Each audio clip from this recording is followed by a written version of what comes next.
Hi guys, welcome to the Game Guys Regional Championship. I am joined here by not just me, but actually somebody else for a change, right? Steven Rodriguez, thank you for joining me so much, man. Oh, and thank you, Stephen Darling, for inviting me to the Game Guys Regional here in Houston, Texas. Today we're doing the Burst Protocol Regional, where Maze of Muertos and the modern legendary decks are legal, and I am looking forward to some high-octane Yu-Gi-Oh! Action. I know I said the word regional, but trust me when I say this, it feels like a YCS in here right now. Oh yeah, let me see. It's okay, but trust us, the vibe here is immaculate. Yes. Hundreds of duelists gathered from all over Texas and other surrounding regions.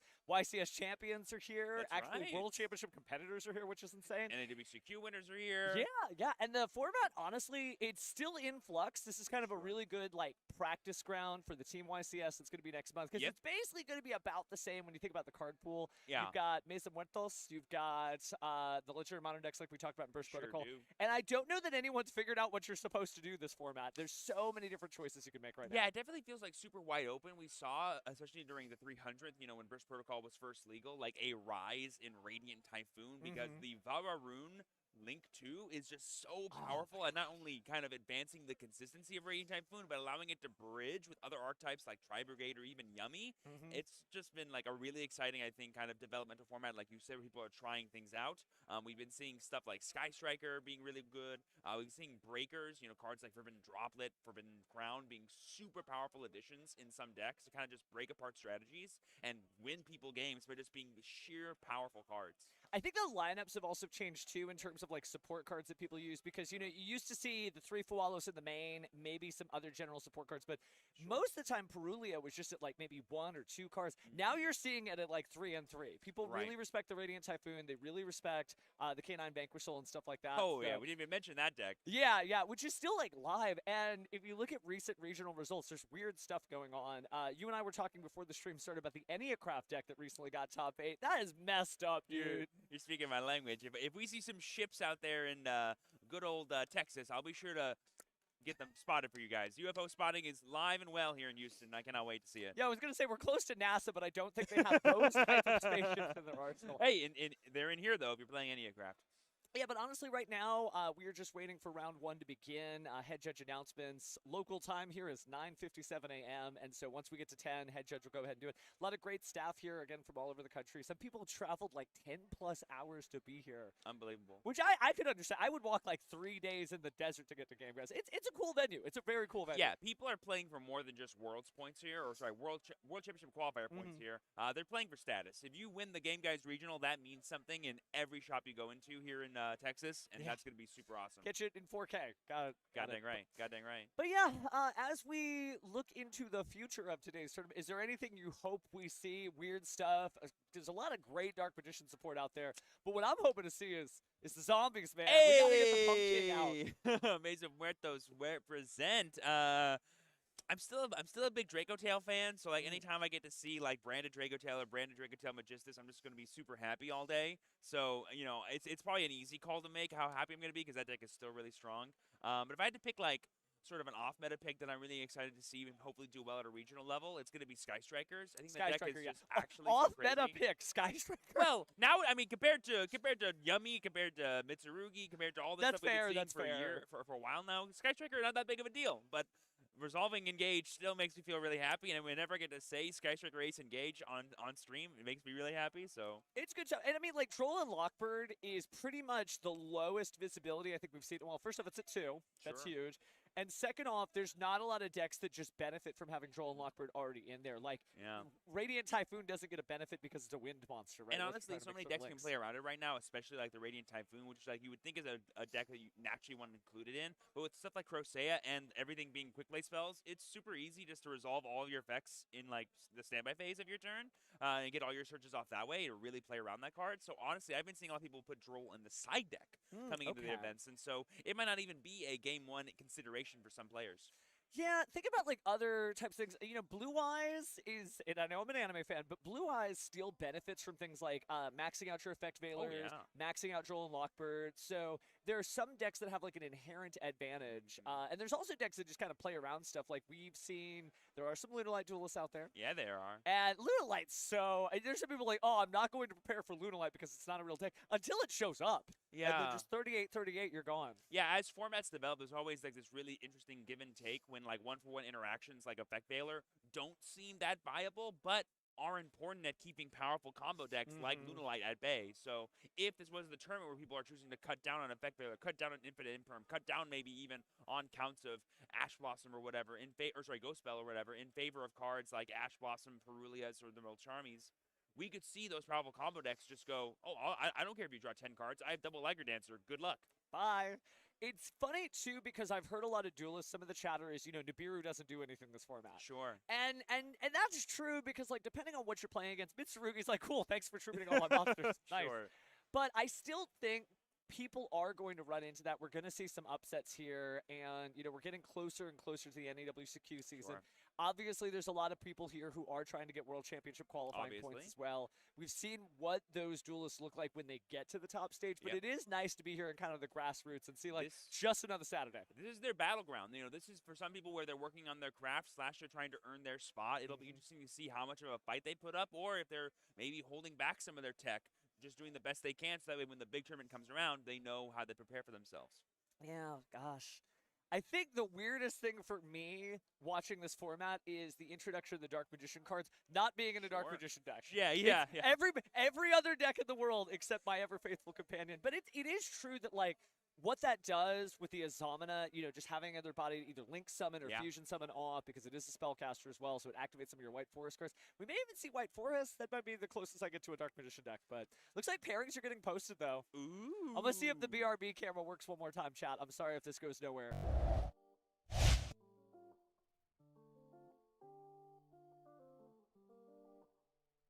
Yep. We have got a mass amount of players here. I don't think we have a final player count just yet, but they'll make that announcement later, they'll make that announcement. If we not, we'll get it from the staff here. But as you can see, there's a lot of duels. I think we're way in the back. Can I see me? Yeah, I can see me. There we are. Oh, my goodness. And there's also a big camera next to us. So if you guys are here live and can hear us right now, I'm pretty sure you can't. But if you want to come check out this place live for yourself, you still got time. We'll be here for a long while today. We really will. And take a look at the gameplay. We do not have any of our duelists here yet, so give them a little bit of time. But don't worry, they shall be here before you know it. Yep, that's going to be where they're dueling on those beautiful OTS charmer mats. Can't wait to see who we have up first. It's going to be very exciting. Like I said, there's a lot of decks out there. This field, I don't think Yu-Gi-Oh! Has had this open of a format where there's so many viable things you could be doing, and they're all, like, not a meme. There's what was that, like, joke people used to always make all the time? If you're not playing X deck, you're not taking this tournament seriously. That's not being true anymore. There are so many decks that you can bring to these events and take it seriously. People are starting to stunt a little bit. We're seeing some really weird lists make it to the top of regionals, and I think that's cool because it shows that it's not just about the strength of your cards, which is important, but it's the strength of your skill as a duelist. Like, you have a say in this game. Well, or it speaks to the overall power level of most decks right now, that they're all kind of fighting on an even playing field, and it's more about how you're choosing what interactions, what types of effects you value more versus, like, anything else. Like, I have been on I think honestly the thing that speaks to everything I'm talking about right now is going second. Going second feels really interesting right now. Yeah. It's very rare that I will be going second with no interaction in my hand and my opponent builds their entire board and I go, oh wait, I can actually still win this. Yeah. That's been a while before I could say that in Yu-Gi-Oh! I used to always have to be on alert when going second, but now I can kind of lay back a little bit and value my ability to break through boards or play through boards with my cards. That's, like you're saying, the skill inspection that will allow me to win most of my games, not just the actual cards in my deck. And that's been really fascinating because, I can always tell who hurts you, right? When I hear duelists say, man, it's just about putting a bunch of negates up. I'm like, well, it hasn't been like that for a while. No. But the good news is we're seeing a lot of weird picks. I saw, Dark Rule No More start to come back in deck lists, which is really interesting because you're just like, I just need to play. I just need to stop you guys from doing stuff and actually get playing action on. But you're right that, like, you actually can try stuff. You actually can get things done. Yeah, and, like, everything feels like, I think one of the most, like, consistent decks at building their board, no matter what the opponent does, is, like, Draco Tail, and that board feels very manageable all the time, no matter what kind of variant you're playing against.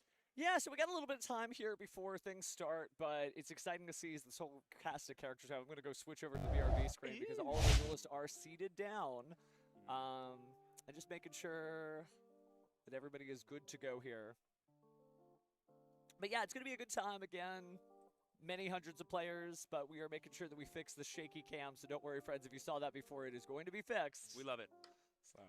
We love these duelists getting ready to go. They're super excited. You see our judges walking around. You're seeing the duelists themselves as they get ready. There's always some anticipation before round one.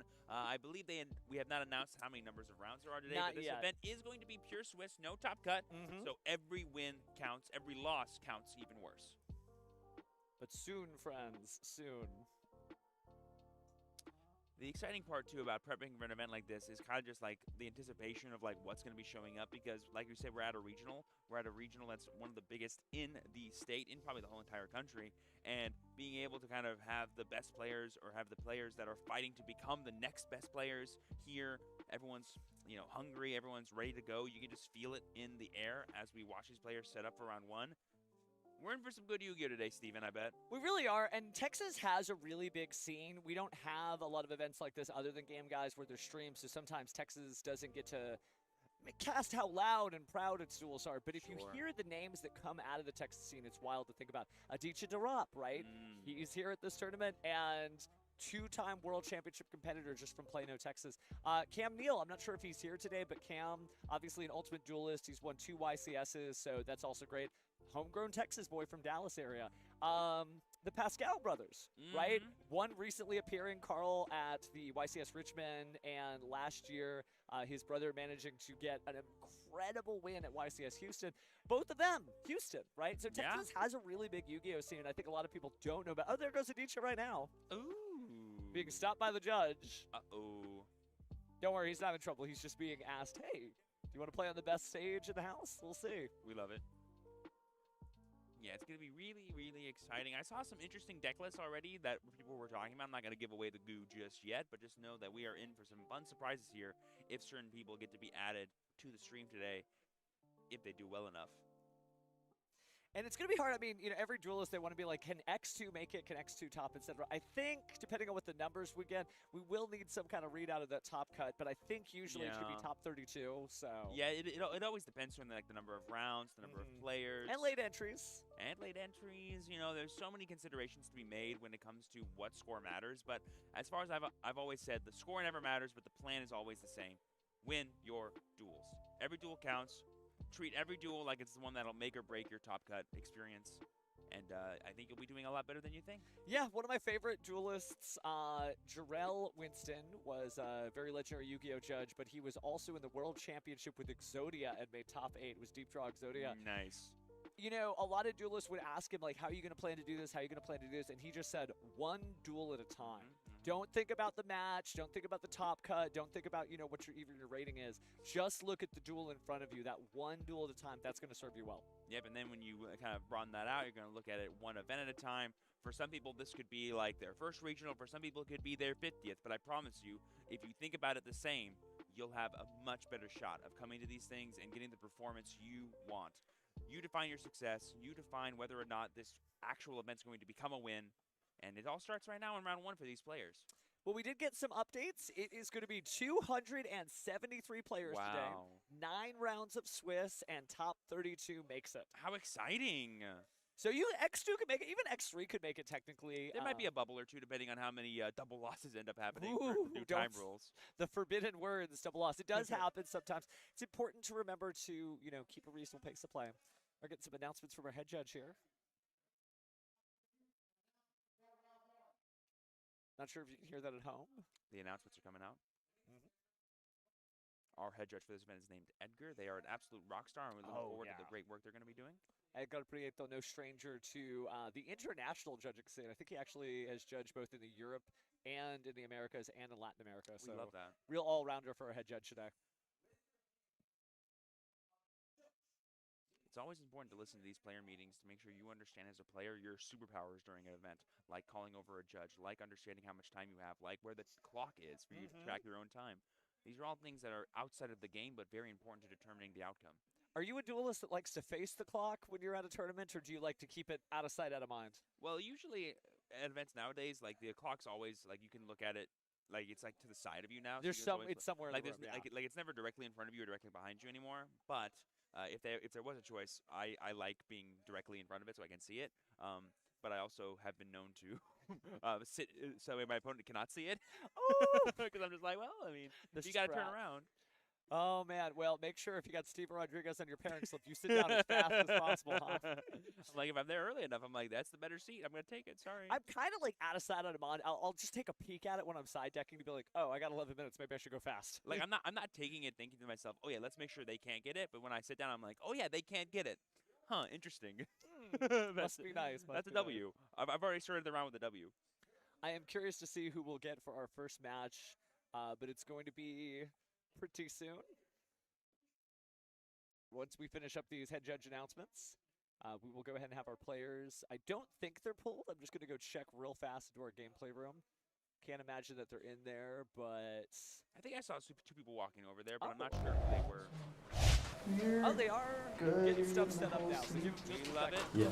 We're in the realm of setting up, folks. Yeah, a lot of staff actually goes into putting together the Game Guys Regional Championship, so we're really excited again. Thank you so much to our venue for allowing us to be here and showcase all the greatest in Yu-Gi-Oh! To you guys. Speaking of the greatest in Yu-Gi-Oh!, turn it back to the camera here.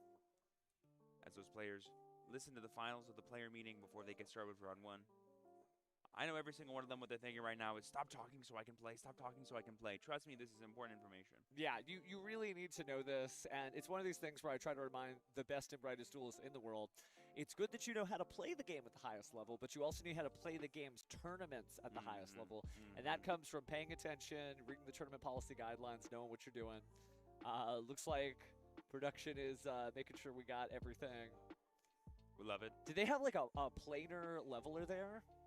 Oh yeah, we're busting out the tech today, Steven, okay? We are making sure that playmat is represented as well as possible. And I can practically read the words on that playmat right now. So that's a little sign of how well the cards are going to look on this stream today. I'm looking forward to it. All right, we have one of our duelists right there on the right. And then we have Aditya for round one. How exciting. We were talking about him earlier. I believe 2024 NAWCQ champion and 2025 NAWCQ finalist. Aditya, like you said, this is a, I don't want to say hometown for him, but... he's a Texas boy. Yeah, he's a Texas boy. He's a home state for him. Home state regional, probably the regional he comes to all the time to qualify for those NAWCQs that he does very well at. I'm not sure who his opponent is just yet. We'll get their information quite soon as to what decks they're playing, as to what their names are, so we can root for whichever side we want. But I'm sure this person knows Aditya very well and is maybe not feeling the most confident with starting their regional. Imagine sitting down for maybe your potentially first regional in your local hometown. You're like, oh, I'm just facing against an NAWCQ champion, world's finalist, all that fun stuff. No big deal, no big deal. Yeah, I mean, can you imagine? But this is really what it's like to play in Texas, like every day. You could just be sat around for the best and brightest duelists. But I think that's true of a lot of different scenes, right? There are great duelists, and from the widest of the West Coast in California to the East Coast in places like Philly, New York City, Florida, right? Oh my goodness, so many duels coming out of there too. I've always said, like, you know, when it comes to trading card games, it's such an interesting sort of hobby / sport / thing you compete in, because I can play pickup basketball for fun and go to my local court all the time, but there's absolutely zero chance that LeBron James is going to show up. But you can go to your local game store, your local regional, your town event, and there's a good chance that people like Aditya, some of the best, are just going to be there, and you've got to face them. Good luck, have fun. The good news is, just because you have the aura of a world championship competitor doesn't mean you're necessarily going to have a free win, right? You literally have to just play it like anybody else. But there's something to the aura, for sure, like you're talking about, where it's like, depending on if you use that aura properly, like, you can really get in people's heads, and the mental game is just as important as the physical card game when you're playing Yu-Gi-Oh! It's going to be really interesting to see. So we have James Castillo going to be fighting against Aditya Darap here for round one. Looks like we're going to be determining who's going first with the patented dice roll. You love to see it. We got some YCS dice coming out from James. It's going to be pretty exciting to see here what these competitors have to offer. I'm actually curious what Aditya would bring to a regional event, something similar that I've known him to play Dracotail a lot for the past couple of events, but has he made a switch now that we have access to Mueso Bertos? Is he finally going over to the yummy side of the equation?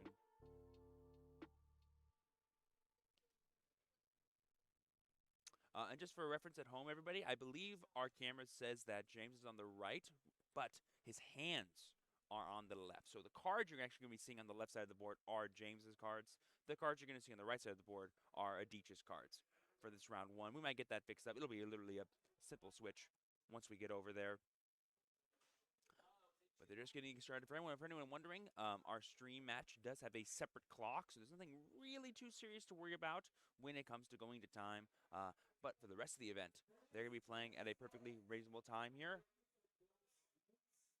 And it looks like round 1 has already gotten started here for our players in the main event, but for our stream, it's going to be changed in just a moment here. Oh, and here production has recognized the issue that I spelled out, but it's getting fixed as we speak.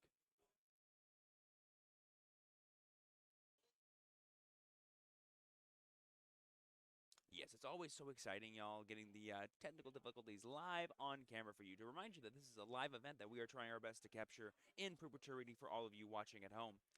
Let us know down below who you think is going to win this match. Let us know down below what deck you think is going to be really impactful throughout today's event that you want us to keep an eye on. Let us know if you know anyone that's participating in this event that you want us to make sure is on this feature match table so you can root for them, see what they're doing, and of course, get access to the goo. But here we see the roll of destiny here. James go ahead and rolls an 8, it looks like. And we've got, oh no, it was a 3. And Aditya's got a 10. Proudly proclaiming the fist bump as we get into this game here. Here we go. Stand by, man. Good. Start fusion. That's going to go first here. We're going to be activating what looks like a branded fusion. So we are on some type of branded trial. Like I said, Aditya's been a big fan of the Dragon Tail strategy as of late. Rather than said branded in white to the yard. That card's always counted as false. How bad this looks like we're sending Virgo. That's usually the card you want to send with this strategy. We could be sending a Sventa. Could have been, I'm not quite sure what that card was. We're making Albion a light monster of some kind. We're going to go ahead now, go back into the deck here with all the effects of our cards. Material, it was a Draco Tail card that was sent. White Draco Tail card. Thank you. Things like there. Get access to our one of Ketu, get access to our Rahu, all kinds of fun stuff here. And we are going to be eating our Rahu here off of that Draco Tail monster being sent here.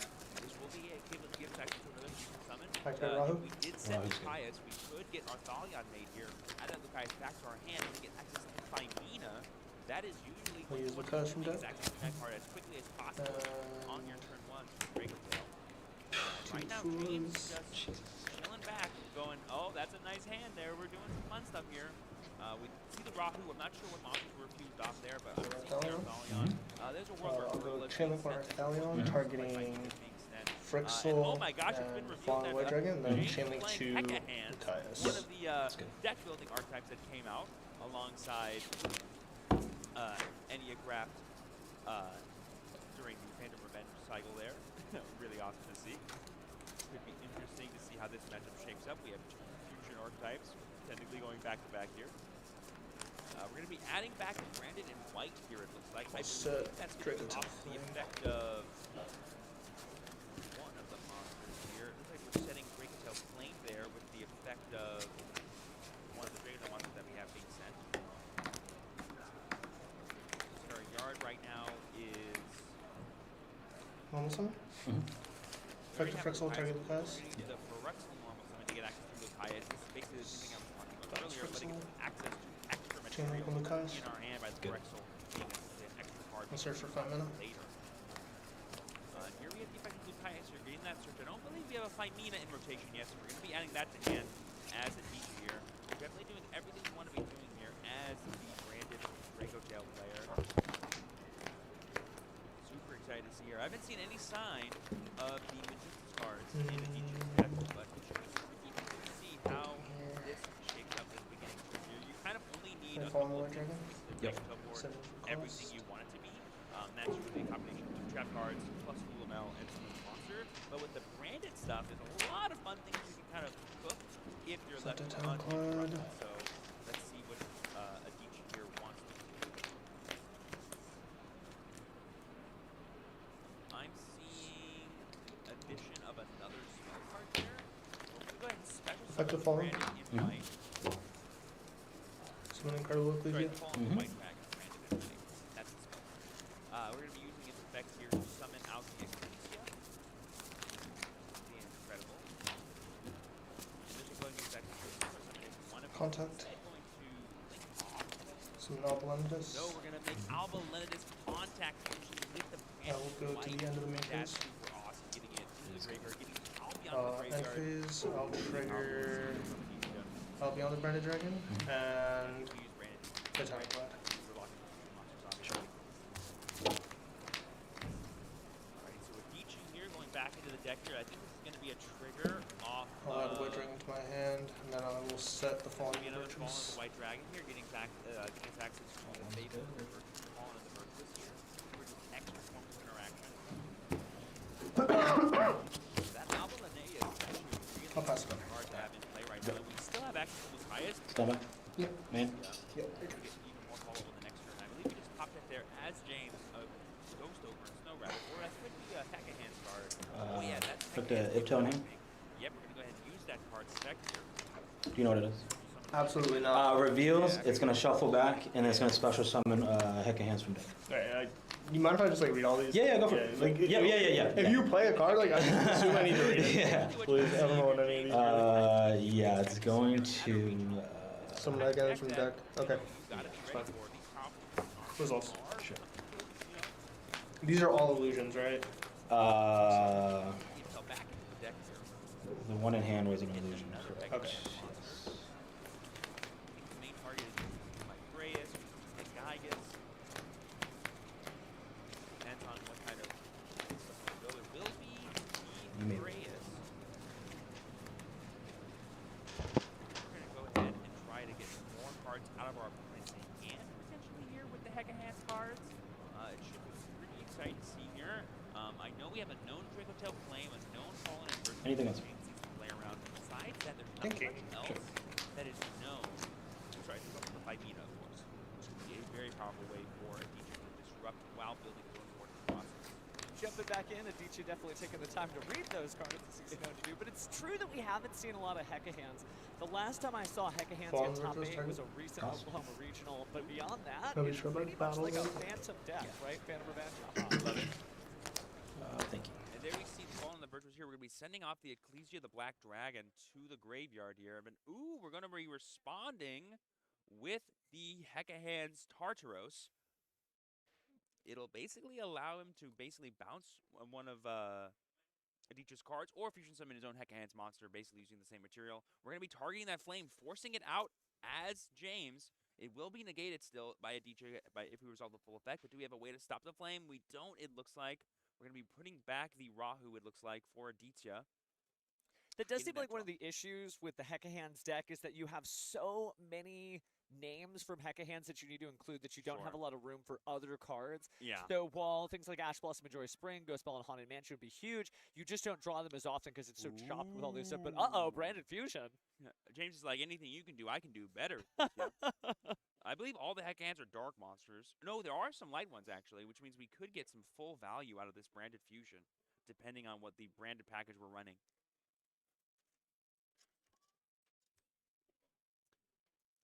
Here we see Aditya wanting to respond to this Branded Fusion here. Looks like we're going to be fusing off 2 of our monsters in play, plus some cards from hand with Fimina. Oh, and we're going to make the Secretary on Dragon using our Arthalion and our Lucaeus here to play around any monster that James Carey could special summon, because they're almost always dragon monsters. And there's certainly plenty of dragons in the format, but it looks like he is sending, Fallen of Obaz, and it's going to be the Chimera there. Always nice to see. True. It makes sense that you would mix a lot of Illusion Chimera tech into this deck, so getting Gazelle, the King of Mythical Beasts, is definitely something that makes sense, but it looks like we're going to special summon in defense mode Rinbrum, and that is a beast monster. Sure is.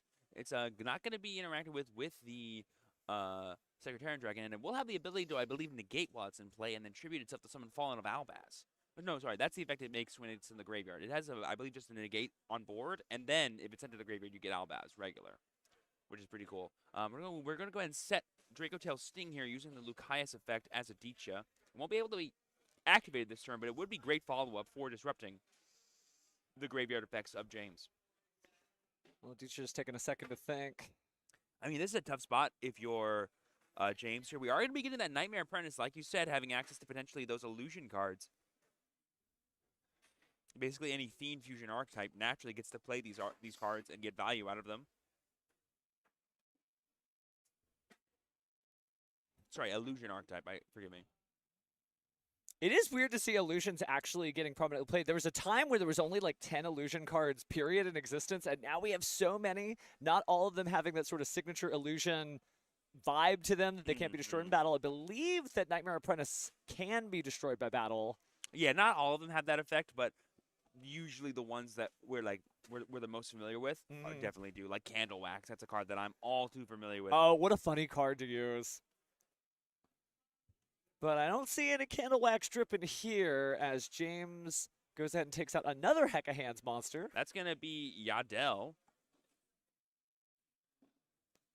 I mean, and it's not like this is a joke. We talked about this at the beginning of the stream, the top of the hour, how many different viable options you have in this format.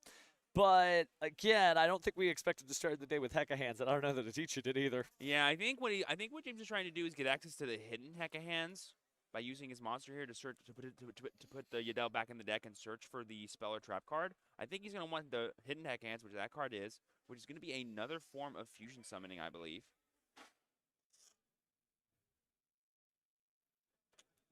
Oh wait, no, it's going to be more hand disruption actually. Funny enough. Yeah, I mean, this deck does kind of want your opponent to draw cards or special summon monsters so you could just take them. Our monsters, our turn. But we're going to go ahead and pass back over that Heck of Hands spell. Oh, yeah. We definitely want to disrupt Adichie's hand here, it looks like. And that's something that a fusion deck kind of doesn't love because you need as many cards as possible. That's why the Dracotel engine is known for creating so much.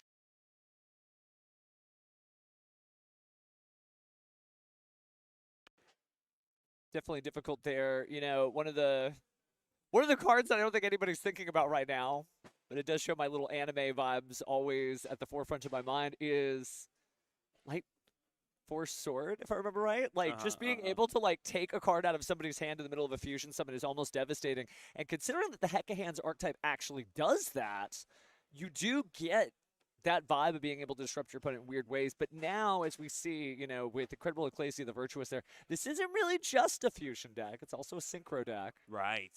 And we did see the Ecclesia and Black Dragon sent to Adichie's graveyard that he can easily recycle. But here we see the illusion, the mirror Force sword. Knight. Or Mirror Sword Knight, yeah. Mirror Sword Knight. I was like, okay, I've played this deck so many times on Master Duel. What's the name of that card?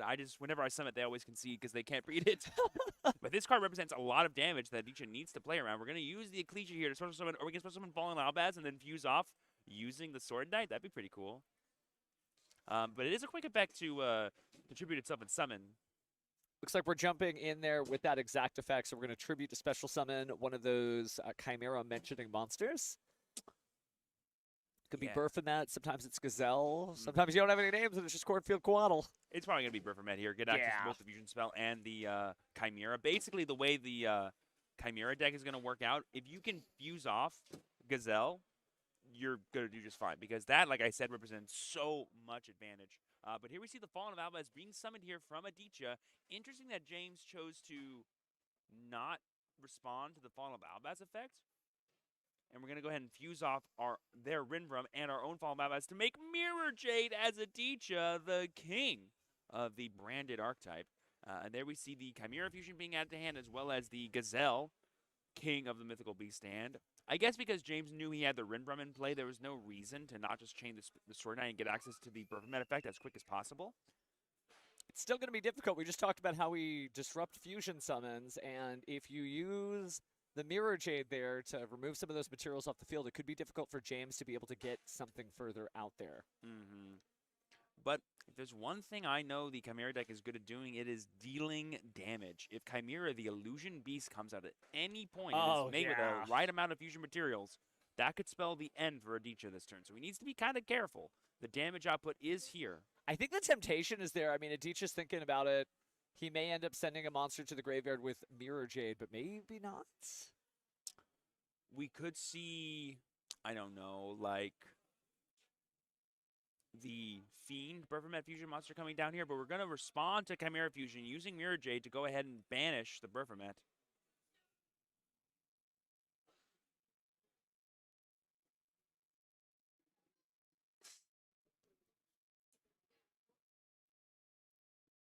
right, but it's Heck of Hands time. We're still able to fuse after all, and it looks like That's right. instead we're not just fusing the usual stuff. Oh, yeah, we are making a Heck Hands fusion monster here, and I think we're going for the big Jaza. So But- for those who haven't played against this, because I know I haven't played against it at all, must be either Fusion Summon or Special Summon by triggering 2 monsters you control, 1 face-up monster owned by your opponent, 1 illusion monster. But if this card battles a monster, neither are destroyed by battle, the illusion special, and during the main phase you can add 1 Heck of Hands card from your deck or graveyard to your hand.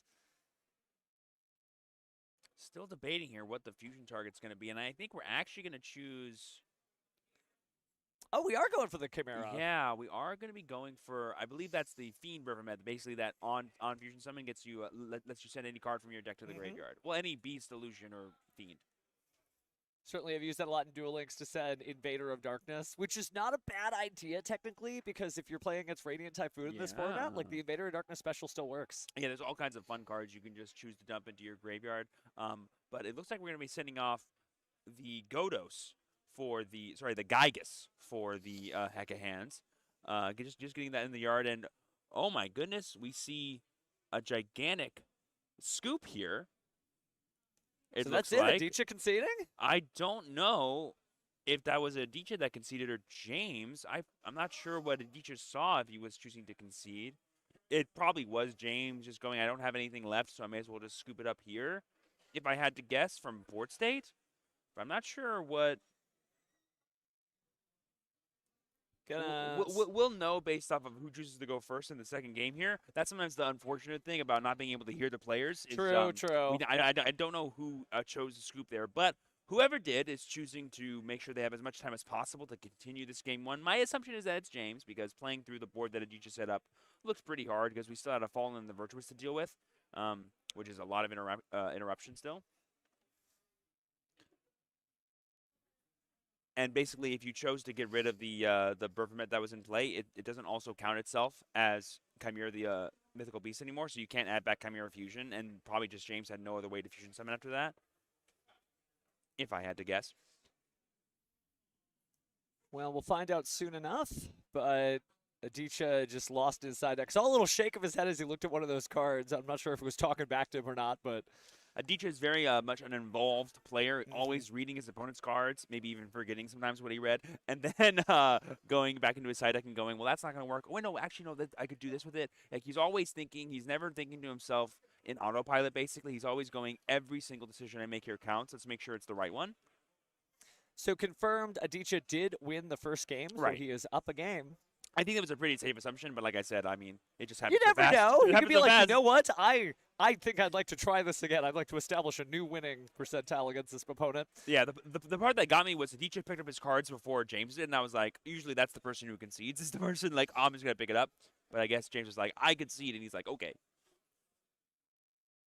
But now James is already thinking to himself, I get to go first. My deck is very disruptive when it comes to the resources that decks can begin their turn with. And like I said, the Illusion Archetype is actually a pretty comprehensive one at setting up the boards you need to. There is a combination in this deck, too, of branded. So we have, like, branded Illusion Heck of Hands. We kind of love to see it. It's going to be interesting to see if we can get some of those bigger Heck of Hands fusion monsters like the Jaza you were telling the chat about earlier. Super exciting to see. It is. It is.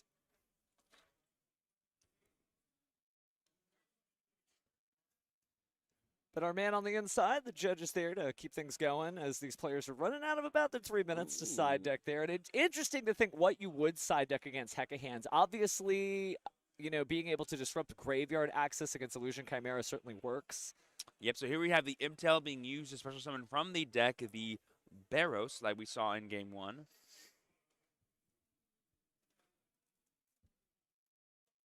We are well into Game 2 here. Aditya thinks about it, but doesn't seem like he's going to respond in any way. Alrighty, here we go. It's the Heck of Hands take time. And what's funny is the Dragotail deck is full of monsters that we can take, but we reveal a spell card. Oh no! That will not be taken by the Braces effect, which will keep us off of fusion summoning without the need of a fusion spell. Definitely not what James wanted there. What are the odds he gets one of the non-monsters in Aditya's deck? I think there's like literally like 25, 26 monsters usually in a branded Dragotail deck. But there we see Ibtail once again. Sorry, no, not sorry, Yadel once again. getting access to those spell cards. This could give us the fusion spell. This could give us the big Hecka Hand spell that tries to take our opponent's cards again. I think usually going for the hidden Hecka Hands is first makes a lot of sense because that too can also set another spell card, so we can get access to the whole line here if we need to. It's amazing how much this deck is getting done with so little, in the sense that there's only 2 spell cards in Hecka Hands and very few traps. It's a monster-heavy deck, but here comes those hidden Hecka Hands. I mean, it's only got one wave of support, you know, so. Give it time, that's true. Eventually, the deck building packs cards do get buffed at some point. Yeah, I believe they have a counter trap that you can search for, and then a trap that I want to say can pop cards. So yeah, we're adding the counter trap there, and then we're adding the big boy. Yeah, Yadal Hecka Hands, another great card here. So when your opponent activates a spell or trap while they're controlling a Hecka Hands monster, you negate the activation. If you destroy the card, then you can set the destroyed spell or trap to your field. More steals. Gimme, gimme. Yep, so here we have Godos once again, which can only steal during your opponent's turn. It doesn't steal during your turn. But we do have the Nightmare Apprentice coming out once again to give us access to our illusion cards, which could give us those fusion spells we need to keep playing. We still have not normal summoned here, so once again, Mirror Story Knight could come down and start the party, as it were. And what this deck does going first is actually really interesting. You can have some fun interactions, again, with more hand ripping with the Chimera, the Illusion Beast. But you can also do other... the new Chimera, the Mythical Beast. And then we have Big Wing Birthright coming down. This will, of course, add Chimera Fusion plus Gazelle, the King of Mythical Beasts, to our hand, which, once again, once you fuse that card off, represents so much card advantage. So there we see the fusing here of those 2 monsters. We're going to have a big chain link here coming down. Definitely bit by bit by bit. Yep, there's Chimera, the King of Phantom Beasts. The hand-rip incarnate. And it also has an ability to summon monsters from your graveyard too during your opponent's turn, which can just add to your level of disruption. We're going to go ahead and bring back the Mirror Sword Knight using Baphomet's effect, and we're going to use Gazelle's effect to go ahead and search for another Illusion and or Fiend card. Funny the synergy that can be produced with these sort of like Tri-Brigade style decks, right? Sure. In Tri-Brigade, we have like Beast, Beast Warrior, Wing Beast. We also have in Ragnarika, you have like Insect, Reptile, and Plant. But here, it is a little weird to have like Illusion, Fiend, and Beast. Which you would think, and then Wing Beast as well. And Wing Beast, yeah. Oh, no, sorry. He's got wings. He's got wings, but, there's Rinbrum. Oh, there's dragons in this deck, too. Yeah, there's a lot going on, but it's just interesting to see the synergy, that's all. Speaking of synergy, though, it looks like we are going to pick back our fusion spell. No, we're banishing, actually. We're going to be using the effect of, I believe, the... Oh. I think we use the Hidden Hecka Hands effect, and it gets banished when it does that. We just forgot to do that. So here we're starting off with Rahu Dracotail, it looks like. Seeing what... Oh, no, that's the card we discarded, I believe, off of the Phantom Beasts.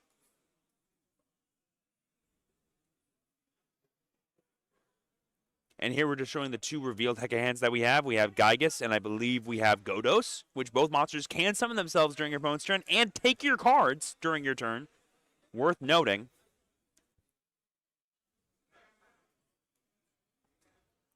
If you're a DJ, you're probably thinking to yourself, there's actually a lot you got to kind of fight through, because even if you get rid of this Chimera, the the Mirror Sword Knight is representing a lot of advantage in the middle of your turn. It also can't be destroyed by battle right now. That's honestly a lot. I mean, when you think about it, you have some options in Dracotail to get rid of it, right? You can use Gula Mel to destroy by a card effect, and that's fine, but you're only doing that once per turn. You could, of course, use your Arthalion. That's going to be expensive, but you could bounce it off the field. But you're right, like... How often can you do that, and does it just take one illusion monster staying on the board enough to keep things going? And you could be facing down 2 hand rips from James that threaten stealing your monsters, which you need for fusion material. So DJ's probably in a tough bind here as to what he should do and how he should sequence this turn. Because even if he does get rid of this entire board, we still have the Chimera for follow-up, the Mirror Sword Knight for follow-up. We have an entirely full graveyard that we can utilize, powerful illusion cards. We have a known spell trap negate. Lots of things he has to fight through. Yeah. Well, I mean, Aditya has gone through quite a bit. Let's see if he's able to get through further. But, now that there's a Chimera there, too, the Mirror Sword Knight is also representing a negate there. So, yeah, there's a lot going on. It's a very, layered board of interaction. I could see why somebody like James would enjoy playing this deck, because you never have to feel like you're down and out. And even if your opponent interrupts some stuff, you still have more gas in the tank. And both of these decks represent 2 of my favorite ways to build decks in Yu-Gi-Oh! You have the beautiful, fusion stew that is the Hecka Hands archetype, where everything blends together and makes this beautiful illusion, fiend, dragon, nonsense. That's just super exciting to see. And then you have Dragotail, who's this lean, mean, super simple. I'm going to do my thing every single game, no matter how much interaction you normally have. But it's not the most powerful thing you could be doing. It's just really cool and consistent. And right now, Aditya's facing down a pretty tough board that, against specifically his deck, with all the moving pieces he needs to juggle, might lead to his destruction here. It's kind of non-deterministic, basically, because, you rip random cards. But if he rips the right one, like imagine taking someone's Femina. That would suck. Oh, yeah, especially if you keep it for a longer period of time. There's a lot of decks that are starting to do that now, right? I've talked about this earlier on the stream, but I'm starting to become a Dooms fan. And equipping your opponent's monsters is so strong because they don't get it back, right? You think about Arthalion being able to target monsters on the field. We'll be able to do that. And similarly speaking, you make your opponent waste an Arthalion. Invest in a Fusion Summon just to get Femina back. She's good. But this could be a sticky situation, and Aditya is not moving this game forward just yet. Yeah, it definitely is in a tough pickle here, but we are going to be summoning out the Godos here. We're going to be resolving the hand rip effect here, but if we get a monster, that could be pretty scary. Oh, no, sorry. Godos reveals the top 3 cards, and then you take an opponent's monster. Take Femina, you say? No, not from the hand, though, which still bad, but that's one less Femina DJ has access to. Yeah, I mean, technically now you could get access to it kind of backwards. You could destroy it. You could bounce it back to the hand with Arthalion, but again, it just feels so expensive to try to bounce that back. And let's remember that the fusion spell for Hecahance is a quick play, so we could fusion into some of the fusion monsters during Aditya's turn using his own cards. That would, I believe, trigger the Dragotail monsters, though, for Aditya. So maybe we don't want to fuse off his cards necessarily, but you don't have to. Actually, no, I think you do have to. Is it like, are they all made with monsters you own? No, that's for the non-fusion spell way you summon them. You can just summon them normally with the normal attributes, or sorry, the normal super types. It's cool that they've got an ability to turn stolen monsters into stuff. I mean, we've seen that before with like vampires. Ooh, speaking of Blast from the Past, Bestial Magnamut, still a good card. Oh, was this all in the end phase of James's turn? Had Aditya not started their turn yet? Looks like we may have some judge interactions. Just making sure everything's operating as it should. Because James sent another card. What's the summoning condition for Godos again? Godos is going to be Godos, wherefore art there Godos. So it is going to be, you can special summon this card when your opponent is adding a card to their hand, except during the draw phase or damage step. Yeah, so I believe there was an effect that forced Aditya to draw, and that's why he was able to summon the Godos. So it looked like it was Aditya's turn, but it actually hadn't been Aditya's turn at all. So that means we can still fusion summon using James, and this. James can still fusion summon using the Femina and the Godos, but I still don't think you want to. Well, I wonder if Femina is sent to the graveyard to summon a Hecahance monster, is that considered a fusion summon? Or is it just special summoning the monster, kind of like Maizen the Battle Ninja type thing? It would say on the card, and that's a very particular thing. Right. There are some cards that either fusion summon or special summon themselves, and it's not treated as a fusion summon, which means it's ineligible to be special summoned from the graveyard. Really do very much of all with it. Yeah, but that could turn off the Femina effect, which could be huge. Does seem like it, but don't worry, we'll get an update on their time extension soon. But if you don't see players playing, they're looking at the judge. Don't worry, the judge is handling it. Yeah, probably just trying to figure out the best way to resolve what's going on here. And we are bringing the chat up for you guys, though. So if you want to talk to us, we'll be able to see you, which is pretty awesome to see. We can see you. And thank you, by the way, for the feedback, too. There's always a work in progress, so we appreciate it. We are trying our best here. We appreciate y'all. Good looking out. All right, so here we're going to resolve the mirror. Oh, so we're going to banish our Mirror Sword Knight, it looks like? Well, yeah, you do for the cost to negate effects while you control a Chimera monster. It's one of the greatest things about this deck is it just gets stickier and stickier. I don't know that there's a really good way to try to slow down one of the illusion combos because, you get to the Cornfield Coatl and then you get to the Mirror Sword Knight. All of a sudden you have 2 additional negations from the graveyard on top of all the other disruption you're putting up on board. Yeah, so now it's Aditya's turn. Now all that stuff I was saying earlier about how he's going to be playing through this layered interruption with so few resources himself is going to be interesting. We are going to be starting off with that Rahu. That could be a pretty easy negate if you're James, because we do have the Hecahance monster, so we're going to go ahead and get that negated. And I believe we get to take it, actually, which is pretty funny, because we actually have a Dragotail monster in play, so we can actually use it, I think. Wait, no, you need to send one from your deck. Yeah, and that is always the weird thing about Dracotail fusions, is you're like, oh, I've got extra Dracotails. They're like, yeah, but they're not cards in your hand. So even activating Rahu with an extra Dracotail on field doesn't really help you. because you've always got to have fusion materials that are in your hands. Yep, and here we see Oh, the the Fallen of the droplet. White Dragon, but we're going to be responding to its effect with the Fallen of the White Dragon, and we just happen to get a card that we don't need anymore that we can just send right off. I love that he reached just for the Phimina for a second. He's like, no. And then he That's sent not this card going to in the your graveyard. The longer you keep that Phimina, basically the longer you starve your opponent out of one of the strongest cards in the game. I'm still one of those people that thinks Phimina needs to go to 1. Also, heads up of James here to make sure that he sends a monster, so that way you cannot respond with a Phimina that he potentially had in hand to this droplet. That was pretty heads up. Even though he did have the free card and the Rahu Dracotail that he took, it's still better to get rid of his own Nightmare Apprentice there. But there we see the Alba Lenatus here being contact fusing using our own Magnamut and the Fallen White Dragon here. This is going to be a pretty annoying beat stick that is pretty hard for James to interact with as it attacks. Certainly what makes this deck so difficult to deal with is that, well, first off, just like the chat has said, Illusion really is uncommon and it is very complex. But on top of that, some of the monsters just can't be destroyed by battle, Yeah. and you're getting bonuses whenever your opponent's drawing or special summoning off the Hecka Hands cards. So it's kind of difficult to play against this deck, especially if you don't know this matchup. So if you slept on Phantom Revenge, this is the price. Oh, yeah. The more I'm looking at James' deck, the more I like it because it's full of quick play fusion spells, which are it's probably like the coolest fusion spells. Being able to fuse off during your opponent's turn. We know how strong that is with cards like Phimina and stuff. Being able to do it with like powerful spell cards like Chimera Fusion is just super exciting. We could make Guardian Chimera here, just try to clear the board. It looks like, is that the Illusion Beast? No.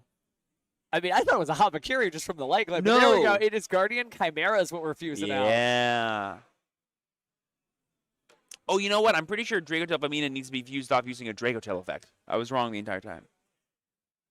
Dracotail Phimina, she fuses Spellcaster fusions and Dragon fusions, but she can fuse more than Dracotails. No, what I'm saying is for her effect to trigger in the Oh, graveyard, yeah, she needs okay, to be yes. fused off using a Dracotail effect. Yes. Because otherwise, the teacher would get a free card here. He might actually get a free card, I think. Hold on. Hold the phone. Because I think it just has to be a fusion material in general, because think about branded fusion and you send Frixels to the graveyard. I mean, that's what I thought too, but maybe you need to summon a dragon or spellcaster and not a. I don't think so. I think maybe he's missing out on an opportunity. He's not thinking about the fact. Because it is a weird situation. If your opponent uses your card as a fusion material, it's It not goes like, to your graveyard, and the effects will Yeah. trigger in the graveyard that you own. Yeah, that's what I thought would happen, but I guess not. Yeah, just to make sure we're not crazy, if this card is sent to the graveyard as material for fusion summon, Cullen. Boom, there you go. That's what I thought. So, yeah, you technically get a free card off of that. There you go. Opportunity missed. You could have gotten Catch a Dracotail right there. Well, what's interesting, though, is it would still possibly be destroyed by the Guardian Chimera, because you think of Chainlink 1 would be the Guardian Chimera, and then Chainlink 2 would be the fusion Sure. material. So, like, Probably you not would- worth it to you'd do it. still set, and then it would be popped anyway. Right. So maybe because he specifically summoned Chimera, that's why he chose not to do it. Yeah. But there we see didn't James forget beginning his Strap. turn, discarding Call by the Grave for summon Nightmare Apprentice. That's what I like to call a brave play. Someone feels very ahead right now. I mean, who could blame him? Now, remember, this is game 2. Aditya won the first one, so James is fighting just for the right to play a third duel. That's right, and fight he is. And Aditya, I think, is doing a really expert level thing here where he's probably not going to be winning this game, but he wants to see James play as much of his deck as possible because he needs to know every level of interaction, interruption, push, etc. that James has access to, so that way he can properly play around it in Game 3. But there we have the Dracotail Flame, which we hard drew to negate the Chimera Fusion, return our Rahu, and get a free extra card draw. Aditya's probably thinking to himself, you know what, I'm probably still in this. Yeah. There's a version of this where Aditya actually closes this out 2-0. Because now James has no cards in hand, and he still has to fight through Abele and Natus. You know what? Aditya probably thinks he's still winning this game. Forgive me, sir. I forgot who I was talking about. I like how James looked at the card in a card sleeve he doesn't own, being like, could I use this? No, I can't. Cool. I So guess it is weird stealing your opponent's cards. It's not since Double Spell we've seen steals like Hecka Hands. yeah. It is interesting, though. James is not going to be able to do that much damage this turn, but I'm not sure how much follow-up Aditya has access to either. I don't think we know what that set card is. It could be the Fallen and the Virtuous, but I'm not sure. Because we never fusion summoned using any Dracotail spell cards. Are we going to link summon SP Little Knight here? That'd be epic. Yeah, baby. That's one of my favorite. I just love summoning SP Little Knight. It's just such a beautiful card. It interacts so well with your opponent, and if you got nothing else to do, I'll happily do that. It is weird. We have commentated so many Yu-Gi-Oh duels. SP Little Light pass, it doesn't feel as bad as some of the other Link 2 passes. Like, when you see Hermetic Seal of Heavenly Spheres in Yeah. its pass, then you know the duelist is in trouble. But for some reason, SP Little Light is allowed to be like, no, this is a good field. I've got this. Wow, hard drawing 2 of the trap cards as a Dicha. That's not what you want to be doing. But against specifically this deck, you drew 2 of the best ones because being able to banish this Chimera is going to be so huge.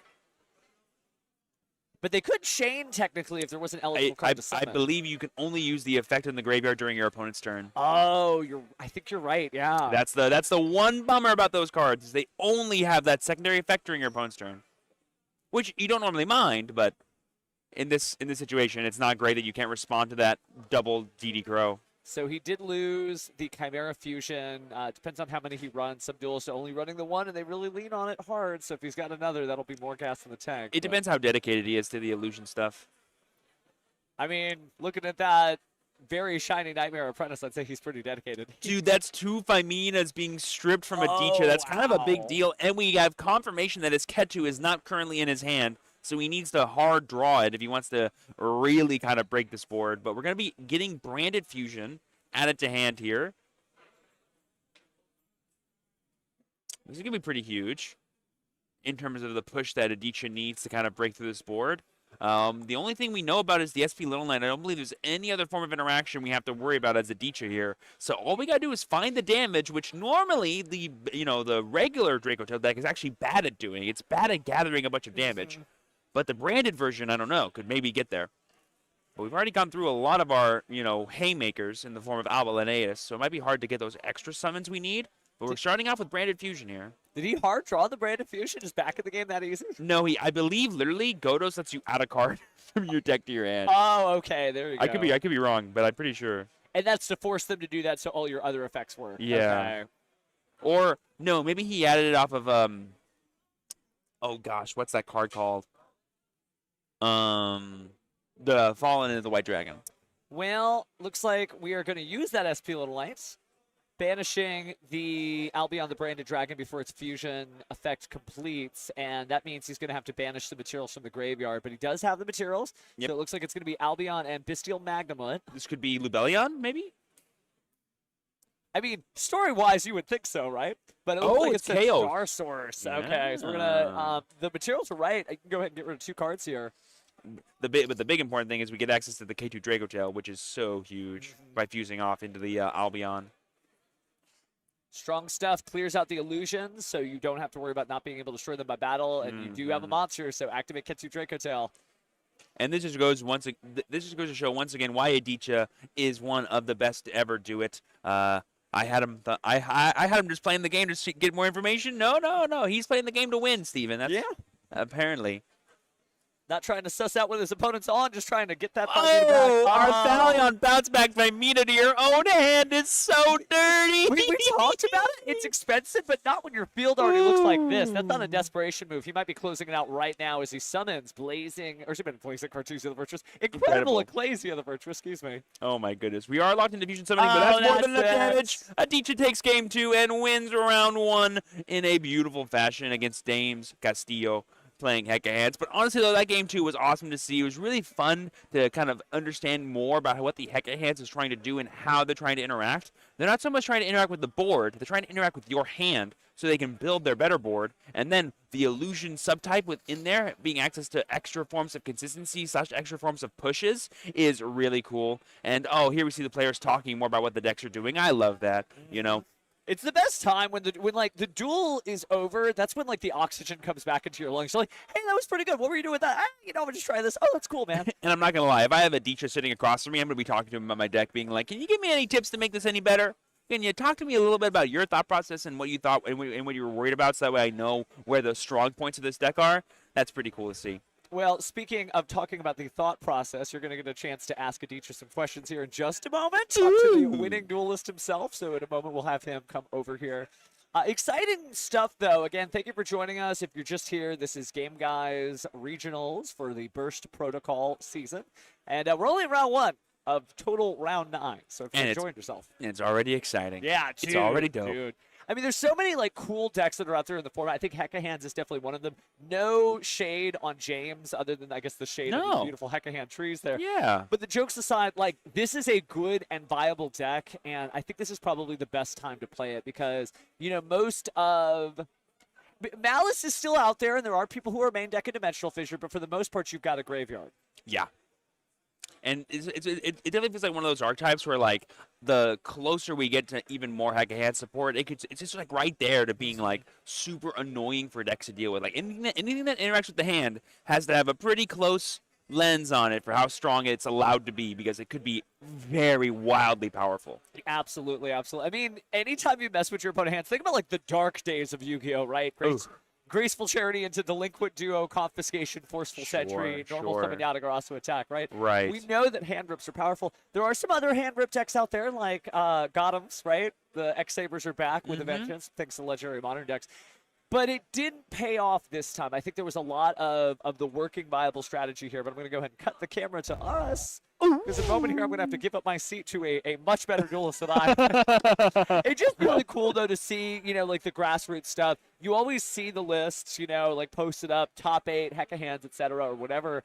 And it's different when you actually get to see the regional, like what is actively going on here. So this is a very different vibe. It's not a YCS. It feels like a YCS because the caliber's here. Yeah. But it's just different when you're just kind of showing up on Saturday morning, getting it done in one day. Oh, yeah. Wonderful. I mean, when your round 1 is a Dicha Darap, you're like, yeah, this event don't play. This event is not here to play. This event is going to be making or breaking some of the best duelists in the country and hopefully deciding some of the best duelists in the country once the actual NAWCQ comes around. I know they still haven't announced when and where it is. I think it's in July. We know it's July, which is cool. But I cannot wait. But speaking of which, I'm going to give up my seat here. Get better duels soon. Because we have the man himself coming down.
Give your opponent like room to misplay. Sure.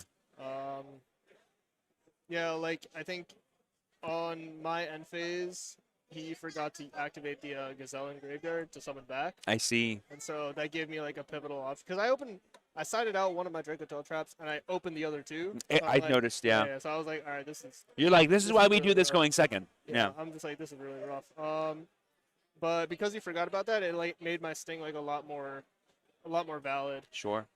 Because he can't activate, so he can't add back Chimera Fusion. I take away follow-up out of his graveyard. I get more follow-up because I'm drawing 2 cards. Right? Yeah. So, I don't know. It just, like, put me in a favorable position to swing the game back in my favor. And that you did, and that was a very impressive round 1 victory. And I believe this is a tournament you frequent quite often when you're doing that big NAWCQ grind. Is that correct? Yeah, I usually come down to Houston. I haven't come to Houston in, like, it's been a minute, actually. Okay. I didn't come to the last one. I think I was busy. I was traveling during that time. Right. But yeah, no, it's always great to come down here. Game Guys is great. They run the event really well. This is my first time here too, and it's just beautiful to see the caliber of players that are here, like yourself, like the Pascal brothers. I'm really excited to see what else can be happening throughout this entire weekend. But before I let you go, I wanted to talk a little bit about your deck choice for this event, branded Dragotail, and from what I could see, not a hint of Magistus cards to be found. Can you talk me through that decision-making process for you? Yeah, so I actually played the Magistus version at Richmond. Sure. And I open spent a Crowley like far too often, and now I kind of have trust issues. Sure. So I'm like, okay. I'm Burn me once, shame on you. Burn me twice, not gonna happen. I was like, I'm just gonna take branded Dragotail, I guess. Well, funny enough, this morning I was going to take a 60 card deck. Yes. It was going to be like 60 card Yummy, Azumina, Mitsu. Okay. I just wanted to try the deck out. I'm like in the testing process for YCS Vegas. Okay. Shout out to my teammates Nick and Aaron. Yeah, we were talking that for a lot of players here, this could be their testing grounds for future events too, because it will be the same format, give or take, as the Team YCS that's happening in Vegas. And it's really interesting to hear you kind of tease us a little bit with the stuff you could have played. I'm sure everyone watching at home now is like, well, I would have loved to see Adichie play that deck. We've seen him fusion summon many times before. We don't need to see him do it again. No, yeah, I mean, I always take like I typically just take the decks I want to play like for fun. I love like, that. regionals and stuff. Like I play Mermail like Yeah, you almost did. very often. But I was running low on time leaving the house this morning. Tried and so- true, yeah. And it's a 60 card deck as well, so I only had like half of it together before I could leave the house. I'm like, all right, you know what? I'm just gonna pick up my Dracotail deck box and just leave. You're like, sleeving this deck takes too long. I'm just not going to do it. Sometimes the decisions are made in the margins, as I like to say, and that's a beautiful thing to hear. Before I let you go, is there any shout-outs you want to make? Shout out to my sponsors, the Card Haven. Shout out to anybody lending me cards. Shout out to Aaron, Nick. Shout out to M Beast, and then that's it. Awesome. Well, congratulations once again. Hopefully we see you again throughout today's rounds. Of course. You have a good one, buddy. Yeah, thank you. Well, there you have it, guys. The words of a champion, the words of a true duelist. Oh, we love it. That'll go ahead and be it for round one here. But I'll wait for Steven to get back in the chair here before we cut to a break really fast. Huge shout out to the Konbini Cafe here in the Alameda Mall for providing us drinks for this event. Is definitely going to be needed throughout today and all the talking I'm sure we're going to be doing. Yeah, we still have 8 more rounds of Swiss after this. We're going to take a quick break, but don't go anywhere because there's so much great Yu-Gi-Oh! In fact, why don't we take a look at what's going on now, and we'll be back right after this.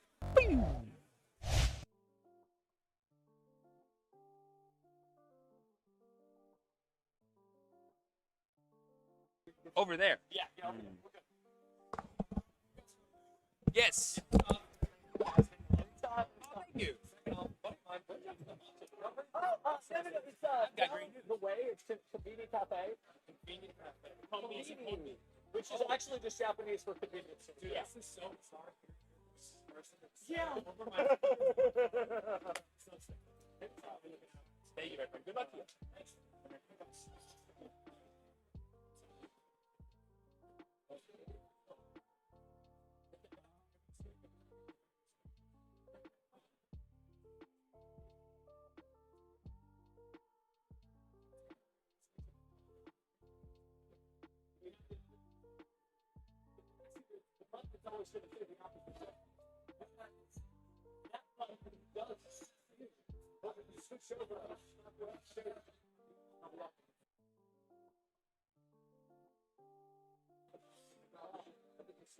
We've got to figure out. That's a trickier question. Well, I think they fixed our playback though, right? So like I can They hear did, myself they in my did. ear. So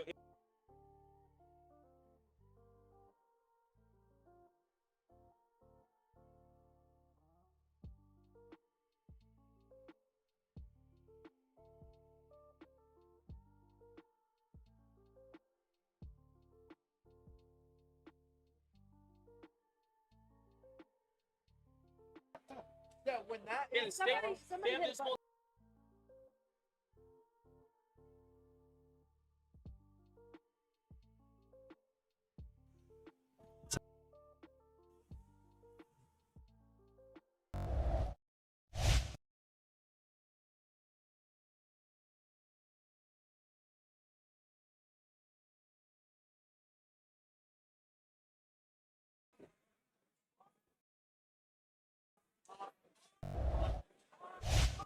okay. Off.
mic check.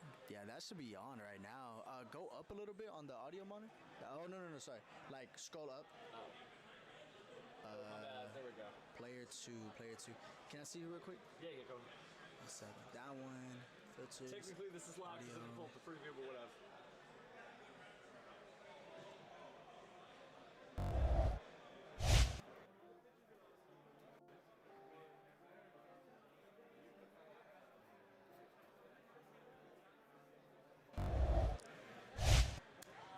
Quick question. Were you able to hear me right there? No. No, not at all.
And we're back, friends. Welcome back to the Game Guys Regional Championship here as we pan away from the beautiful scene of the duel sitting down to these two schlubs, right? I'm Steven, he's Steven. I don't know how this happened, but somehow we are here for round 2 of 9 today. It's going to be some good Yu-Gi-Oh action. That's right. We just came off of watching an amazing match between Aditya and James, with Aditya taking the victory, piloting branded Dracotail. But there's still a lot more tournament to play in this 9-round Swiss regional with over 276 players. Yeah, it's some good stuff, good stuff. Thank goodness they're keeping us loaded with the caffeine. Thank you, Cafe Combini. It's here at the Alameda Mall. And it's just great to have, like, an otaku-themed cafe next to, like, this otaku paradise that is this card gaming. Oh, it's just so good. It's Kingdom of Cards. Yep. Or none at all, because we still don't know actually what our second round feature match is, but the list we saw from everybody who wanted to participate, good, interesting decks in this format. That's right. For anyone wondering, we are actually doing what is basically like a voluntary sign-up sheet, basically. If you want to be a part of a feature match, we have a sign-up sheet that everyone here that is participating in the event can sign up, let us know your record, your deck list, and then we'll try to get you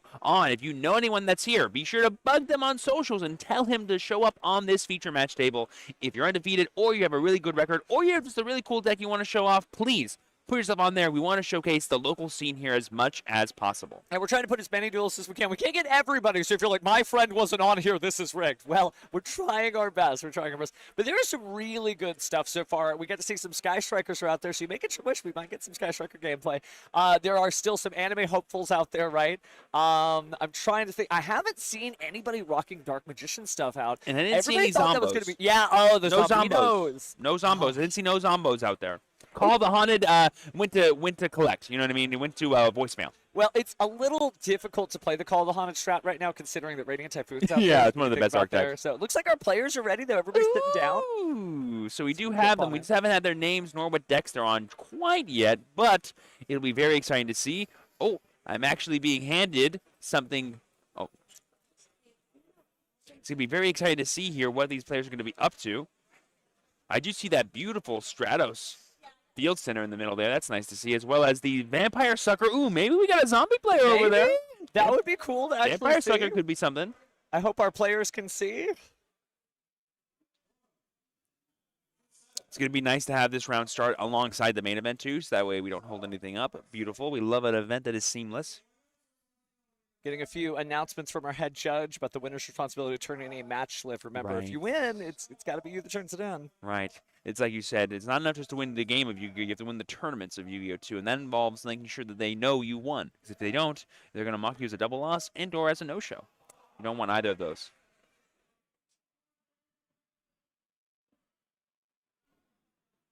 We got some rowdy players out there. Little bit. They're ready to go. Hopefully that's not a repair. It sounded like it maybe, but they would have been moving already if it was. We're just going to get a quick update here from the staff here as to what's going down, but I don't know if you guys can hear the sound of the Yu-Gi-Oh! Duelists. Yeah, it's looking like a repair to me. It's looking like a repair to me. I was wanting to see the duel. Okay. Yeah. Sorry about that. Yeah, All good. All good. Repair. Let's check where we're at now. I think you were the one that were wanting those. Sorry about that, friends. I had a sneaking suspicion you at home couldn't see it, so I got up so I could just make sure that you could. But it looks like we might have a repair. Not my, it's so- happening.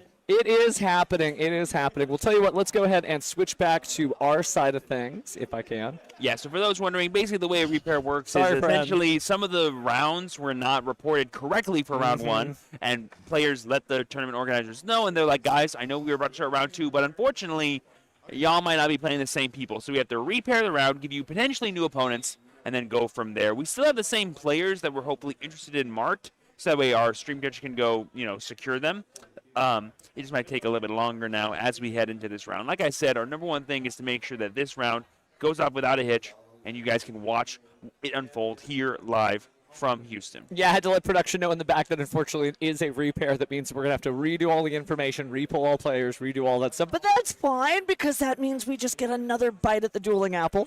Again, at the regional level, it happens. It actually happens at the YCS level. And you do All get the that time. same group groan. It's Yeah. like, Yeah. it's okay, fam. They're going to get all the time they need to duel. Yeah, the groan of 200 players is nothing compared to the groan of 3,000. I'll tell you that much. Yeah.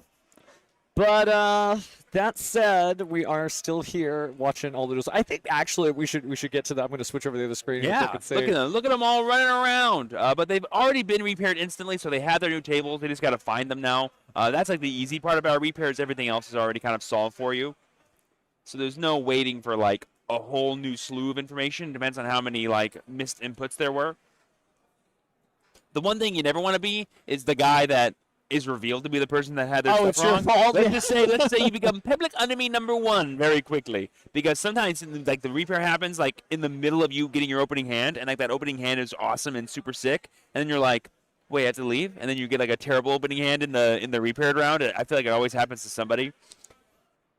Well, unfortunately, we are going to have to get everybody up and down. But you know, as the old songs goes, gotta get up to get down, right? But that's okay, because we'll get new deck lists, new pairings, new everything in just a moment here. It's not a big deal. It's not your fault, viewers. If you're sitting here at home saying, what did I do to make this tournament go bad? Don't worry. It's not your fault.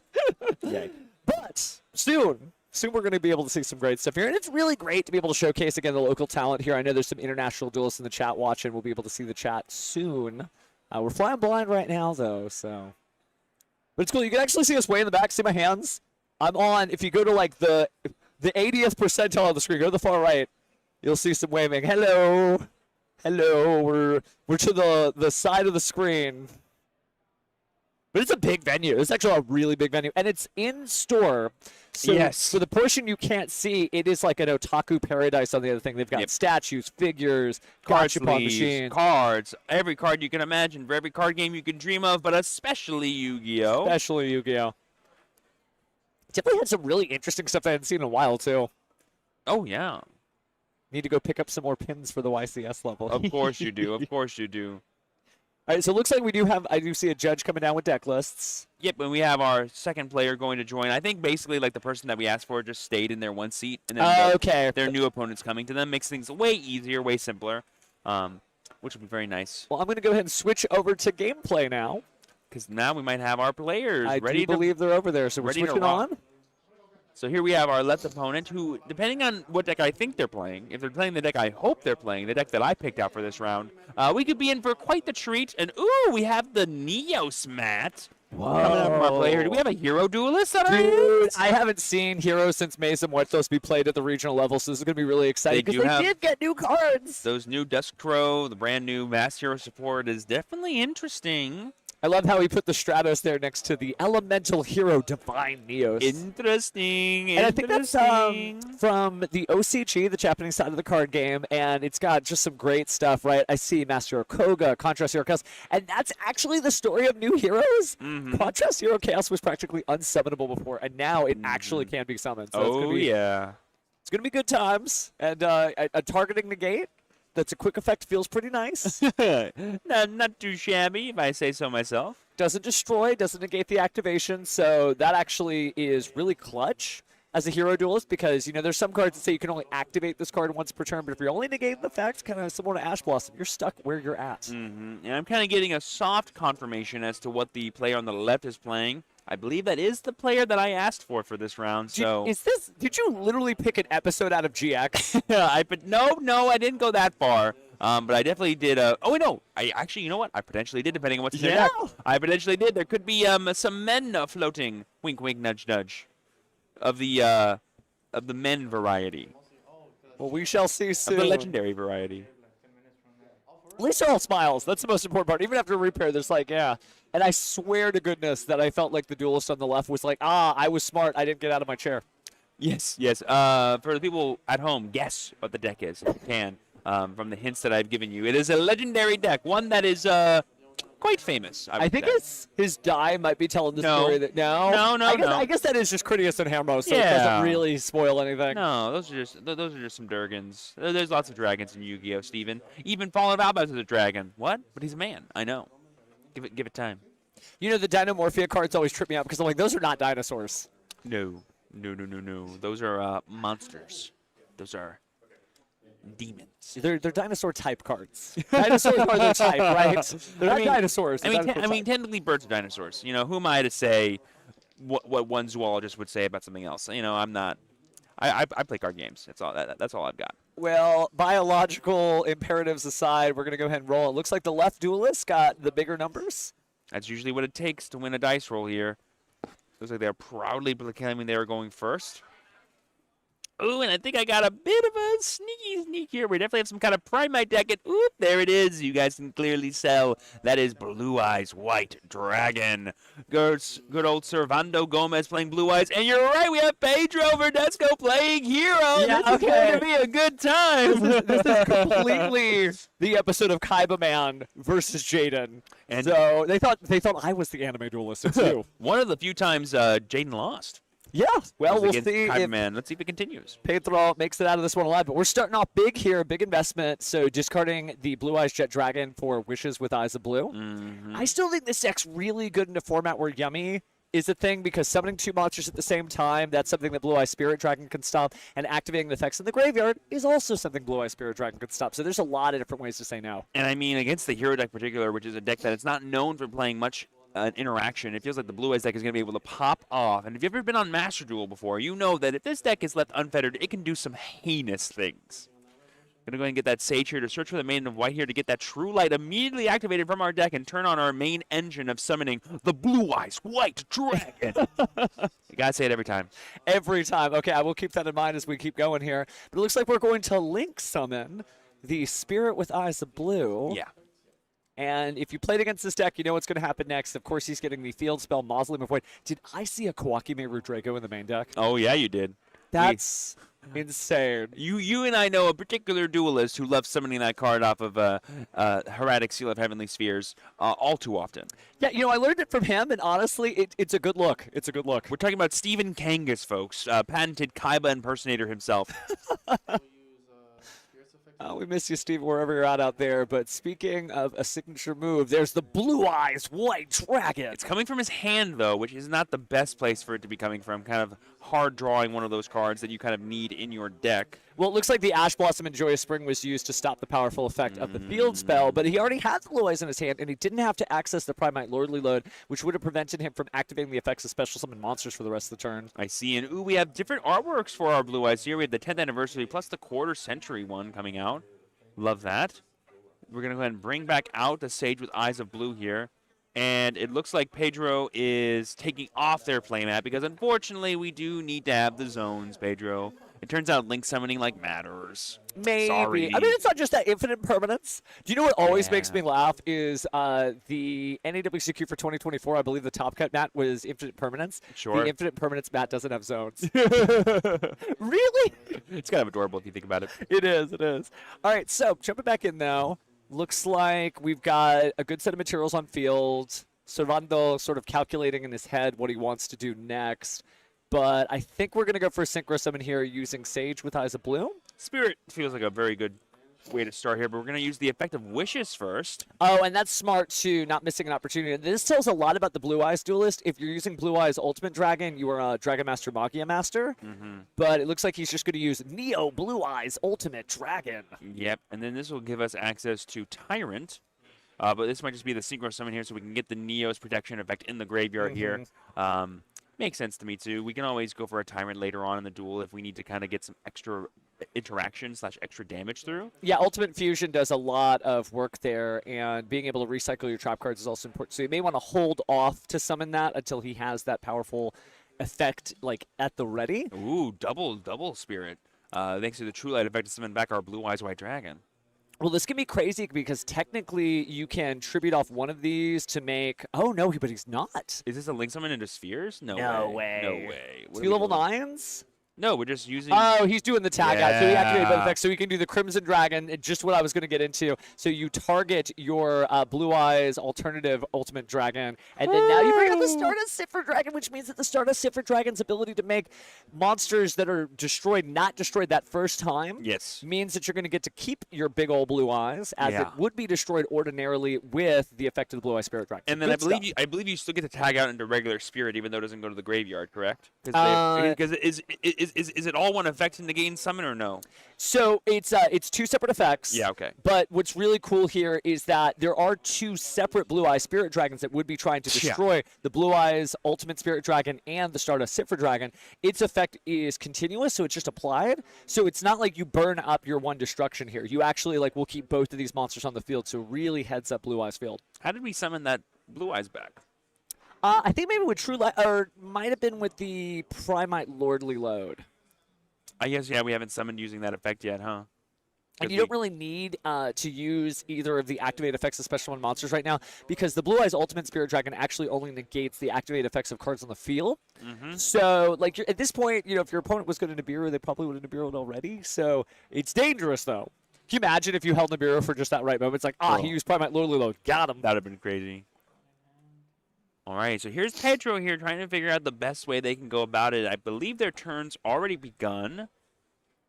Can't tell how many cards are in their hand, but I'm not sure. But I'm pretty sure they're just trying to figure out the best way to start here. Heroes known for breaking boards, and that's a pretty good way to start. Elemental Hero Stratos. Ever since 2005, this card has been a hero staple. It really, really has. It's wild to see Stratos back. If longtime fans of the game know he's been gone for quite a bit. But it looks like we're going to go ahead and negate and destroy here. I mean, that's pretty important because it does turn off the bodies for all the Vision Hero lines that people love to have. But here we see Fusion Destiny coming out of Pedro. He's going to be locked into Dark Fusion monsters for the rest of this turn. But something tells me he's fine with that. Yeah, but unfortunately, it's not going to resolve with a... Oh, there it is. Never mind. I said, Steven, he's activating Fusion Destiny. Please. Well, this one's negated and banished, and I think that's actually going to be all she wrote. Pedro scooping it up there to Seto Kaiba himself, Servando Kaiba. And shows you the Blue Eyes can still do well. It's very difficult to get through two powerful negates like that, but when there are big dragons on top of it, you can't just set past. They're going to blow right through you. Yeah, this format is more akin to these mid-range style strategies like Servando is playing here. But if you're still playing a deck that is left unfettered, you can be like, well, I'm just going to summon Crimson Dragon. I'm just going to summon a good old Stardust Siffer. I'm also going to summon Blue Eyes Ultimate Spirit Dragon, and then go from there, wrapping it up for a clean game one. But now Petro's going to get to go first and maybe show off what some of those newer hero cards have in store for our opponent here. Well, it's good to see heroes, still flexing because I know this is a deck that a lot of people have played literally since 2005, like you said. Jaden Nuki has been out for a while, right? He graduated and has really gotten his game on and then some. But what I think I love about this deck is there's no one right way to play it, right? Everybody's got their own special sauce, or they maybe lean a little harder into the evil heroes, or maybe they're using the new stuff like Master of Furnace, etc. Sure. But we didn't get to see a whole lot of that, so I'm hoping that Pedro gets a turn, as it were. I mean, he got his turn, but he didn't get to do much with it because of those Blue Eyes. Yeah. And he had like a lot of ways to play through interaction, just not that much interaction. Yeah, and it's not like Blue Eyes does a lot, but 3 cards, when you think about it, you've got 5 cards, they've got 3. Unless those are the perfect 5 cards, where it's just push, push, push, push, push. You would have needed another Fusion Destiny. And we're noting too, like the follow-up was insane. So like even if you could like establish like usually the worst board a hero deck can make is like Plasma and that's it. Like, I mean, they say it's the worst. It's gonna get pretty run over. The worst board a hero duelist usually makes is 1 Nibiru token. Sure, yes, that's definitely the worst case scenario for them. Which potentially, if that card is running around Servando's deck, there's no reason why it wouldn't. Could be a very scary adaptation that Pedro needs to deal with, even though he's already down a game. That's kind of the unfortunate thing about heroes. Even if you win game 1, chances are you're going to be facing against a lot of painful things for your strategy in games 2 and 3, and you got to be able to hit that finish line towards the end of everything. Well, it's definitely a deck that gets caught in the crossfire, right? When you think about how Droll and Lockbird is still out there, and Droll is so good against Mitsurugi, and it's so good against Sky Striker, and it has decent value against other decks like Radiant Typhoon. Or Yummy. Yeah, or Yummy. But Hero just, oh no, it doesn't fold to it, but it is very difficult to play through Droll and Lockbird because, I mean, Hero's signature strat is searching. Yeah. You know, when you think about like emergency call to Stratos to whatever hero you need or reinforcements of the army, etc., they've always been very weak to Droll, which is why it's weird that Thunder King Raya was a Jaden card. We call every effect that searches for a named monster a Stratos effect. Yeah, like they were the first to ever do it, and it's kind of crazy. I don't think there was another normal. I guess maybe like the gadget monsters, but definitely in the TCG we got gadgets after we got Stratos. It's not the same. It's not the same. That's not the, if anyone out there likens what Stratos does to what a gadget does, I'm sorry, and I'm a gadget fanboy. Well, but we're I'll starting speak off with myself out. Perulia, which is not a great way to start here for Pedro. That's another thing about the hero deck is you special summon from everywhere, but then we see the Ash Blossom to counter the Perulia because Pedro's like, I am not gonna let you get draws, and we're going to start off with a hero lives, pay half our life points, go to 4,000, but it's a small price to pay. By the way, gorgeous ultimate rare, one of the originals. Oh yeah, Pedro's deck is actually gorgeous. I'm pretty sure it's all ulti rares for the cards that can be so far from the ones I've seen. We'll start out with 4,000 life points anime style. This could be a Stratos here. Yes, it is. Going to be summoning in defense here. Going to go ahead and get the effect up to search. Now we could see a full unfettered board. I do see a Ghost Spell and Haunted Mansion from Servando, which could be annoying. But I'm not quite sure if there's any cards besides like maybe the Destiny Hero cards that really interacts with poorly. Yeah, because when you think about it, you might use like, gosh, I mean like Destiny Hero Malicious coming back out of the graveyard with Cross Crusader is the only thing I could really think that you'd be holding the Ghost Spell for. And even then, leaving Malicious in a graveyard is a good thing. So I know we have some fans in the chat that are maybe not as fluent in Yu-Gi-Oh! So kind of talking through the moves here, we have Vision Hero Ferris. Vision Hero Ferris, when it's summoned by discarding a card in your hand, you get to place in the spell and trap zone a Vision Hero. That Vision Hero is going to be Vision Hero Increase, who contribute a hero to special summon itself, and when it's special summoned, you get another hero. So just making sure you know what's going on at home. Yeah, but this usually gets you Vion, which gets you access to Poly, which gets you access to your first fusion summon, which is usually Sunriser. Sunriser gets Miracle Fusion. Like, everyone knows, like, these hero lines are tried and true for years now, ever since, like, their third or fourth wave of, like, big support that enabled the deck to kind of be this continuously powerful, ever-changing combo deck. There are people that say heroes walked so Lunalight could run. And it's something I've heard many a time in my duels throughout there, and I'm like, it's kind of right. Like, these sort of ever-changing, continuous fusion decks existed because of the hero archetype. Well, Vion on the field there sending the single copy of Shadow Mist to the graveyard there. And Shadow Mist, 2 effects, of course. One, when it's special summon, grab a Mass Change spell card. But when it's sent to the grave, we get Masked Hero Dusk Crow. That's right. Any hero monster from the deck to the hand, and that's going to be the choice. So it's neat to see the new Masked Heroes. Yeah, it's going to be neat to see how this kind of interjects itself into the combo line to make it either more... how do I say this? Impervious to removal or interaction, but also more just powerful if left unfettered. It could be interesting to see how he chooses to use this as Pedro, but I don't think he needs to quite commit to it. But we do see the Ghost Spell coming down, I believe, on the Vion effect to... No? I believe...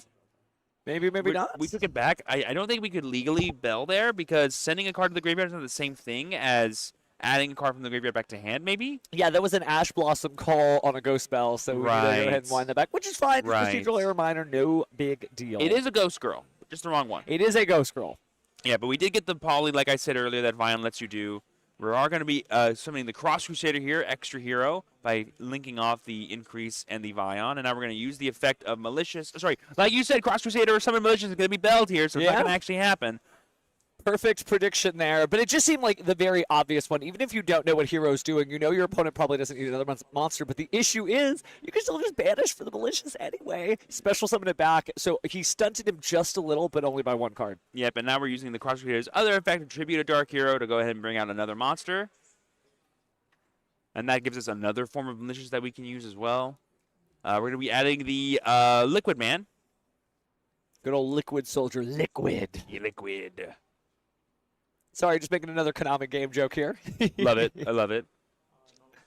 And then we have the normal summon Elemental Hero Stratos, notably not a once per turn effect. I think that one's an ultimate rare. Like, his hero bling is off the chart. Oh, yeah. It's looking gorge.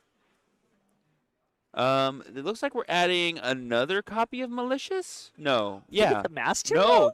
No, that's level 3 Dark Hero. Oh, it's Denier. Oh, yeah, it would be Denier. I think. One of those two. Here we see Infernal Rage coming down. No, sorry, not Infernal Rage. Decimator. I mean, I know you got an Dread anger problem. I'm teasing. By the way, I know. But now it looks like we're going into Shining Neos Wingman. He is revealing that and grabbing the fusion materials. So I do see Elemental Hero Neos being added to the hand, but not much else. Mm-hmm. Because it's got to be named materials, and Shining Neos Wingman only has Neos named on it. But now it's time for a Link 3, I believe. No, it's just going to be Wonder Hero. Driver. Yeah, or Wonder Driver, yeah. This is just letting us go through all the link plays here before we're committed to fusion summoning for the rest of the turn. I really like that. Again, these fusion decks need to get as many resources as possible, and that's what Masked Hero Duskcrow is coming to do. Yeah, so if you're unfamiliar with this, again, you can banish a hero monster from your graveyard, special summon that card, and if it's normal or special summon, you get to add another Masked Hero from the deck or graveyard to your hand, which didn't used to be a thing until the new support. Masked Heroes being in the deck is so huge because for that card we were talking about earlier, Contrast Hero Chaos, it needed 2 Masked Heroes as its fusion material. That's really difficult to get when there were no main deck monsters named Masked Hero anything. And now we have the Mass Change being added here as well as the Masked Hero Furnace, which will be that second Masked Hero you need to maybe get access to Contrast. We're going to go ahead and discard the Furnace here, I believe using its effect. Yep, reveal the card, add a Mass Change or Polymerization from your deck to your hand, then discard 1 card, which is great because you want those to go to the grave. But now we're activating Polymerization here. He's got the old school first season art there, combining Liquid Soldier and Neos. This could be Infernal Rage. Now we're summoning Elemental Hero Flame Wingman Infernal Rage, which will give us everything we need. Yeah. So like I said, this is actually a much different line than the one that I described. It looks like Sunriser is only needed in like the emergency situations now, when you need a miracle, basically. And now we're going to go ahead and reset that Polymerization and then add another hero monster to our hand. I'm not sure what we got there, but it looks like Pedro is feeling confident with what he's going to continue to do. Looks like he'll go ahead and draw 2 there from the Liquid Soldier. I believe he's got to discard 1. Yes. Like I said, you just need as many resources as possible when you're piloting these fusion decks because unfortunately you are operating from behind. We're going to be discarding the Fusion Destiny there. I was going to say that's the 3rd copy, and I remember that was the first duel. My bad. But we are going to go ahead and tribute the Infernal Rage for its own effect. So let's see who we grab out of the extra deck now. It could be Sunriser now. It could be Wake Up. Could be... Yep. Oh, there's the Sunrise, yeah. Yeah. Why waste our Poly on Sunriser when we can summon it for free and still get Miracle Fusion? That's really cool. It's just so neat to see how far this deck has come. Yeah. Because, like, you know, you used to only bring out a couple of heroes, or even when you made a really big established board, the end result was typically Destiny Hero, Destroyer, Phoenix Enforcer, and Elemental Hero Sunrise. And those are good. Those are good. They're great. And maybe a Master or Dark Law if you were lucky, but now there's just so much more extension. And if you're looking for a deck to play at home where you never have the same results twice, you're always just reaching for the stars, Hero definitely is it. You get a lot of skill expression there as you try your hardest. I mean, this is all off 1 Stratos. Let's remember that. 1 Stratos has made all this possible, plus the normal summon of a second one. That's it.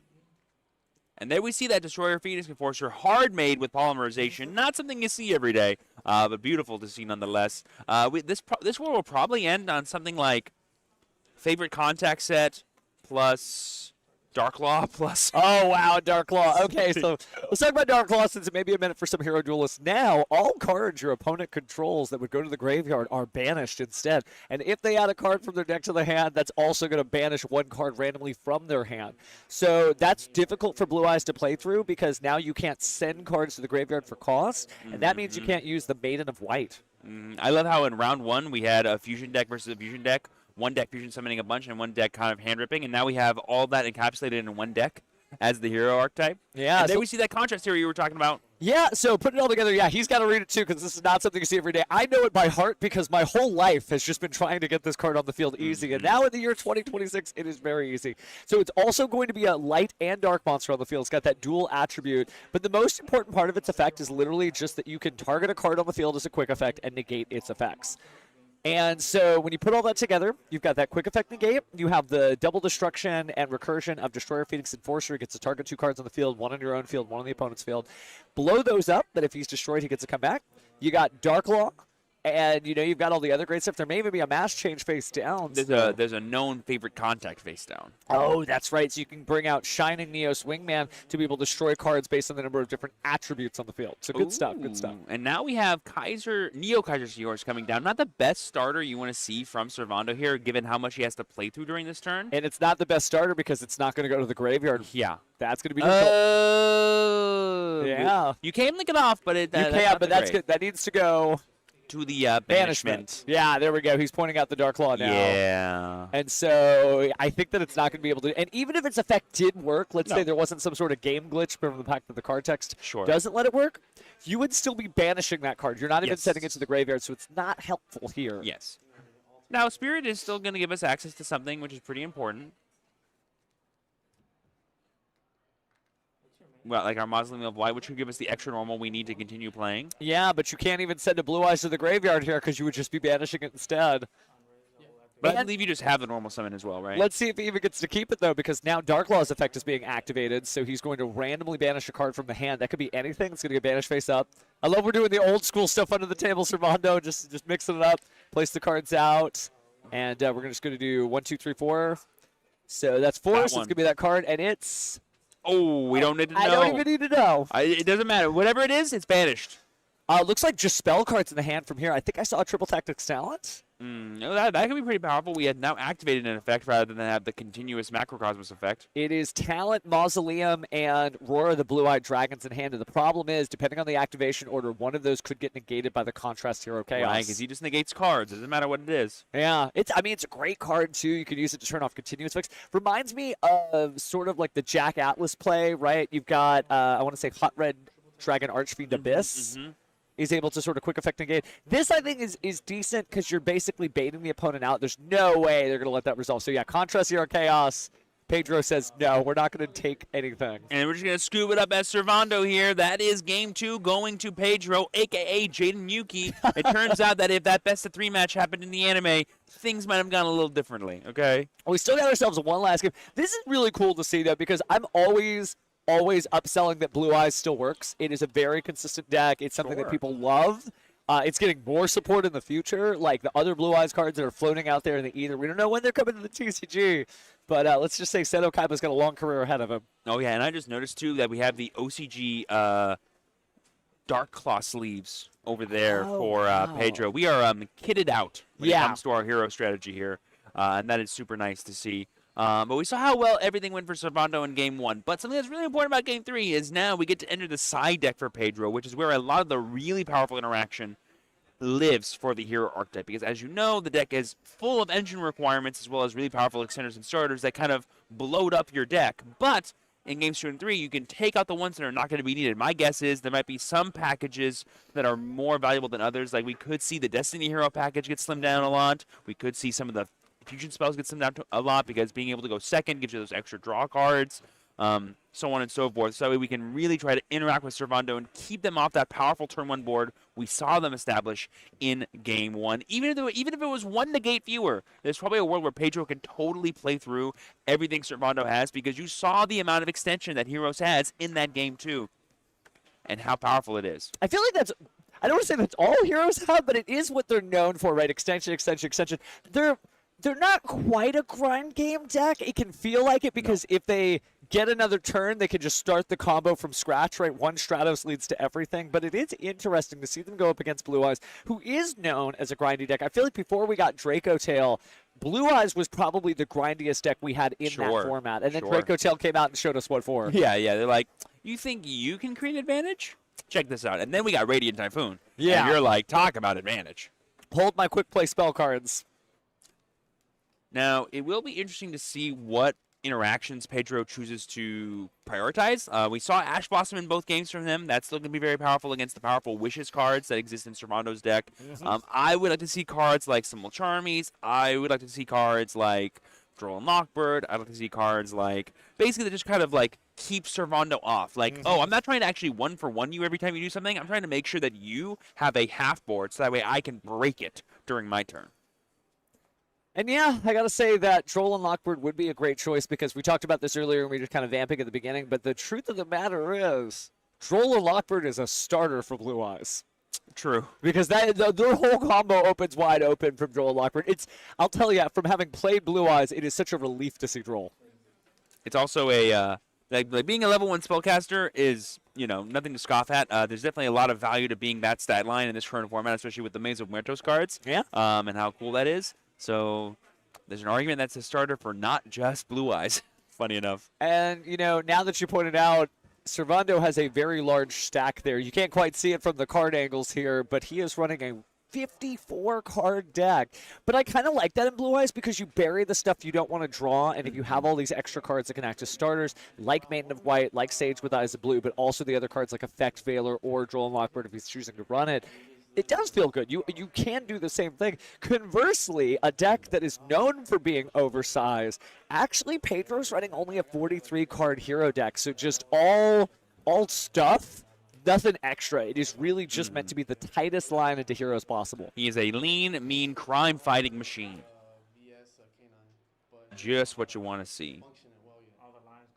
But good stuff, man. 2 rounds in. Still got 7 rounds to go. It's going to be a good day. Especially if the duels are all like this. You always want to see it go to the third game if you can. God dang right. As you have said, Steven, this is the best form of Yu-Gi-Oh! Because both players know what they're doing. They all They know what's both up. know what the other guy's doing. They both had a chance to access their side deck. So let's see if that pays off and who gets out of round 2 alive. We are seeing these players operate with the most information, the most tech, the most everything they think they're going to need in this given match. This match will determine once and for all who wins this match. Will it be Servando as he goes first and activates Wishes for Eyes of Blue? Do we have a response here from Pedro? We do not. That's going to be 2 free searches for Servando.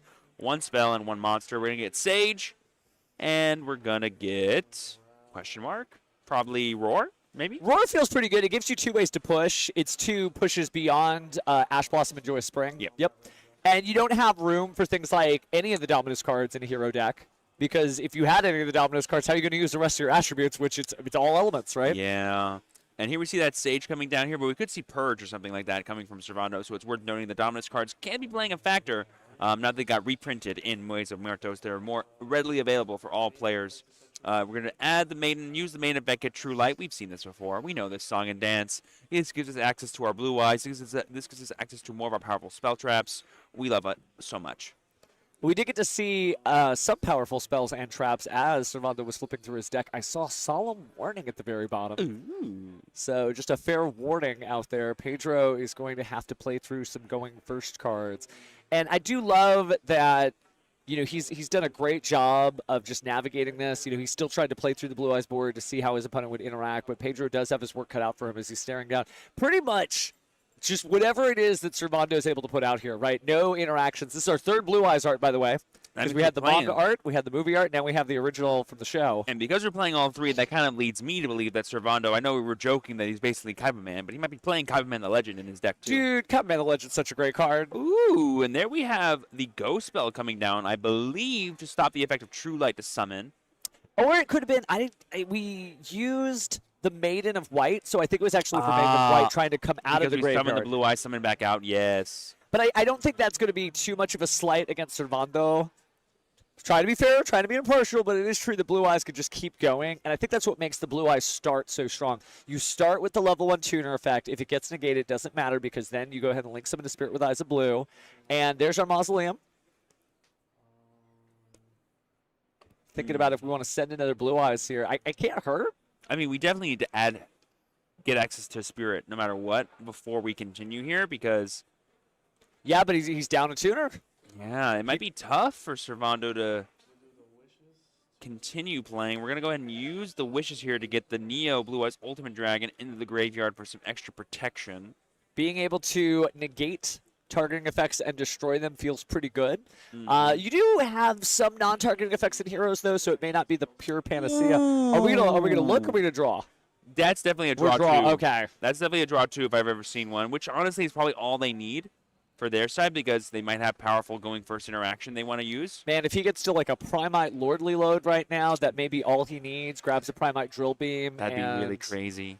Because we saw that Servando being able to just put like 3 interruptions. If Pedro doesn't have 5 starters or even 4 starters, that can just kind of be it. Heroes are a little...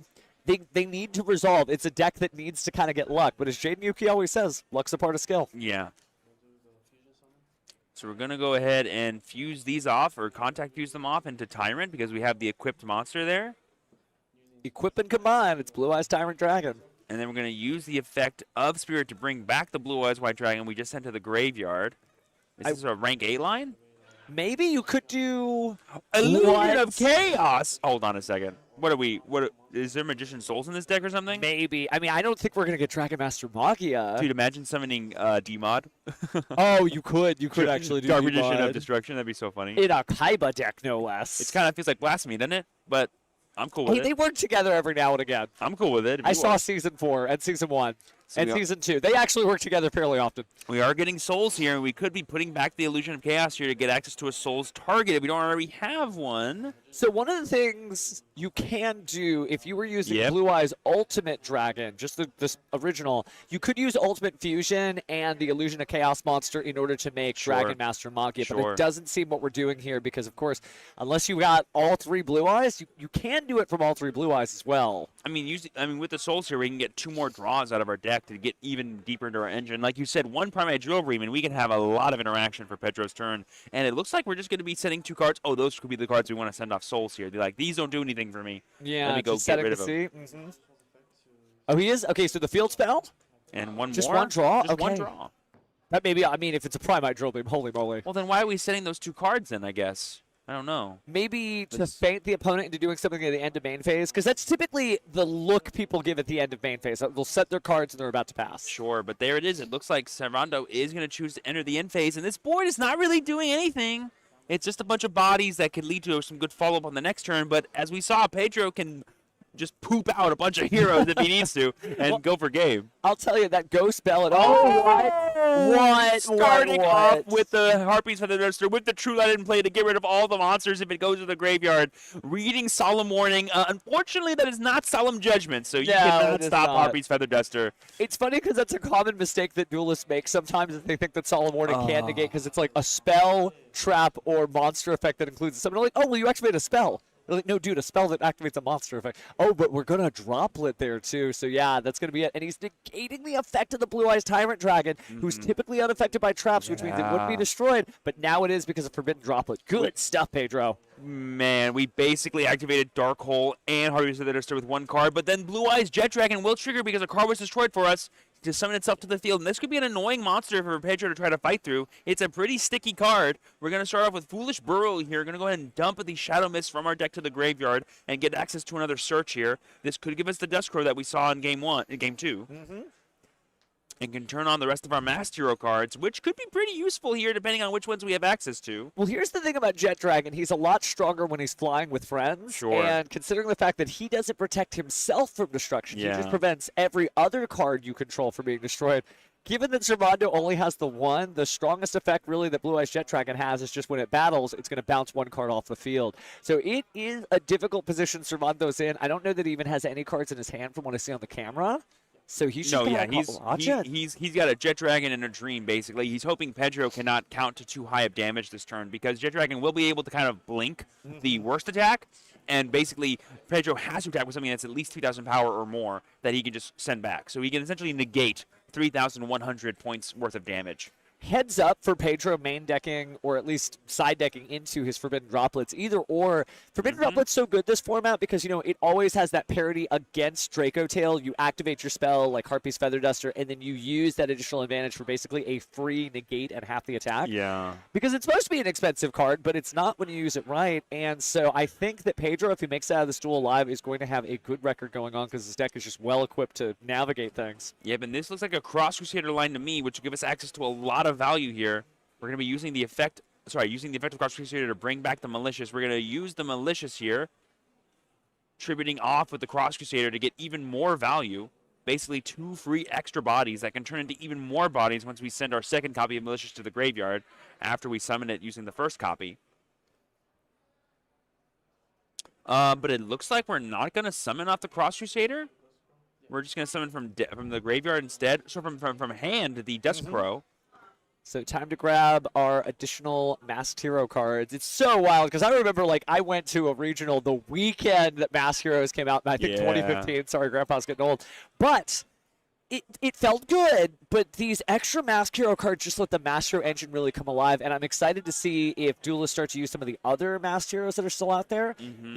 I haven't seen as many Masked Hero Blasts. I haven't seen as many Masked Heroes Divine Wind, so we'll see. Yeah, but Furniture is going to be using its effect to reveal it, add the mass change, and then dump it to the graveyard, which if we have access to Miracle Fusion again, could be pretty sick. This is really cool. I feel bad for Servando, right? He's just leaning back for a bit. He's got his arms crossed to a degree because I think there might be one face down card he has. If you take a look under his watch, I think there's just that one card, but I don't know if it's going to be enough. He sure is acting like it's not a thing that's worth him looking at. But that's like the Nibiru special, right? To be like, oh yeah. Before you leave your main phase. Also this. Also this. Also this. Also this. Hey, there's some duelists that love the Nibiru token. If you're running any evil heroes, remember, a rock and a fiend is evil hero Gaia. So it could be worse. Could be worse. But speaking of worse, looks like we are getting rid of... Oh, we're not discarding the Furnace. We're actually just discarding the Forbidden Droplet to leave the monster in hand. Yeah, because, you can only activate one Forbidden Droplet once per turn, so I guess he's just going in. I remember, he's a fusion deck. He needs monsters to fusion summon. I can't fusion summon with Forbidden Droplet, turns out. Give it time. Yu-Gi-Oh's still young. Are we going to hard make contrast here with just a regular polymerization? That'd be pretty cool, but it does kind of put us in our... Yeah, I was going to say, Sunrise is a bit better because we can get both, basically. All right, effect is good. So grab a Miracle Fusion, but you can still use that Miracle Fusion for Contrast Hero Chaos. Yeah. I can't sing the praises of main deck Masked Hero monsters enough. Oh, yeah. It just makes life so much easier for the slew of different kinds of fusion monsters you can summon. But now if you're Pedro, like, where are you going to go from here? Because right now, none of these monsters actually contest the Blue Eyes Jet Dragon in terms of attack points. Yeah, well, here's the thing. If another hero monster attacks other than Elemental Hero Sunrise, you can target one card on the field and destroy it. Right, but then you can just chain because it's during the battle, so you can just use Jet Dragon to bounce the Sunriser. No, because Jet Dragon's during damage step. So you would never get to the damage step. You would be able to destroy it beforehand. On attack declaration. I see. But we're going to link them off here, it looks like, to try to go into I believe it's called, Dread Decimator. Or Wonder Driver, potentially. Both are solid options here. He's figuring out what he's going to do, but yeah, it's going to be the Wonder Driver. Such a weird monster, right? Summoning to its Link Arrow, getting a set polymerization out of the graveyard. Yep. But it does give you additional extension. Just kind of very awkward. It's a weird dance. A U-turn in the middle of the drive. Yep. And here we see the Miracle Fusion here. This is going to give us access to the Contrast, which is going to be the only way we have to summon this monster, which could also interact pretty well with the Jet Dragon. Dude, game respects game. We were talking about the bling. That is a CRV Cybernetic Revolution Miracle Fusion Ultimate Rare. Oh, yeah. Gorgeous. Only way we know how to do it here, Stephen Darling. I'll tell you that much. Yeah. We still have yet to use any of the Maliciouses that are in our graveyard, so we have plenty of bodies if we need them. We're going to go ahead and get that set poly back thanks to Wonder Driver. But now what are we going to do as Pedro? Now, Contrast Hero Chaos does have the 3,000 attack, but you could just negate the effect of the Blue Eyes Jet Dragon, so now you're able to crash into it or destroy result of battle without having to worry about the other issues. Sure. You could bring out Dread Decimator for some attack boosts, so that might end up helping out. Does Contrast Hero negate activations or no? It just negates the effects of the monster, so it's like an imperm. Yeah, but that means if we attack it, because Dragon's effect is in the damage step, we can't actually stop it from activating. No, but you can do it as a quick effect. You don't have to wait for them to activate. So it's not like an Ash Blossom stuff. It's such a cool monster. Forgive yourself for not having it memorized because nobody played this for decades. It is classic Spell Speed 2 shenanigans. We love it. We love it. The juice is loose. I mean, but still, though, Pedro's like in a pretty tough spot because without getting access to Infernal Rage, I'm not seeing how he's going to be continuing the rest of this turn. Yeah, I mean, he might just leave his opponent alive, and all Servando has to do is just draw the right thing. Now, having the Contrast Hero Chaos does insulate the plays, so like if you normal summon Sage with Eyes of Blue, what a great start for Blue Eyes. Well, you negate that effect. Okay.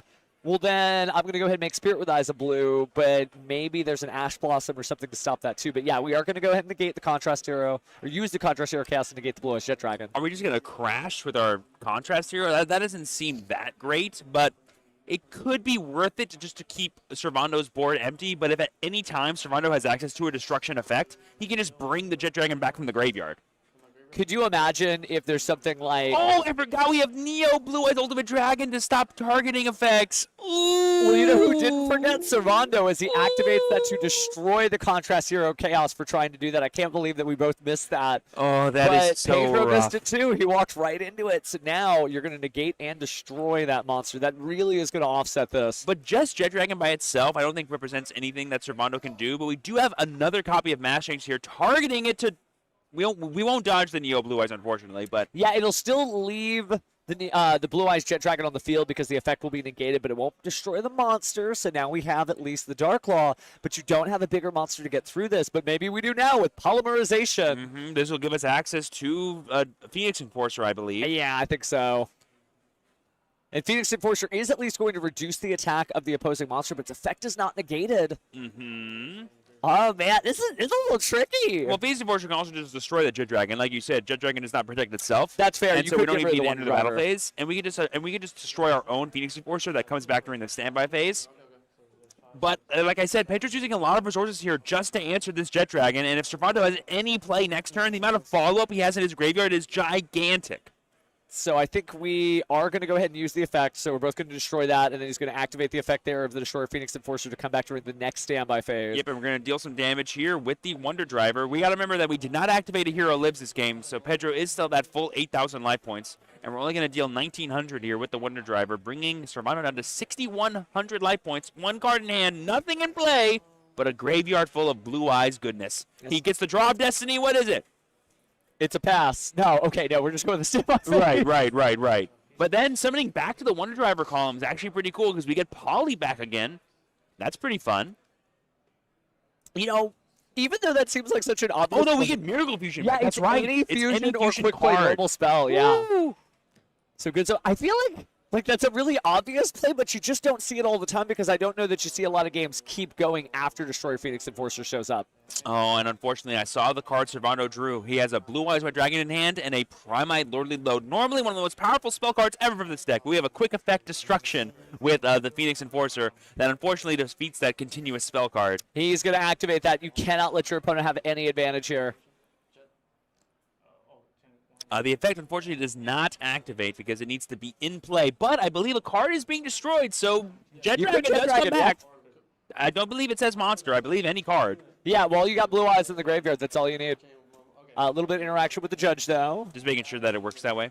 Okay. I think there may have been... Was there no communication issues. We're getting the Jet Dragon out. Thank goodness. Yep, just double-checking here that card can, in fact, come back whenever a card is destroyed from the hand, field, or graveyard. We do have some graveyard effects here, like the Roar, I believe, as well as, but I don't know if we're going to be able to fusion summon. Like, we can make another Tyrant Dragon, I guess, but that's not worth it. I'd rather have the Jet Dragon in play, I think, if I was Servando. And I don't believe Majesty has a graveyard effect. No, so he's got to figure something out to do then. I mean, we could just attack this Wonder Driver, and but that's it. Majesty does have a graveyard effect, but it's not relevant here. It's the Banish to Ritual Summon using a Blue Eyes White Dragon. Yeah, and then what Pedro can do is we can just go Miracle Fusion, summon Infernal Rage, get access to another fusion card, and just deal as much damage as possible after popping the Jet Dragon using Enforcer again. So we are going to go ahead and attack the Wonder Driver here. Doesn't look like we're bouncing the card that's face down. I believe you can only bounce monsters. And it's also Miracle Fusion, so. Yeah, so it doesn't really matter. Yeah. Why activate the effect so you could get hit with the Ghost Ogre? Who knows? But take a look at the graveyard. Was looking at the effect briefly of Roar of the Blue-Eyed Dragons. You can banish it to Fusion Summon. You could make a Tyrant Dragon, but if he doesn't have a second Tyrant Dragon in the extra deck. It's also probably not better than just Jet Dragon by itself, if I'm being honest. So we get back our Phoenix Enforcer. We normal summon Denier. All right, let's see. I think this is starting to wind down for Servando. I don't want to cheer against Blue Eyes White Dragon, but Pedro is just doing good work here, not giving up the sort of initial advantage he got. Yeah, he was able to really stymie Servando there with the powerful Ghost Spell that he had on the Maiden of White and just denying Servando access to the Blue-Eyed Spirit Dragon, which turned off all of Servando's extension. Here we have another copy of Malicious coming down.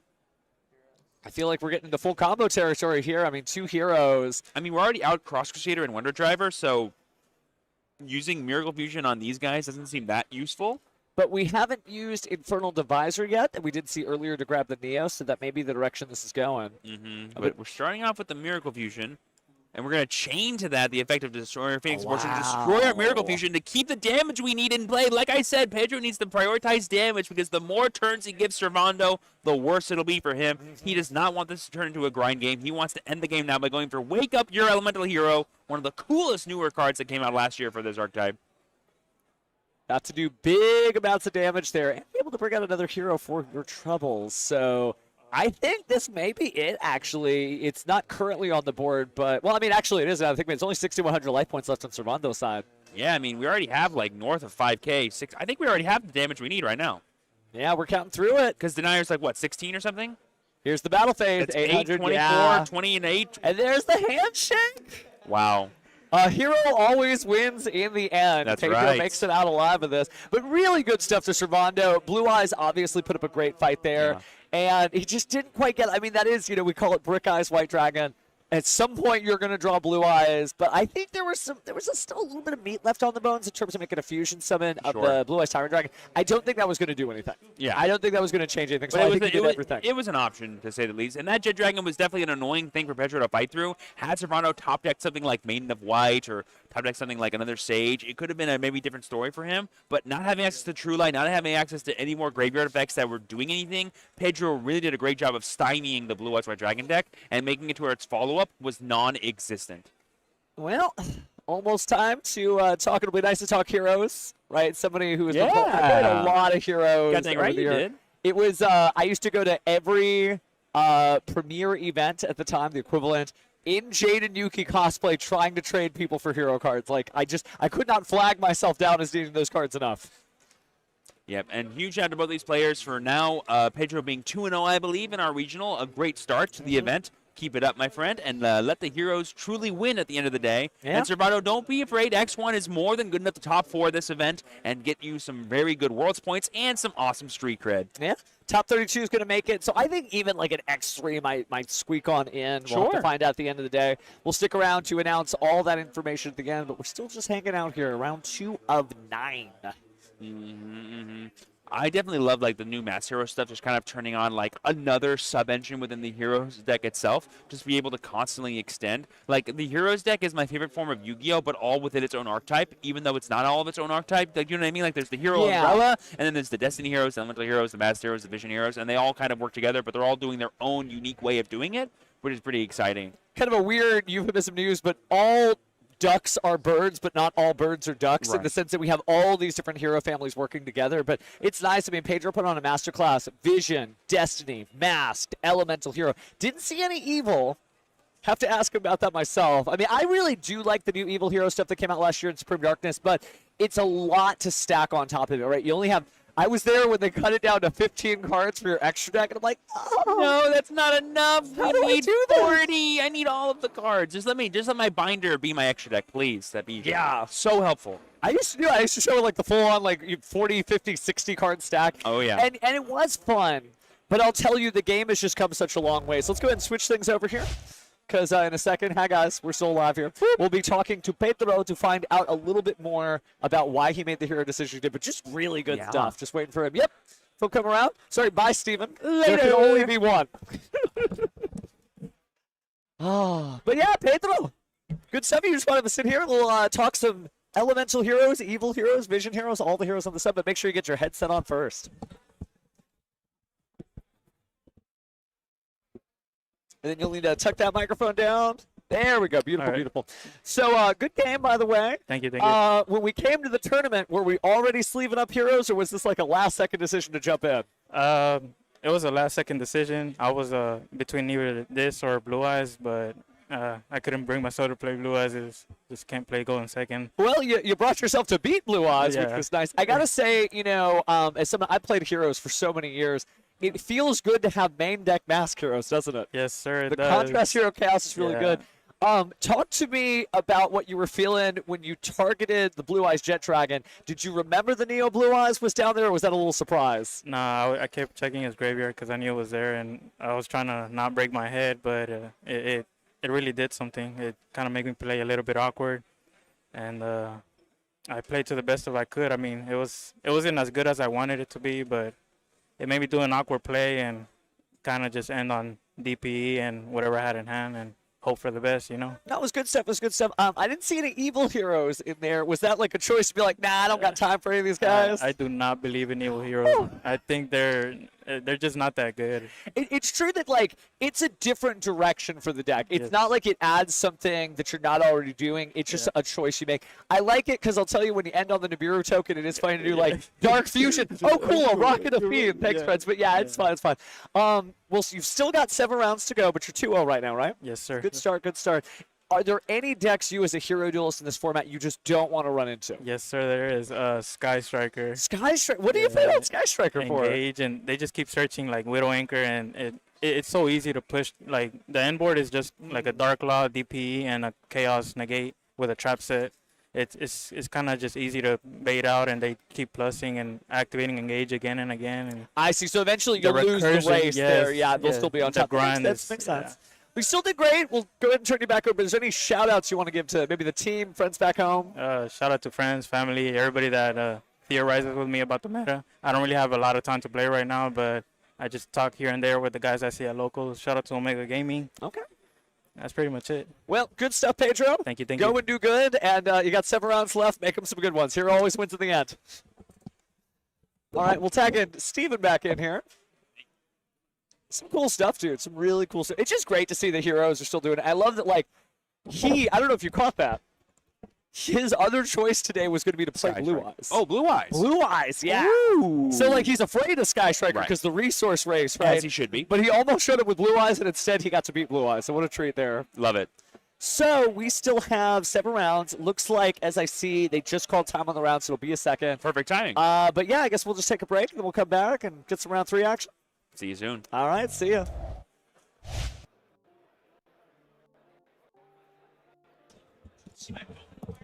I had no. Maybe I think you put it for the room. You didn't want anybody to jack it.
Welcome back, everyone, to the Game Guys Houston Regional for the Burst Protocol format, or should I say season. My name is Steven Rodriguez. Some people know me as the True Champion, and I'm joined by Steven Darling as your commentators for today's event.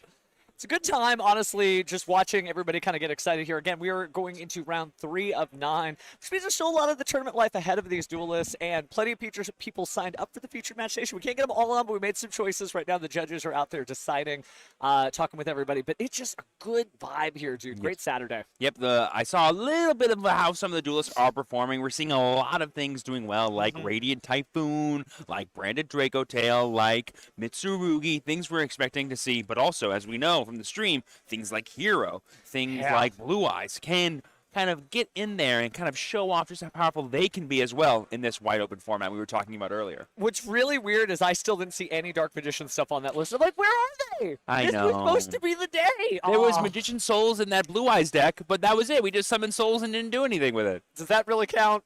Technically, no. I wish it did. But it's good, though. It was really good. So I'm not complaining about what people are playing. Right. It's just when some new deck comes out and it's the talk of the town, you do want to see it. Come on. Maybe people are hiding their strategies. Maybe they're not signing up for the featured match. But don't worry. On round 9, we will absolutely put the #1 table up no matter what it is. So I'm very curious to see what the best decks in the room are after we go through 9 rounds of Swiss. Oh, yeah. It's going to be super awesome to see. We're currently, looks like players are starting to take their seats, which is pretty exciting. Can I push the button? Go for it. Yeah, let's see it. Button. So we are switching. Oh, okay. Maybe we did that a little too soon, but they're coming soon. Boom! Right there. There we go. We see those players getting ready to take their seats, which means hopefully our players are going to be ready to go very soon. But those are the duelists out there vying to be the Game Guys Regional Champion here in Houston, Texas. And the field is thick with competition, and it's going to be definitely awesome for us to watch it unfold live and in person. Yeah, it's honestly been a really good time. Again, if you're in the greater Houston area, you definitely want to come down to Game Guys. Even if you're just passing through, this is really worthy of the trip. Actually, let's speak from somebody who's never been here. Yeah. You came here for the first time. What was your first reaction when you showed up to Game Guys yesterday? This is a place where a guy, can do some games, and that's all I need, and it's beautiful. And believe me when I say, when you see the amount of space, games available, and I would say the strength that this shop has in this area, you will feel the effect that Game Guys has on the gaming scene, and you'll be itching to play. It's really cool. I mean, the fact that they have tablets hung from the rafters up here for the table numbers is just like this place is kitted out. It's kitted out, and we love it. Do you believe we have our lunch break after this one? Ooh. We'll wait for the announcements from the head judge. Back here. We're such players by heart.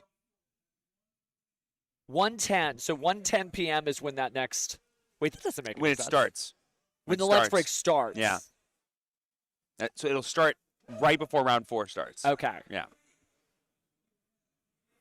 All right, we got our time. It's time to begin. Yeah. Let's duel. We'll give you guys an actual. That's when the lunch break happens. Me and Steven have some fun things planned to kind of keep the air nice and breathable as you guys are watching back home, so we can keep you guys entertained while that lunch break happens. For all the players out here who are going to be doing 10+ hours of Yu-Gi-Oh today, gotta make sure they stay fed. Yeah, we're not going to leave you hanging here. Don't worry. But speaking of hanging, I think we actually may have our duelists getting through there. So if you want to go switch over to our gameplay camera, we actually get to press the buttons here. This is an exciting time. Yeah, they are. Here. So we'll get some names and deck lists soon enough. But whoever these duelists are, they have earned the right to be up here. Oh, yes. It is time for round 3 of the Game Guys Regional, and you can tell they are raring to go. I'm not quite sure what their records are, but I imagine it doesn't matter. The game plan is the same.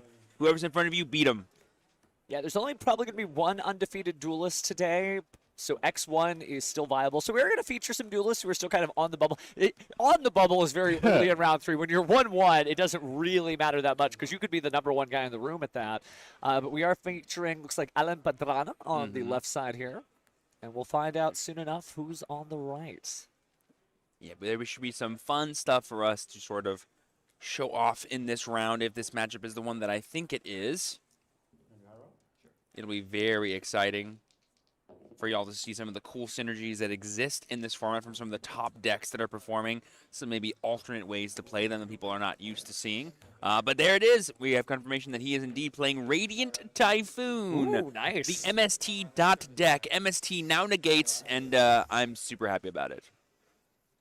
And we have John Blair on the right as his opponent. Not quite sure yet what he's playing, but neither does Alan, so it'll be an interesting way to see what goes down. And I think, is that? It is Dark Magician Gold. That is definitely Elf Note White Forest is what we're going to be seeing here. So the battle of the Synchro Monsters versus the battle of MST. Let's see if this Typhoon can blow down this forest. This is going to be an interesting deck to see. This is going to be the sort of synchro version of the latest lore archetype, Archmage, but in combination with the White Forest Azamina cards that we know. Their biggest enemy is, how do you say, Droll and Lockbird, but when it comes to raw advantage and extension, they can go from there. Does he have an Archmage kit in there too? Using the Theo Realize to take a look at the top of his opponent's deck. I swear I saw Radiant, Typhoon, Vision. Yeah, that was Vision at the top of Alan's deck that he put to the bottom. He's like, you're not going to draw that. But now John has full information as to what Alan is playing, whereas Alan is still kind of operating under, what the heck am I looking at? We've only seen one type of card here so far, and that's the Elf Note card. But now we're going to have Medius the Player get summoned. This will go ahead and search for a Power Patron. And that makes sense if it is Elf Note that he does have the Medius the Pure in there, of course, because he's going to get the Juno, the Power Patron. Yep.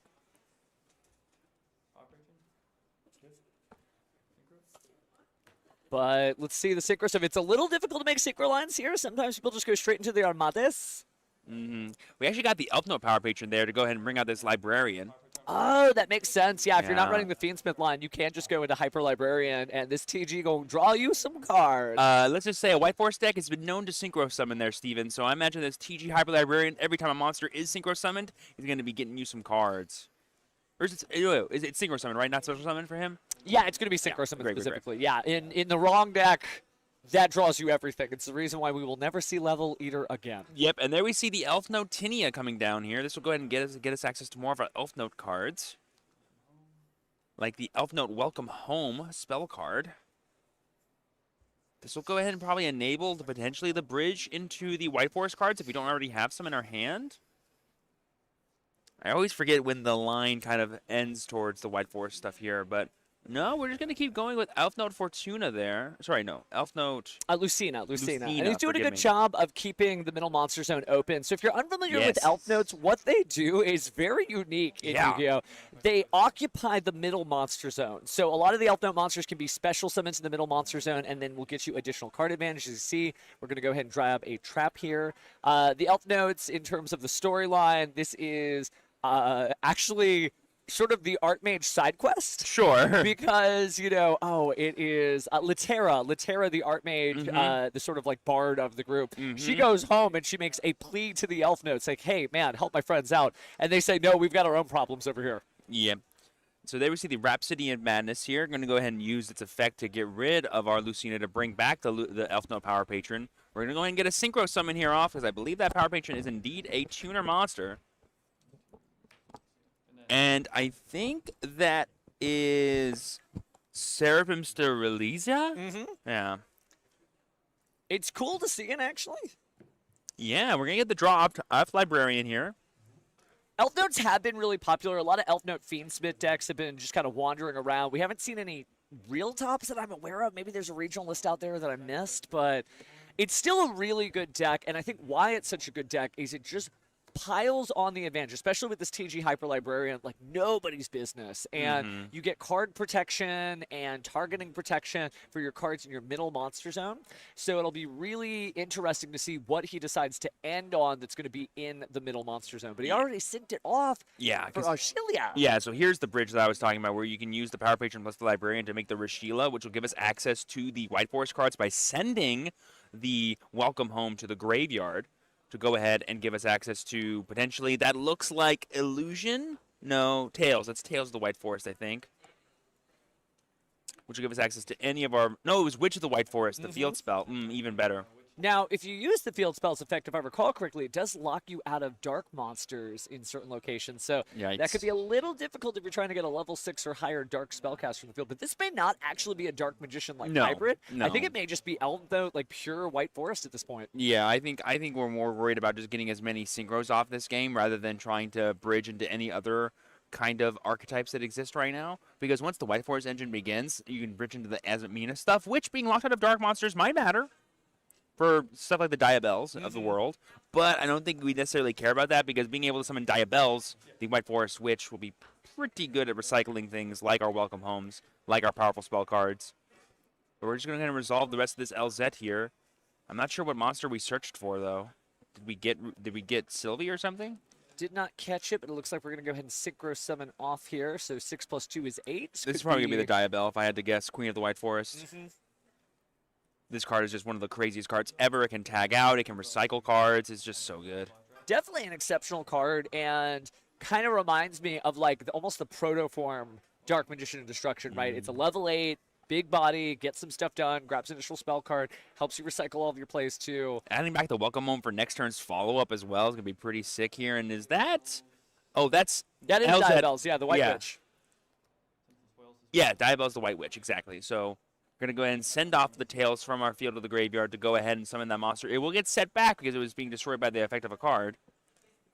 You know, it's so funny to see Diabells, the character, on the field so much because previous incarnations of her were not as popular. I thought during, you know, the very first release of Diabells, remember she required everybody to set their spells and traps face down. Thought that was going to be a huge hit. Turned out not to be, but good to see she made it back one way or the other. But we're going to go ahead and set a card here, go back into the deck, and let's see what we grab next. John doing a great job of showcasing how much this deck can go if it goes in uninterrupted. Yeah, was that Fallen the No, there's no way that's Fallen the Virtuous that he just added. What was that card? Oh, it was the Philia Diabell. Forgive me. That's going to get us into more of the White Forest engine here. This could give us Azamina, Elzet Azamina of the White Forest, which could be pretty good. I wonder if he's trying to build up. I mean, he's got the traps in the graveyard already, so if he gets to Diabell Star Vengeance. Oh, there it is. Yeah. There it is. Notably, we're locked out of Dark Monsters from the extra deck, but not just summoning them the old-fashioned way. That is true. That is true. I think she's a Fiend, so she's not going to be able to bridge over into the Dark Magician Destruction anyway. I'm just so hyped for it. I'm sorry, guys. I love me some Dark Magicians. But this field is exceptional, and having Vengeance out there with its special effect of paying half your life points to destroy any card, that's clutch. Yeah. That can stop a lot of different decks from getting online. Imagine if this was in the last duel, right, where we saw Primite Lord Lulo get destroyed before it resolved. That's huge. What's the effect of Welcome Home during your opponent's turn again, like while it's face up? It like protects it's based your guys. on the attributes of the monster in the main monster zone. So let's read it together, Right, 'cause right now we have 2. So the monster in your center main monster zone cannot be destroyed by card effects. That's you can pretty send huge. a monster from your hand or field to the graveyard to special summon an elf note with a different original attribute from your deck and defense position. Also, you can't special summon from the extra deck for the rest of the turn, except synchro monsters. But in a White Forest hybrid deck like this, that's not a problem. Yeah. Yep. So right now the interactions I'm seeing is we have the protection from the Welcome Home, we have the trap card, we have the Vengeance, and we have Diabell, the Queen of the White Forest, to get access to Silvera, Wolf Tamer of the White Forest, which can basically non-target Book of Moon all of our opponent's monsters. But we're starting off here with Mandala for the Radiant Typhoon player. Was that a normal summon, or are we in the... It has to be a normal summon. Yeah, we don't have any Mystical Space Typhoons in the graveyard yet. It shows you why Molcharmi Purulia is so important in this format. There's so many decks that just need extra boosts. Yep, and then this Megala here is threatening to get us access to the first ever Mystical Space Typhoon of the turn, which can answer these continuous spell cards pretty handedly. We know that the center spell card for John is just Tales of the White Forest, which doesn't do anything during Alan's turn, so he doesn't need to worry about it. But there we see Visions for Radiant Typhoon. John tried to do their best to deny Alan this card by putting it to the bottom of their deck, but they had one in hand anyway to get access to even more draws and to start triggering all of our quick play spell effects.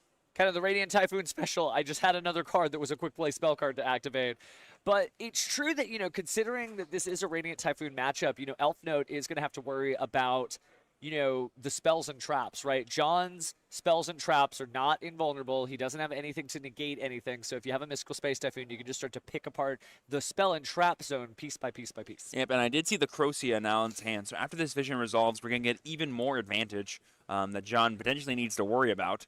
There is an argument here, I guess, of him interacting with this immediately to try and deny the link play, because we could go for a Silvera here that can, you know, non-target Book of Moon all of Alan's cards, especially if he chains something like a Crocia, so that way we can keep them off the Vara Rune link 2. Well, monster effects resolving are important because I just saw Alan's hand. It is all Radiant Typhoon monsters. So he needs every one of these cards to basically work. John, unaware of this, right? He doesn't have a bird's eye view like we do, but I think we're going to be using the Elf Note Synchro Monsters effect here. I believe it will enable us to bounce the Megala back to the hand, which will turn off its ability to be used after this quick play spell triggers, which is pretty huge. I guess we're just asking how the Megala works here as John. Yeah, because as we tune into the effect of Seraphim Strelitzia, that's a name. Yeah. During the main phase, you can special summon a level 6 or lower Elf Note monster from the hand or graveyard, then reduce the levels of all monsters that are level 4 or higher by 3 until the end of the turn. Of course, your synchro lock. So getting the additional body could be helpful there, but it looks like we just don't mind. We're going to let that go after special summoning the Elf Note. Tinia, which Tinia over on the right, yeah. And I believe we did all that to negate the spell card of Visions too, because the effect did not resolve. Very powerful there. And I believe all the Radiant Typhoon cards care about is that quick play spells are activated. Their effects do not need to resolve. We're going to go ahead and resolve the rest of the effect of Tinia here to go ahead and bring out the Lucina back to the field.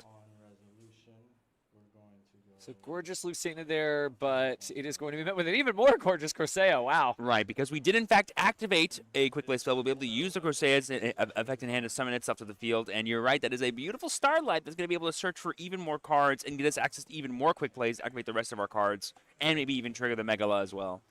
Duel is showing up and showing out today. But this is really cool to see this matchup because, while Elf Note is out there, I don't think I've seen a lot of it on feature match stages, maybe like 1 or 2 duels like per tournament. So Sure. it's good to see people sort of being a pioneer or at least just showcasing that this deck is out here. Yep, and here we see, I believe, the effect of Tinia here to let you swap your center columns and get a hand rip. And we're going to get another copy of Corsair. In fact, that was the copy of Corsair that I believe was going to be summoned. Yep. Which means we don't actually get to summon it anymore. It's an effect that activates in the hand. I guess the question is, how does this? What do I get to? Do I still get to summon it? And like, no, I don't think you do. Nope, it's gone. So I guess the question is like, was it in my hand before it summons itself? I'm like, I'm pretty sure it is. Yeah. yeah, it is. It is. Because So it's reveal. it activates in the hand to summon, and then when it is summoned, good things happen. But if it is never summoned, it doesn't do anything.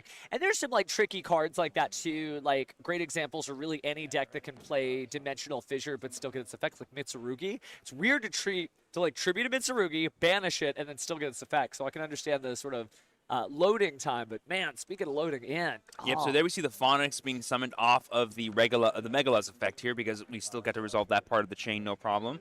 And then Phonics here represents some ways to kind of bounce cards for John's board, which is a little annoying to deal with. with no quick play spell cards to activate, though, this is getting a little tricky. Radiant Typhoon known for being grindy. Also get a lot done, but I think, wait, are we just going to pay half our life points? I mean, we've already used our normal summon. We've already tried to use the Crocea for extra extension. I believe all we have in hand are some Swens and some Varoons. I don't think Alan's going to be able to do much else this turn. But John's board is also full, which means we don't have access to Diabell to be able to summon out Silvera to actually check the Phonics here. So Phonics can get so much value by shuffling cards back into the deck here. We're just going to swing over the Diabell, and we're going to use Diabell's Vengeance effect, I guess? Seems like it. I mean, you could pay half your life points, but I think we're actually looking to the right side of the field, so I don't know if it's Lucina or the trap card being activated, but either or, we are going to go ahead and destroy that card. So nothing bad happened to the Master Diabell, and looks like John is still on cruise control for duel here, right? He's got, literally you can see the hybrid of his deck, right? With the two gorgeous copies there of the Elf Note cards, and then everything else being White Forest. Yeah, the only cards we really haven't seen is like the Azamina set of all of it, which technically the Diabell Stars and the White Forest cards are all Azamina, but we haven't seen like their true forms out just yet. But that's right. Oh, I forgot. We can summon Silvera to the extra monster zone, of course, using the effect of Diabell here, which will give us that ability to go ahead and non-target Book of Moon the entire board, plus give some triple piercing to our White Forest cards. I love that she's like the Master of Wolves, and her effect is sit, boy, sit. Yep, literally. Sit down. And I believe Megala does not have that much defense points. It's got 1,500, meaning when we attack with this Diabell, we're going to deal some damage. Yeah, and beyond the piercing battle damage, I mean, you can also just pay half your life points in order to destroy it. And I see we're getting everybody into attack position here. We're getting to the red zone, team. It's about to be a good time. I believe we have over 12,000 damage on board. If Alan has no way to respond, this could just be game right here. We're going to have Diabell the White Forest attack. It'll deal, I believe, 3,900 life points of damage, and Alan is going to scoop it up. We're giving John Blair round one piloting the Elf Note White Forest Azamina deck, whereas the Radiant Typhoon of Alan Pedrana was not enough to bring it home. Unfortunately there, like you said, the quick play spell deck having only monsters in hand, that one vision being turned off to deny you drawing more cards, and that Crocia being banished on the hand rip so you couldn't get to search for more quick play spells was rough for Alan. But I bet you John is feeling really powerful in a commanding seat here as we enter game 2 and they begin side decking. Definitely a good look for Elf Note White Forest Azamina, right? When you think about it, its worst nemesis would be losing its spells and traps. Sure. But again, we talked about how luck is a part of skill.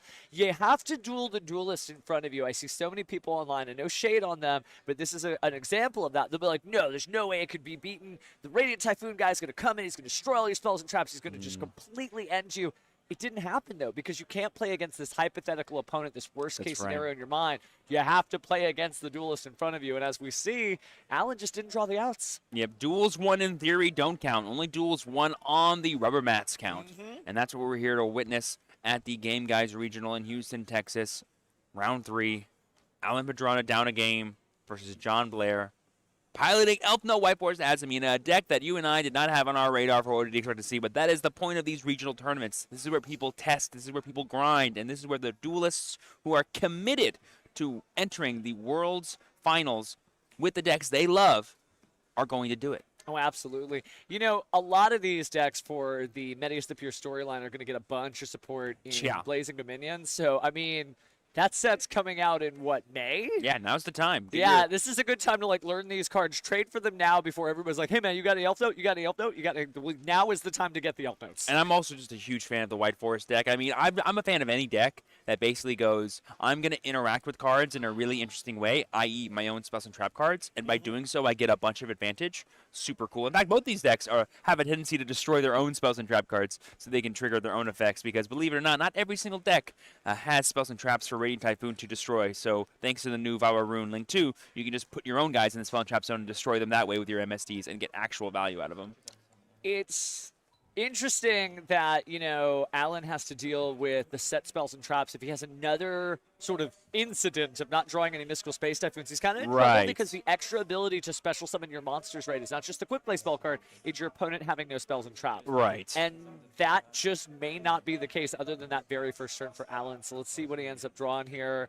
Side decks have been accessed. Duelists ready to go. It's going to be game 2, round 3 with John taking the first game. Alrighty, Alan. Show us why people are so terrified of the Radiant Typhoon deck. I know it won YCS Cindy, but you also got to prove it every single time you duel. I see Fallen the Virtuous. I see plenty of names. And is that Pendulum Rainbow Magician? I think it is the, oh, wow. And I mean, it makes sense. That is, that's Shinya Twin Tempest of Celestial Thunder, isn't it? No, there was a Pendulum. Independent of that.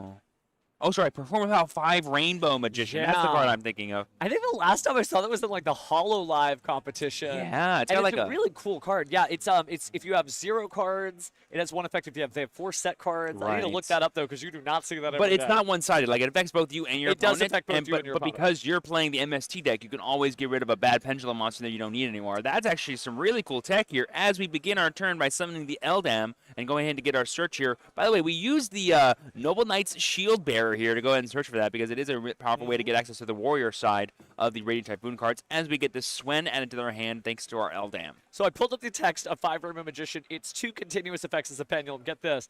If they have 0 spells and traps, a duelist, all monsters they control cannot attack or activate their effects. Right. You gotta have at least 1 spell or trap. If you have 4 or more spells and traps, the attacks of all monsters they have double. Yeah, so there you see the 5 Rainbow Magician here going to make sure that our opponent is not able to attack unless they have spells and traps, which for the White Forest deck shouldn't be a problem. Yeah. But against the MST deck, might be a problem. Yeah, and I guess that is the strat here, is that you're just trying to keep your opponent on 0 spells and traps with your MSTs, get positive effects from there because it's Radiant Typhoon anyway, but then you've got like a soft Mystic Mind Lock. Yeah, but there it is, Eldam Pass. So I believe we set the Fallen and the Virtuous, which will turn on all of our when you activate a quick play spell effects and be a great source of disruption against John Blair. This is probably the card of the format, I would say, because it's in almost every single deck that can afford to play the extra deck space. It's just a powerful form of interaction that leads into even more follow-up on the next turn because you can just send Albion and get another copy of it and then have it be a pseudo breaker as well as a disrupting tool. Super awesome to see. And when it turns on your effects like Radiant Typhoon, ooh, it just gets even better. Even the judge needed a second to read the 5 Rainbow Magician. Again, you do not see that card every day, but everything you No. said is absolutely correct. It's definitely an interesting matchup for sure. And it's just weird. Seems like a really awesome inclusion for going first / for like non-mirror match archetypes, because basically like it's pretty easy as the Radiant Typhoon player to get your board broken, and so you always have a fear of being like, of losing the game in a single turn. But if you have any way to stop damage, you get another turn. Your engine just goes over and over again and accumulates so much snowballed advantage that there's no way your opponent can come back after that. Do you know what the 5 Rainbow Magician almost reminds me of? It gives you that feeling of playing against Secret Village of the Spellcasters, Sure, right? yeah. Your opponent didn't do a whole lot, but as long as they have enough to keep that condition in play, it works. And it's not just, obviously it's just the monsters that they control, so they can still activate like an Ash Blossom and Joy Spring, Right. special summon a monster from their hand, etc., which is still viable in this deck, but it's still pretty creative. It kind of feels like Mystic Mine right now. Yeah, a little bit. A little bit. Not even a joke. Time to go fish out my 5 Rainbow Magicians. I say Mystic Mine, and he just is like, yes, please, bring him back. It's Swords Revealing Light Skill Drain. Ooh, but there we have our own copy of the Fallen Virtues, which I believe can answer the 5 Rainbow Edition just fine. Yeah, absolutely. And yes, get rid of that right over there. We'll send Albion the Branded Dragon to the grave. I did mention that this was the card of the format. That means a lot of decks can play it. So as much hype as we made about that card, an MST-like effect, then it's gone. Well, John Blair very accurately recognized that this is probably the only card that's going to annoy me for this turn. Otherwise, I'll be pretty much free to go, like with my Elf Note Tinia here, to go ahead and get started with that section of my deck. Going to go and get that normal summon as long as I believe you can normal summon as long as you normal summon it to the center column. Oh, no, I think it's special summon to the center column. Even better. And you're getting a spell card for your troubles there. Right, which will give us access to the Welcome Home, which will give us the protection of the center column, actually, because if we wait until this Welcome Home is activated to activate our copy of the Fallen the Virtuous, we will not be able to destroy the Tinia. Worth noting. And it is being activated, so Alan has lost his opportunity to get rid of this Tinia. Yeah, he's taking a look at it. I mean, this is not the time. It's difficult, too, because, again, it's hard to memorize every single deck. You could stare at Yu-Gi-Oh! Neuron all day, every day. But in the heat of battle, sometimes those things are lost on you, and you realize that maybe you missed your chance. But it just shows you just got to duel more duels, go ahead on to locals. But now we are going to go ahead, before that resolves, Yes. activate the Fall of the Virtuous, send our own Albion to the graveyard. So we got a bunch of Albions at the end phase. Trigger Crocea in hand to go ahead and summon itself, adding a copy of MST or a Quick Lay spell that mentions Radiant Typhoon, as well as a Radiant Typhoon monster. Ooh, baby! Just everything you want to be doing with this deck. Adding cards to hand and getting oodles amounts of value. We still have yet to see the Vara Rune come down here to give us access to the mandate, which will give us even more utility with our MSTs. But here we're just clarifying what effect we're using. We're using the Crow's effect. Eldam has an effect to summon, to add Radiant Typhoon monsters, but only when it's summoned, not when you activate a spell trap. Sorry, a quick play spell. But there we see the Theo Realize here. This will give us access to our Medius the Pure, which will turn on the rest of our Elf Note package here. I really love Theo Realize as a card. Yeah. I've been playing a lot of Dooms lately, but it's good in all of the different Archmage, or excuse me, Medius the Pure decks, because you do just get like that little piece of information, being able to see the top card of the deck. See if we get a little peek here. Oh, there's the Sheena. We're going to put that at the bottom of the deck. Yeah. Yep. No Celestial Thunder for you. Thank you very much. Such a good card, being able to either clear out all the spells and traps on the field and send them back to the hand, or all the monsters that aren't wind monsters. Actually, I think it's just all the monsters. Never mind. All the monsters. But you want your Radiant Typhoon cards in your hand anyway. But we do get Medius the Pure here, so he's going to add or special summon a Power Patron monster. Yep, I imagine we're going to get the Elf Note Power Patron so we can start Synchro Summoning. This will give us access to the Librarian again if we want to try to get the extra extension, but... And I think it's pretty safe to assume that Alan does not have any more forms of interaction for the rest of this turn, because quick play spells do not activate from the hand unless you're playing Runic Fountain, which I don't see Alan doing here. I haven't seen any Runic Radiant Typhoon lists make it that far, but in concept it sounds really cool. Sure, yeah. Being able to be like, quick play spell card, all my monsters from my hand, I just combo it on your turn. I mean, it just makes sense. Like, oh, what's the best archetype that uses quick play spells right now? It's Radiant Typhoon. What are the best quick play spells in the history of the game? The Runic quick play spells. It's like good stuff. It's like peanut butter and jelly, but it does restrict your ability to actually go for a game with this deck, which is something you don't want to do as Radiant Typhoon. If you have ability to close up the game, you should do it. Considering that many Radiant Typhoon players have to use Great Fly to put enough damage on board, you're right. Don't skip that battle phase. Maybe that's a little reason why we don't see that deck as often. Also, Totem Bird is a really big part of like your end boards, and Runic Fountain kind of like takes you off of that, and you don't want to be able to do that. We've got another Elf Note, this time Fortuna hitting the field, and we get a trap card for our troubles. That's Rhapsody of Madness. Certainly got to be careful as we navigate the forest here. Again, this means that a monster in the center main monster zone, your opponent's not going to be able to attack except to attack that monster in the center main monster zone. Yep. Now, it's really important, too, that we get access to our White Force cards here, but without being able to summon a level 6 Synchro, I don't know how we're going to do that. And now I believe the F-Notes are really good at level modulation, so you can kind of force your way through to summoning specific types of monsters. But yeah, but actually, we've got materials for a Synchro depending on what's in that extra deck. That seems to be a Chaos Angel in the waiting, right? Because I want to say that that's a light. But I believe, yes. 6 and 4. 6 and 4, dark and light is I don't know if pretty he's got room sweet. for it, though. It's a cramped extra deck when you're playing both White Forest and Elf Note. And Azamina, and who knows what else. And Hyper Librarian. Yeah. There's a good Synchro toolbox at that point. I don't believe we're currently locked here because we never did activate the effect of Welcome, did we? I do not believe we have. And I believe the lock's only active when it's face up on the field anyway. But we're going to bring back the Elf Note Power Patron here to give us access to another Synchro summon here. It's going to be for a level 7, it looks like? Yep. Level 8? Level 7? Yeah. So let's see what Synchro we do bring out here. Oh, no, that's a level 8. classic. Level 8, it's going to be Crystal Wing Synchro Dragon. This is going to be a really powerful monster negate that can also steal the attack points of monsters when it attacks. Basically can hit over anything. And really good use of the Power Patron because now that it's off the field, of course, you're no longer locked into Synchros. But what a Synchro to pull out. Mm-hmm. And then we're going to go ahead and activate the effect of Elza in the hand to get rid of our Rhapsody of Madness, to go ahead and summon it out to the field and get access to another White Forest search here.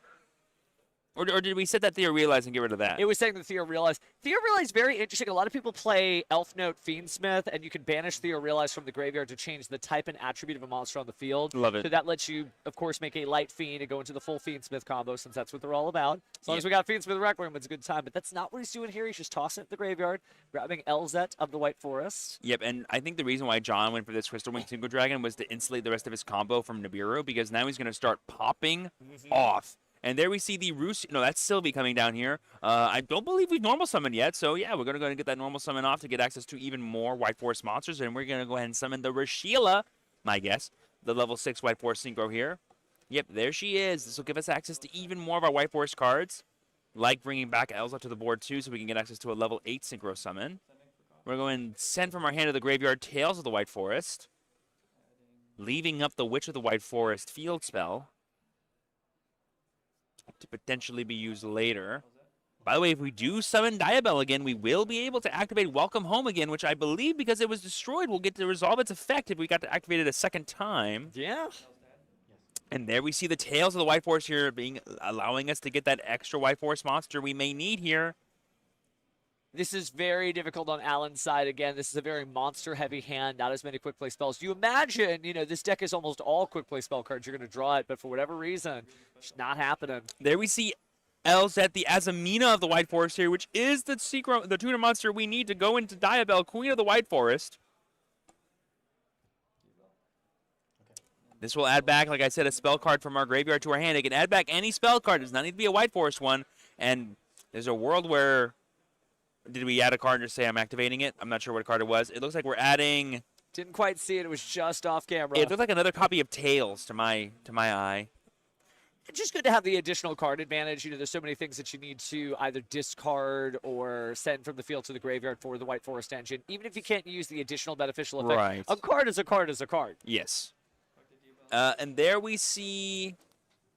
That's Rushia. No, that's Diabell of the White Forest coming down here by sending the Witch of the White Forest to the graveyard to summon itself, and then we're going to resolve its effect. This will, I believe, give us back our Philia Diabell. Oh, no, we're going to send Curse of Diabell to the graveyard, the trap card, and then that, I believe, will give us access to the Philia. Yep, being added to our hand, and then this will give us access to Vengeance.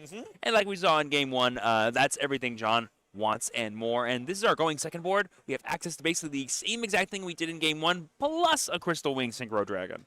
You're absolutely right. And it shows you, this is a deck that everyone thought was going to do really well when it first came out. It didn't quite win as many tournaments as people thought, but I think slowly but surely Dia Bellstar is really climbing on up there. Obviously, a lot of people are looking for things like Deception of the Sinful Spoils Sure. right now because of the Dark Magician Destruction. Sure. But just the core strategy is still good. Yeah, and don't forget, we also have Albion in the end phase to get access to another Fall in the Virtuous. We do. I hope neither of these players forget their Albions because they both got one. That's value for both players, but I think a bit more value for John there than it is for Alan. But the Fall in the Virtuous could force out the Crystal Wing, which is pretty huge. If we get to a next turn.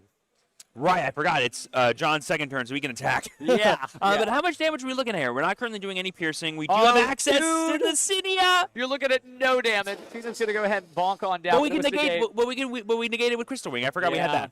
We got ahead of ourselves.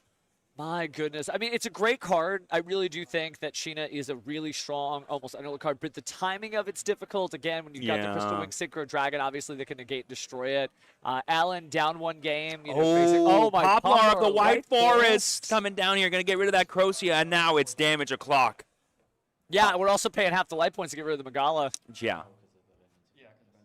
I mean, this is just so much. I mean, this is over what? I'm counting over 11,000 damage here.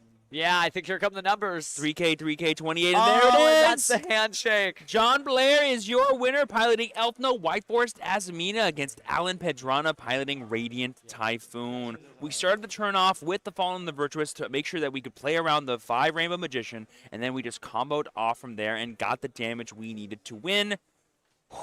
Beautiful to see. Yeah. Well, you are the resident White Forest player between the two of us, so you and John get to have a fun conversation there. But yeah, with Alan, I don't think he did anything wrong. Look at his deck. Look at all those spells and traps. Where were they? Where were they? Oh, you has the Call by the Grave alternate art. So it's not like the deck construction was poor. It just didn't draw out for him the way he wanted to. I think that the choice of the super polymerizations was really great there. Because Definitely of course, heads you up. can go ahead and swallow up those monsters of similar attributes, similar type with different names, depending on if you want to do a Mud Dragon or a Garura. But it just didn't happen this time. A long time ago? Just didn't happen this time. Although there are some duelists who are running Saint Azamina in Sure. that is Yeah. in the extra. It's such a good card. And the materials are actually pretty acceptable.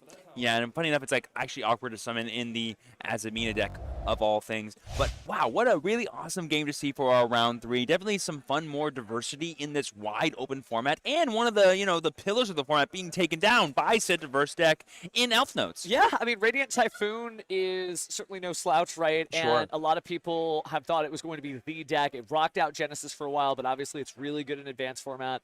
But it isn't just like this automatic win. I think this really fleshed out everything we were saying earlier. This is not a one deck format. No, not even close. Everybody wins. Not even close. Everyone. Could you have 40 cards you could put in sleeves? You could be our next champion. It's great though. It's a good feeling. Yeah, and then that's what especially like in a regional setting where players are trying to like begin their season off, get those world points accumulated so they can qualify for the NAWCQ and represent the entire nation. That's what you want. You want to feel very free to kind of express yourself and have your skill expression, your deck choices, your specific whatever be the reason you're winning, and not just I'm playing the best cards in the best order. That's it. I feel like since Burst Protocol came out, that's what things have been like. It's been just nonstop, like, you can play whatever you want. We saw the Magnet Warrior list top. I think it was in Seattle. We saw Exo Sister get first place in a California regional. Sure did. Because they are gigantic. We think we have a big scene. They have like 3 of our regionals combined. Yeah. But it's just so neat to see that, again, any duelist can do it, right? You can show up with whatever you want. Because I think there are some duelists that maybe they haven't played the game because they were intimidated by a certain format and they sort of backed off of things. But that's not the truth anymore. Or maybe it wasn't the truth then. Come back, duelists. We love you. We need you. This is your time to duel. Oh, we love everything about it. This regional is starting off super strong. The first third is officially done. Our players are definitely starting to feel antsy. The players that are separating themselves from the chaff and looking to be the more notable players to watch out for are going to be more known as we see the rounds going further. We might be starting to see familiar faces. Like if we see someone in round 4, we might see them again in round 9. You never know. It'll be very exciting to see how everything chooses to shape up. Definitely stay tuned as the entire day continues. Just waiting for our winner to come on out. If they are they still Are they still over there? Are they hanging around? Let's find out. We can Hanging spy out? on them. No, yeah, they're- yeah. okay, they're still there we go. They're just gathering all their things. When you have so many engines in one deck, you have so many You have cards. to, You gotta like, look after. collect it. You know, I will All probably be the like, stuff. "Is every card in here? Is every card in here?" Okay, Scoop yes, out the great. deck. And then I head out. Yeah, it's like gotta bring your kind of briefcase for all those cards. Oh for sure. man, that briefcase is metal. Let me say, Legendary. Be careful of your hands. I've clipped myself in that. Ooh. But definitely a good start to the day for sure. And again, we're also going to have public events too for duelists. But speaking of events, let's get the main event here as John gets a chance to sit down. Beautiful, beautiful. Hi, good to meet you, my friend. That was a great job. I'll have to take a seat right here. Just take the headset and put them on right here, and I'm going to ask you some questions, engage a little bit with that awesome performance you just did, and we'll go from there. Okay, bud? Awesome. So, John, Yes. our Azamina Elf Node player extraordinaire, how'd that match go for you? I thought it went smooth. I've been a K9 Vanquishal for the past like 2 months. Okay. And I made the switch this week actually. Wow, so this is a last-minute decision to go for Elf Node's Whites Forest. So not last minute. I've been thinking about it, but I didn't start playtesting until this Sure, week. sure, like a last commitment, Correct. basically. I love it. Because I knew I wanted to play Elf Notes, but I didn't know which engine to play with it. Sure. So you're mentioning you wanted to play Elf Notes. What kind of drew you to that strategy in this given format that we're in? Mostly Regina in the next set, so I just wanted to Ah. be able to promote We were Harmonia, yeah, right? we were kind of talking about that of like, hey, Elf Notes are going to get even more powerful Correct. as future sets come out. So maybe now's just a good time to get in there, go to a big field to practice of what it's capable of now. So that way, when you get those extra additions, you're like, oh, it unlocks so much more. Correct. I was love my, yeah, that. that was my so get ahead a little bit. I know a lot of players like to play Fiendsmith with the Elf Note Yeah. package. How do you feel the Azamina version is better or worse than that Well, one? so I'm not on Azamina. It's just White Forest. Sorry, forgive me for Yeah, the yeah. White Forest Yeah, cards. so some people do mix Azamina, obviously, because White Forest and Azamina goes together. But I chose White Forest over Fiendsmith because Fiendsmith, it feels more fragile. Sure. It's not as engine heavy, and as you can see, Elf Node's bridges, easy, like Yes, multiple ways. almost super easily Correct. into the other archetypes. Yeah, and I didn't draw like the optimal hands, which is both engines. I mean, if that's what you can do with unoptimal hands, Correct. I'm scared to see what you could do with optimal hands. Yeah, I mean with Hyper Librarian, if I open Yeah. both engines, you can You draw can just draw six. like You a can bunch draw of cards, six. exactly. So, and that's why, some people don't play Theo Realized and Sure. Meteorist, but I think that's the best card. I mean, that's so powerful. Like, basically turns on every aspect of your Correct, deck. correct. Yeah. So some people don't play that, and you have to. I play 45, so a little bit higher. Yeah, right. But you play. There's a lot of one-ofs. But that means playing cards like Medius is not that big a deal because you're lowering the likelihood that you're actually just going to draw it in your opening hands, and you're only going to get it off your Theo Realize or your Correct. Power Patron effects. Correct. I love that. That's awesome. Before I let you guys go, do I have any shout-outs to give for the people watching? Are you a local here to Texas? No, so I'm from Corpus. Whoa. We drove up with. There's 5 of us. Okay, okay. Yeah. So just shout out to my locals back in Corpus and the friends that came with me. Awesome. Well, thank you so much, John. Amazing performance, and hopefully we'll see you again soon. All right. Thank you. Have a good one. Well, there you go, Yu-Gi-Oh fans at home. Sometimes all you got to do is have a last-minute decision based off of the future prospects of an archetype, and you could be performing as well as John here at a regional event. Congratulations to him once again. Absolute killer in the White Forest game. Did you hear that? He was playing the White Forest deck today because he was like, I know the Elf Notes get much better once they get the future support that comes We're out. talking about that, And yeah. he's like, I want to test them now because if they can already win me a regional, who knows what else they can do once that stuff comes out. Yeah, it's really important to play the cards you have. I have a lot of duelists. We love to see into the future, right? We've got that Millennium Necklace on, and we know there's a card coming out, so we don't put the work in until the day the Come on, card guys. comes out. Come on, Test guys. early, right? You hear there are some duelists that are like living in a mind palace, and they're testing it from the second the card is announced, right? Get ahead of the curve, Gotta get stay ahead of ahead the of the curve. That's the way dueling should be. So we do have our lunch break, and we are not Ooh. going to be coming back until 2:10 Gotcha. Central Time, which Yes. is about an hour. But we're not going to Basically. leave you hanging. We're going to take a brief break, and then we're going to be back for some mini games. Does the chat get to play the mini game too? They can root for people to win. Okay, we can root for They'll be people to involved more than we will. win. All right. Well, we will make that happen. But fans, stay put. We're just going to cut over to the camera, and we'll be back before you know it.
All right, did you turn the monitor off? Well, yeah. Okay, well, I guess we're going to do this then. So I believe that they Well, can we hear could us, check. We could check. and I believe that they can hear and see us. Yeah. Look, see, look, Okay, cool, it's cool, cool. fine. Got it. So, chat, we're flying blind here. We've covered our own monitor off. We're gonna do Because some fun stuff here. So Yes. it's my stack, right? yes, exactly. So me and Steve are going to play a fun little game here to kind of pass the time. Hello, everyone. Welcome back. We're currently in the middle of lunch break here, but that does not mean you're not going to get a fun Yu-Gi-Oh show. Gosh dang it. We're going to make sure you have one. My name's Steven. His name's also Steven, and we are some game guys. We are some game guys today. Game guys. Okay. So the way this is going to work is very simple. It's kind of an iteration of a game that we play at the YCS called Guess the Card, where you ask yes or no questions to figure out what cards you have. But in proper duelist fashion, we're going to have a Guess the Card duel between both you and I. Okay. So in a moment, we had some of our lovely judges here outsource us some cards that we have, and we have 3 each. And what we're going to do is we're going to take them at random and put them face up on our foreheads Okay. where I cannot see it, but Steven and all of you can see it at home. And then we're going to take turns asking yes or no questions to try to deduce what this card is. And whoever gets it right wins that round. Best 2 out of 3 rounds wins. Okay. Super simple. You ready? Yeah, I can Alrighty. do it. First card. I'm going to make sure I have the top of it. Okay. 3, 2, 1. Show them. You two. Oh, okay, I'll take this one. And then show me. Okay. Okay, I see yours. Hopefully they see it too. If not, there'll be some lovely words on the screen to describe what card I have Yeah. and what card Steven has. Okay, I guess we need to put both words on screen, so just like make another one. You're fine. And then really quick, also in true Yu-Gi-Oh fashion, let's RPS to see who asks the first question. Okay. Rock, 1, 2, paper, scissors. go. Wait, on shoot or no? We can do it on shoot. Okay. Rock, paper, scissors, shoot. Okay, you Got can it. pick. I'm gonna go first. Yes. Is it a spell card? No. Is mine an extra deck monster or a spell card? That's a weird question, but yes, it is an extra deck monster or a spell card. Okay. So that narrows it down. Oh, my turn. Well, it's not a spell. Is it a monster card? No. Ooh. Is it a spell card? Yes, it's a spell card. Is it a trap card? Yes. Okay. Is it a quick play or a equip spell? It is not a quick play or a quick spell. Ooh. Is it a continuous trap card? No. Oh, okay. Is it a normal or continuous spell? Yes, it is a normal or continuous spell. Let's go, baby! It's called strat. Have you ever played Guess Who before? These are strategies. This is definitely Guess Yu-Gi-Oh! If I ever played it. Is it a counter trap card? Yes. Is it a normal spell? Yes, it's a normal spell. Okay. Is it a card that negates the activation of a card? Yes. Oh. Is it a fusion spell? No, it's not a fusion spell. Okay. Do I pay life points to activate this card? Yes. Ooh, that doesn't narrow it down at all. Is oh yeah, I almost told you that. Is it a spell that either destroys or draws cards? No, it does not destroy or draw cards. Wow. Normal spell that doesn't destroy or draw cards. Does it negate the activation of a spell or trap card? No. Oh. Does my card search for cards? No. Oh. Do I pay 1,500 life points to activate this card? Yes. Yes. Yes. Do I? Wait, no, it's still my turn. I gotta go shot in the dark here, because you definitely know your card now. Yeah. Yes, I do. Okay. It's a normal spell card. It's not a fusion spell. It doesn't search. It doesn't do this. It doesn't do that. It doesn't do that. What normal spell card could it be? What normal spell card? What does it do? Oh, it probably is it Monster Reborn? No. Is this card Solemn Strike? Yes. Oh, got it. Dark Ruler no more. Oh my God, I was so off. Okay. So that's one. That's 1. 1-0. Yes. Let's see if I can come back. I asked the first question this time. Okay, that's fair. That's All right. fair. 3, 2, 1. Next card. Here's mine. Here's whatever I got. Okay. Oh dang. Oh, you're never getting. No way. You're never getting What? that. I'm never You are getting never this. getting that. I'm Not never in your getting life. this. I'm never getting this. Okay. Someone could get that, but no, you were never. Is it an extra deck monster or a spell card? No, it is not an extra deck monster or a spell card. Okay. Is this a monster card? Yes. Is this a main deck monster or a trap card? Yes, it is a main deck monster or a trap card. Okay. Is this a light monster? No. Okay. Is it a monster? Yes, it's a monster. Okay. Is this a dark monster? Yes. Ooh, okay, that doesn't narrow down anything. Is my monster lower than level 3 or higher than level 6? Mm, What? Yes, it's lower than level 3 or higher. You can than just level count the 6. stars. Yeah, but it's just the way you ask the question. So you said yes. Yes, it is lower than level 3 or higher than level 6. That's a Okay. weird answer. Is this an extra deck monster? No. Okay. Is it higher than level 8 or lower than or level 1? Is it higher than level 8 or level 1? It is higher than level 8 or level 1. Gotcha. Yes. We said yes, this was an extra deck monster? That is not an extra Not deck an monster. extra deck monster. Is it an effect monster? Yes. Okay. Is my monster level 1? Yes, your monster's level 1. I think I can get there. Monster. Is this... Ooh, I gotta start narrowing stuff down. Is the attack power of this monster 1500 or higher? Yes. Okay.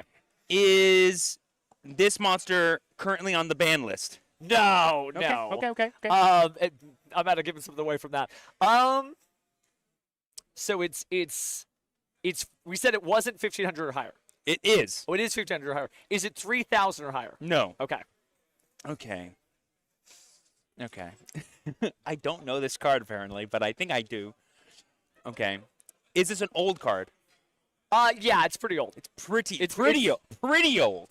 No, it's old. It's old by the definition of old. That card may be older than you. Okay.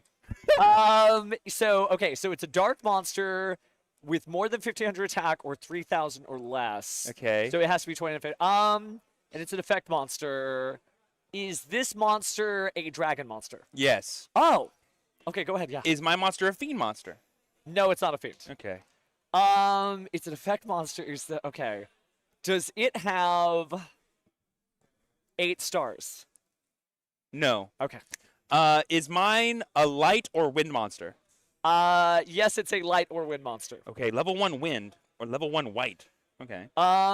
Is this... We said it was a dragon. Is it 6 stars? No. Okay. Is it a dark monster? Sorry, a light monster. It is a light monster. A light level 1. Yes. That's old. That's old. I think I know what this card is. No. Hang on, I'll get there. No, I'll we're get never there. getting there. I'll get there. You said best 2 out of 3. I just have to get this right and then Yes. I'm out of this. How do I win? It's a dragon. Is it level 7? Yes. Is it a normal monster? It is a normal monster. Okay. That's going to be hard now. Okay. Does this... We said it was level 7. It's less than 3000. It's higher than 15. It's dark. It's dragon. Is my monster... We said it was level 7? Yeah. Is that my question? No, you're good. Okay, does this monster have a summoning condition? No. Oh, okay, so it could just... Well, is tribute summoning a summoning condition?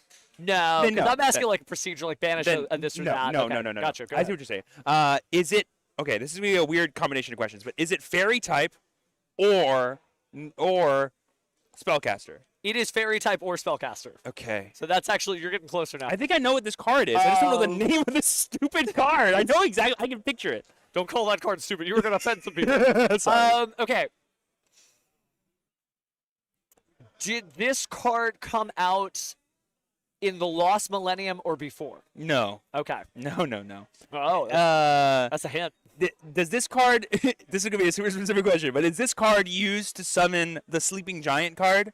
You know what I'm talking about? Yeah, but I don't. I don't. It's not. think It's so. not part of the summoning condition, but you know what I'm talking about. Like there's a moment in the anime where this card was the card that summons the really hard to summon Sleeping Giant monster. You know what I'm talking about? Yeah, but it's not. It's not that card. It's not that card. Okay. But you know what I'm talking about. Is my card played by Varus from Yu-Gi-Oh! Vrains, who plays all the Dragon Rocket cards? No. Okay. Is my card something pixie? It is not anything fixed. Okay. That is not in the name. Okay. Um, Level 1 light, fairy or spellcaster? to the best of your knowledge, is my card played by a character in the anime? Yes. Oh. Is my card Droll and Lockbird? No, it's a normal monster. Forgive me. No. Is my card? Is my card before Lost Millennium? Yes. To the best of my knowledge, I believe so. Yeah. Okay. Is my card? I guess we'll keep using the era stuff. Was it a card that came out after Exceeds monsters were introduced? Yes. Okay, so it's Zexal or later. Gotcha. Is my card flying in the artwork? Yeah, I think it's flying. You think it's flying? It's flying. I'll say yes, it's flying. If I'm wrong, oops. Is it in the air? It is in the air. Okay. Yeah, it's in the air. Oh! I bet you know. It is, I think I got it. and it's not played by Varus, but it's a dark level 7 dragon with less than 3,000 attack or higher than 1,500 attack. And it has no summoning procedure. And it's played by an anime character. Man, this is harder than it looks. Does my card have an effect that allows me to destroy any monsters? No. Okay. Is my card Doitsu? No, it's not Doitsu. Dang it. Doitsu has way higher levels than that. Oh, you're right. They are higher Doi- level. Yeah, way higher. Level 1. Level 1. So, oh my gosh, this is tough. I'm sorry, chat. I'm blanking. It's meant to be hard. Does so my many Yu-Gi-Oh cards. card modify its attack and defense points with its own effect? No. Okay. Gosh. Is my character is my card blue? You know what I'm talking about? It's a Is shade it of wearing blue. blue? Is it wearing blue? It's a shade of blue. It's a shade of blue. It's a shade of It's blue. a shade of blue. Um, A shade of blue. A shade of blue. A shade of blue, like Some peop- cerulean. How about this? I'll be generous. Some people may not notice that it's blue. Some people may not Yeah. notice that it's blue. Oh man, this is tough. Does my card? I don't even know what question to ask at this point. Does my card have an effect? Does it have a quick effect? No. Oh wow. Does my card have 400 attack points? No, it does not. Okay. Uh, Very. does my card involve the paying of life points in order to special summon itself? Require the paying life points. No. Okay. So You knew who I was going so for, it, chat. it's with a light fairy, Yes. level 1, Yes. small attack points probably. Yeah, maybe. Normal monster. Mhm. What the heck? Is it used by an anime character? Oh yes, yes it is. Okay. Oh, I'm gonna be embarrassed if I can't remember this card. you are going to be embarrassed. I don't know what this is. But I'm so close. I'm right there. Wait a second. Okay, I think I got it. Okay, well we'll let you. Level does- 1. Level 1. Is my card part of a named archetype? Yes. Oh. Is my card Petite Angel? No, it's not Petite That's Angel. level 2, right? Yeah. That's Come not Petite on. Angel. Man, we bit off more than we could chew. There's only one person that uses fairies. Only one that I can think of. No, there's more than that. What? So it's an anime character card, less than 3,000. Was my card used in Yu-Gi-Oh! Arc 5? Yes. By a character? Okay, Yes. Yeah. Is my card used by Taya? No. Okay. No, it was used by. I had to think about that one. For a Yeah, no second. worries, no worries. Is my card? I just want to know what my card is now. Yeah, like at this point, I'm like, I'm so angry. okay. I can totally get there. It's used by a character in Arc 5. Who uses Dark Dragons in Arc 5 besides? Is my character? Is the character that uses this card Yuya Sakaki? That's a bold question. The answer is yes. Yeah, but which kind of yes? Is that a highly? The answer is yes. The Okay, answer is fine, yes. fine, You and I fine. both know that is a bad. That's a that bad was a question. bad question, It was a bad and you know it. Okay. Okay, hang on. I can get there. It's a level 1 normal monster fairy used by somebody in the anime. I know. Oh my god. Oh my god. What is it? Okay. Okay. What is that freaking card's name? It's the Ancient Fairy Dragons. It's the Curry something. It's the one with the bow. Wait, no, that's not a normal monster, though. It's an effect monster. What normal monster is this monster? It's not a pixie. It's not the little guy. It's kind of blue. I'm getting closer than you ever thought I could. That's fair. That's fair. But this is one of those ones you're gonna be so mad if you don't get this. If I 2-0 you on this, and this is why you lose, oh, you're gonna be mad. Okay. Is the name one word or 2 words? Is it one word? The name is not one word. Okay.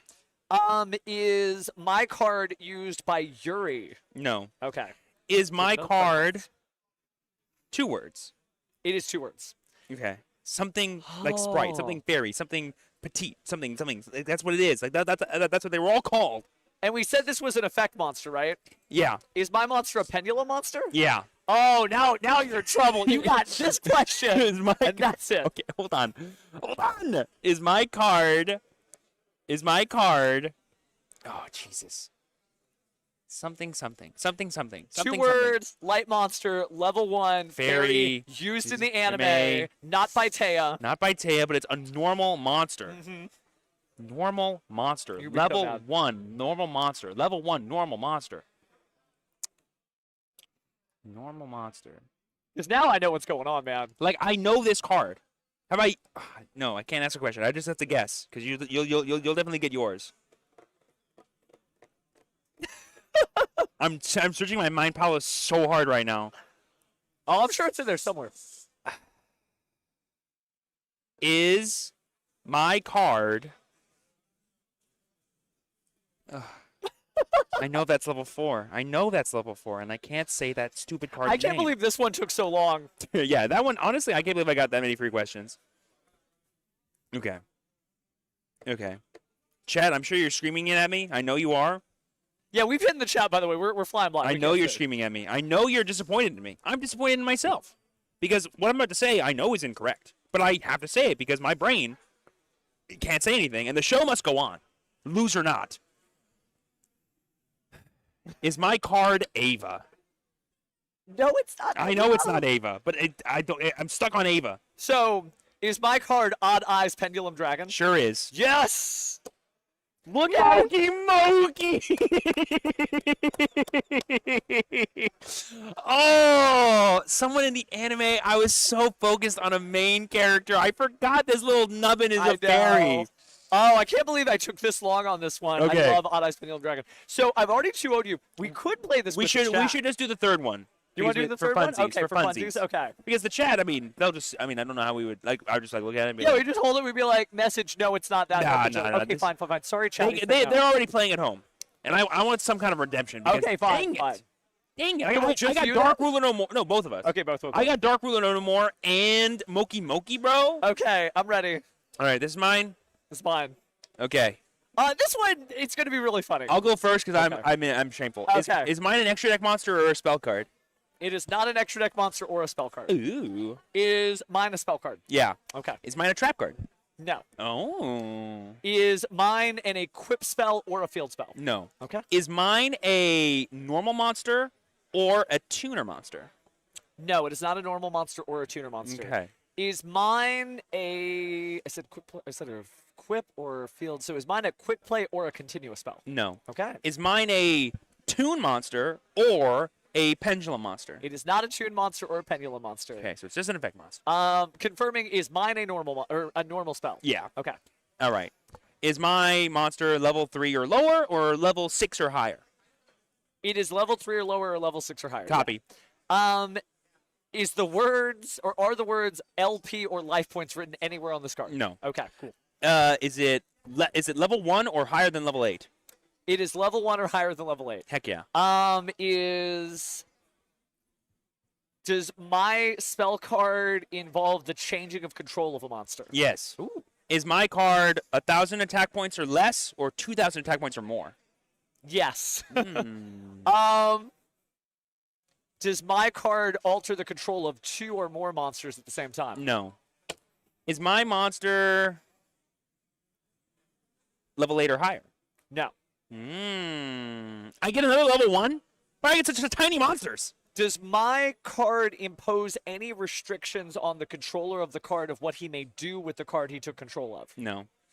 Is my card... Dolan Lockbird? No. It's not Droll Lockbird. Is my card Change of Heart? Sure is. Oh, what? Sure is. DD Grow! There was a bird there, though. There was one. I could have gotten to DD Crow. That I was think. fun. That was like, I love Guess Yu-Gi-Oh! Yeah, baby. I knew like with the Moki Moki, it's such a weird, obscure Dude. card that like hides in the dark. But you know the card I was thinking of that I thought it was, which was like the little pixie. You know It's what I'm like talking about? there's Shining Friendship. Yes, There's like the but other there's one the that's other a different one. color. The one that was used in the Angel? 5Ds anime. It's like I think it's like literally Petite Fairy or something. Like it's Yeah, literally there's also like Curry Bone and all that kind of Curry stuff. Bond was the so one I was thinking This of. is a really fun game to play like with your friends. I'm undefeated in this. So Kangas tried to do the same Damn. thing, and he's like, "It's a dark monster." I'm like, "Jinzo." It Yep. was Jinzo. Dang, so, bro. Oh Dang, my bro. goodness, man! The time just flew by. Actually, we've only got about 10 minutes or so until the duel starts sitting down. Yeah, we can turn the screen back. I want to Yoink. see the chat screaming "Moki Moki." Dude, the fact that I could not get the Moki Moki, bro. Petite Angel is a base guess. Thank you. It is a base guess, I yeah. agree it was a base guess. The fact that I was able to get the fairy monster, dude, I don't know why, but in my mind, Moki Moki's always like a machine monster because I don't know why. I think a Moki He is Moki the factory. machine, man. He's the Moki Moki Smackdown. Yeah, baby. Woomph. Oh my goodness! But well that's played, good well stuff. played. I lost to the Yu-Gi-Oh genius. I guess I can't be too mad about it. I'm not a Yu-Gi-Oh genius. I'm just a Yu-Gi-Oh grandpa. I mean- was just there. Getting Change Your Heart was pretty sweet. Like you knew, like take a card, no restrictions. That's pretty sweet. Yeah, I was just trying to once you. I'm surprised. I'm surprised you didn't do what I did. It was like, oh, does it draw cards? Does it destroy monsters? You were just like, no, I think it takes control of cards. Yeah, I just You zened that, bro. it's the vibe of the cards, man. You went The into your vibe of the Millennium Puzzle and got all that. Ding. But jokes aside, if you're just joining us and wondering what the heck is going on, we are just your halftime show hanging out here as we Yes. wait for the regionals to resume. We do have a lunch break here, which is really nice for the duelists just to be able to chill for a bit. Yeah. But in about 15 minutes, duelists are due back in their seats. And then we'll actually be kicking off uninterrupted from there around 4, 5, 6, 7, 8, 9. Yep. So we find out who our top 32 are today. Yep, and that's why we have a lunch break, because otherwise 10 hours of dueling is a little too much to ask for without any food in our duelist bellies. And we want them to be not only ready to play, but rested and ready to play. Yeah, I'm already in full Yu-Gi-Oh mode. I'm just sitting here just slide. Oh, yeah. If you put cards in my hand, they're going to be shuffled. I'm sorry. It just happens to the best of us. Oh my goodness, but definitely a good time. This is one of those things where it's a marathon, not a sprint. If you haven't been to a regional championship, you are signing up for a full day of Yu-Gi-Oh, especially if you're winning. So you got to make sure to hydrate, take care of yourself, watch your cards, don't just leave your bag somewhere. A lot of nice people here, but sometimes there's a Bakura or a Bandit Keith out there. Not throwing any accusations. but you Always never be know. responsible with your belongings, for sure.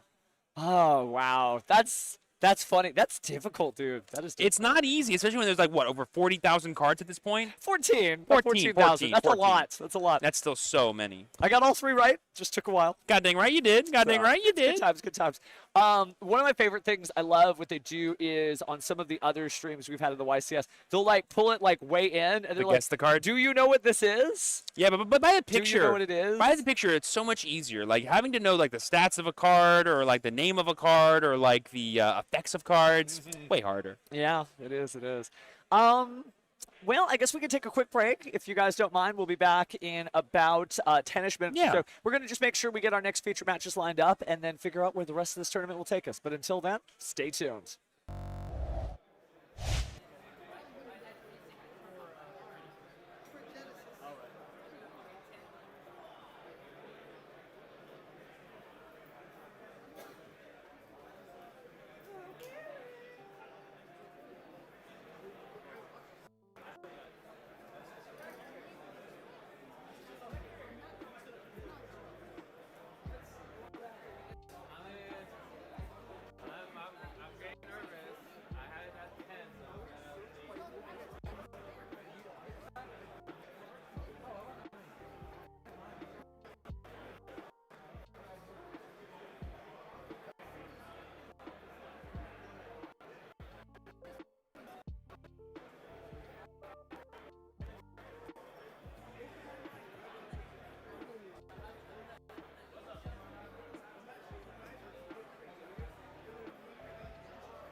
I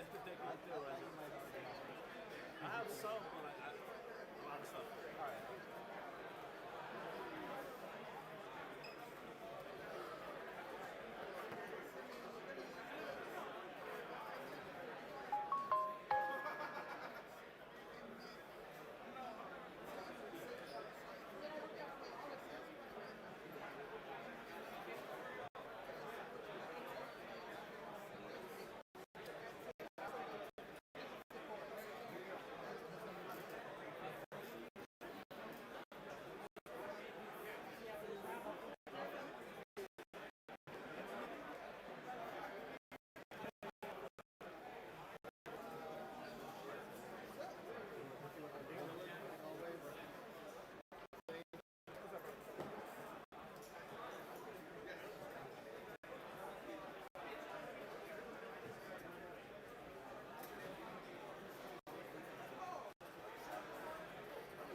All right. To be the Steven who 3-0'd the other Steven. No, I'm just kidding, guys. I'm kidding. If you missed our halftime show minigame, that was your idea, by the way. I know. That was a really fun time, actually. Like, Guess Who Gyo is my new favorite thing to do in between rounds. We got to bring that to the big show. 1,000%. And it's only fitting that you be coming 3-0 because we are entering round 4 of the Game Guys Regional during the Burst Protocol season here in Houston, Texas. My name is Steven. Some people know me as the True Champion, and this is Steven Darling, better known as Pheromone. It's been a good time so far. Again, if you're just joining us, welcome to the Game Guys Regional Championship. It's a totally different vibe than maybe any other regional you've seen. And there's like little reasons why. It's not just all the glitz, the glamour. This happens in the store that's hosting it. So unlike being at like a venue or a convention center, you're literally where you're supposed to be. So if you need any Yu-Gi-Oh products, any swag like that, you can literally collect it here. And the crowd is really good. Again, World Championship competitors, Ultimate Duelists, etc. Over 275 plus players. Yeah. A really good competition so far. We're seeing a wide array of decks and strategies. Take it to the mats and see who's going to actually end up winning the victor throughout these 9 rounds. It's going to be very exciting to see. Yeah. And I got to say, like, the format is still very diverse. I remember coming into the 300, which we missed you at, by the way, when you were there. But when we were at the 300th, it was this vibe of like, okay, we're the top 8 lists. Was that just like a joke? Was that like a meme? Because we are into Exo Sisters, Magnet Warriors and stuff. Not the stuff that they were bad decks or anything like that, but they're not like the popular choices or the ones you see all across. Yeah, it was definitely unexpected. And so, but now we went to YCS Richmond, and granted, you know, at the 300, it was almost like 2.5 K9 Vanquish Soul first places.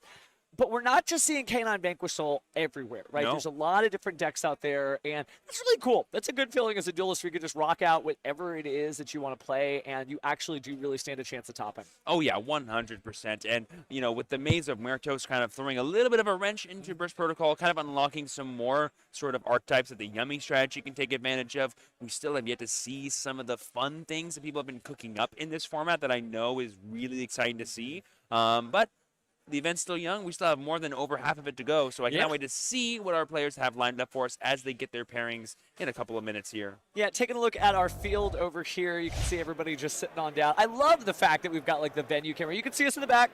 Tiny little hands. Boom. Boom. Like, if you look at the center of the screen where it says World Championship Qualifier, draw your eyes right, and then you'll see just waving hands like a traffic controller being like, hello, we're here.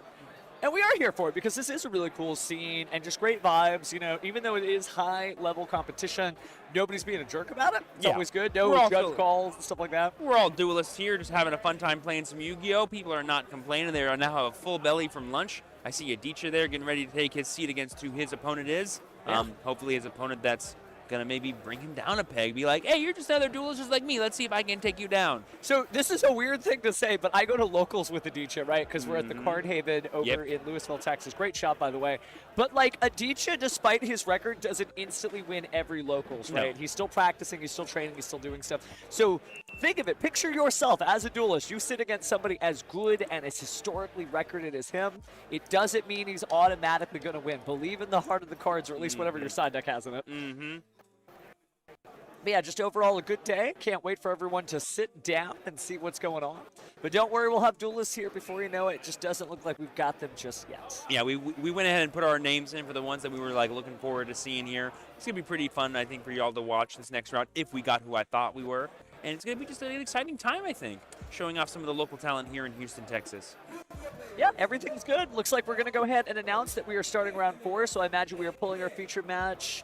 Duelist, yeah, there I see the judge coming down the center way here. So I see our duelists walking over to the room now, but let's go ahead and take it back to us as the duelists have begun their game. Super dramatic. I know. It's one of those things, too, where like a regional can feel like a huge, heavy lift, but before you know it, the day's already over, and you're like, man, played some good Yu-Gi-Oh! I hoped I played better, but you get it through your system before you know it. It's a really cool experience. It's only a one-day tournament, but man, oh man, every second of that day is full of high-octane dueling action.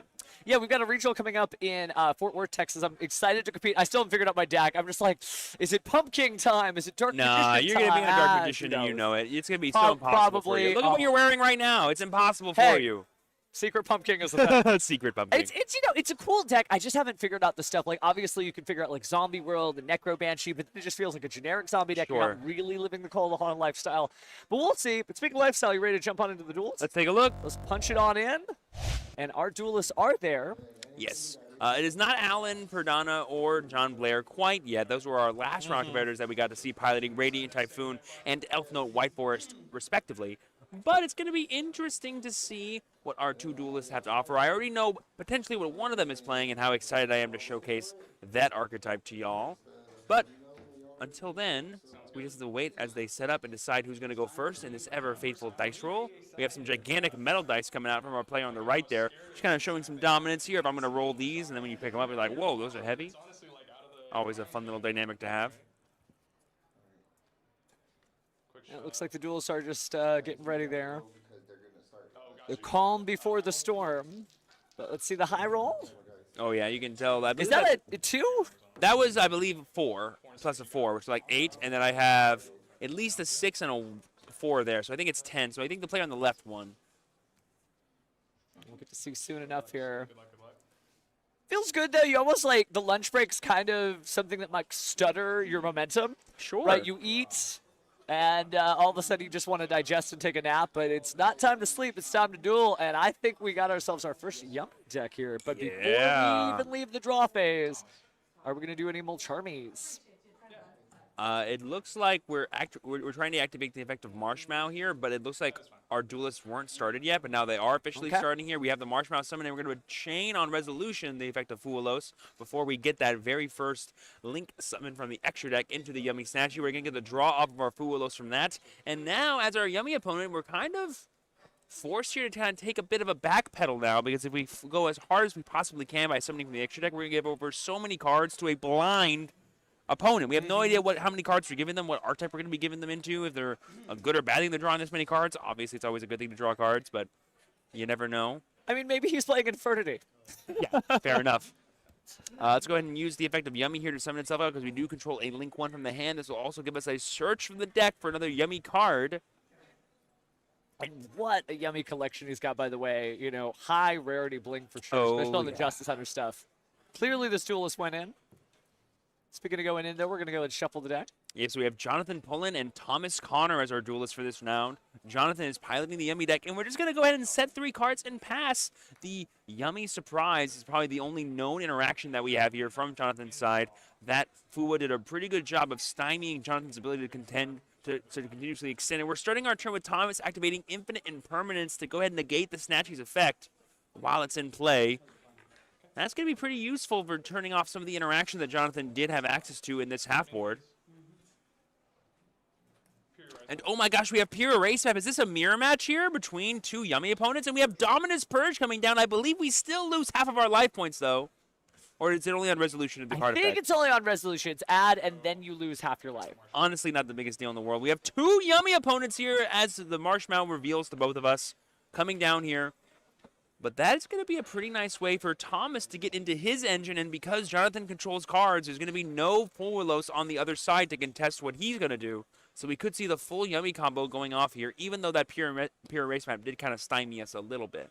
Oh, interesting stuff here. It actually looks like Thomas is running Sulfur Yummy, Ooh. while his opponent is running Fiendsmith Yummy. Yes, Yummy, ever since the most recent ban and limited list, did get a bit of a hindrance in its ability to be as consistent as possible on the pure Yummy variant. So you definitely are forced to play some kind of sub-engine to mitigate that. And usually the ones that are the best are the ones that have access to either powerful level 1 monsters or powerful Link 1 monsters. And Sulfur and Fiendsmith definitely fit either one of those bills pretty perfectly. A lot of great level 1 strategies throughout. I mean, we're talking about Barry Magician Girl and the whole trip over here, Sure. but it shows you that anything level 1 really can get it done.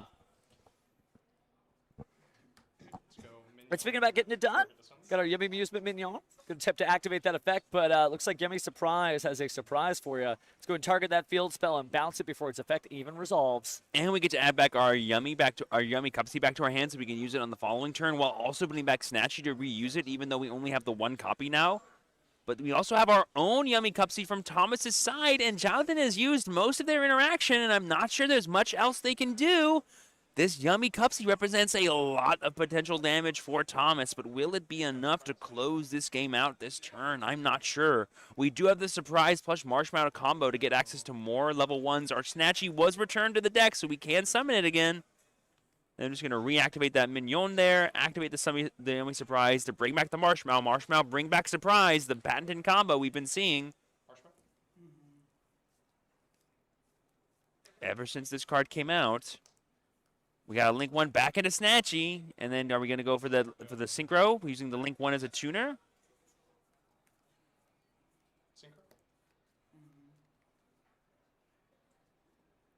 Let's see, is this going to go for, yep, there we got Cupsy Yummy Way here. Going to go ahead and get more access to cards from the rest of our deck here to get even more summons. We don't have a link 1 monster anymore, so the monsters will not be able to summon themselves from the hand, but we will get Lollipop and Cookie. By the way, speaking of the bling, there's Yeah. some great stuff, including, that's the official Tournament Store Tournament Pack. Yeah. Copy of the Yummy. Yeah, that's The some great ultimate Yummy rare. Way. I mean, when you come to game, guys, No, it's with how true. nice this shop is, you got to bring just your best cards. I think every Exactly. duelist in here knows this. Everybody brings their A game, so must you.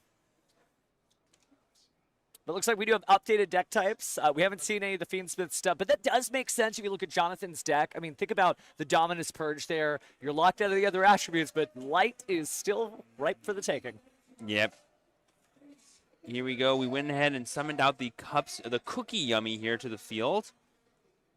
And we're debating what we're going to go for. Only having access to 1 copy of Snatchy is really annoying, as some of the Yummy players have been needing to deal with ever since the recent update to the FNL list. But we're going to go ahead and just go for the battle phase here, and we're going to swing for, I believe, a little over 3,000 damage.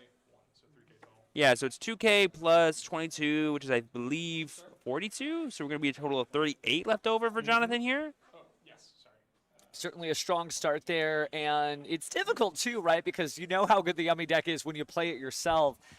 So many different fans of the strategy, right? Why is it so good? It just kind of keeps going and going and going and going. Yep, and here we see Jonathan taking their turn now, but their little amount of interaction was just enough to stop Thomas from playing. Both players only using the Yummy side of their Fiendsmith and Sulfur Yummy deck, respectively. So there could be a need to access the other engines if they can, but we're just going to start off with a normal summon of Cupsy Yummy here for Jonathan. Try to get access to more of those Yummy cards, and we're going to need to break this board here. But we're going to go ahead and respond with the tag out of Cupsy Yummy Way to bring back out the Snatchy and to bring back out our own copy of Cupsy, ? Maybe a copy of Marshmallow so we can do other things? No, it's going to be our own copy of Cupsy here. This is threatening the potential of Cookie Yummy Way, which could be a bounce for some of Jonathan's cards, because we did have to waste our normal summon here on this Cupsy Yummy, and so if we can keep them off of getting access to a Link 1, I believe we'll be able to stop the entire board, the entire turn, basically.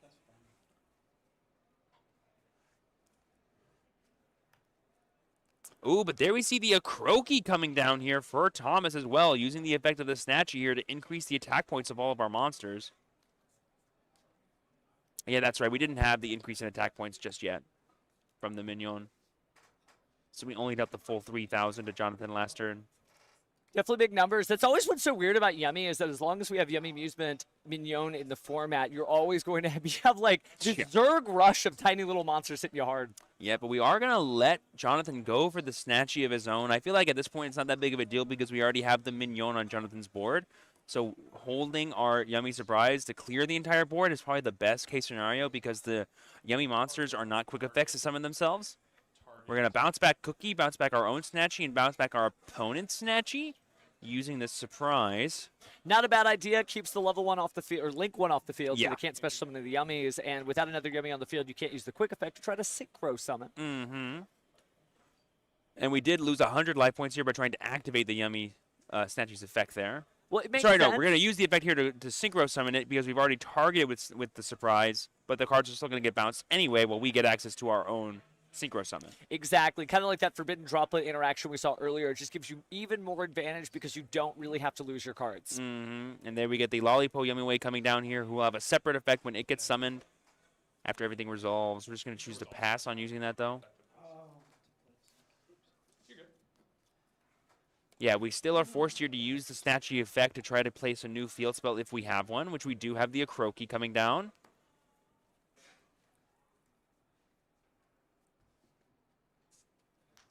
Anything on res? Lollipo to Reborn? Okay, and there we have the monsters being summoned back out using the Lollipo effect here. We're going to get Marshmallow and Lollipo regular Yummy coming back.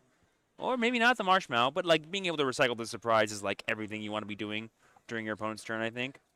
Definitely a big defensive line, and since he has Akroke, he should be able to destroy cards at a moment's notice, which is also cool. But got to leave at least one space open so you can tag out your Yummy Way. So I think this is about where he's going to slow down. I mean, yeah, basically with no normal summon, no link 1 in play, and a handful of cards that we know didn't do anything the turn before.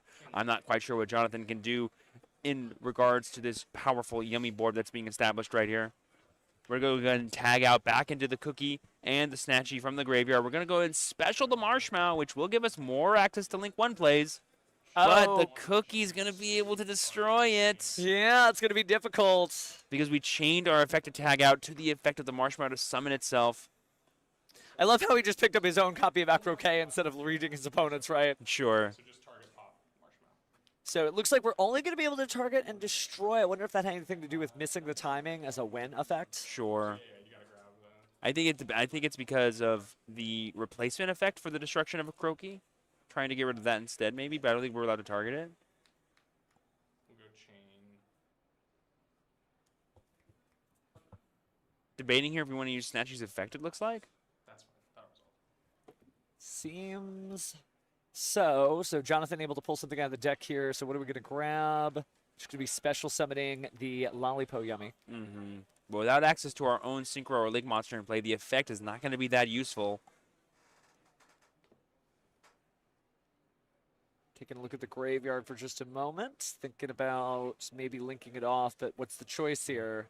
It's probably just going to be Snatchy again. This card's been summoned so many times, even though there's only one copy of it in both of these players' decks. It didn't slow the deck down at all. You know, Kamal Crooks Valdez, our recent YCS champion for Yeah. YCS Richmond, famous for saying, like, guys, this deck is not bad just because it only has one Snatchy. I believe Hani Jawari echoing about the same during one of the post-game interviews. You know, a lot of people think that just the Forbidden Limited list is enough to cap a deck, but the creativity of duelists, that's what wins duels. Mm-hmm. And sometimes there's even been FNL lists where after a deck got hit, it actually got even stronger. Yeah. Because of what you were forced to play alongside of it, duelists were forced to be creative and be like, actually, there's so much more here that we weren't doing that we can do now. Stay focused, and you can win like these two are.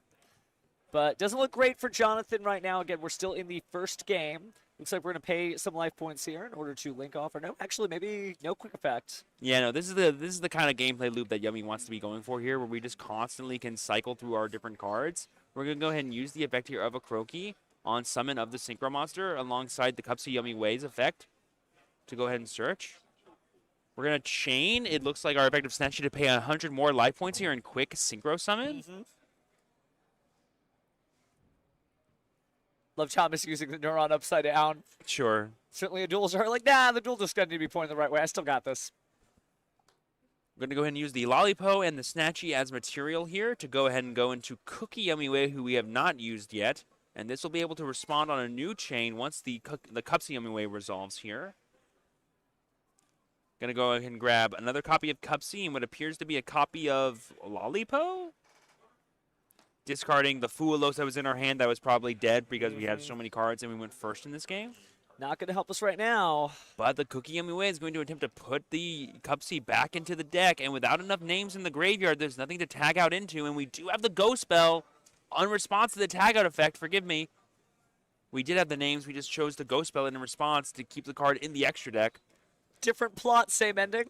And right? it looks like we're scooping there as Jonathan because that Ghost Spell puts him into the ground, and Thomas wins game 1 while not showing any of his Sulfa Chord cards. Yeah. As far as Jonathan's concerned, he is playing against a pure Yummy deck, and the same goes for Thomas. Yeah, he doesn't know that the Fiendsmith are in Jonathan's deck, and Fiendsmith's such a great pairing there, especially if you're running the Dominus Purge. But it's wild to see how much Yummy is still able to do on its own, just using the field spell, getting it done. But Thomas has won game 1, so let's go in the side deck and see what we pop out of here. Yeah, it's going to be super interesting to see how these players choose to respond to each other because not only do they have better information as to what the opponents are playing, but they're both playing similar archetypes. They know the kind of silver bullets that can kind of stymie what this deck is trying to do. We saw how powerful Thomas's Fualos was in game 1. Now we know Jonathan's going to have full access. Sorry, Thomas is going to have full access to those while Jonathan chooses to go first. But that means he's going to be taking out those silver bullets from his deck in favor of more powerful going first cards. But famously, Yummy is not really the biggest. Go ahead and set your trap cards. We have so much time to get even more advantage throughout this game and stymie your board by bouncing your cards back, getting access to my Yummies over and over again. I'm not afraid of what your going first cards could be. Nothing really locks out the Yummy strategy. It really doesn't. Like, the way I've described it best is you just get to push buttons. Yeah. I had taught a few friends who were relatively newer to Yu-Gi-Oh! And they were playing on Master Duel. And, like, I really like this Yummy deck. You just get to keep summoning and summoning and summoning. And it Goddamn was right. so funny to hear an outside perspective of the game say that Yummy was an easy deck to play. Huh. Because from their perspective, all they're doing was clicking the yellow highlighted cards. And you Sure. always can play Yummy. Never has there been a deck where you just get to play with every single one of your cards. No order that matters. Just do the stuff. If you have it, you can do it. Yeah, there's so much agency when you're playing the Yummy deck that you just have like full control over every mini decision as you go throughout your turn. And the way the synchros interact with the link monsters, interact with the main deck cards, and how they can unlock new effects or have basic parts of their effects depending on what phase of the turn you're in or what cards you have access to is so cool. And like really powerful utility cards like, Yummy Surprise to either advance your own board or stymie your opponent's board is just a beautiful piece of card design that enables so many fun player expression, skill expression, and everything you want to be seeing in a proper duel. Well, it's got such great synergy with a lot of different strategies or even just cards. We talked about how Blue Eyes earlier, Joel Lockwood is a starter. Actually, Joel Lockwood is a starter in the Fiendsmith Yummy build as well because with the level 1, turn into Salamangreat Almirage, turn into something else, like Karibo. But let's start off with Milcharmi Purulia there, drawing a card every time Jonathan summons from the hand. Yep, and that's a lot of cards that potentially get summoned. Both Purulia and Fualos are pretty detrimental here to the Yummy strategy. And we saw in game 1 how, even though Thomas went second, he was able to force Jonathan to create a half board and then break it using his own Yummy cards here. We're going to go ahead and reveal the Marshmallow from our hand, but that's not a quick effect. It's going to be giving over a draw over to Thomas. And there we have, we had something on resolution of the summon here. We have another copy of Fualos here. We do! Oh, man, that's killer. And we saw how detrimental this was in Jonathan's game 1, but now we have Purulia as well as Fu to deal with, giving over another draw there to Thomas. We saw the board that he went for in game 1, which was basically just Snatchy, Yummy, Cupsy, plus the field spell and a couple of set cards, but it was not enough, not even close to enough to stop Thomas. Are we going to get a repeat of game 1 here? Maybe. It's kind of feeling like Max C is legal in the TCG right now, is every time there's a special, except from the graveyard, of course, which you can only use 2 more Charming effects, but a lot of drawing there. Meows is still good. I mean, as long as, Malice, Memento, there's still a lot of strategies that it works against, but it's just not as common to see in the main deck. Some decks never touch the graveyard. They're like, no, you're gone to me. Mm-hmm. Now, Jonathan, just thinking about the best way to go about this turn. Well, give him a moment here, but still has to keep up a reasonable pace of play. It's not like he's got a bad combination of cards, but I think he's slowing it down again, kind of like he did last time. So we got 2 set cards there. We don't know what either of those cards are. One of them could be a surprise. One of them could be some powerful going first cards here. We're going to replace the Mignon with the Akroki here. Oh, we're just going to cut the deck from there. Yeah, you do kind of have to slow it down. Because here's the math. You lost Mulcharmy, Perulia, and Fualos from your hand. Your opponent drew 2 cards. They're no better or worse than they started. Maybe they don't have any dead cards in their hand. Sure. But it's not like they have an overwhelming advantage. And given that you can synchro on your opponent's turn, Jonathan made the right decision to slow down. Wow, but starting it up again with another Mulcharmy, Fualos. We're basically forcing Jonathan here to use the stat sheet effect now, otherwise we're going to give up even more cards to Thomas. But we have Anti-Spell Fragrance used in response. I don't think we mind that as Thomas, unless we're playing the Sulfa chords, and now we can't put them in the Pendulum Zone. That's huge, That's actually. worth noting. That's worth noting. I think generally what you're doing to your opponent, if you just think they're a pure Yummy duelist, is you're making sure that the field spells can't be activated until Sure. they're set for a full turn. Yeah. And so, yeah, placing the field spells, I guess you're not activating it, so you still could place. So, Yeah, I don't think it stops specifically Snatchy, but I it guess it's does just the it Yummy does stop Surprise. Surprise. Yeah, so it stops the big interaction between Marshmallow and Yummy Surprise, which is pretty huge for getting those extra bodies in play. And then we have the Cookie Yummy here targeting the Snatchy. We're going to be forced here to use the Snatchy effect here to Synchro Summon. We're going to get a draw off of Thomas's Fualos here. We're going to get Cupsy Yummy Way, which is not the best card to see if you're Jonathan here, because it's not going to be able to do anything to Thomas's board. It's just going to allow him to get more cards in his hand if he wants them. Yeah, basically to set up for next turn, Jonathan kind of playing the long game. I mean, with Anti-Spell Fragrance on the field, you are in a really good position, especially if you don't know that you're playing against a Sulfa Chord duelist, and they're just like, oh, well, that's half my deck. Yep, so here we have, I believe the effect of a Croaky here is what's getting rid of the Cookie Yummy here as we resolve the effect of Cupsy Yummy Way. We're going to go ahead and get 2 cards. My assumption is something like Lollipo and Cookie of our own. We're going to discard the Lollipo that we searched as well to resolve the full effect of Cupsy Yummy Way. Just get that card in the graveyard. It's actually better there than it is in your hand. I mean, there's a lot of fans of Yummy out there saying it's the best deck. I don't know that it's the best deck, but it's certainly good. Set and pass Yikes. as Thomas. I don't know if that Anti-Spell Fragrance is what did him into the ground here, but it definitely did not help. Well, the rest of the hand seems to be Pendulum Monsters and other points of interaction like Ash Blossom and Joyous Spring. We are seeing Fiendsmith's tracked, by the way, though, so the cat's out of the bag, but Dominus Purge is going to get used. We're going to hold on to that Ash Blossom for now. Yep, a set copy of Dominus Purge there, and I really love setting it and activating it because basically that means you can still use cards like Ash Blossom, even though normally you wouldn't be able to if you were activating Dominus Purge from hand. Big heads-up play from Thomas there. So we're going to tag out our Cupsy Yummy Way into Yummy Snatchy and Lollipo Yummy hitting the field. Does mean we can go ahead and take a look at some of these cards, maybe return them to the deck. Do we want to shuffle back a Mulcharmy? I mean, at this point, I'm pretty sure Thomas's hand, like you said, is mostly just interaction cards like the Mulcharmies and like Ash Blossom and Joyous Spring. So I'm not sure how big of a deal it is to have not live draws in our deck for Thomas, but you usually do want your draws to be more yummy cards at this point in the game, I think. It's 29 minutes. Well, basically slows things down, but it looks like we're going to speed it up now as we perform a Link Crow summon, right? The materials are a Link 1 monster and a level 1 monster, but for some reason, here comes a level 2 Synchro, and it's not for any weird reason other than the fact that the card has that as a condition to summon it. Yep. That's the whole shtick of the Yummies, is that you have the little claw that grabs your little toys, and then you create an even cooler journey that these toys go on. And there we have the Ash Blossom to stop the Cupsy Yummy Way here from getting even more cards, and that could put Jonathan in a bit of a slower state here where he's not able to get the damage he needs this turn. We have normal summon Fabled Lurry, which does represent full Fiendsmith combo, even though we had the Fiendsmith track stopped by our Dominus Purge earlier in the turn. And there it is, Thomas conceding because he sees the writing on the wall. Everyone knows that Fiendsmith Lurry basically is. Fabled Lurry can lead to so much damage on top of having the tag out effect of your Cupsy Yummy Way. There's no way Thomas is surviving that turn. He wants to maximize the amount of time he has to play in Game 3. And we should have about 27 minutes on the clock based on the round timer for the rest of the duelists here in the tournament.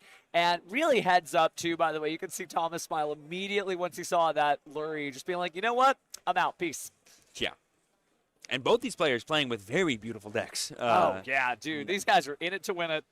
Everyone knows when you come to game, guys, bring your best cards. That's the only way to duel here. Yeah, but I didn't know this was going to be a fashion show of the Yu-Gi-Oh! Trading card game, right? But good stuff either way, but now we're going to that coveted game 3, right? Both players acting on full information, both having access to the side deck. Well, and Thomas gets a chance to go first, too. Not full information. Thomas has still not revealed any Soulful cards to Jonathan, and that is going to be a big surprise for Jonathan going first, because everyone knows that the Soulful Gourd version of the Yummy deck is probably the one that has the highest turn 1 ceiling out of all of them in terms of just using the, various Link 3s, Link 1s that you have access to from these powerful level 1 engines. I believe it usually ends on the full Yummy board plus an extra 2 Omni Negates. Pretty scary. That's pretty scary, indeed. It just goes to show you that, like, every deck looks different in the hands of a different duelist, even if it's the same deck, right? I mean, both these players are playing a prominent strategy that we've seen at top tournament tables before, but one of them is trying to push through the envelope of just anything his opponent throws against him. Yeah. The Sulfa chords are a little bit more interrupty, right? You're not swarming your opponent. You're really just saying no to this, no to that. I can still extend through that. But it's really cool to see, so... Shows you that as we get closer and closer to the Team YCS, right? Because we do have the Team YCS Las Vegas coming up in the middle of April. It won't be the exact same format, but it is the same pool of cards. Yeah, right? basically. Duelists learn a lot, though, from week to week, so I'd be surprised if we, I would not be surprised if we saw some weird decks once we got to Vegas. Yeah, I was kind of talking to, Aditya earlier today when he won our round 1 feature match, and he was saying, like, he's using this tournament as, like, a chance for him to kind of test some things out. He was talking about bringing a really cool 60-card Mitsurugi deck today, but ended up not sleeving it up because it was taking too long and he had to get in the car to make it here on time. And he was like, I'm just going to play Branded Draco Tail. But that deck's in the back of his mind and considering that for something like a Team YCS, which is super interesting to see that even the best duelists, when they have the decks in their hands for the events they're playing, and they're still thinking, yeah, but there's probably a better deck for a future event. Because there is no such thing as the best deck in a given format, but there is such a thing as the right deck to bring to a tournament to take it all and win the whole thing. Well, I got to say, creature comfort is also a thing, too. Sure. Knowing the deck you're playing helps, and Aditya had won YCS Pittsburgh with Draco Tail. Yeah. And I think has played a number of other tournaments before. So just like, feeling what's out there in the format by playing good Yu-Gi-Oh! Is a decent strat. And Draco Tail is still very consistent. Oh, yeah, super, super consistent. And some would say less consistent than something like Yummy, for example. Because that's probably like another big thing that drives players to coming to the Yummy strategy is that it's so easy to create Link 1s in this game that it just essentially turns on your entire deck from going from, I can basically do this to I can do all of this. Definitely a big push. A lot of people are huge fans of Justice Hunters, right? Draco Tail, K9, and of course the Yummy strategy. But it shows you why. But speaking of showing you why, we're starting here. Jonathan is going to go ahead and use Molcharmi Perulia. That could be difficult. How does it feel, Thomas? Boom. I'm going to do it to you because you did it to me. And we do have the Marshmallow in Thomas's hand as well. Both these players have started off a lot of their combos with Marshmallow. And is that Salesman in Thomas's hand that I see? Yes, it is. As it comes down here and he declares a card. I believe he said Droll? I think he said Droll and Lockbird. Yeah, I was just trying to read his lips and I saw like Droll. So yeah, maybe it is Droll and Lockbird. I guess the question is like, what's the scary card that he could draw into, if that makes sense? That would kind of punish the rest of his turn. But he hasn't shown the Sulfa Chord strat, so maybe he's trying to make sure that he gets to completely combo off. Yeah, because there's the scary thing about a Molcharmi during your own turn is that your opponent can draw into more powerful non-engine that stops you from being able to play. And there we see the Ash Blossom and Joyous Spring coming down, negating the effect of Cups of Yummy to search here. But it doesn't matter. We're going to go ahead and get the Link Summon into the Snatchy to go ahead and activate the field spell from our deck. We did see that we had the copy of Marshmallow in our hand, which was basically the card we were going to search for anyway as Cups of Yummy, so I don't think we're too worried there. We would have loved to have access to Surprise, though, which Thomas may not be able to do this turn. Well, at least we got access to the field spell there. Of course, Yummy Amusement Minion slapping down there, and conveniently there is a Yummy monster in the graveyard, so we're going to activate that now to bring back Cupsy Yummy. Unless there's a ghost spell. Oh, and there is! There's other cards you could be drawing into thanks to your Molcharmies, and that is cards like the Ghost Girls. But there we have the effect of Marshmallow here. That'll go ahead and give another draw over to Jonathan. And it's just going to be a free extender for us to get into a synchro play. And we're going to chain on Resolution the effect of Fua. Hey, Thomas, how does it feel for me to do the exact same thing to you? But now there's a real argument as Thomas to be like, I'm done giving you cards. You have a 3-card hand now after using these 4 non-engine pieces. If I just try my best to say pass, is there really a way you can play? I'm not sure. It's difficult to make this decision, too, because, there's this temptation. I want to push further. But, hey, you're the one who said no Droll and Lockbird. So, pass turn. Jonathan draws for turn. I mean, we only have a 4-card hand now, which is, potentially 3 cards more than you would need in some Yu-Gi-Oh decks nowadays. But We have the Cups of Yummy no matter what here. We're going to immediately, in response to the effect, activate the effect of Yummy Snatch. You pay 100 life points. Is that a cost or is it not? It's just the cost of $1 for the play. Everyone knows that's a flavor thing more than anything else. And we're going to go ahead and go for a Synchro Summon here into the Cups of Yummy way. That'll give us access to more of our Yummy cards that we might need. But there we got the Yummy Surprise being added there from Jonathan as Chain Link 1. On a new chain here, we're going to resolve the effect of Cups of Yummy, it looks like. You're right to mention that 100 life point cost basically being nominal vibes, because I've never seen a Yummy duelist at like 99 or less life points. Either they've lost the duel by then, or they have plenty of life points to spare. But speaking of things to spare, it looks like we're going to go ahead and use the Cups of Yummy way to grab Cookie Yummy and Lollipop Yummy here. And I think the toss is going to be the Lollipop. Yeah, that's a pretty good one. Usually you're not going to need it during your opponent's turn. And even if you do, it's better to summon back from the graveyard at that point anyway, when you can bring it back with the Snatchy. Oh, but we're going to choose to put the Cookie in the graveyard, hopefully valuing the pop that could come back when we tag into it from the graveyard. I like that. Well, then we're going to go ahead and drop the triple tactics down. Man, that looks good. We had a non-engine filled hand plus Cups of Yummy. That is quite the opener there from Jonathan. Are these their decks or their trade binders? Because just the bling is out of control. Oh, yes. I didn't catch if we were going to draw or take. It's giving take. Because Thomas is thinking about... Oh, and he did tag. Yeah, okay, so it is take. Yeah, definitely an interesting choice there from Jonathan to choose to take the own copy of Cupsy, because we can use its effect to tag out, even though it's not going to our graveyard. It's an effect simply to pay the cost. There we see the Yummy Snatching being linked out by sending the Cupsy to the graveyard, and we have the Infinite Impermanence to deny the field spell, which could keep Jonathan off the necessary names to actually tag out with this Cupsy Yummy way. And I don't know about you, Steven, but I'm pretty sure you can't summon any level 3 Secret Monsters using Yummy Snatchy. No, you cannot. You at least need to have one level 1 monster on the field. And we've seen, plenty of stuff. But, of course, now we've got the Marshmallow Yummy, so you can do things like the Shamisen Samsara Sorrow Cat or the Martial Metal Marcher. There's a lot of different strats we can use. And that seems to be what's going on here. First, we're going to go Linkro Summon, putting out a copy of... Our own copy of Cupsy Yummy way. Yeah. You can tell the difference by the rarity. Yeah, you can actually. The darkness emblazoned there from that ultimate rare on the bottom. And then, of course, you've got the beautiful copy on the top there as well. But, yeah, that's the one he's going to use to go ahead and add 2 and discard 1. Jonathan's opening hand after getting the Molcharmies and the Ash Blossoms and the Ghost Veil out of there was Marshmallow, Cupsy Yummy, as well as everything else. Yeah, I mean, just such blink. That's so good. Staying focused on the strat here, I think that Jonathan is making his push to try to go through, because if you think about this, this is the time to win, right? Your opponent's only showing like 1 or 2 cards in hand. You've got all the bodies on board, but he's summoning them in defense mode, though, so maybe we don't want to do too much here. I mean, we have tons of ways to continue to extend from here. I don't think we're too worried about it. Like, we have the Linkaribo here to make another level 2 here. We can go Cookie Way. We can tag out with all these monsters. The big problem is that we weren't able to get the field spell, so we're not going to be able to get the damage no matter how many monsters we summon, because they're all going to be teeny tiny. And there we see Ghost Bell and Haunted Mansion stopping the Lollipop Yummy way. Man, Jonathan's just having bad luck here.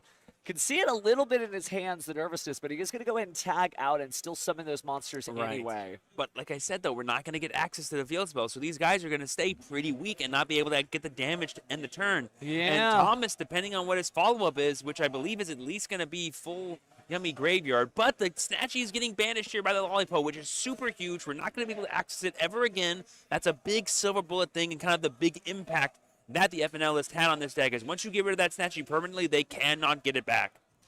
Certainly helps, though, to finally have a way just looking, oh, it's Reaper-Dawkins. This is definitely Fiendsmith time. This is dangerous. Reaper-Dawkins, as we know, is known for doing only fair and wonderful things, guys. Only fair things that every duelist should be allowed to do, like changing a monster to a light fiend and starting a full Fiendsmith combo from here. Actually, this could be the damage that we need, because if we can go for a full Agnum Day combo, I believe that's over 8,000 damage just by itself with Desiree plus Lacrima. Yeah, depending on how you line it up, right, the Agnum Day is going to give a boost, I think, of 600 attack points for every link arrow on an equipped spell attached to a Fiendsmith monster. While attacking itself, right? And that's at least 5,400 damage. And then you can also talk about the Lacrima burn damage and then whatever other monsters you can get by summoning them back to the field.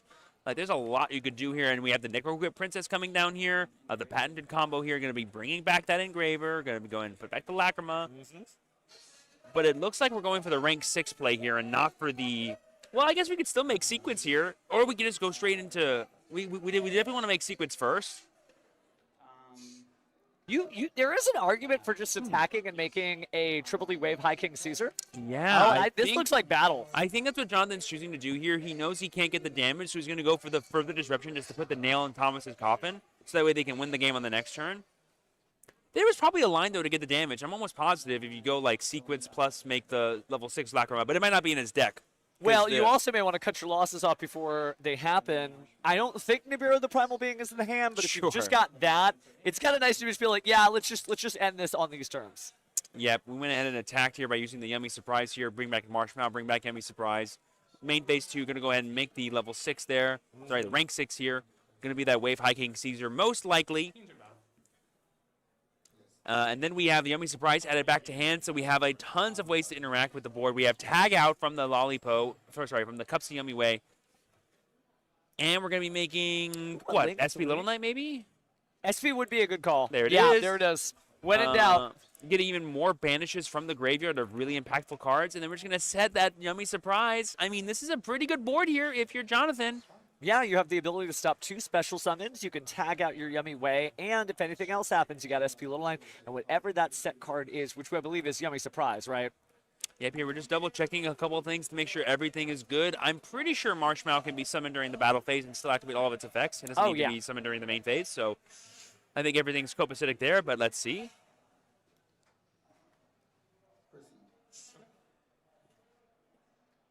Jed, just making sure everything is on the up and up. And then here we go. Jonathan potentially breaking Swerve here and winning the final game of round 4. Let's see if Thomas can put a stop to this, but it's going to be hard. His resources are low. What do we have? We still have not seen a single Soulful Cord card out of Thomas, unfortunately. But we're going to start off with the normal summon of Lollipo. Are we going to declare the effect here?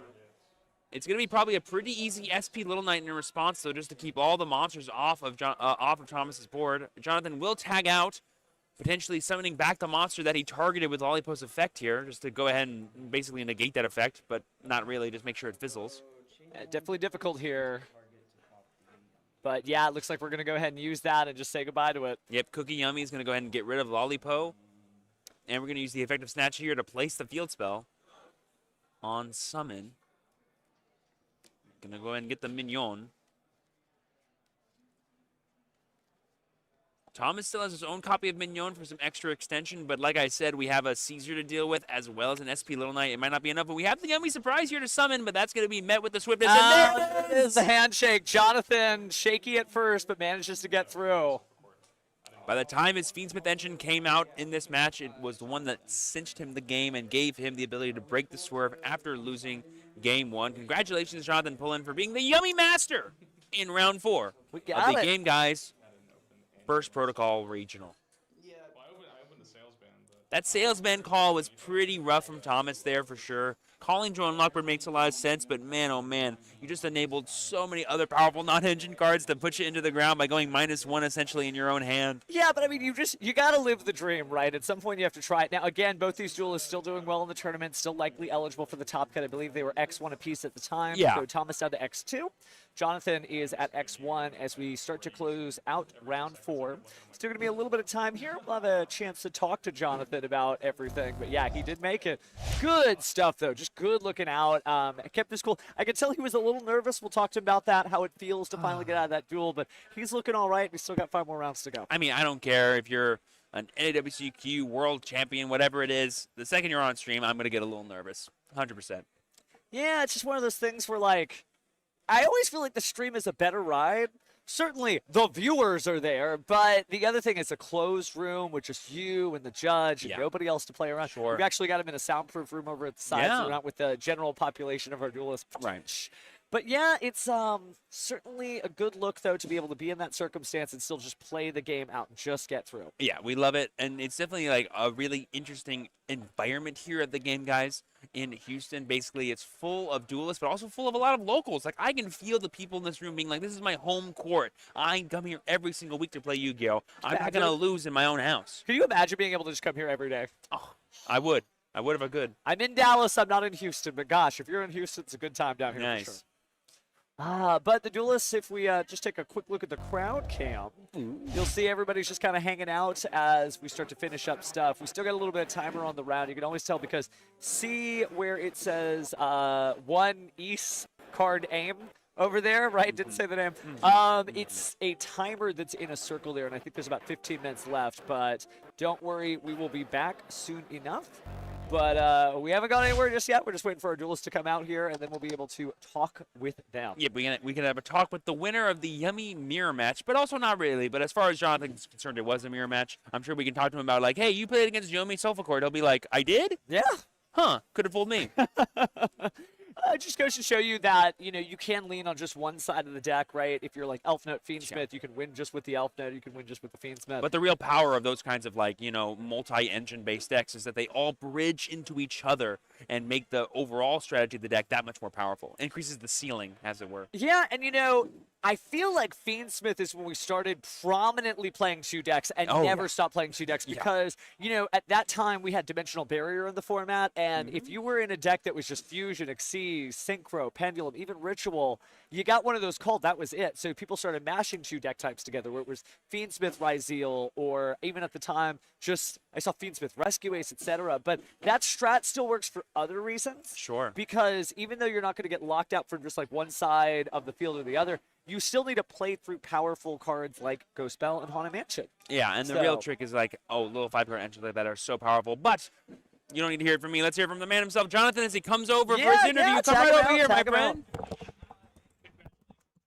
Good stuff, man. If you'll go ahead and put your headset on, just have a seat over here, and we can talk all things Yummy Mirror Match. Okay. Don't worry, that's just water down there, and he's got it. So, Jonathan, did you know you were playing against Yummy Sulfacord, by the way? I knew it was Yummy when I saw his deck because it was the Cupsy Yummy, but I didn't know he's Sulfacord. I thought he was pure. When we saw the anti-spell fragrance, we thought you must have had a Millennium Eye or something like that, but I think you did a great job kind of fishing it out. That was a pretty tough match for you, though. It didn't seem like a lot of things were going your way. How did it feel when you kind of turned the corner and all of a sudden stuff started to go your way? I mean, it was really nice. Game 1, I realized that I should have at least gone into Cupsy Yummy way and given him another draw. Because when he impermed me, I kind of felt like I lost there. And then the anti-spell carried me. Like I said, I didn't know what he was playing. Anti-spell is just a good, good card in general, so I just cited it in. Is that for any particular matchup, or you're just like, this is just good, I'm just going to put this down on the table and hope? Radiant Typhoon, although if they have MST, it's a moot point.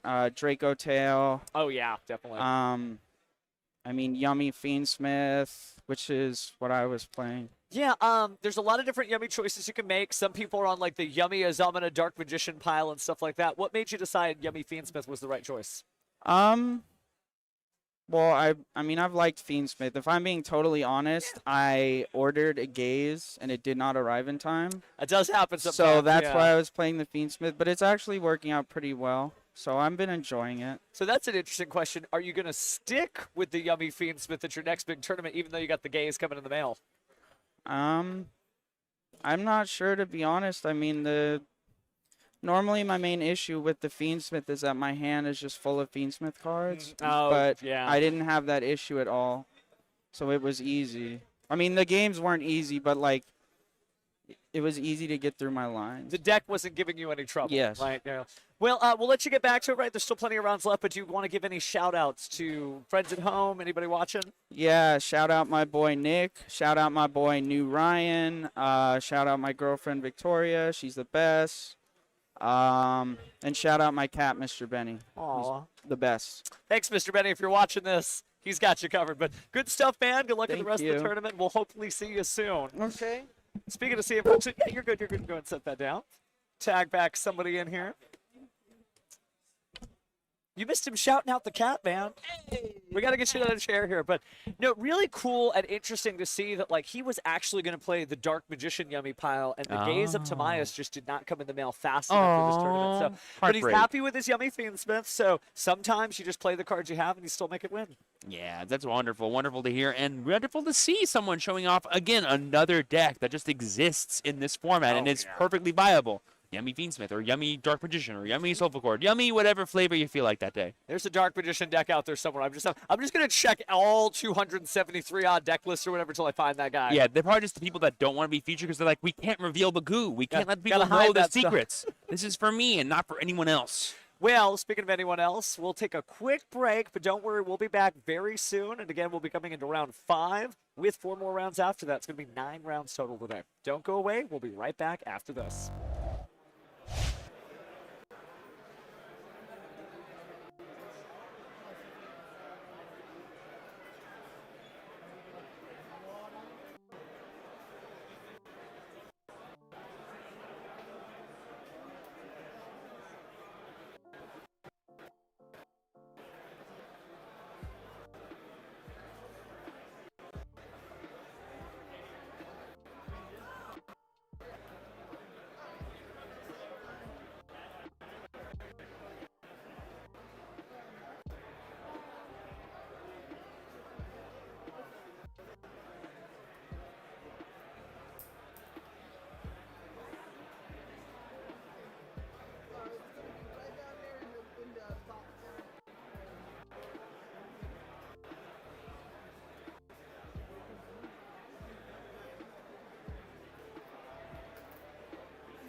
Alrighty, welcome back, Duel fans, to the Game Guys Regional in Houston, Texas. My name is Steven. His name is also Steven, and we are ready for round 5. And I have a very fun matchup lined up for us. But how you doing, Steven? We're officially halfway through the day. How you going? It's good. I'm feeling a little warm. Not sure if somebody turned the temperature up in here, but other than that, I'm great. Yeah. I think it's all the dueling energy that's out there in the field. You know, you can feel these duelists start to heat up as they get more and more deeper into their run to try to become this regional champion. But overall, we're coming off the back of a really impressive, yummy mirror match, and I don't want to spoil too much as to what decks I hope are going to be there, but we're going to get a very drastically different style of gameplay as I see our duelists walking over to our duel room now. Is there anything you're hoping to still see that you have not seen yet there, Steven? Well, you know, you mentioned drastically different styles. I am no stranger to changing on the fly, so hopefully we get to see a good duel where people just mix it up as they go along. But so far, this format's really told the story, right? Anything can win it, right? Whether you're rocking out your old Blue Eyes White Dragon deck, which we did get to see on stream. We did see Blue Eyes White Dragon. Or something on stream. Much newer. I'm curious to see what it is that you pulled, though, because you made the picks here. We saw. That's right. That's right. Bad guess for blind cards. Yes. We love it. Just make sure you keep your eyes peeled on the screen, Steven. You'll be able to see them, no problem. In fact, I think if we hop over now, we'll be able to take a look. Yes, as our duelists are getting ready to begin round 5 proper. It's going to be beautiful to see here what they have in store for us. I'd be blue if I missed that one, that's for sure. Right. Blue in the face. Maybe even blue in the eyes. Who knows? All right, well, it's good to see the duelists getting situated here. And anytime you see that orange deck box, oh my goodness, is that some aura? Because that was last season's regional champion deck box, top 8 only. I mean, orange deck box, Bucky's t-shirt, in terms of Texas Riz, he's styling right now. Was last time your first time at Bucky's? Last time? No. Oh, on the drive up here? No. I on my first day in Texas since I recently moved, I was there at Bucky's with the Swiftness. Had to get a beautiful brisket sandwich. For all the people watching at home, let us know. What's your go-to order at Bucky's? Now you know we're a Texas show for sure. Oh, god dang right. All right, we have our duelists shuffling up their decks here. One on the left, one on the right. I think the one on the left is the young man that I asked for, which is awesome to see. Oh, we got a little bit of a sneaky sneak there. I'm not sure what that card was, but hopefully neither did the opponent for our player on the right as we enter round 5 here. Now, it looks like both duelists were locked in, so I don't think you saw anything. No. And even one card doesn't tell the full story, right? You could see... Not even close. You know... Fall into the Virtuous and be like, it could be anything. It could be anything. It could be a Magnet Warrior deck. Like, actually. Oh, my goodness.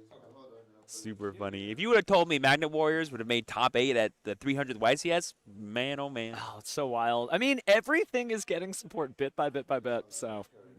And everything's good. Like I've been telling people for the longest time, like Yu-Gi-Oh has never had has never had more powerful cards than it does now, but the game has never felt so much more balanced than it does now, which is pretty fun to see. And here we go. The duelists are just waiting for the judges go ahead, and we're gonna get that first start here, the fist bump of Destiny before we go into the dice roll. Destiny 9 for our player on the left, and then we've got 10 for the player on the right. That's just one more, and they get the ever faithful decision of who will go first or second. 10 definitely bigger than 9. And, oh, what an interesting opening hand. That's the duplicates there. Yeah, that's double Super Poly, double Ash Blossom, Joy Spring, and Fualos. We love the committing of the set cards, even though we had a Fualos in our hand. We love that so much here, saying, you know what, Super Poly is better than Fualos. I respect that. As we just pass it right over to our player on the left here, and we might get to see the deck I was going for. We're starting off with the Molcharmy in the draw phase here. As we go into our main phase and activate the first card for our turn besides the Fualos. And it's Sky Striker Mobilize Engage! You wanted to see it? Is that okay? Yes, I wanted so badly to see Sky Strikers on stream that I brought our X1 duelist here on the left on the stream so we could see it.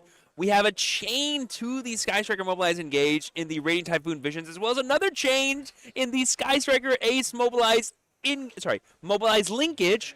Wow! So we're going to destroy the engage with the linkage to go ahead and get that Kagari in play while we activate the effect of Visions. And by the time all of this resolves, I'm pretty sure we'll have a few spells in the grave. Maybe not necessarily 3, but no, because they resolve while they're still in play, unfortunately. So we will not get the full effect of engage to draw a card after the fact. But we will get boo-hoo. They only get to search their deck for any card they want. Wow.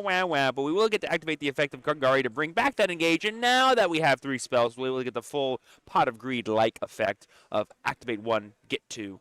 We love that. Does feel like a pot of greed, only it's slightly better when you get to choose the cards you add to your hand. But I do want to point out that our opponent on the right here has a Dash Blossom and Joy Spring, which they used on the first engage. And because they kind of shotgunned that, they kind of lost their opportunity to engage with the rest of the turn, which is pretty scary. So that first engage didn't get a search, but the second one did get that search plus the draw. Well, the other thing is difficult with the 2-set super polymerizations. There's not a lot of parity, actually, between Sky Striker monsters. They're typically either warriors or machines. You're not going to be able to do things like Aurora or Mud Dragon. And they're also different attributes for the most part, too. So the super polys may be completely dead. I mean, most of the time, too, when you're going for, like, a turn 1 win with Sky Strikers, you usually only have one monster in play anyway, because you can just go Kagari attack, get linkage, Kagari bring back linkage, so on and so forth for the rest of the turn.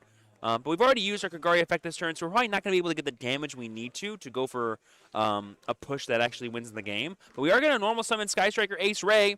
Everyone knows that's what you want to be doing in this deck. Certainly the start to a great turn. And it'll be nice to see if we get to see some of the other newer Sky Striker cards that were released, right? We've got everything from Camellia to Amatsu to a lot of stuff. Zero. Spectra. Yeah, I mean, everything is out now finally for the Sky Striker package, so it basically feels like in-person Master Duel. Yep, and we just went for the battle phase there. I believe we dealt a total of 3,500 damage here with this Kagari and this Ray. And now we're going to go main phase 2, make a Link 2 here. Is it going to be 0? Could be. Yes, it is. There we see the Sky Striker Ace 0, the common rarity from the legendary modern decks, kind of unlocking this deck for as many duelists that would want it. Going to go ahead and add another copy of Engage, the beautiful Rose artwork. We could be playing different artworks and different rarities for all of our different Sky Striker cards. If we are, that's super awesome. We're going to get the Widow Anchor here added off and get the extra draw after the fact. Feels pretty good. You know, he's playing kind of at a deficit in terms of information because he doesn't know a single thing about his opponent. Yeah, so he's definitely probably catering towards more of a slower strategy, what more reserved. But that's what you want to be doing with a control-style deck like Sky Striker anyways. So he's more than happy to take his time here, especially when he has like double Widow Anchor set plus who knows what else ready to go, while having the access to Sky Striker Ace 0 for the pop, as well as to summon both Ray and Rose. Oof, everything you want and more. Certainly has his work cut out for. I guess the only time you might be able to activate super polymerization is if you get maybe Rose and Ray on the field at the same time, because it'd be two warriors that are dark with different names. Yep, and there we see the reveal of what Brandon Verducci is playing. The Memento strategies coming out from him. Here we see the Dark Blade coming down. Now we have plenty of cards, and this could be representing a lot of push from Tyler here. But if we just Widow Anchor this, what is our follow-up as Brandon? I don't think we have much. Well, it is Mementotlan after all. But we know the rest of the hand is a little unfortunate. So here we've got Sky Striker, Tyler here, Medeiros, deciding to leave the Dark Blade and let it resolve. But it destroys as part of the effect. So if you negate it, it's still going to stay in play, which is not what Brandon wants.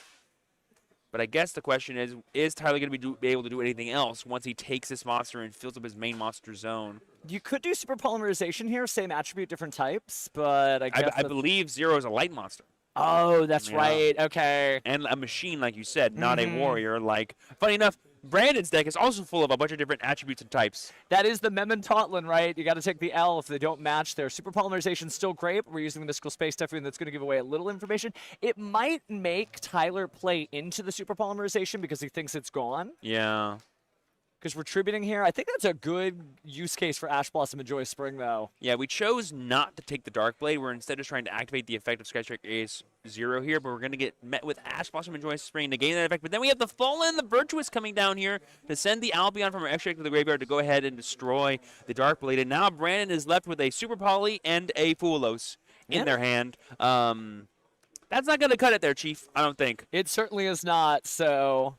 We're entering the end phase here, setting another copy of Fallen the Virtuous off of Albion's effect, and now it's Tyler's turn here. We got a full yard of Sky Striker spells and no cards in our main monster zone, so definitely going to be representing a lot of scary threats here for Brandon to deal with, if they even can. Tyler definitely in a commanding position here from the Sky Striker Ace Watchtower as we normal summon Sky Striker Ace Ray. We go to battle phase. We declare an attack. This could be that patented who knows how much damage combo. We go Ray, go Kagari, get back linkage, summon back more monsters. Here it is. And there's the common Kagari with the alternate art. Like, it is really weird to look at a Sky Striker deck in 2026 because it has had an incredible run for the last 8 years. Remember, Ray really is that, I don't want to say ancient, but she's there. But yeah, it looks like Brandon picking up his cards. That's enough. How dare you comment on a woman's age? How dare you indeed? Just Sky Strikers' presence in the format has been known for 8 years. Right. That's all I mean. But yeah, Tyler winning game 1. Yes, a very commanding game 1 win. But that was more because Brandon just could not see any parts of his main engine besides that lone copy of Darkblade, which up against a full Striker setup board ain't gonna cut it. But something to note is that the reason why Sky Striker is such a really interesting deck in this format is that a lot of decks that some of the top players are choosing to favor, the Draco Tails, the Radiant Typhoons, even some of the yummy decks of the world, they're not really balls to the wall wombo combo decks. They're more like grindy advantage based decks to try to set up kind of half boards that are very consistent, but not the most that decks have to play through. And Sky Striker loves playing through boards that are kind of not representing too much pressure. Yeah, I always kind of consider Sky Striker like a lockpick deck. You just kind of show up to whatever situation there is, and you're like, okay, he's got monsters, he's got effects, I guess I'll negate that, destroy this, and then attack for 15. But what's great about Sky Striker over time is that it's no longer just doing these little bites of damage with things like Hayate, or maybe, being able to link someone during the battle phase now with linkage. I mean, you have so much you can do with 0 alone, especially if you don't use that first effect to search and you save that tag effect. That's another 3,000 right there, and if you get the power boost from some of the other cards, that's helpful too. So this deck has so much life breed into it and new cards. It's maybe Sky Striker's moment. Yeah, and that might be needed too because the Memento lineup, once it goes first, if the Memento full board can be established, because Sky Striker is not known for playing that much interaction when it goes second. It's more, pricing into breaking the board itself during the turn once it begins. There could be a board that, Sky Striker cannot break through, and we all know the Memento is full of follow-up answers that can just close out the game in an instant. Well, the other thing that Memento does very well is it attacks underneath boards, right? So being able to attack underneath Ray or any of those cards is certainly helpful. And of course, you do have to watch out for the Widow Anchor, but given the fact that Tyler won game 1, Brandon's going to have to figure out a better way to get his Memento engine online. Yeah, usually Super Poly and Ash Blossom is not how you bridge into the Memento strategy. Last time I checked. I mean, maybe there could be something we don't know. You never know. It's a small world after all. Bang. But jokes aside, looks like the duelists are ready to go. And I guess we're just deciding, because sometimes there is a question mark to be had of, do you send the Sky Striker player second or do you send them going first? I feel like nowadays, with how powerful most decks are when they go first, it's always better to choose first no matter what kind of breakers or something that Tyler could be choosing to play in their deck. And there we see Forbidden Crown in the opening hand of Brandon there. It's not a bad play when you need to keep stuff on the field. Yeah. And I can imagine if you want to keep your combined creation on the field, that's going to be an important card to keep. That's mainly what I've been using the Forbidden Crown for in the decks that I played, is you just just to survive. Just keep something around. Just keep something alive. In defense mode, just be like, no more damage for the rest of this turn, please and thank you. I don't believe it protects from being taken, though, right? Like, I can still take your card. But it's unaffected by card effects, there so you go. effectively it is protected. Yeah. But here we have the pot of extravagance coming down here. Going to go look at that top 6 here. We see the Darkblade, we see the Momentum Twin Dragon, and then we also see Tatsuno Toshigo for the Memento player here. Basically all the starters you would want, but that Call by the Grave being shown to Tyler here, knowing that that is not going to be an option for Brandon to kind of insulate their combo, is going to be interesting to know for the future. / it's not going to be a card that can get rid of Ray in the graveyard. We do see the Darkblade coming out. We're immediately going to destroy it to get a low-level Memento onto the field. Typically, this is Anguish. Sure. And then Anguish gives you access to your cards like Tatsuno Toshigo, which then gets you all the names you need in your graveyard. I feel like this is a very complete deck. Many decks we want additional cards of support to come out for, but for Memento, they've kind of got every piece of the puzzle they need. They've really figured the strat out. Once we got Akihiron and the Creation King, it basically just completed the piece of the puzzle, and then it's just up to you as a duelist to figure out whether you want to play it with Goblin Bikers or Radiant Typhoon or whatever. Or Fiendsmith, yeah. Or Fiendsmith, yeah, another popular choice. But there we see the Anguish. Go ahead and switching up that. Ooh, actually going to be getting the Sleepy here, which means we probably already have the Tatsuno Toshigo in our hand, or we just don't need it because we have the Gadek already in our hand as well. Basically all the names we would send off of the Tatsuno Toshigo. So we're just going to be able to get them in the graveyard the old-fashioned way by going for that Fusion Summon into the Memento Twin Dragon to go ahead and get even more searches by destroying another Memento Link card we have in play. Yep, the Gaddock will go ahead and come back here because it was sent to the graveyard. And now we're going to go ahead and use the effect of Twin Dragon here. Going to go ahead and get Tri-Blade Dragon, Tri-Horn Dragon, forgive me. And then what? Get, the Creation King. Sorry, Combined Creation here. Going to be our payoff at the end of all of this powerful dumping effects that sends our monsters to the graveyard here. Going to go ahead and bring back out the Sleepy. All of a sudden, that Forbidden Crown makes even more sense because imagine you are protecting the Combined Creation so it stays on the field, so cards like Goblin and Mace are live. Especially like after you've already used all of its effects that are notable, who cares if you get rid of it? It'll be an invincible guy that on your next turn is 5,000 attack points minimum and can do so much damage to your opponent. And against a deck like Sky Striker, which is only filled with interaction, if you go, yeah, how about you don't do that for a single turn? Don't touch my stuff. Thank you very much. Oh my gosh, is that Proxy F Magician here? It is Proxy F Magician, but it makes sense. I mean, we can fuse off through some weird stuff. We are also going to send off the Anguish to make Selena, but then we're going to link up, so I think we're not using it for any of the fusions. No, we're just going to be going straight into Zorua from the Magistus here. Going to go ahead and whip that, and now no Link Monsters effects are going to be able to be activated on Tyler's side of the board. So we didn't link it off. We actually used the effect of Proxy F Magician to fusion stuff. The Imperial Power Magistus monster and a monster from the extra deck. That's so right. Yeah, you got it. And now we're going to be able to basically turn off all of the Link summons from Sky Striker and do our full Memento combo on top of that afterwards? Because we're not locked into anything? I think you're thinking of the Synchro version of Zorua. The Fusion version of Zorua sends a face-up Magistus monster from the field to the graveyard in order to negate the activation of an effect and destroy it. Oh. But you could still eventually get in, and that might be enough, right? Just being able to stop the Nibiru just gives you that confidence to keep on playing, because everything else, you get slowed down with a card like Ash Blossom. You're like, oh, okay, Nibiru is the enemy right now, so this is giving him a lot of confidence. Yeah, you're right. I was thinking of the Synchro monster, but they're all the same dude. It got me. They got me. But there we go ahead. I mean, that's like saying Ray's all the same card. Well, I mean, that's so true, but also not. Anyway, we're going to go and use the effect of the Elemental Infusion here. Going to go ahead and bring out the Creation King, which will give us the rest of the names we need to get further down the Memento line of play here. We're going to send another copy of the Creation King from the extra deck, because we can send cards from the extra deck or the main deck up to 3 cards with the Memento name, as well as the Akihiron. And then are we going to send anything else? We kind of don't need to, but we may as well put the Goblin in there. Get that in rotation as a card that we can return back into our deck. Well, one of the other things that you're doing here as you banish the Creation King is by sending those additional names that may not be vital to be in the graveyard now. If you need them later, now you have Memento Miglan, the field spell. Yeah. I mean, but still, though, Brandon is representing a really fun little package here as we summon the Tri-Horn Dragon for an extra bit of interaction here, banishing the effect of, using the effect of Fusion here in the graveyard to banish itself. But now is it just Combine Creation and pass, or are we going to do anything else here? It looks like we're going to send the Creation King to the graveyard here with the effect of that Fusion to go ahead and get that search. Are we going to want follow-up here? We already have the Mace in hand, I believe. We're going to go ahead and get the Bone Party.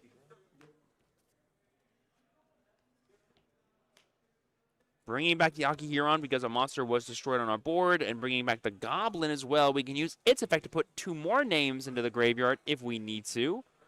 Kind of just like maxing out our resources here as Brandon.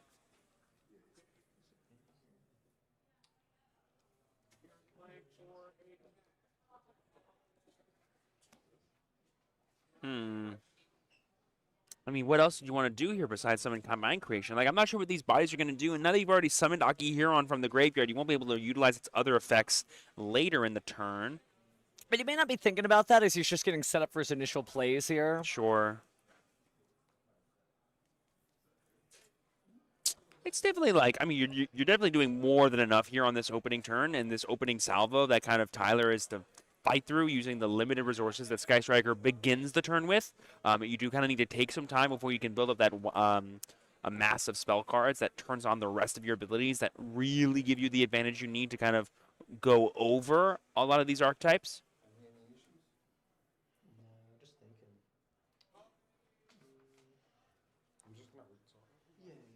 Okay, but here we have a double check here of the Zorua for Manuel. I mean, even we got it wrong, so it is helpful to read the card. But it's a powerful little piece here. Certainly crowded in an extra deck. That's why you're not seeing as much of the Draco Tail Magista stuff because it's hard, right? I mean, think about it. You need the Celine, you need the Zorua. If you want to use the Synchro ones, you got to have that too. So it is difficult. There are a lot of locks you have to play around too because you can't start your combo with Branded Fusion and then try to go into the Magista stuff. You have to start with the Magista stuff and then go into everything else, which could leave you open to things like the Mulcharmies and stuff when normally your deck is not weak to those. It's a whole thing. But here we have the effects there to go ahead and send out more names into the graveyard. Bring back the Momental Infusion to our hands so we can use it during our opponent's turn to maybe go into a Guardian Chimera line that I know a lot of Memento players love doing. We're going to go ahead and use that Bone Party here, get rid of the Trihorn Dragon, and get access to another copy of Anguish so we can use its effects during our opponent's turn once it's destroyed. And I think that's all she wrote now. I think it's time to just go ahead and send the names out. Oh, we're going to use the Anguish here to swap out with our Gaddock in the grave. And I believe add back a copy of Mace. No, I think we're just scripping over that. Maybe since it's the same turn, we've already used the Gaddock here. But now, oh, you needed the Fairy Monster. Yeah, for the Herald of the Arclight. Wow. And there's the Combined Creation being summoned from that graveyard here by returning 5 unique Memento monster names. Here we're going to send Sleepy, Goblin, Gaddock, Anguish, and Darkblade. Okay. Oh, no, sorry, double Gaddock. Was that double Gaddock? Yeah, because, I mean, you would need the fairies, so. Yeah. But you'd have to shell 5 different names. Maybe we just missaw Sleepy. I think it was Gaddock and Sleepy, yeah. That makes a little bit more sense. And then we have 2 set cards. One of them I know is Momental Infusion, and we have another set card here coming down from the Bone Party, but I don't believe we know that last one. Well, certainly an all-gas, no-breaks approach here, but we're going to start off getting rid of the Herald there, at least attempting to with the Albion, the Brandon Drag. I mean, you probably don't want to keep it, so yeah, we're just going to let that go. Basically forcing out the effect or just getting rid of it's the same thing. So that's 1 spell card in the grave, everyone keeping track at home. Everyone knows all you got to do to play Sky Striker is count to 3.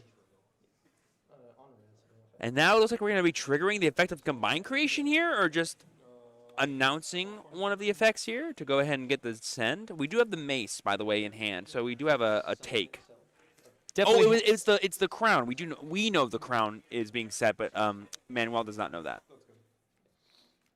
Anything else? Standby phase? I mean, yeah, Manuel's probably going to do a pretty good job here of just like dismantling this board, but then he's going to see the crown and go, "Oh, I can't here's actually the Feather win the Duster. game." Feather Duster is huge here. Oh my goodness, forcing out all of this interaction from Brandon here is going to be so crazy. Like it's going to be a lot. Like Brandon's going to do so much here, but you're going to lose access to the pops. And there's the Forbidden Crown here. What are we going to target here? We've already used Combined Creation's effects, so we can just target it to make sure no matter what it stays in play. Like you said, guaranteeing we have access to Mace, / guaranteeing we have a 5,000 beat stick on the next turn if we need it.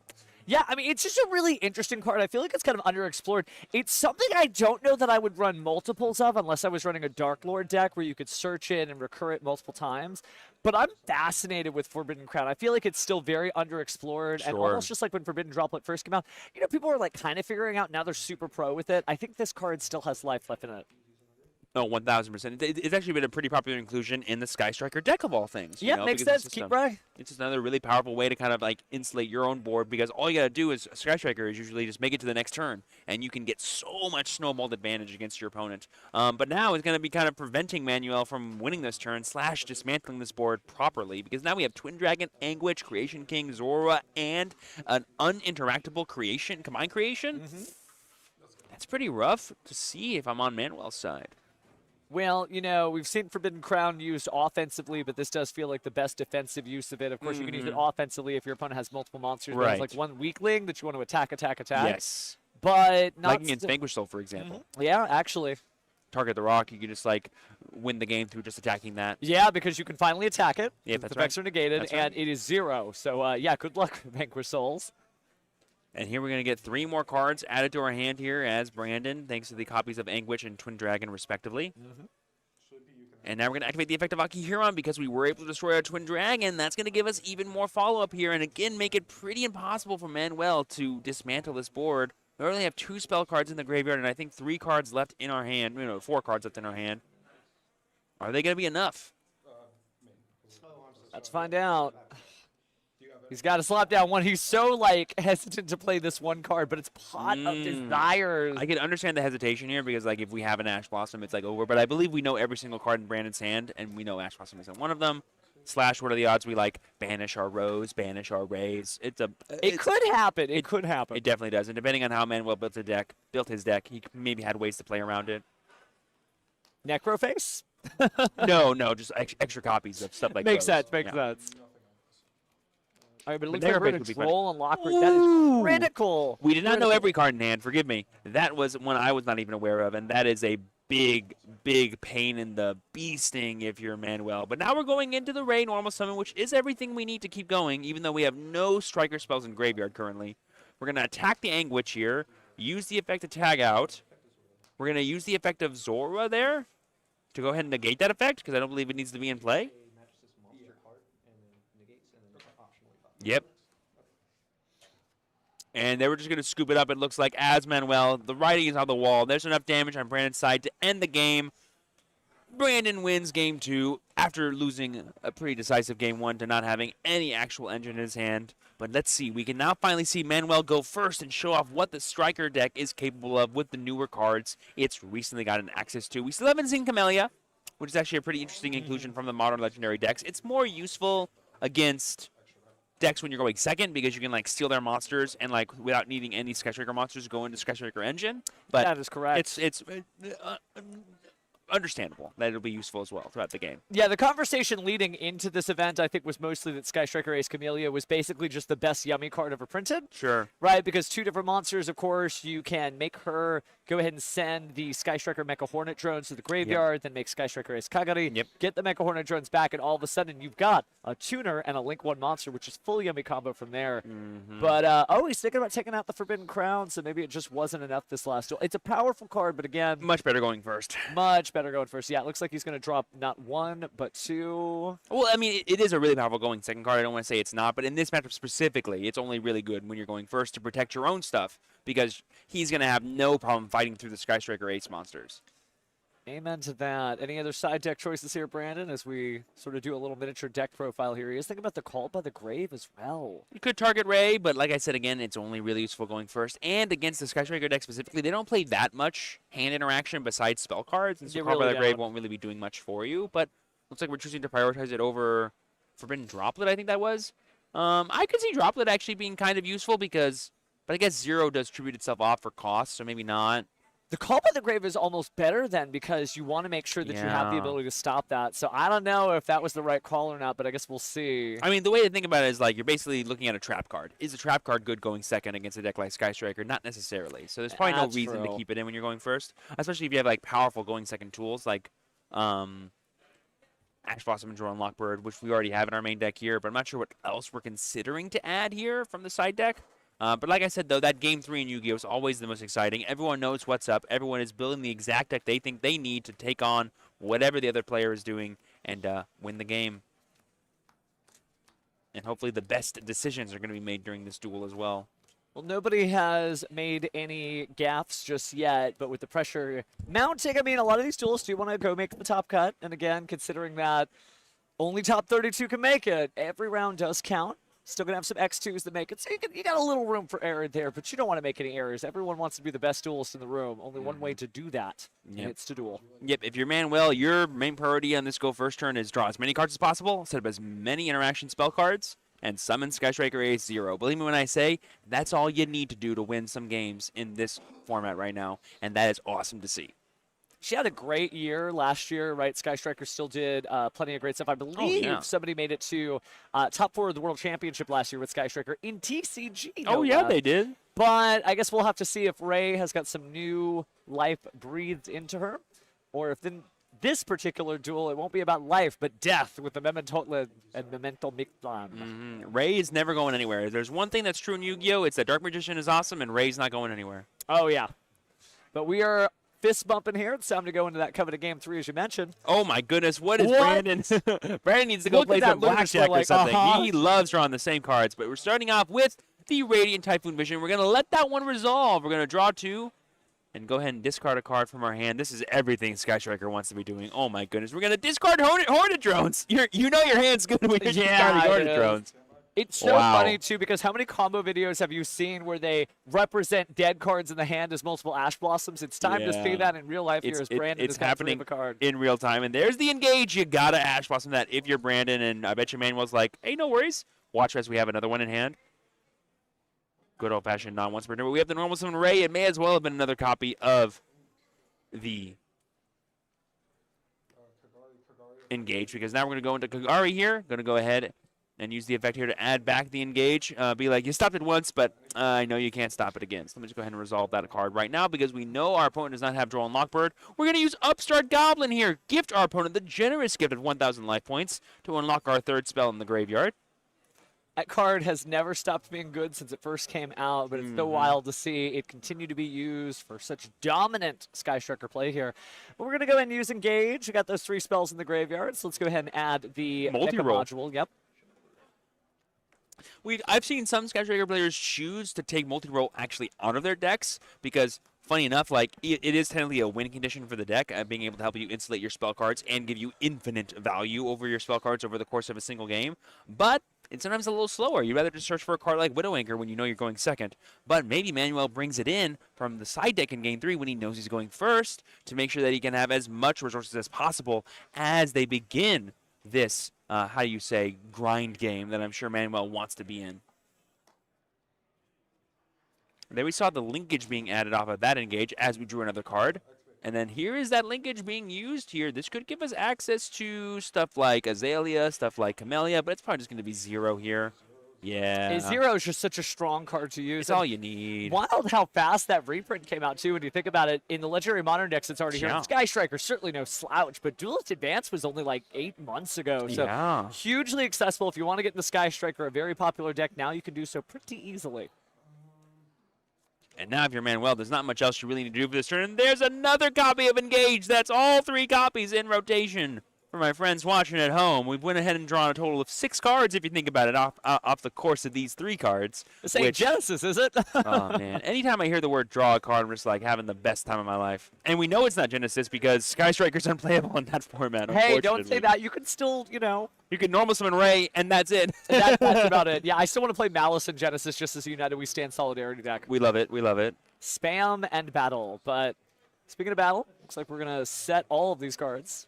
Yep, and now we have the multi-roll to protect our spell cards, and we didn't even use the multi-roll effect to bring back any from the graveyard because we had all the counters we wanted on it, but just didn't need to. We're going to go ahead and use the Fuelos here. It kind of forces the 0 to be activated here, otherwise we're going to give away some draws over to Brandon if we try to bring out the Ray and Rose. But we're just going to go ahead and let it rock. Activate the effect of Anguish here on normal summon to search for a Memetolin. We do have the Dark Blade in hand, meaning this is the only kind of push we have as Brandon, meaning if it gets stopped, that could be all she wrote. Well, it begins with Anguish, but we're going to go ahead and chain. Oh! Fall the Virtuous. I believe Anguish needs to destroy itself to resolve its effect, correct? So if it's already destroyed, it won't be able to do anything. Yeah, unlike Dooms or Unchained, Mementotlin monsters have to have their effects resolve, and their effects isn't if I'm destroyed, something cool happens. It's if I destroy, something cool happens. And so because that did not happen, here we are. And even if I'm wrong about that, we dropped it anyway. So there's no way Anguish is working. Good looking out there. But now it's just Dark Blade and Ash Blossom. I think he may just end up passing.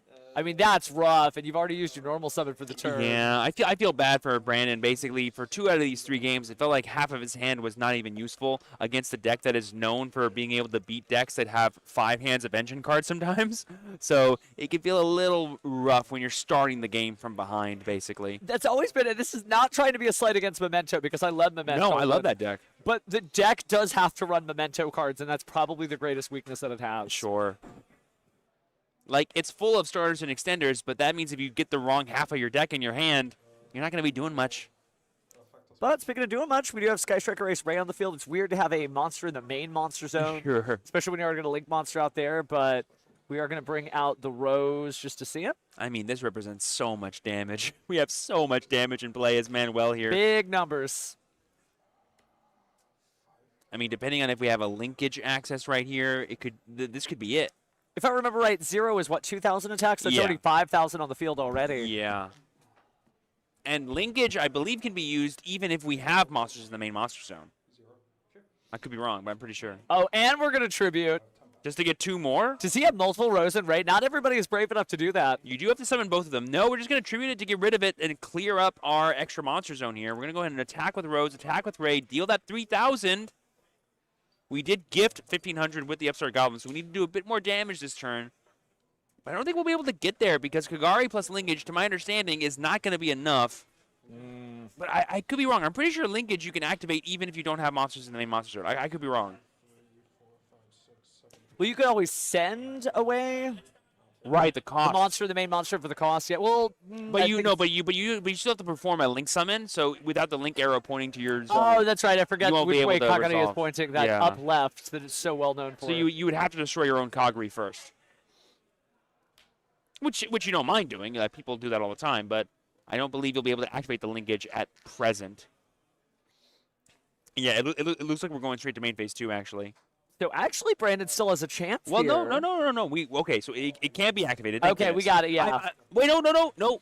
You're right. The main monster zone's full, so yeah, you're stuck with that Rose. Unfortunately. Weirdly, because Brandon didn't do anything, we didn't get rid of our 0 during our opponent's turn, which is normally what you would do when you're playing Sky Striker. But now we're just going to make another 0, use the effect, but it gets Ash Blossom, so no more searching for us. And we haven't activated that many spell cards this turn, meaning multi-roll is not going to be online to get us access to engage again, meaning all we can do is set 2 cards and pass and give Brandon another try at pushing through Manuel's Sky Striker board. I love that the grind game plan for Memtotlin is Oh my draw 3 gosh. Ash Blossom. Dude, Brandon drew Tatsuno Toshigo for So turn that's huge. and already has Dark Blade in hand. That's pretty big. And the Ash Blossom for extra protection. We have so much push potential here as Brandon. Manuel needs to know that this Tatsuno Toshigo is a scary card here. He's going to go ahead and let it get summoned, but it is an ignition effect to then destroy itself and send up to 5 levels worth of memento monsters from the deck to the graveyard. And that'll represent all the advantage Brandon needs to do some damage. Yeah, being able to get the Gaddock and the Sleepy down, or maybe some other combination of cards, because there's so many different ways to do it. Ooh, but there's Lemnis! Yes, this is the Sky Striker mecha. I think it's not an ace, it's whatever, Lemnis Gate. It is Lemnis Gate. That will allow you to return several different types of cards, up to basically up to multiples of 3 Sky Striker Ace monsters and 3 Sky Striker spell cards. And for each combination of 6 that you do, you can return 1 card on the field to the hand. Little different. You have to match up the number of Sky Striker Ace cards and the Sky Striker spell. Up to 3, but, to 3. Thank well, you. you can do multiples, but you have to do like 2 and 2 and 2. Yes. But for every 3 that you do from that number, Yes, you yes, do yes. get to bounce. Forgive me, Yeah. forgive me. For every Don't worry, he definitely got the numbers though. I was like, you're going to send 1 card here anyway, so it's no big deal. But it is a non-target bounce, which is pretty huge. That is big in and of itself, just being able to have the non-targeting bounce effect, because that'll get you past so many different cards. Slash having it be reusable with multi-roll is pretty cool. Yeah. But there we see the Widow Anchor to negate and take the Dark no. Blade. You can't Ash Blossom Widow Anchor, unfortunately, and that might be spelling doom there for Brandon. Good heads up from Manuel there to prioritize the second Widow Anchor the turn before. And we are going to take it so that way Brandon can't do any shenanigans with destroying it. And our only card in hand as Brandon is an Ash Blossom and Joyous Spring, which not unhelpful, but won't be enough, unfortunately. So it looks like we took and then ended the turn. Now we're going to use the effect of the multi-roll in order to set additional cards. They'll be banished if they leave the field. But, I mean, you may only need 1 more turn, so the multi-roll is returned, and those are the 2 cards we're going to set. Looks like another Lemnis Gate and a Widow Anchor. And, I mean, that'll get it done. Oh, no, actually, it's Yeah. engage again. Oh, this is going to be brutal. And arguably, adding back the Lemnis Gate is probably not the move, because if you use it again, it gets banished, and you want to use its graveyard effect to link summon during your battle phase. That is right. Which is pretty useful. We're going to use the 0 effect here, but it's going to be Ash Blossom, and I think Manuel's fine with that, because we were just triggering it to, free up our extra monster zone. Something to do. I got a card effects to activate. Let me just find out what happens. It makes it a little bit easier for you to, clear the board and then go for damage if you need to. Oh, but now Manuel is kind of sitting pretty here. Okay, all I got to do is count to, I believe, 5,000. No, 6,000. And we can totally do that. We're going to start off with Engage here. This one will get banished off the effect of multi-roll. But we will get, of course, a search here. I'm not sure what card we got. Maybe it was Ray. And we're going to draw that card here. Oh, that one should be banished. Hopefully we remember that. Later on in the turn. In case any Kagari math comes up.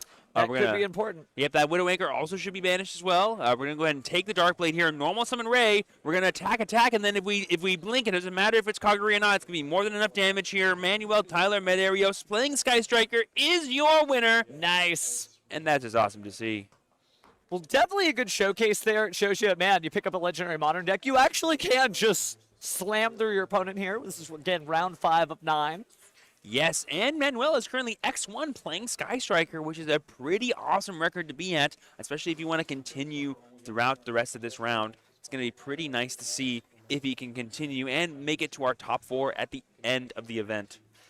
Well, you know, it has been such a great tournament so far, but I do have to say I am just so impressed with the caliber of dueling here because we've seen a lot of duelists put in weird positions. Sure. You know, suboptimal fields are one thing, but when your hand is weird and you just keep pushing, you make it, right? And I think Brandon did a great job of trying to hang in there when you consider that he lasted all those turns with a starting hand of 3 Ash Blossoms, a Joyous Spring, just those 2 Mehmet Totland names. And it is difficult. This is a deck that's the normal summon has to resolve. Right. If the normal summon doesn't resolve, you know, unless you already have Tatsuno Toshigo, it's difficult to keep pushing there. But again, he could still make it, right? He'll be X2 now, so with 4 rounds to go, if he just wins out from here, he will be in the top 32 before he knows it. Which, with this field and how competitive it feels in this room here at Game Guys Houston, is nothing to scoff at. You are no joke playing against YCS champion level players pretty much every single round. Yeah, Texas is a heck of a scene.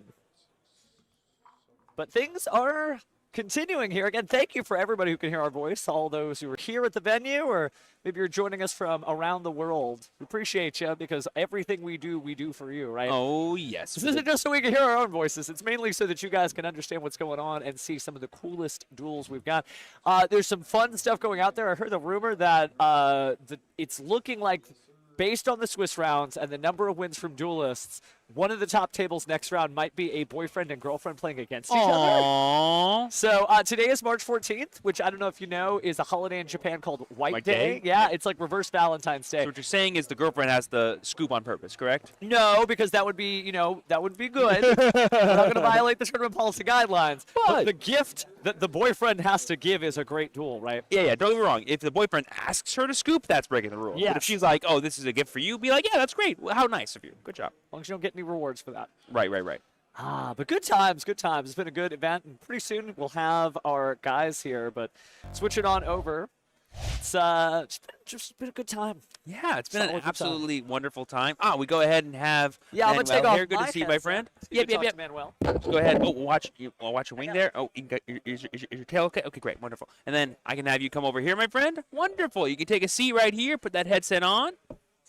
Congratulations ahead of time for that amazing performance there. I'm going to ask you some questions here about your deck choice, your tournament run today, and just kind of overall interview you and how great of a job you did. So it was Manuel, correct? Yes. Wonderful. Well, congratulations again on that win. A very close match, actually, against the Memento, playing Sky Striker yourself. I imagine once you realize you're playing Memento, you're like, oh no, a powerful combo deck, and they're going first. What will I do? I have no interaction in my hand to stop them during my turn. I have to do it all during the going second turn, which is a lot harder nowadays with how powerful some of these combo decks are. Can you maybe walk me through your decision-making process for bringing Sky Striker to this event? So I actually think a lot of the boards that are being made nowadays, like things like Draco Talcania and VS, yes, they have a lot of layered interaction, but it's not like so much as the combo decks. So I feel like things like Widow Anchor, I'm also playing Afterburner, those kind of cards really help break the half boards that they usually set up, or like the layered interactions. And then your Sky Striker cards, especially Ray, help trade with the monsters a lot. Right. When they destroy your links, you're getting a lot of advantage actually off of it because you're getting rid of an interruption and also getting back your own link. It really it helps a lot against things like VS and all that. So you're saying like the weakness that normally Sky Striker has of having all of its interaction anchored to its own turn is kind of mitigated by the fact that, all these powerful boards these decks put up on turn one are still very winnable. Yeah. So I can look at them and go, I'm fine, 100%. Thanks to the cards that I have. Obviously, Memento doesn't always fall in that category because if they have a Creation King plus Forbidden Crown, you're like, I guess that's invincible. Good for you. That one got me there, which is why maybe this matchup was maybe a tougher one for you, but you came on top anyway. How's the tournament been for you so far? I believe you're X1 currently, correct? I am. Yes. Beautiful. How's it feel? You feeling good about halfway through the tournament now? Yeah, I feel pretty good. A lot of the K9 VS, I think I've played 3 so far. Wow. It's been very winnable. Haven't had any issues with that matchup. Mm-hmm. My only loss was actually to, I think it was round 1. Okay. And it was against Lunalite. Unfortunately, I forgot to play Hamp on my side. Sure, the yeah. like searchable kaiju for Sky Striker. If I had Hamp, I would be undefeated at the moment. Because it's so hard for Lunalite to actually go for a game that you have so many turns to like recycle Hamp over and Right. over again and just constantly tribute over the Lunalites. Yeah. Right. Yeah. I actually, if it was infinite time, I would have been able to win that game because of the fact that I had so many spells engraved. Sure. And I could keep shuffling Kagari back and just summoning it out again with 38 or more attack. Right. It's just the issue with time, so I didn't have enough. But I did open engage both games, so if I had Hamp, that would have been. Can we talk for a second about how amazing it is to resolve engage for the full 3? It just, guys, why is anyone in this room doing anything else? Don't you realize how powerful that feels? Yeah, I felt really bad for my opponent too, drawing engage off engage. It kind of felt really bad. I already knew what it was going to, so when I saw that, I was just like, this feels awful. Have you done the play yet where you take 2 of your opponent's monsters with Widow Anchor and then make Camellia to get into your Striker engine yet? I actually have not. I've only made Camellia one time, and it was actually with my 2 monsters. Yeah. It was under Droll, but other than that, I have not. Honestly, Widow Anchor I only usually go 1, and then after the 1 resolves, I keep recycling it back and resetting it. Sure. And that's pretty much enough. I did notice you were on multi-roll. Do you feel like that's a good enough inclusion to include in your main deck, or was it a side deck inclusion? It's a main deck inclusion. Okay. Yeah, I feel like when you get into these grind games, which I feel like with Draco Tail and VSK9, a lot of these decks aren't killing you. Right. So I feel like even if you don't break their board fully, being able to set 3 or 4 back off a multi-roll and leaving them with 1 or 2 monsters, I mean, It's basically a winning condition. Yeah, you're winning at that point. Yeah. Well, that's awesome. Well, before I let you go, was there any shout-outs you wanted to give to the players around here? Are you a local around here? I see the Buc-ee's t-shirt. I'm assuming a Texas local here. I honestly forgot my clothes at home. That's why. Oh, okay. From Fort Worth. Well, there you go. Traveling all the way down here then and doing pretty good so far. I bet you it seems pretty worth it. Yeah, no, I always come down to Houston. I love this. I think this is probably the best regional that is in Texas. Oh, I would have to agree. Yeah. Shout out to my boys over there, the van crew, Dylan, Rod, and Josh. Shout out to my boy Alex at home. We miss him really dearly. And also shout out to my boy, or my son, actually, Joseph. He's not really my son. Oh, yeah, I see what you're saying. Son. Yes. Yeah, he's my prodigy. But yeah, shout out to him. I wish he was here, but he's in school. Oh, well, that's wonderful. Well, best of luck to you the rest of the rounds. Hopefully, we see you again up here. Absolutely. Thank you. Good luck, Manuel. Thank you. That was beautiful to hear from the Fort Worth Terror. And that is Manuel playing Sky Striker. Definitely the deck that I have kind of favored to do really well here at this event. And Manuel proved me right every time. Hearing him talk about the inner workings of the strategies, how powerful inclusions like multi-roll are in the deck, so on and so forth, how well matched up it is to this more mid-rangey format people are having in Yu-Gi-Oh! Right now is just beautiful to hear. And his one loss was to Lunalite. And he said, given infinite time, he probably could have came back, which I think is pretty true. Yeah, that's the thing. Even at the finals where it's untimed, that infinite time, you feel like it's good. You still can't slow play. But it's true that if you had just a little bit more, we've all felt that as a duelist. It's more like infinite turns. Like, Infinite if only I could have turns, kept going, yeah.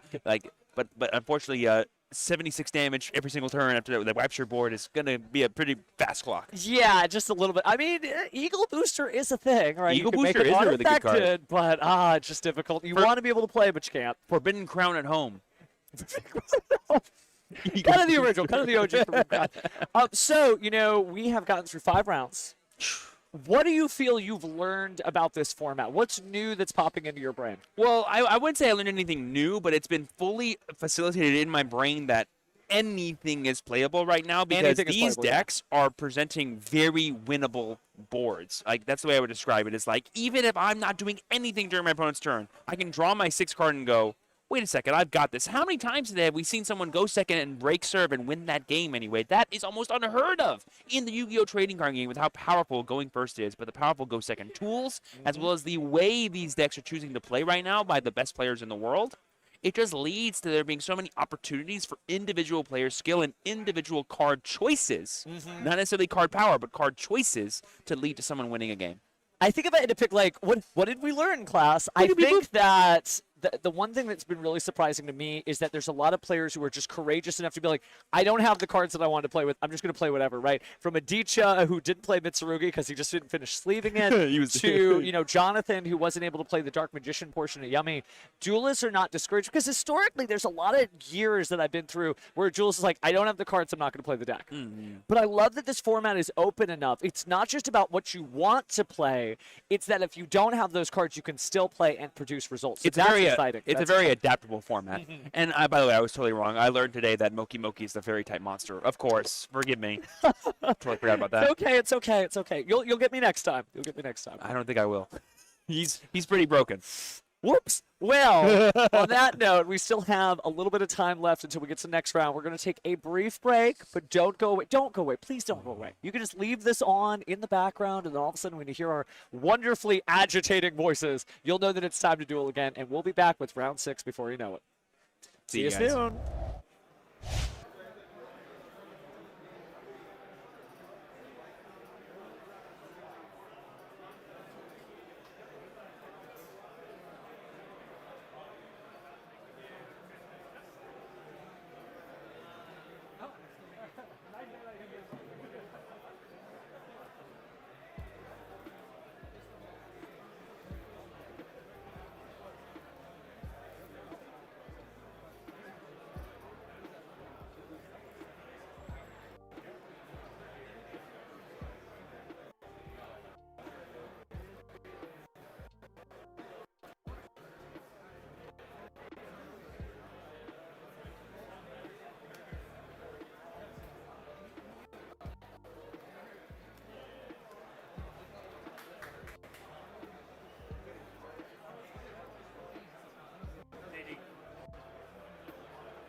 Okay, whoops, we're muted. My bad. Hello, friends. Somebody touch the buttons. Goodbye, friends. Goodbye, friends. Somebody's still touching the buttons. That's okay. We can hang out. It's good. It's good. Okay, production is giving us, I'm sorry. But don't worry, we're just hanging out here. So, if you could hear my voice clap 3 times. Beep, beep, beep, beep. Clap, clap, clap. Oh. Clap, clap, clap. Hi, duelists. We're just hanging out here. We're getting ready to start round 6. Yes. And it is going to be 6, 7, Oh. 8, 9. So we still got 4 more rounds of Yu-Gi-Oh left. The venue is getting a little quieter, but not by much. Many people are still here. Not a lot of drops because really anybody can make it. I know we've been kind of upselling that the whole time. We're not paid industry plans. We really do believe in this format because in this format, we've seen some wild stuff. Once we get to the end, though, we are going to go ahead and put on round 9 the #1 table, so you do get to see what the best and brightest duelists are doing. And, I don't know if I could make any predictions about who is actually going to win or what decks are going to win. At this point, it'd be impossible because literally every single round at the X1 bracket or higher, we have had a different deck showcased on stream. The only time the same deck was streamed was when it was a mirror match between Yummy, and even then they were technically playing different decks. They were playing different decks. I did ask him, did you know you were playing against Sulfacore? And he's like, no, I just put in the anti-spell fragrance anyway. I'm like, well, go on, give me your psychic, man. You turned off all their stuff, Brosif. You got him. X-Saber got him. Yeah.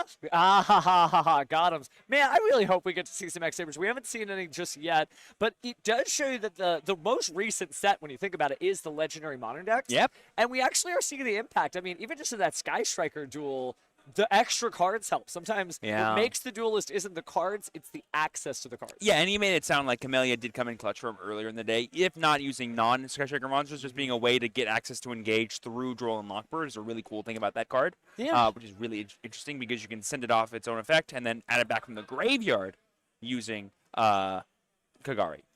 Yeah, and I'll tell you, it's interesting to see Sky Striker in the long run. If you're an original Sky Striker fan, you remember what it's like to just be like, Hayate, attack, pass. And we've come a long way since that. It's part combo deck, it pivots, it does a lot of really neat stuff. You can send engage to the graveyard during your main phase. Yeah. That's crazy.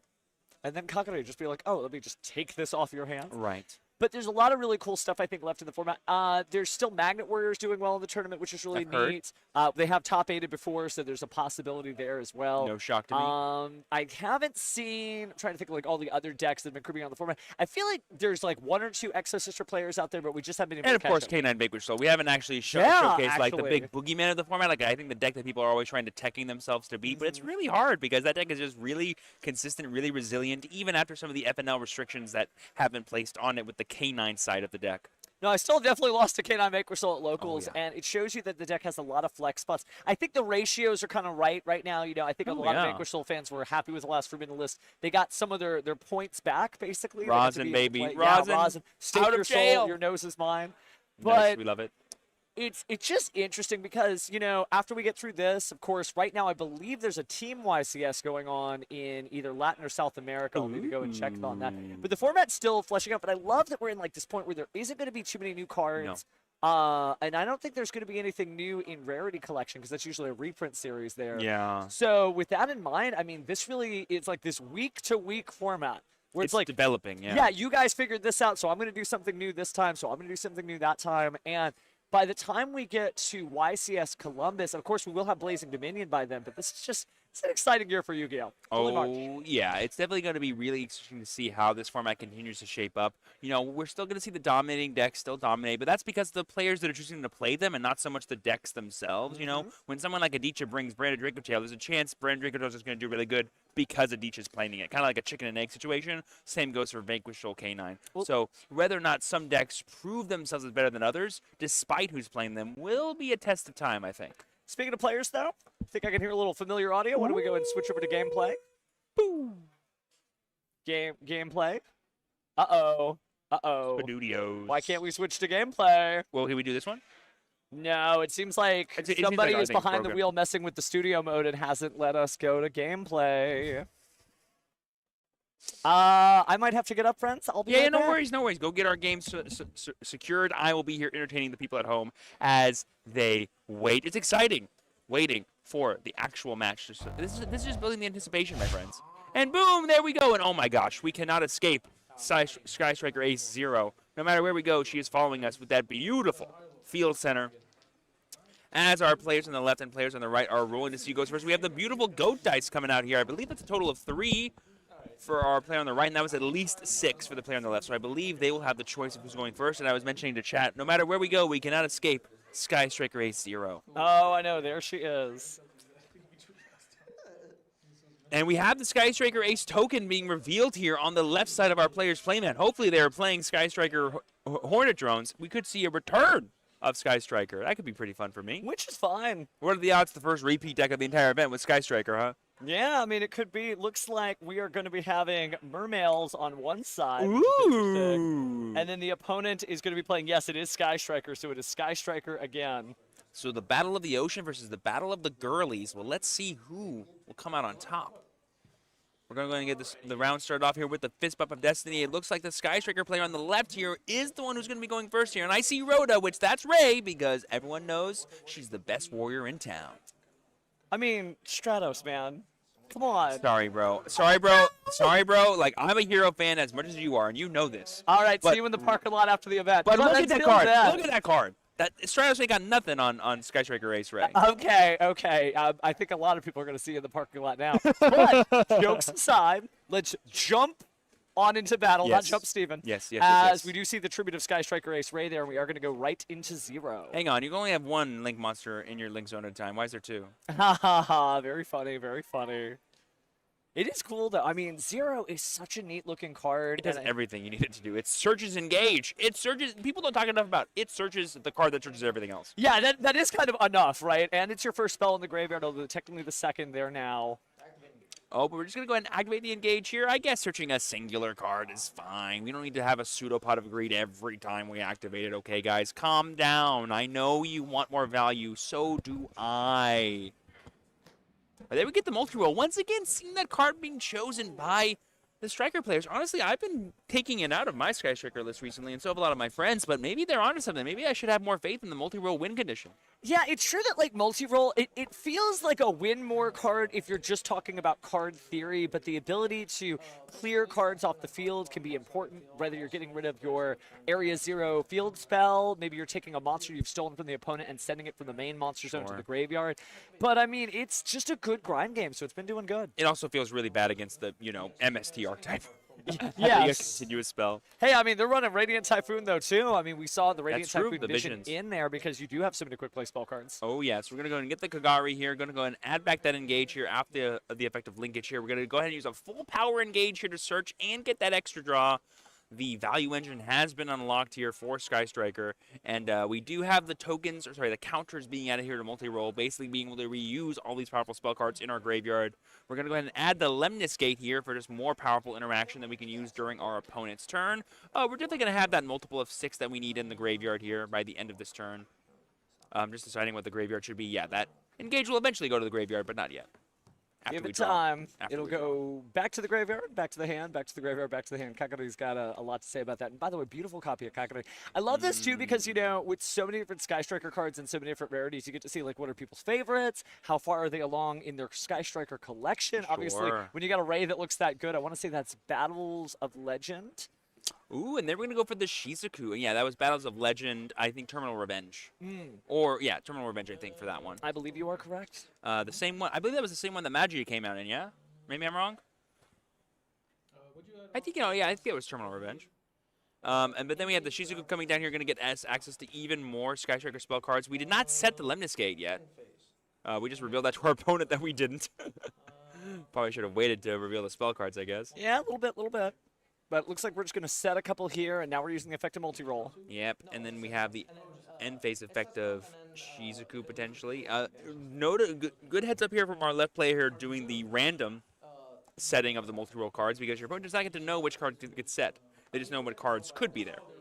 You did set the, I did set the linkage and the... Yeah, but here we have the players just explaining how everything works. As of right now, the multi-roll was enabling all the spell cards to be uninteractable, but now that is no longer the case as we go back to our player on the right's turn. But first, we're going to resolve Shizuku, get another copy of Engage, most likely. Classic end board for Sky Striker. Interesting to not go for the 0 end board, but I guess you already made it that turn. So there's no reason to bring it back out again. Well, and there's other ways to do it too. If one of those face-down cards happens to be something like a Sky Striker linkage, you could just bring it back out at the right time. And then if you don't want to search an additional card, you can go ahead and use the effect to destroy after special summoning Rosen Right. In fact, I'm pretty sure one of the cards we added back off of that multiple was linkage. So that's probably the exact play we're going for, while also reducing the attack points of all of our opponent's monsters. But I think our opponent's going to be in for a bit of a shock here because, once again, I've been saying all day that Sky Striker is a really good deck right now because it's fighting against a lot of these more mid-range decks. They don't actually present the most powerful of boards when they're done doing their big combo, or at least very winnable boards. But now we're playing against Mermail, which is like the combo deck. Yeah, this is going to be a really tough match because with Mermail, you know, obviously looking at 4 cards face down sounds scary. They don't care. They are going to play and play and play. And if Neptibus hits the field, unless it's like Solemn Judgment, you in trouble. But there we see the Poseidra coming down here to start off this turn. We have Eric on the left, by the way, playing Sky Striker. And we have Abasai Alejandro playing Mermail on the right. And is that... What the... I know that card. It's, Is that an alternate art form of Diva in their hand? No, it was Perulia. What was I looking at? I was like, do I see Diva there? Okay, so we're going to go with the Poseidra out here by discarding what appears to be... I'm not sure what that card is, actually. I can't see it from the glare. No, I think that is Deep Sea. Who is that? I don't know who that is, but it's unimportant here. Go ahead and got the Poseidra out here, which could be a fun little interaction point, unless Eric only had Lake Monsters in play, which we do. But we are going to attempt to bounce back one of those set cards here. We're targeting the one second from the right. Is it going to be a good enough one here as we send the Shadow Squad to the graveyard? And this is the engine that we want to be doing. Once again, we're seeing the Sky Striker deck go up against a deck that loves sending different names to the graveyard to get value. How funny that we're having kind of like a mirror match back-to-back between round 5 and 6 here. And now we're resolving the effect here of Shadow Squad to bring out that Neptibus. This was the card that Steven was talking about. The powerful thing that, unless you have Solemn Judgment, will not stop Abasai from getting value, because turns out sending for cost is pretty good. But, oh, look at that, responding to the summon. It is an ignition effect of Neptibus.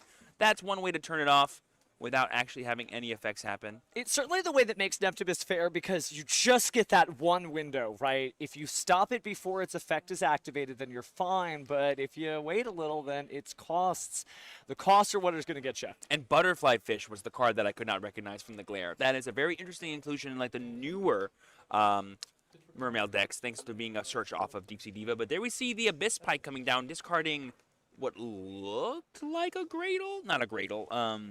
Gosh, Gratus. Gluttonous Raptorfish Gratus. I mean, but, you know, Gradle could be in a Mermail deck, right? There are water monsters I believe everywhere. it's a Sea Serpent, right? No, I think it's an Aqua. Maybe it's water something. Talk about tri-types in my life. Yeah, just a little bit. Fish, Sea Serpent, Aqua monsters everywhere. It's good to see water, you know, hitting a stride. Obviously, Mermail sort of peaking, or at least they felt like they peaked at the time. Oh, never mind. Ooh, called by the Grave on the Butterfly Fish is so huge here for Eric, denying that extra board presence that Abasai definitely needed. Because while this Poseidra and Abyss Pike are really cool monsters, I'm not sure we're going to be able to do much else here with our hand of just Dominus Impulse. Well, it's going to be a little rough. But it looks like maybe a Link summon here. So we send 2 cards to the graveyard. Don't think that's a Context Fusion. No, we're going to go ahead and get out the Coral Anemone here. Now, let's say you're asking what the score is here. The good news is you haven't missed anything, because every time a person wins a duel, there'll be a star added next to their name. So the score is 0-0 as we're in the beginning of round 6. And here we have the linkage coming down here to go ahead and try to summon, but we're going to go ahead and use the Impulse here to stop that ability. That's going to be pretty huge here for Abasai to get the 0 offline.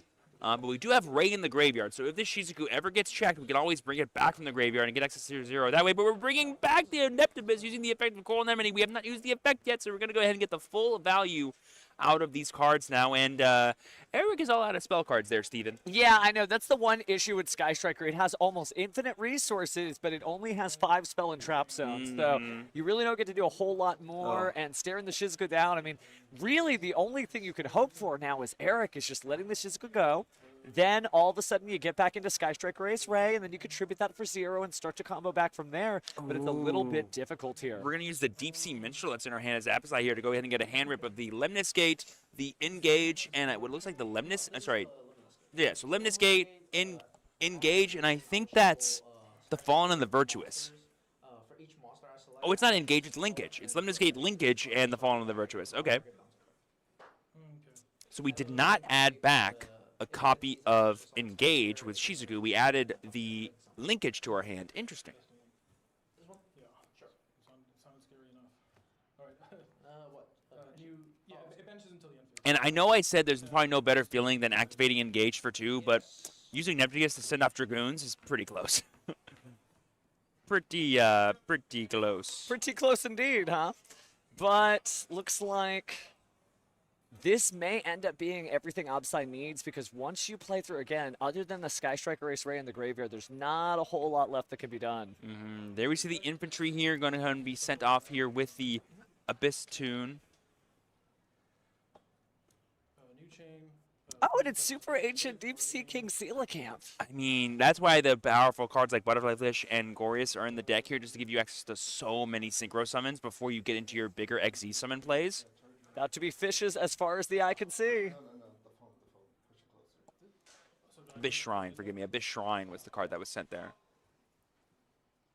And if you're just joining us, again, welcome to the Game Guys Regional Championship. You're right in the chat. It is something that we would love to see streaming every regional. Oh, but yeah. This is hard work from the venue owners, so definitely subscribe to Game Guys. They stream every regional, so when we get to Blazing Dominion, we'll be back on the air. They also do their locals, too, which is kind of nuts. Yep, and if you ever find yourself near the Pasadena, Texas area, or the Houston, Texas area in general, be sure to check out Game Guys when you get a chance, in general, for all your card game exclusive needs. It really is every card game here. It's not just Yu-Gi-Oh! There's some wild amounts of fun you can have here. Oh, yes. My gamer brain is definitely stimulated as I'm here. Well, speaking of stimulating gamer brains, sure I mean, Mermail is definitely one of those. Oh, yeah, but there's a lot of fish to be had here. I don't believe we've even resolved Coelacanth's effect yet. No, We're we just, haven't discarded still- any cards. Yeah, we're still just doing the rest of our... We did see a bunch of our fish, though, gets into the graveyard, so I'm not sure how many targets we have in the deck still that could really let us pop off. So we might not even we might not even fill our monster zones. It might just be a level 7 monster that we use to rank up into, like, the Abyss Xyz monsters at this point, if I'm honest. But here we see the Ray effect coming down. This could be huge here to kind of interrupt the Poseidra here. Ooh, but there we see the Abyss... I think it's Spirit, right? Mm-hmm. Yeah. But there we see the, oh gosh, the Graidulus, right? That's how you say it? I think so. Graidulus. Look at the spelling here. I'm so bad. I just call it the level 3 tuner because that's most of the time all it is. It's a way for you to summon level 7 synchro monsters. Are all fish monsters the same to you? All fish tuner monsters are. Yeah, the Sorry. gluttonous reptile fin. Yeah. Graidulus, okay. Graidulus, yeah. And there we see the Poseidra coming down on top of that rank 7 here. This card, talk about a custom card. It does everything this deck wants while also being a bounce 3 on top of everything else.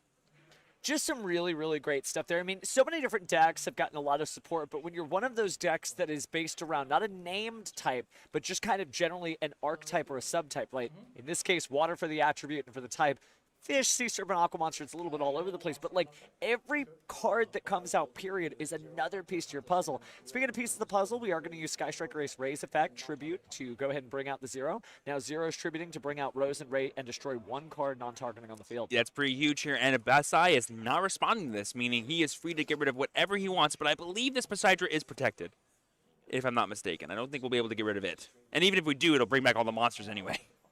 So yeah, we do get to destroy that, but it doesn't have protection. It has a floating effect that will allow you to bring everything else back out to the board.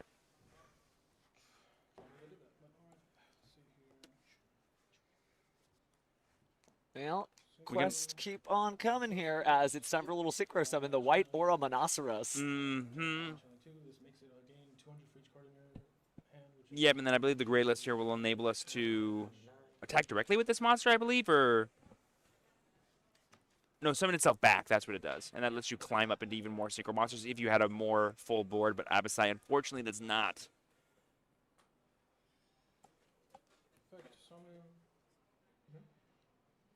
But we will be able to use the effect of our fish here to get access to more fish. As we all know, birds of a feather may flock together, but schools of fish know no bounds. I thought I was a master of puns. All right, but we are going to keep on going. So Neptibus is back on the field. And looks like we're thinking... I mean, we can start link climbing now because I don't believe we're locked into anything besides the aqua types. Or sorry, besides just water monsters. Mm-hmm. And man, if I'm Eric, I'm thinking I hate water, especially wet water. I mean, this is wild to think of. He pushed and he pushed and he pushed, but look at how many pieces of interaction are gone on his field. Remember, he started with basically a full spell and trap zone. I mean, but we're not anywhere close to losing, and because we activated all those spell cards, this multi-roll at the end of this turn is going to give us so many of our spell cards back that all Eric needs to do is survive this turn, and he can easily wipe out the rest of Opposide's advantage. And we're going for the battle phase here. We're going to deal only 18 damage directly, and I think that's it. And now we're going to go main phase 2. What can Abasai even summon here besides, like, Chen Ying here using this level 3 and level 7? I can't think of anything else. That is exactly what he's doing. It's a great card, though. But against Widow Anchor, Chen Ying's doing nothing. That actually is true.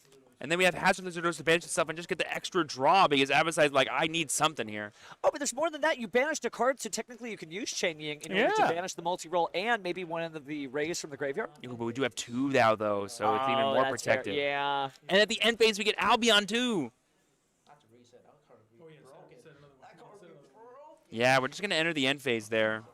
We're choosing not to activate the Chen Ying, so... Yeah, I feel like if you activated Chen Ying, you did have the possibility to banish maybe Albion and something. I would have banished one of the engages, right? Because that way you can't bring that back with multi-roll, right? Yeah, no, we're that's smart. We're going to go ahead and set that using the multi-roll as well as that Fallen the Virtuous during the end phase, and we got a full yard. We have a hand of at least, I believe, Lemniscate and a linkage, and it's going to be pretty tough for Abasai to deal here. So we're going to go ahead and draw. And I believe Abasai's only card in hand is... Well, no, we already used Dominus Impulse, so I'm not sure what it could be.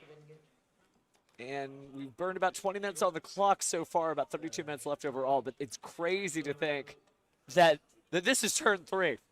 Yeah. Both these decks did a really good job of establishing their boards, but also kind of breaking through everything else that was happening for everyone else.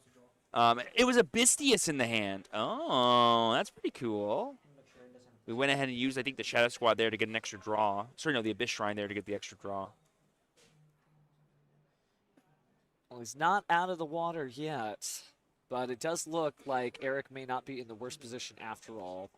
So he is going to... We're going to chain the linkage that's in our hand and getting rid of our Fallen the Virtuous because we know it's useless against Chen Ying. And it's only send one other card. Doesn't have to be a face-up card. Yeah. Which is really good, actually. I mean, there's a lot of situations where you just may not be able to activate yourself. Oh, but it's a Matsu! Yeah! We're bringing out some of the new tech from Sky Strikers. I believe that card came out in Duelist Advance, yeah? No, Amatsu just came out this week. In the modern Legendary Yeah, decks? there's a lot of cards we've been missing. Ooh. And now we have them, so a lot of Sky Striker fans who might have been jealous that we didn't have those Sky Striker names out of Master Duel, because many of these cards have been in Master Duel for a while. for a minute, yeah. But it is neat to finally have them. Let's take a look at everything that we get out of... And it is worth noting now that because we have the Light and Dark, Ray and Rose in the graveyard, we do have access to the extra 1,000 attack points that linkage offers for the monster that it summons. But we're going to go ahead and use our Link Monsters effect here to bring back some of our monsters from the graveyard, like Sky Striker, Ace Ray, straight to the field. Yeah, so if you're curious about what's happening when a monster your opponent controls with 2,000 or more attack activates its effect, you can make the activated effect become destroy a Sky Striker Ace Link monster your opponent controls. So that destroys it. That means Ray can come out. Then Ray can use its effect. And so that means Kagari is out. Kagari is going to go ahead and bring out this Sky Striker linkage. So a really cool effect. It kind of has like that Phantom of Yubel effect. And we know how good Phantom of Yubel was. Yeah. Is. Sorry, Yubel. But we still have to deal with the Chen Ying. We obviously have access to the Widow Anchor to do so, but by Widow Anchoring, we will be filling our main monster zone and making it that much harder to go for a game this turn because we do have 8,000 life points that we have to deal, which ain't easy for Sky Striker to do. Oh, so he's going right in the Widow Anchor. Pass your monster. I mean, this represents at least 5,000 damage, I think, because we have way more than 5 spell cards in the graveyard. Oh, make that 4, forgive me. It's still more than 5,000 because we have cards in the banishment, too. And Chen Ying is buffing itself up for each one of those. So we have 19 being dealt directly. But Chen Ying wouldn't do it because Widow Anchor is Negated. negated, yeah. So it's just going to be that 3K. I mean, 3K is more than enough. So, Yeah. no one's complaining about 3K damage here. But now we're probably going to end our turn by either going for, well, we can't go for 0, but we can't go for Zeke, which is going to be a way to get this Chen Ying out of the board. Actually, we could go for Camellia too, but nope, it's going to be the Zeke. Makes sense. And we activated at least 2 or 3 Sky Striker spells this turn. 3, and then we're going to get 3 cards set from our hand, and then Multi-Roll is going to go ahead and add a 5th spell to the Spell and Trap Zone. We're probably going to want that Widow Anchor back if I had to guess. Unfortunately, Zeke's ability to remove is only on summon, so it's basically just a Sky Striker body right now, but that's kind of all you need. Yeah, because at this point, if something happens to Zeke, then you can special summon the Sky Striker Ace Ray again, and that's really what got us here. Looks like Absai is conceding, so Eric is going to win that first duel. We just went through all of our resources on our turn, you know, like this Mermail deck is a really powerful balls to the wall combo deck, but that means once you run out, you're done. You have your one big push, and that's it. I'm pretty sure this version of the deck is playing 0 spell cards. Like, it's all Monster Gas and then, like, Dominance Impulse or something like that. And that's, like, just kind of a testament to, like, how powerful this sort of all-water archetype is, especially with the inclusion of, we kind of saw it there in his opening hand, but the first Penguin being, like, your biggest bridge into all of your water starters is so huge for the deck. Definitely feast or famine. You know, it's just everything or nothing, and unfortunately, Absai came up with everything. Then nothing, right? He wasn't able to push past that. And Sky Striker certainly has been known historically to grind. It's a little bit faster than it used to be, but you're absolutely right. Just really good plays from Eric, hanging on as long as he can. And then finally just, you know, starving his opponent from natural resources and coming in there. But speaking of resources, I see a lot of Molcharmies going into that deck, or maybe... Which is interesting because, I think they're coming out because Abasai knows he's going to go first. Is my assumption as to what their side deck inclusions are doing here. But I do want to point out that this is probably the worst case scenario for Eric. Probably going second as Sky Striker against one of the most powerful combo decks of all time. And famously not having that much interaction. This was kind of the doom scenario that I was envisioning for the last round here. But I was wrong then. And I've been known to be wrong all day. So I'll probably continue to be wrong. But I will say, if I'm Eric, I'm being a bit hesitation. I'm siding into all of my interaction that either allows me to lock my opponent out of the game while they're going first, or my most powerful breakers of all time that can fight through anything my opponent is trying to do when they are going first. Because the Mermail deck can do some heinous things if it wants to. I know. I mean, Mulan Glacia is still one of the most ridiculous cards I've ever heard of. Yeah. And yet somehow, you know, it's never like that much of a problem because, you know, one of my favorite duelists to talk to is Asala, a fellow commentator that we work with every now and again. And Asala's like, you know, if that happened, you were probably going to win anyway. Sure. There's so many, like, win more situations in Yu-Gi-Oh! That come up that, like, feel like, oh, that's the only thing you should be doing ever. But actually, if you're getting that far, you probably could have just already won the game and not wasted any time. But here we go. We're starting off here with Deep Sea Diva, one of the OG starters of old. Going to go ahead and get that effect here to summon out a Sea Serpent level 3. Let's going to go ahead and get you Neptibus, most likely, and turn on everything else that's happening for the rest of this duel here. I saw a little shine there of Eric's hand. I saw a copy of Rose and just a bunch of spell cards, which is great, but we're just basically going to get to watch Abasai play here and do the thing. I love the posture of Eric. His hand is face down. His arms are look at him just mule in there practically. Be like, oh, you're getting Dipsy Arya there? Do you want to try to mess with my hand a little bit? You want to get a little information there? You want to get a little banishment? You want to get a little victory? Okay. Yeah, here's the reveal. Ooh, and that hand is so sick. We got Rose, cross out Designator. I don't think that's going to be coming up in this matchup, unfortunately. Not at all. We have Widowmaker, Pot of Desires, and Rose, Hornet Drones. Because they're going to get the card back no matter what, it kind of doesn't matter what you banish here. But just get the Desires out of there because it's funny, maybe. I don't know. Take out that cross-out Designator. I don't want you to do anything that involves water. No, I'm teasing. Well, am I crazy, or Arya will give the card back at the end of the turn, right? I think so, yeah. Yeah, so like it truly does not matter here what you banish. I love Eric. Even though his hand is still known, he's still just shuffle, shuffle, shuffle. He's like, I'm going to do something while you're doing stuff. It's not fair that only you get to do things right now. I believe that was Shadow Squad? Okay. So we should be special summoning here. And we are up, and there's your super ancient Deep Sea King Coelacanth. But now all of our fishies are in our deck still, so we can do even more powerful things with this card than just make a rank 7. It's wild to see the Mermail strategy still working. I can think of some high-profile performance by it, you know, across different YCSs. By Adichie himself. He mentioned this deck earlier.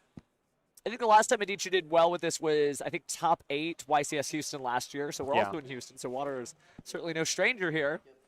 Yep, and there we see the Poseidra coming down here, which will access our rank 7 plays later on with the Coelacanth. And there's the Mulan Glacia! Oh, no. Delinquent Duo. I mean, that might just be the nail in the coffin here for Eric. And that's probably an argument to picking which card you want. Basically, keep your opponent's useless cards in the banishment, so that way you can increase the chance of getting rid of their good cards. So we're going to pick 2? Oh, we got to randomize it. We got to. You can't just be like, you know what, though? Shout out to both those duelists, because that is how we used to do it back in the olden days. So it's a reroll here. That's a 2. That's that 2. one. Yep. Yep. 1, 2, 3, 4. And then we just do 1, 2, 3, 4, 5, 6. Makes Okay. sense to me. That's a 4. That's 4. the middle. Yeah, middle one. Okay, what are they? It was Widowmaker and Pod Desires. That's rough. Both pretty good. Those are pretty good cards. I've been told. Well, there's still plenty of time left on the clock, but at some point Eric's going to have to assess whether I guess he's at least waiting until he gets to his turn. I mean, and not to at try to this say that I'm point- condemning Eric to a loss here, but I will say Absai is getting to play almost uninhibited. We're probably barely 10% through Abasai's turn, though, is like my thing. Is I'm like, you're just going to keep doing stuff, and I got to keep sitting here watching you do it? Oh, I don't know if I would be doing that. Do you almost Eric wait has more until you see patience. your opponent has like the best vibe possible? Like, okay, time to cut off the momentum. I I mean- concede. I mean, we know the hand is Rose plus, totally forgot. It was Rose plus. Depends.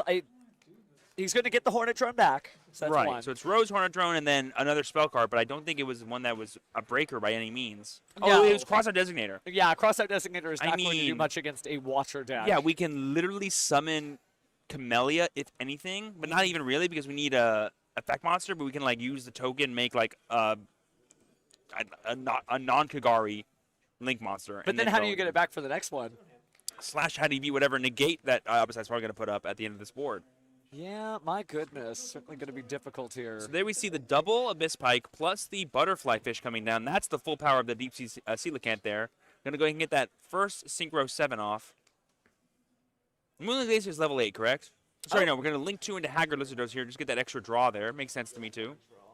I think Moonlit Glacier is level. It might be actually 7 from, It could be 7, actually. just from seeing it. I mean, it's wild. When you see Moonlit It's Glacier, 8. It's usually. 8. Oh, it is. Okay. It's 8. Imagine using that to make up a side draw. That'd be crazy. Oh, my goodness. But there we see the Greydolus coming down here. We're going to go ahead and make our first Synchro 7, this time for realsies. Definitely a little bit more obvious as the players are used to each other's play lines. We see the White Aura Monoceros coming back out, and our Greydolus is there to be its best friend. Yep, that'll go ahead and give us back access to the Neptibus if we want it, but first we're going to go ahead and make that rank 7 Abyss Spirit. Both duels doing pretty well for themselves, though. They are X1 apiece, but still trying to do their best. Of course, at the end of the tournament, we'll showcase our undefeated duels, but we want to make sure that we got some of the duelists who may not get to see the featured match stage in as we get to these bubble rounds. Ooh, we're going to go for a rank 3 play here. Is this going to be, yeah, LaVirtue Dragon, getting access to the LaVirtue stream, which is going to be pretty good at stopping Eric's in his tracks with the only normal summon being Ray right now. Is that your inner Nash fan coming out? Outer. I'm very openly a Nash fan. Thank you very much. Well, it's true that like water continues to get good stuff, and this is one of those decks like zombie, like plant, Yeah. like really like fish super aqua. Every time a card comes out, it's soft support for this deck, so you get a lot of new tools over time. This strategy is as vast as the ocean. Well, speaking about the deep blue sea, we're going to detach here with LaVirtue. Go ahead and get access to the Dragoons headed back to our hand. That makes sense to me. Give us more value out of our discards, touching our dumping is the ocean. And I don't think we need to do much else as Abasai here because we know all the main interactions that Eric has in hand already. But there are some top decks that could be annoying. We currently don't have any outs to Lightning Storm, worth noting. I believe Abyss Spirit protects your guys from being destroyed, right? Or am I crazy? There's maybe an argument to not make Poseidra here is what I'm trying to say, I think. Yeah, just to be protective. I mean, But obviously. he's so good. I mean, there's no reason like not to summon him either. But I believe if the Abyss Spirit gives you protection, which I'm almost positive it does, there was maybe an argument to doing that. But you are a Widow Anchor away from losing that protection. Yeah. Yeah. So that's the really difficult part about being like an almost all-gas combo deck. But now we have Neptibus to be the Abyss King, who is the ultimate protection. Basically, you got to go through him first before you can get anything else. Heavy is the head that wears the crown. Uniting both Mermails and Atlanteans. And then we got the Dragoon here being dumped to go ahead and add back the Butterfly Fish. And then we're going to go back into the deck here, resolving Dragoon after we get back Neptibus as well. And people said Nibiru did nothing this format. It would be pretty handy to have it here. Yeah, that's why we go for the Deep Sea Aria at the beginning of the turn. Just to scout it out. Sorry, Deep Sea Minstrel, forgive me. Deep Sea Aria is the other card, the spell card. Yeah, but now we resolve Dragoon's effects here to add. We can literally get anything we wanted. Probably like a Abyss Shrine maybe for follow-up. It's going to be another Neptibus for follow-up. That makes sense to me too. Start the combo all over again next turn. Be like, just in case, I'm going to get another one. We saw how far we got just from the one by itself, so here we go again. Going to go ahead and send the top 3 cards of our deck to the graveyard here using the effect of Deep Sea Minstrel to go ahead and add back the Dragoons once again.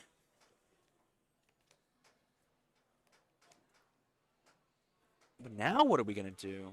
We've already made the Virtue Dragon. We don't currently have any tuners in play, do we?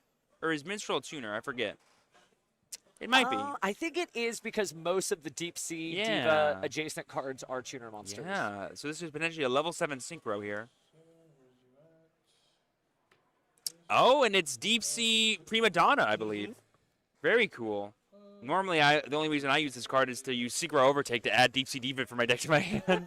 And just like extra copies of Diva. But it does allow you to do some pretty cool stuff. On summon here, going to bring out the first Penguin, another new inclusion. I believe this came out in Burst Protocol, if I'm not mistaken. It did, and it's really given a little bit of an edge to water decks as they have even more. Yeah. Oh my goodness, are you serious? We're just going to make Dragite, baby. Oh my goodness, if you're unfamiliar with it, if water in graveyard, negate the activation of a spell or trap and destroy it. Is there water in graveyard? There might be a little bit of water. I think I saw one. I think I saw one. Yeah, just yeah. one. Well, and there we go. Eric's scooping it up. Again, I think he's going to prioritize that information. I've talked about it a little bit today. There is reasons to not scoop in those positions because you want to see all the forms of interaction that your opponent's going to try to put up. Now we know our opponent has Dragite in her extra deck, so definitely good information for Eric to have. I definitely did not have that on my bingo card. It's such a great card in so many different decks, as long as you have access to like the one water. I played it a lot actually in Punk Gold Prime. Because you've got Rising Scale as a water, or in the alternative, you've got Captain Carry as a water. So any deck that can make that happens to include just one. I don't care if you're running Ghost Sister and Spooky Dog. Right. That is a powerful card. Right. But now we're in. So I was kind of right. The Doom scenario for Eric was just sitting there watching Abysai pop off, and because his deck is more of a powerhouse combo deck as compared to decks like Dracotel or even Vagrant Soul K9, we kind of got washed there in game 2. But now Eric is in his dream scenario. He has full information as to what his opponent plays, how he plays with those cards, and with his little control deck, he can perfectly craft with his side deck the strategy that he needs to beat him. I'd say the biggest thing to watch out for is going to be that Neptibus. He needs a way to interact with Neptibus that actually stops it from creating the value that it normally inevitably creates. Well, it's hard though because Sky Striker is susceptible to almost every sort of global, continuous trap or continuous spell. You don't want to put things on the field like Dimensional Fissure, for instance, where it's certainly powerful, but then all of a sudden you're losing cards in your own graveyard and you can't just fish Ray out of there. Yeah. So it's hard. Like Sky Striker has to play honest. And I think that's why so many different duelists respect duelists who do well playing Sky Striker, because we know that there's no trick, there's no secret, there's no lock. It's just play well. Yeah, and definitely count to 3. And yeah. That, I think, priority number 1. Priority number 2, play well. And then priority number 3, see priority number 1. So you can make sure you get to all 3. I mean, duelists are famous for not being able to read, but man, can they count to 3. Oof. Alrighty, I'm thinking Abysai is still going to choose to not include that many Mulch Armies, if any, as he goes in here for Game 3, because if there's one thing Sky Striker does not do, it's special summon that many monsters, but, I mean, you can get, like, a couple draws here and there if you bring in Fua specifically, so that's probably worth still bringing in, especially with how powerful your engine deck is. So the more engine you draw, the better. Yeah, but you might be running into things like Triple Tactics Talent, Triple Tactics Thrust, because that is really good in the Sky Striker especially deck, post-side, yeah. It's going to be difficult, but both duelists seem locked in. Eric still has that good sense of humor he had in the last game, smiling, talked to the judge for a second. Yeah. I mean, it is called the Yu-Gi-Oh! Trading Card Game. It's not called the Yu-Gi-Oh! Trading Card Battle to, Infinity and Beyond. No. So good spirit about him, but it's not just about your heart. It's going to be the heart of the cards in this next duel. So it looks like both duels are about ready to present. And we'll see if Eric chooses to go first or second. There is a version of this where he would go second, but that might be difficult considering everything. Yeah, nowadays with how powerful stuff like Strike Trigger A0 is and how consistent the deck is overall, going first is actually so powerful. That's so weird to see going first to Sky Striker. I know, it's definitely a weird vibe, but honestly it's so much more preferred. And it means you can play like more valuable cards in your main deck. Like, you don't need to main deck things like Lightning Storm or whatever. You can just play the really good ones that are good first and second, like Droplet. And I believe that is a Fua. I think so. Can't quite see it from the glare. Could have been a Perulia, but it's definitely a Mulcharmic. It is interesting to shotgun a Fua more than a Perulia, so it's probably a... Okay, now it is a Perulia. Yeah, because it's water. Yeah, oh, but there's the Fua. Wow. Well, so do you do it now? I mean, they're just going to be able to link it off either way. unfortunately, it's an effect, so you can just chain to it. There's no reason to wait. Oh, yeah, that's right, because I forgot that it is all... You think of 0 as a link 1, right? Because you just see Ray, and then you see that, but no, it's a link 2, of course, so I was able to get that additional draw. Now, there is an argument that Eric does not need to summon for the rest of the turn from the extra deck. Basically, he's denying himself one more engage activation in theory, but he gets to keep his 0 in play, which could be all that matters to him.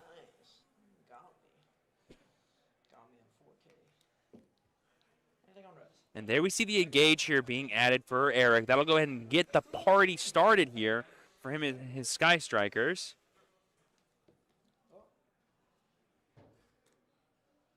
But now where are we going to go from here? Because like I said, we're kind of priced into not summoning anymore for the rest of the turn, which could limit what this engage gives us access to, especially without using cards like Linkage. But if we already have the spell cards we want, we can just simply set them and pass. Like, that's what's kind of nice about the Sky Striker deck, is that it is very simple. I don't mean easy to play. I mean, like, the steps you have to take to get to where you're desirable to go is simple. I liken it a lot to, like, a Dragotel style strategy, where even if you do interrupt them with stuff like Fua or Perulia or whatever, they can give you, like, 1 or 2 draws max and get the full value out of their board. That's what's, like, really valuable right now in this format. And hopefully Eric can showcase it right now. And yeah, there it is. We're just going to see the set 4 pass, and that might be all he needs to stop Abasai from playing. But we did get the basic replacements of both of those Charmies. So Abasai is starting with a full 6-card grip here. Yeah, but don't start cheering for Eric yet. He entered the last duel with 4 cards and pass. 4 cards may not be enough to stop the full power of Abasai's Burmhouse. Okay, so we're going to start off with anti-spell arrows. That's going to make it to where none of those cards get to activate for the rest of this turn, but I'm pretty sure it also means you can't deal any damage to your opponent, right? Yeah, because it's at the start of the battle phase. Right. So basically this is almost like a reverse evenly match. You start the battle phase, you play the arrows, and then you move on to main phase 2. But that's about it. All you can do is just kind of set up a board. You can't really do anything with those cards. But as we saw in the last game, if all Abasai needs to do is set up his board, he doesn't care if he attacks this turn. He can wait till next turn. Yeah. And there we see, what was that? Being sent to the banishment. Is that a more? What is that? I can't quite tell. I'm not sure. It's not important what it was, probably. Last card in hand, I suppose. But there we have the effect of 0. Notably not a spell card here. Going to be getting back our array here and getting back to summon 2 more monsters and destroying the Neptugus on summon before it can activate its effect. All important things. All important things. I don't know if this is going to be the end of this turn, but at least it's giving a viable path through here. But what else does Abasai have in their hand? Is it going to be enough to fight through the rest of this board? And the rest of this board being Array and a Rose. Forgive me if I'm wrong, but Rose has the ability to negate monsters, special summon to the extra monster zone, right? Let's take a look at Rose, since she's not used as often. Well, she's never staying in play that often. Yeah, her that's effect the to thing. matter. That's the part that I believe it's in the... Oh, I think Eric is literally clarifying what Rose does right now. Yeah, it is that sort of soft Alubra the Jester of Despia effect. Yes, yes. So, again, if your opponent's monster is in the extra monster zone and is destroyed by battle or leaves the field by your card effect while this card is in your graveyard, special summon this card, and then you can negate the effects of one face-up monster your opponent controls until the end of the turn. So for now, it's not going to matter, but later on, it might. But here we see the Poseidon being summoned using the last card in Abasai's hand being a second copy of Neptubus. This is all he has. What else are we going to do here? We're going to use the Poseidon to bounce the Ray back to Eric's hand. Sorry, send it to the graveyard. Forgive me. No, we're going to chain Ray's effect to summon the, oh gosh, what was the name of this young man? The Amatsu, right? The Amatsu, yes. The newest team member of the Sky Strikers family, technically the prototype. Prototype Amatsu. And that's going to be pretty huge here to replace any of those powerful effects with Destroy a Sky Striker monster. Because even though we summoned Ray from the graveyard, we didn't summon Ray with her effect that responds to one of your Sky Striker cards being destroyed. We just summoned it off of 0. We're going to go ahead and get Shadow Squad here as Abasai using its effect to summon back out. But is that going to be enough? I'm not sure. Because with the replacement effect of Amatsu, I'm not sure how much more Abasai can keep going. We're going to bring out another copy of Neptibus, but like I said, we can just use that replacement effect if we need to. But we're going to go ahead and use the effect of Neptibus here. Send from the deck, add a Abyss Shrine to the hand. That's really rough to see as Eric. I mean, look at the smile, though. It doesn't seem like he's completely lost hope, but he's just got his 4 face-down cards. I mean, he knows he's not losing this turn. He knows he has his full next turn. He knows he has his full yard of Sky Striker cards. And he knows Abasai is working with all of his cards face up. Everything Abasai is doing is everything Eric can watch and see, and we saw what he did last game. All he had was 1 Spell Trap Negate at the end of the day, and he's got at least 4 of them things right now.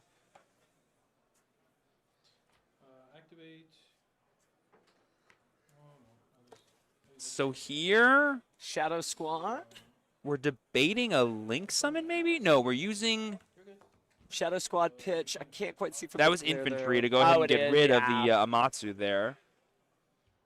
But I mean, it's still changing the effect, so That's we right. destroyed it anyway. So we're going to go ahead and get Ray back on the field. Now, Ray's already tagged out this turn, so we cannot tag out again, but I don't think Ray's in danger for the rest of this turn either, so we will have it as we begin our turn.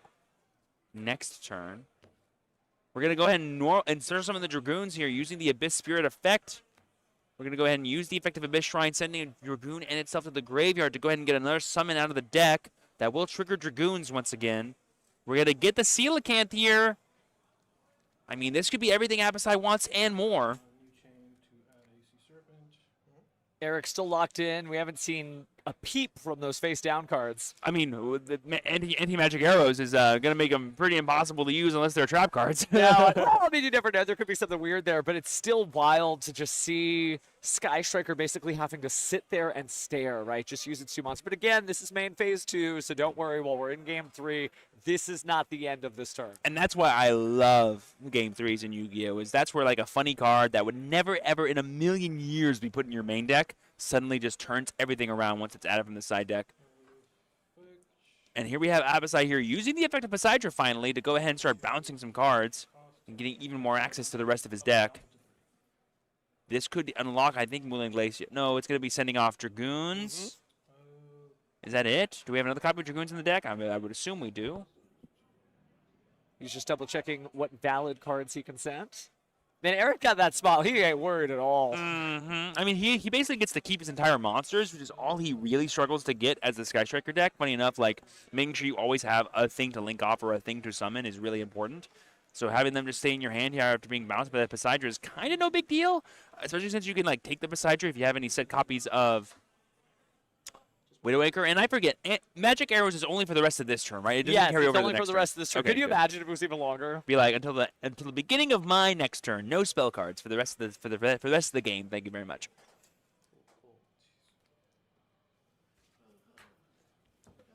I like how we're looking at the face downs, being like, let me remember what are down here so I can know what my turn's gonna look like. Because That's for some now good they're stuff, not doing though. anything. I think I saw Eagle Booster there too. I definitely saw a Widow Anchor, so at least there are some plays to be made. We can do some shenanigans next turn, that's for sure. Absolutely. Okay, so Absai still setting things up here. Still got a lot of time for a game 3 at least. From looking at the clock for the rest of the event, there's about 10 minutes left on the board. So Nice. it's not the end, not yet. We're gonna go ahead and free up our zones here using the Coral Enemy Link Summons. That way we can use Deep Sea Coelacanth to its full amount of value and summon as many fish as possible. We're going to go ahead and use the enemy here to go ahead and get the Deep Sea Minstrel back to the field.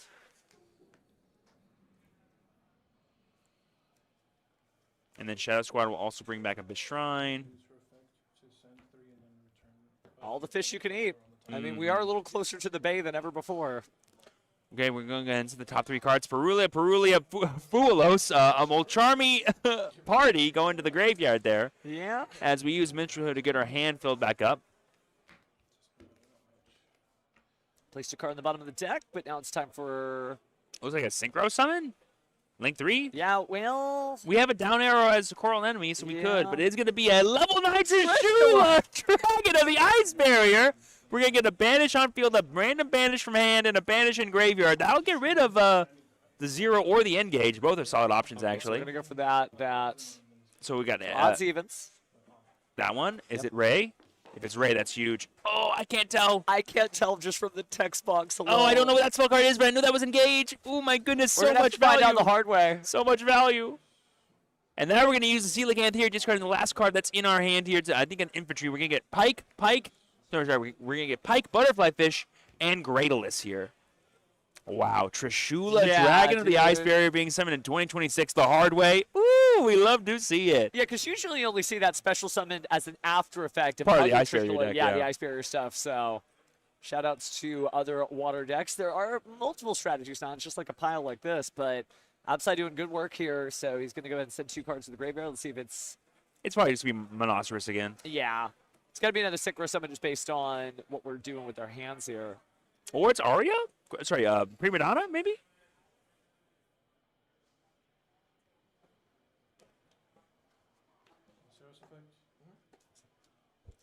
Going to go ahead and get that Monoceros. You're going to go ahead and bring back that Grayless for another access to a potential Synchro summon or the rank 3 the Virtue Dragon like we saw in Game 2.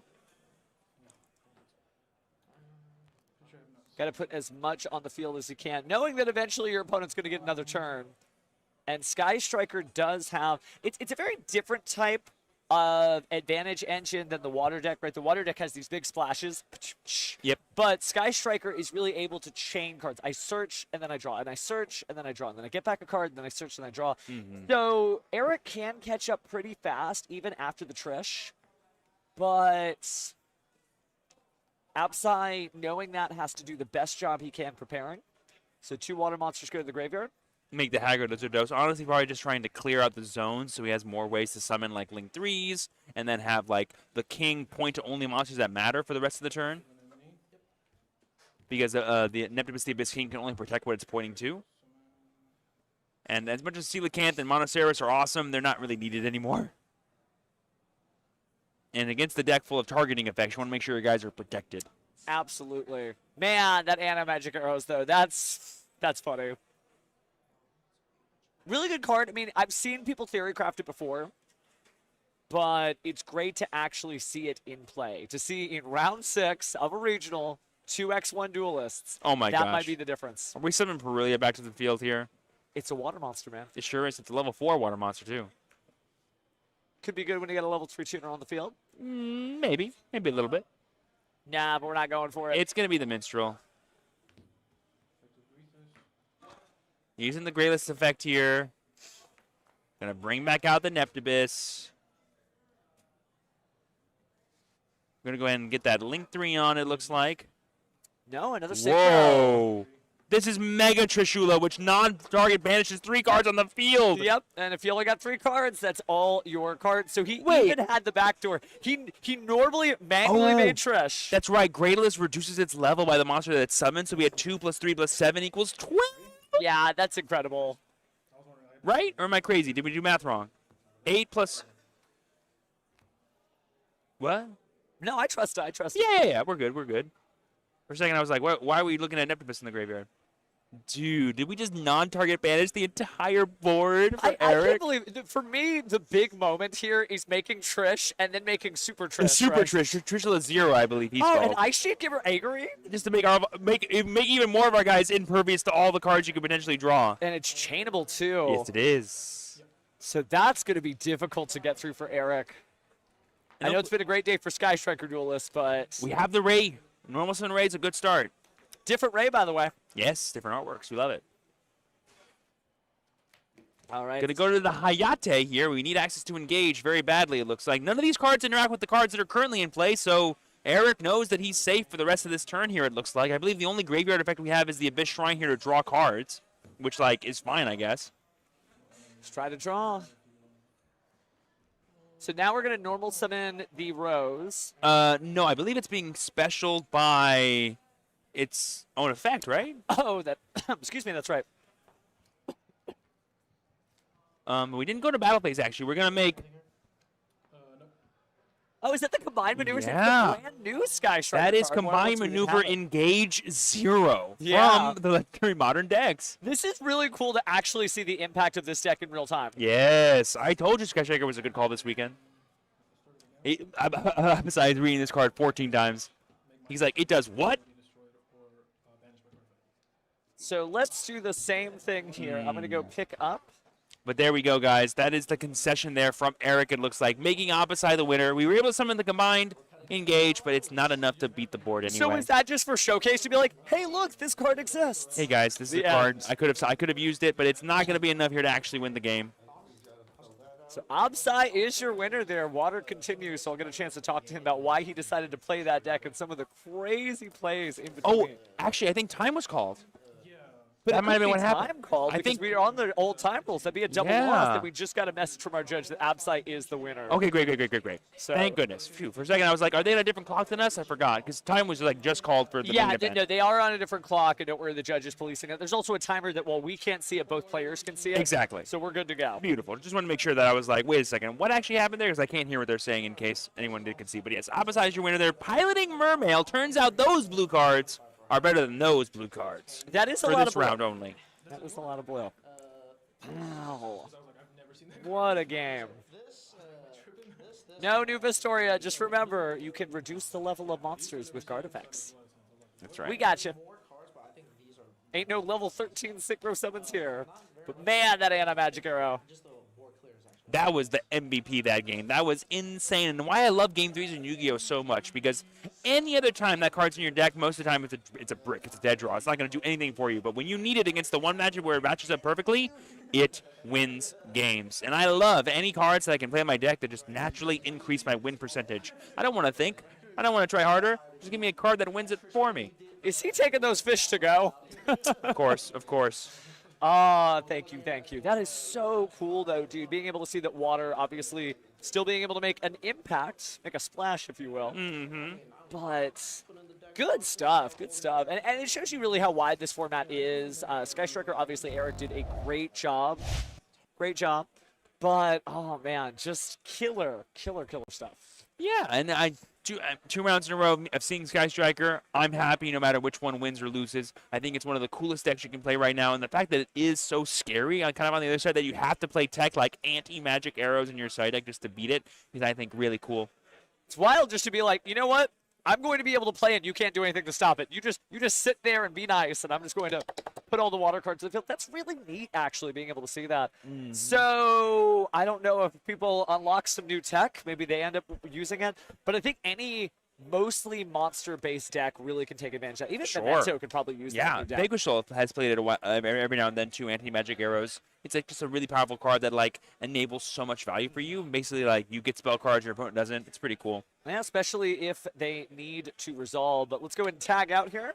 Yes. Why don't you go take a walk for just a second as I get to talk to our champion himself here. Go ahead and take. There we go. Now, upside, just want to have a seat. Make sure that mic hits that mouth. Because, wow, anti-magic arrows. That's how I'm starting the conversation, because, wow, that really did a lot of work there. Yeah, been by far my favorite card today. I've used it like maybe 4 times, and every time it does so much. There's so many 5 back row decks that it's just like, they don't expect it. They expect evenly. So I imagine, like, the Draco Tails obviously get hit by that, a lot of other stuff. Gotta say, there were some very interesting choices in the deck that you made, and I know it's, it feels really standard when you're playing the water deck all day. But let's start there. What made you choose water for today? I love the deck. It's one of the first. I started playing Yu-Gi-Oh in like 2012, 2013. So when Abyss Rising came out, I've been playing ever since, on and off. It's one of my favorite decks. It looks amazing. It plays amazing. I just love the play style. I love the cards. I noticed when we were in Game 3, you ended up leaving the Moltrami Perulias in the deck. Not every duelist would make that decision, but it's a water monster, right? So it can't hurt. So is that like a routine strat? Even if, you're not going to get a lot of value out of it, you're still keeping it in? Water, I'll go back and forth. I'm glad there's so much good options for a lot of people. I think it's one of the more fun formats so far, like a lot of diversity. Yeah, that was coming into YCS Richmond. We were all kind of like confused because I'm sure you saw some of the top deck lists of like the last couple of regionals. It almost feels like you're being pranked. You're like, what do you mean Magnet Warriors? What do you mean Exo Sisters? But you're right that this is a really big format where anybody can play. Is there any deck that you as a Mermail duelist you don't want to run into because there are so many options out there? Anything? Well, I don't want to see Shifter. This is the boogeyman for me. I don't want to see him. And I have a hard time with K9, of course. Okay, K9, that's fair, yeah. K9 and Shifter decks.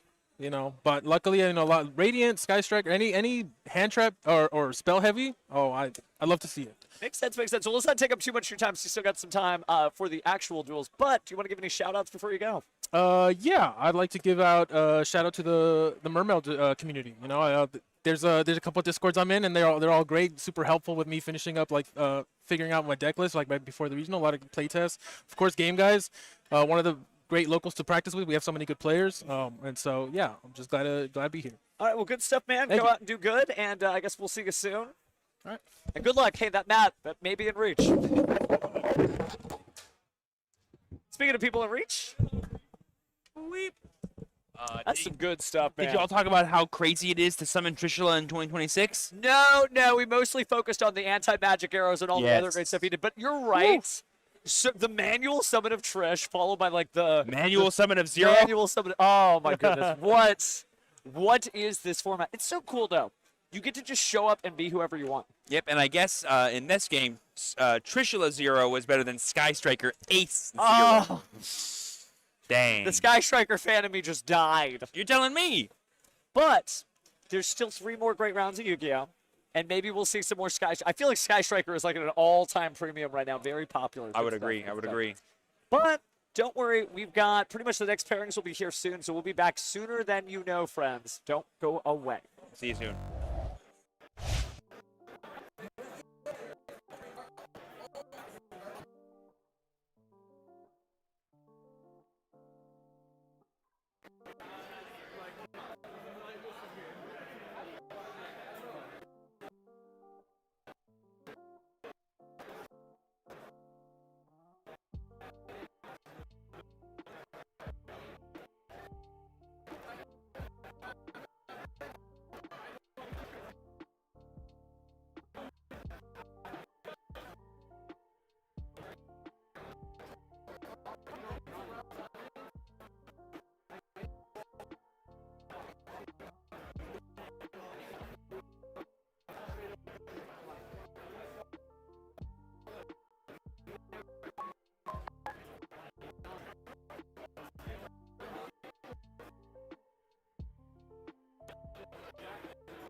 All right. Oh.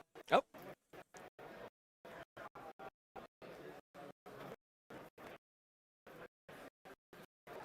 NA production, lol. Don't worry, we're on our way.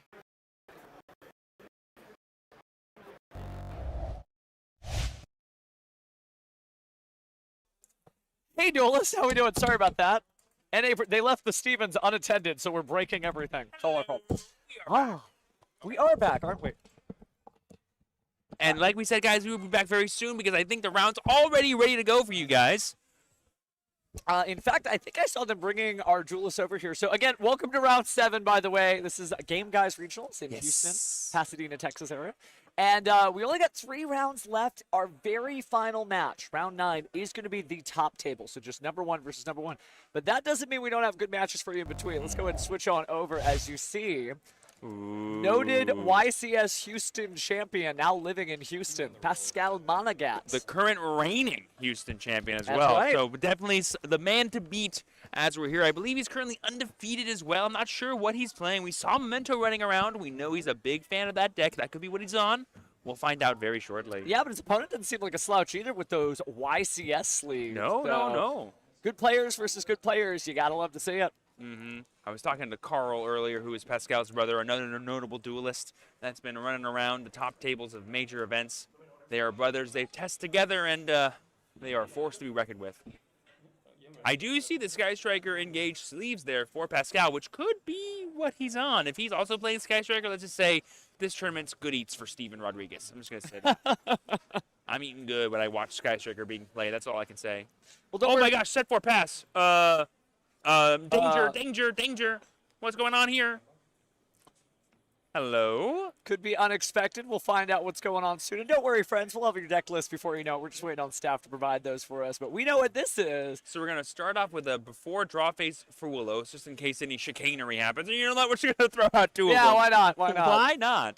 I dare you to summon a monster from the extra deck during my turn. I dare you. Double dog dare you. So other than the 2 Fawaloses, now we got to start here. I'm curious what he thinks going to get special summoned out from the deck. I guess you just jump into Fawalos because you just want to get every piece of advantage you possibly can. I mean, at this point, you're operating with no information. It's basically a good play because the card's probably not doing anything for you anyway. We're starting off with Triple D, Queen Maka next. We're playing Triple D over here as Pascal. I am more in love with this man than I thought. He's busting out all kinds of fun stuff whenever he duels. It is true that he usually plays very Galaxy Brain combo decks. He loves combo decks. There's kind of nothing more Galaxy Brain than Double D, Triple D. I mean, guys, I cannot stress how open this format is. We're going to activate Gate of the Zero King here to go ahead and get that free summon off of the Queen Machinex.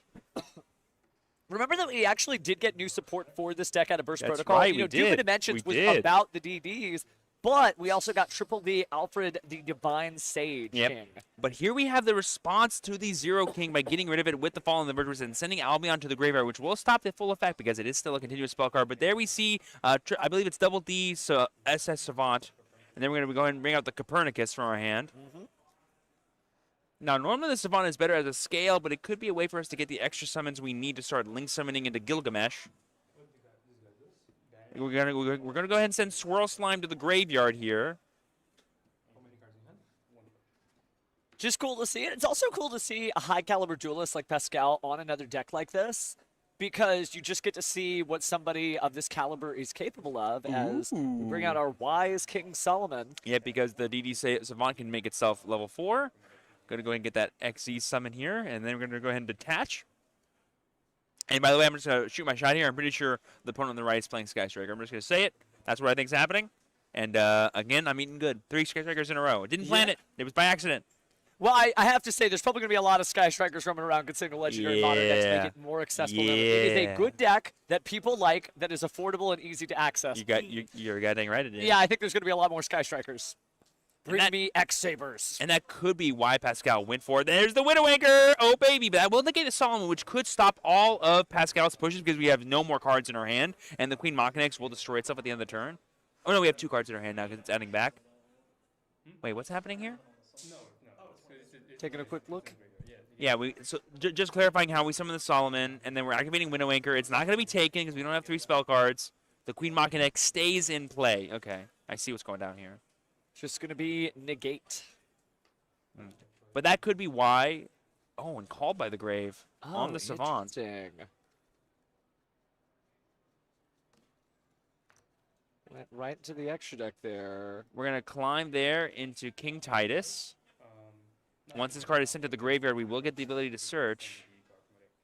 This is definitely one of those decks where matchup knowledge is really important because there's so many effects that you can just go and go and go with W Triple D. And there we see Lance Soldier, which can make itself level 4 and thus...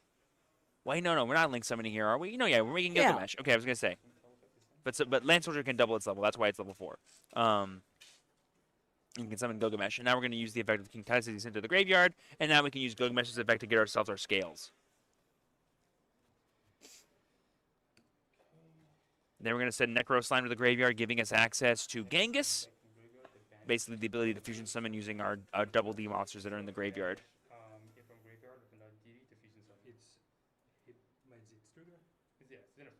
The Dimension Demons are coming out in droves right now, and that is what this deck loves to do. But with the Call by the Grave used, we're going to activate Shark Cannon on the Necro Slime. I mean, hey, that actually is a great use of that card. That is so huge, because without the ability to summon the Genghis, we're just going to be forced into battle phase here as Pascal dealing, I believe, only 2,300 damage, I think, with the Gilgamesh, which is...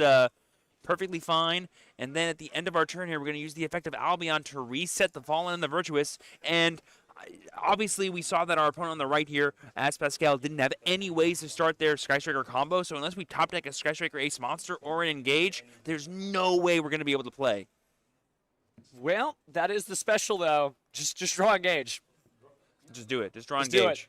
All right, 2 cards in hand. One of them's Fallen and the Virtuous. What was the card we drew? And it was Part of Desires! That'll really get it going. I believe Pascal only has a 1-card hand, but maybe 0. I'm not sure. Whatever it is, it's a low amount of resources here. Checking the banishment, making sure nothing important was taken away. Reinforcement of the army. That's Ray. That is Ray. Oh my goodness. That's another spell. And there's a scoop. Pascal just goes, You got it. Wow. Just done from there, so we've already finished our first game. The classic set 4 pass and winning the game. You love to see it. Sky Striker proving itself once again. Even if you don't draw the Striker engine, those spell cards can stymie even the most powerful of all combo decks. I think everyone would have assumed that Pascal was going to win it just based on the initial plays there, but yeah, our right side wins. We opened Queen Machinex and had the 0 day, but we had the instant check for it in the Fallen and the Virtuous, which just turned off so much extension that Pascal needed. And it is worth noting that we had some bad normal summons. The best one was Copernicus there, but when your best one is Copernicus, that doesn't really lead to that much more extension later on in the turn. If we had like a Kepler plus a Queen Machinex, there's no world that Pascal was not going to win that turn. But we were able to just slow him down just enough to get that beautiful top deck of Rhoda that our striker player definitely needed. But now we get, again, the dreaded scenario that I've been talking about with every Sky Striker matchup, which is a very powerful combo deck getting to go first, and us being able to really not interact with them with the cards we have in our hand until our turn begins. And that is kind of the story of both of these decks after all, because, you know, Double D, Triple D, it's got so many combo cards that your hand, frankly, likely is going to be just all engine. Yeah. No non-engine, not interactable, just kind of staring and just doing whatever you can. And again, those are the kinds of decks that Pascal likes. He likes heavy engine decks that play through all of our opponent's interaction and go, nice try, I'm going to do something crazy right now. Sit back and enjoy. Philosophy-wise, it is like a different dual strategy. And I kind of respect it, especially given how more mid-rangey the format feels. You know, like the best decks in the game are not trying to stop you from playing. They're just trying to do better things than you're doing and have layered interaction that can't interrupt you, which is a big thing for the Triple D deck to deal with for sure. But it's got so much natural extension, especially from the graveyard specifically, that if you get access to your slime cards, which heads up play to the Striker player there, identifying that those were some pretty killer cards and that you had to deal with them instantly. Well, he's definitely going to have to deal with something as we are getting into the pile shuffling now. I love how Pascal is using his WCQ qualifying sleeves as kind of the energy for being like, that's what this event is for. I want to make sure I can go back there again this year. Great to see duelists from all over the world joining us, right? Whether it is the middle of the day, maybe the afternoon, right? Guten Morgen, guten Nacht. And this time we're using Fu as it's meant to be used, but this time we have the Ash Blossom and Joyous Spring as our striker player to stop that, being like, don't you dare stop me from activating Engage and summoning my Link monsters. Here we go, baby. Nothing beats activating Engage, I tell you what. Well, we know who Gladiator B's strongest soldier is. I'm starting to think you're Sky Striker's strongest soldier. Guys, I want Pascal to win. I also want Sky Striker to win. Therefore, impartial. It's great. I can root for both sides of the table equally. And oh my gosh, we can activate thrust, set linkage. Activate thrust, respond, chain link 2, activate linkage, sending the thrust, getting the thrust effect to set. Are we going to set a different dimension ground here from the side deck? Yes, we are, baby! Oh my goodness. Triple D is definitely not looking pretty right now as the Sky Striker player is popping the Hiffle off. This is kind of rough to watch if you're a fan of either of these duelists. And again, if you're a fan of both of these decks, it's not a full shutout, right? This is only turn 1 of game 2. Yeah, but like Pascal on the left here piloting Triple D is having a mountain to fight over before his turn even begins. The combination of Fuelos plus Ash Blossom plus Triple Tactics Thrust as well as the linkage. Here's a second copy of linkage, getting us Kagari to add back the engage and increase our spell count in the graveyard to get even more value out of all these engages is just insane. Well, as the combos continue, we are resolving engage there, and it is a good era for Sky Strikers. Embrace your Sky Striker overlords. Yes, yes. Everyone pray to Ray. Good things will happen to you.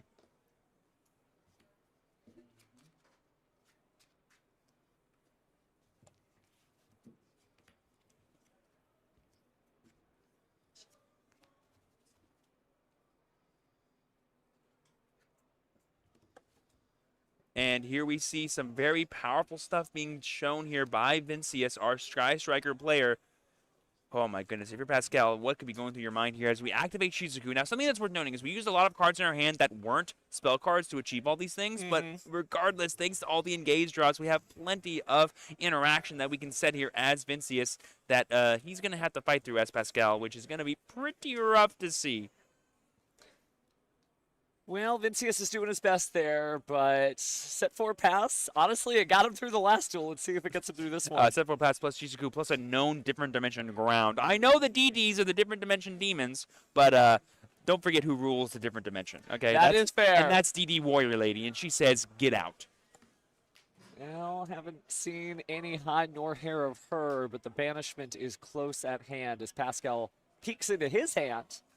Takes a look at the graveyard. Then reaches over. Just show me all these spells. Oh, yeah, that's a lot of spells. That's almost all of them.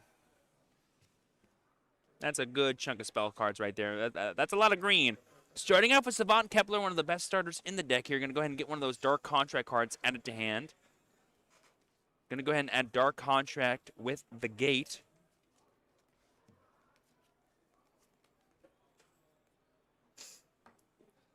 So far, nothing for Vincius to necessarily interact with here. There we got the Swirl Slime coming down here and being added to using the effect here to Fusion Summon from the hand. Now, you know, it is called Double D and Triple D. It sounds like you haven't watched Yu-Gi-Oh! Arc 5 there, friends. Remember, we can see the chat there. This is a fantastically amazing deck in the hands of a right duelist. So let's see what Pascal can do with his cards here as he takes a look into the graveyard. We will get the effect here to Fusion Summon off, but we won't be able to have access to the monsters in the graveyard anymore because the Chainlink 2 of Different Dimension Ground is being activated here.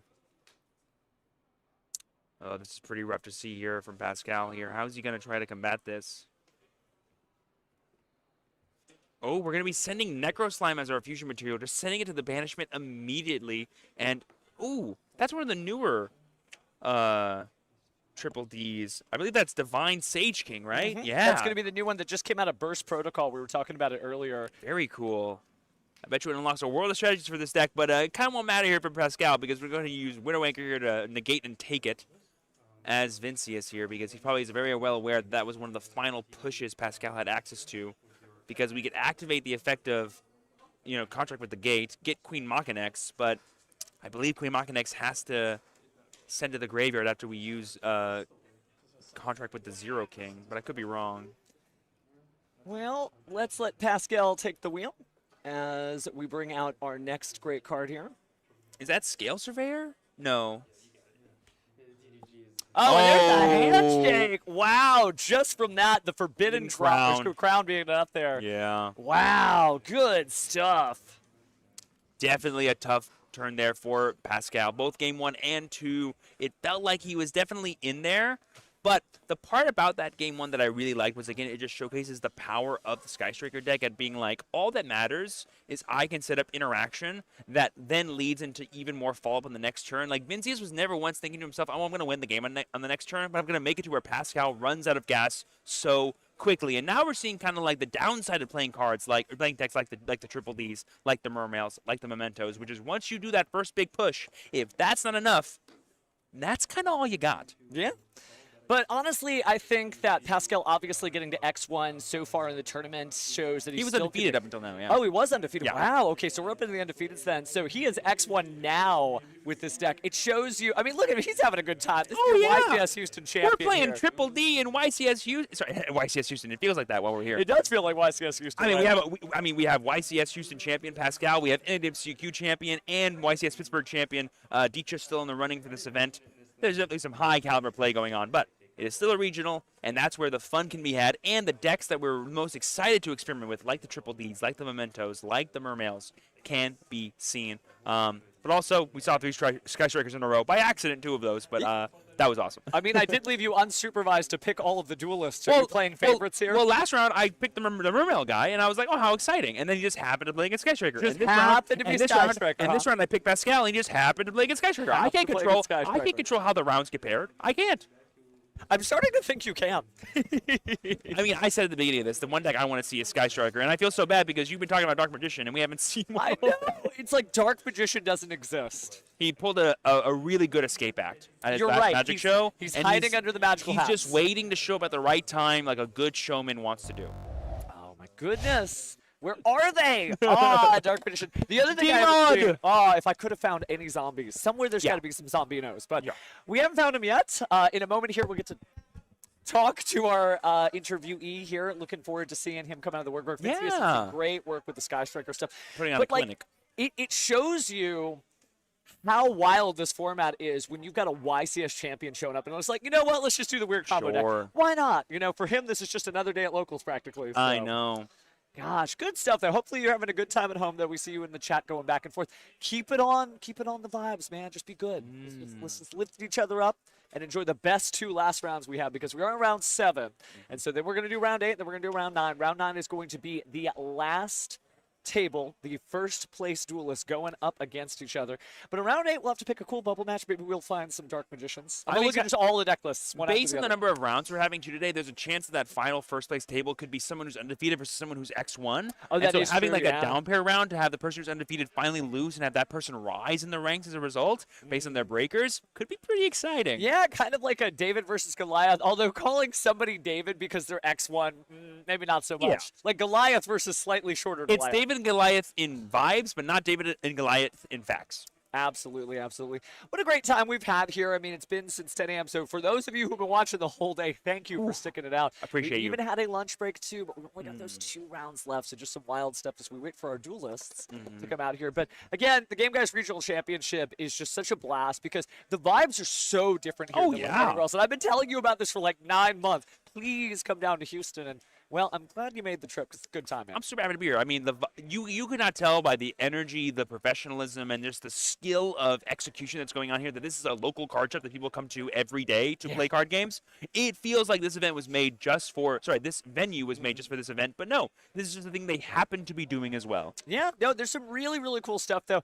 Obviously, I think we're seeing the impact of a lot of the new sets, right? Burst Protocol, certainly buffing Double D, Triple D, but it just didn't make it happen for Pascal. But he's still X1. I mean, he'll probably top, and then we'll see all the people, you know, pass around those little screenshots like, take a look, Double D, Triple D topped. You saw it here first, right? So it is really neat to actually like be on the ground floor to see what's happening in the regionals instead of just getting like half the story where you see the deck list and not much else. 1000%. And again, Sky Striker being like the talk of the town in this event was something that probably people who were playing at the 300th never would have ever said. But as a result of the knowledge we've gained throughout Burst Protocol and the Legendary Modern decks coming out and just souping up that strategy, both in terms of the tools it has access to and the ease of access that people can actually get those cards, just makes it all the more likely that at a regional level event, you're going to see that kind of stuff. Yeah, I would definitely be prepared one way or the other, but I do see Pascal walking off. So as I peek behind the curtain here, I imagine our other duelist is coming here. I just want to make sure he doesn't get away. Got to ask him some questions here. So Got to put away all the different tools, your widow anchors, your shark cannons, your Lemnis gates. Yeah, it's hard to walk around with all that stuff. What a tough day being a Sky Striker duelist. I know. When I carry my gates, it's always super heavy. You got to find the right pockets.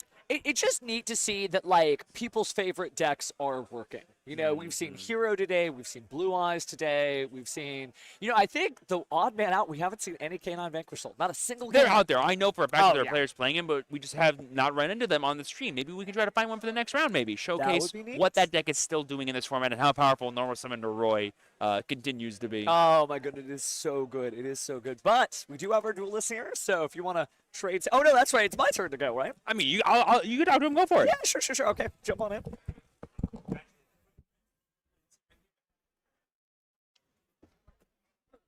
Make sure we get the deck list back. All right, well, we'll get them eventually. Go ahead and put on your headset. Just make sure the mouth's pointing in the right place.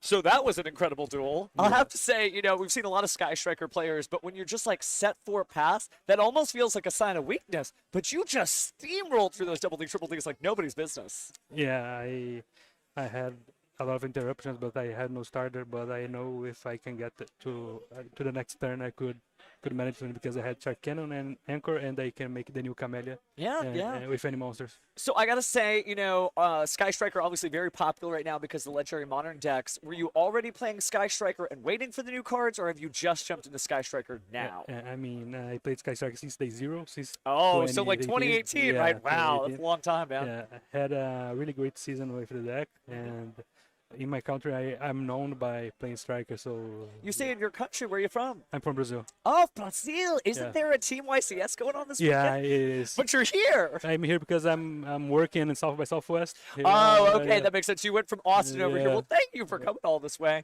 Well, with that in mind, are there any shout-outs that you want to give to the people back home? Yeah, I would like to... And you can do it, in Portuguese if you need to. So... salve para todo mundo aí do Brasil e obrigado por quem está acompanhando. Good stuff, good stuff. Now, Brazil has some incredible duelists, right? I mean, you've got Paulo, you've got so many different people. How does it feel to play here in North America? I mean, it's great. I played my first YSS here in YSS Richmond. I always play the Latin YSSs, but it was my first time at Richmond. Had a great time. And I'm very happy to be here. Good. Well, some point you got to bring your friends. Are there any recommendations you have for duelists who are traveling internationally? Because so many people dream of going to other countries to play, but you've done it, so... I mean, it's the best part of the game, it's really fun to play the cards, but it's the best part is to travel with your friends. So, I mean, if you hadn't traveled yet, you should. Okay, good. Well, you definitely heard it. Well, that said, obrigado for being here for sure, but we want to make sure you still get some time. So, again, just great work, man, and we'll see you soon. Oh, good stuff. All right, if we could trade here. Good. It's just neat to see international duelists. That's all I got to say, chat. So...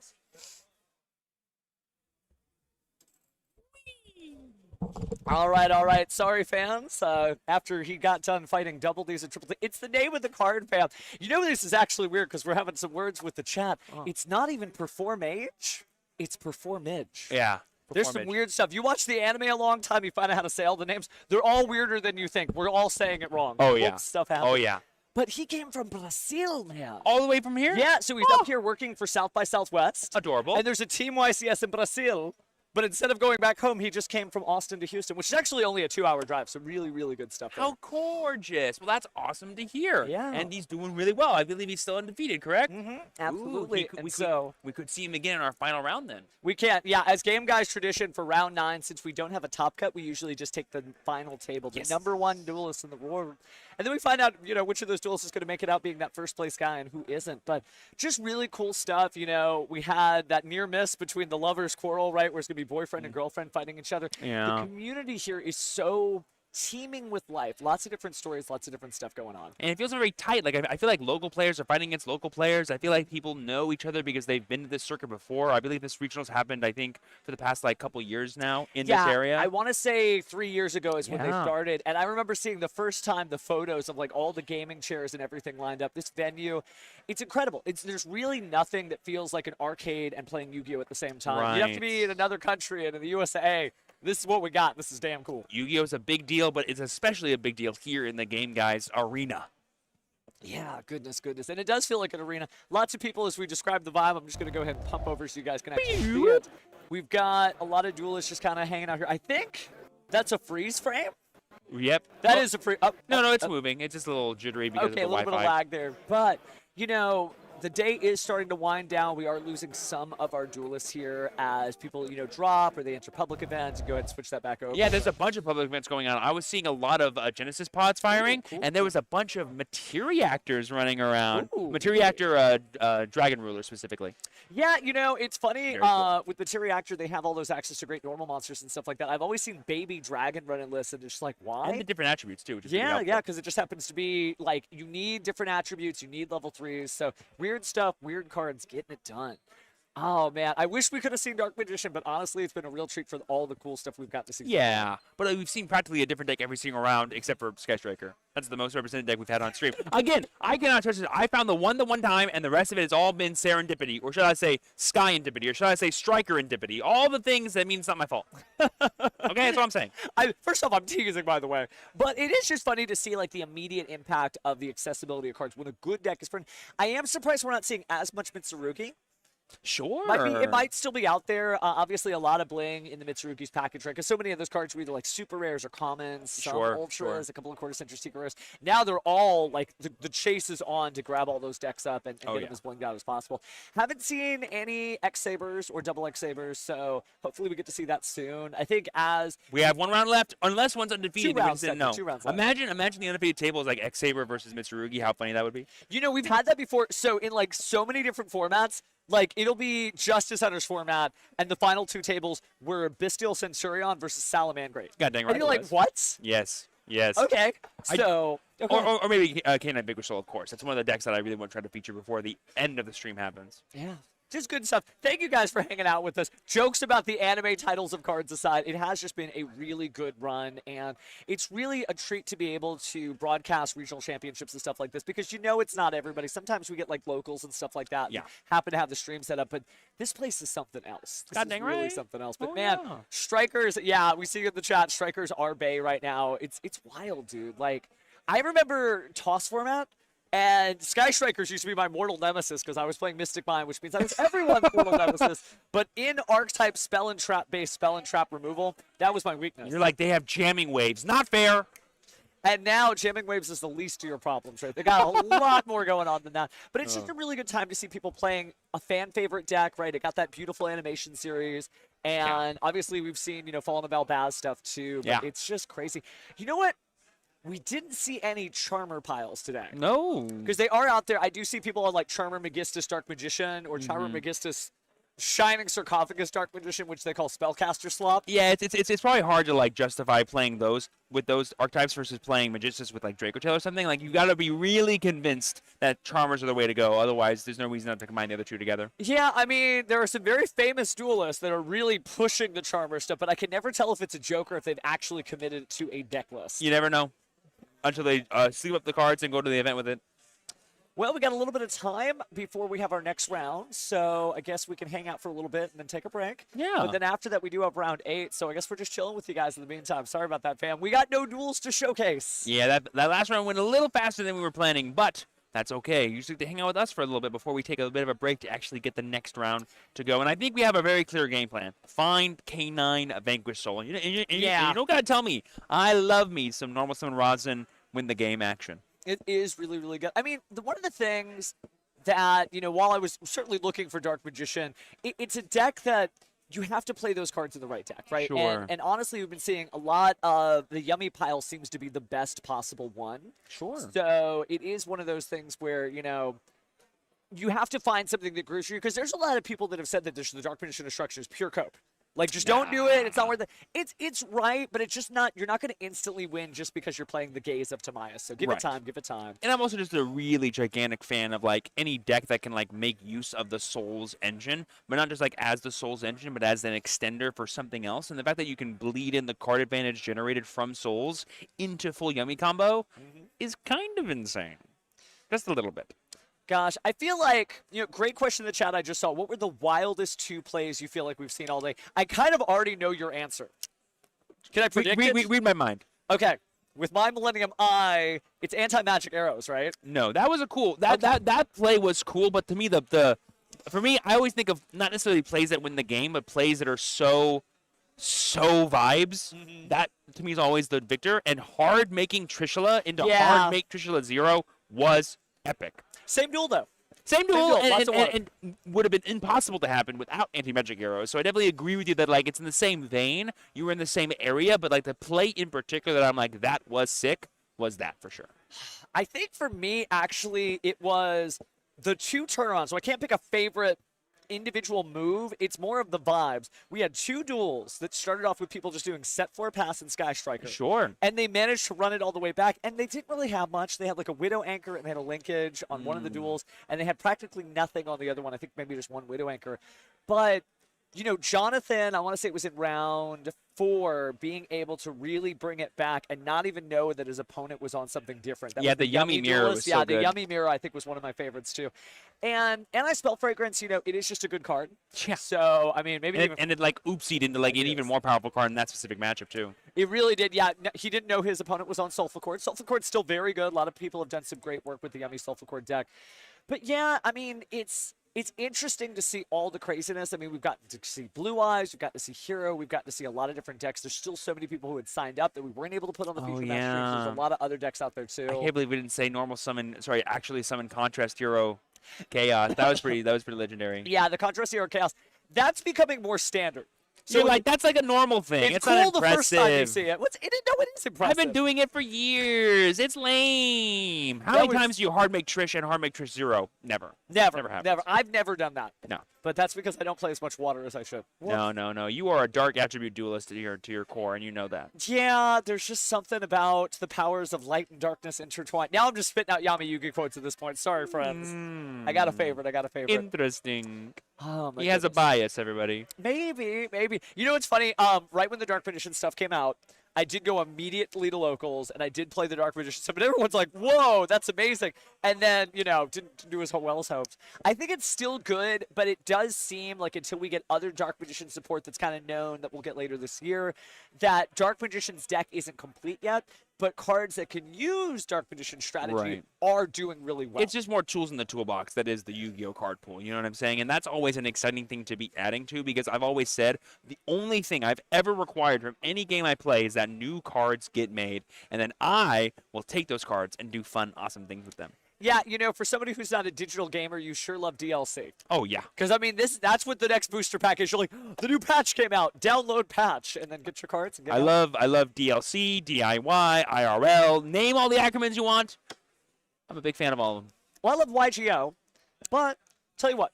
Why don't we take a quick break? And we'll be back soon. But don't worry, we've got 2 more rounds, including our top table finish on round 9. But we've got round 8 in between. So don't go away. We'll be back.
shit out like an auctioneer.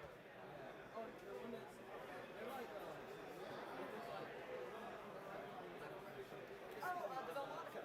Yeah, the Belmonica stuff's fun. The double A doesn't do anything. It's Italian. So it's all like, they said it like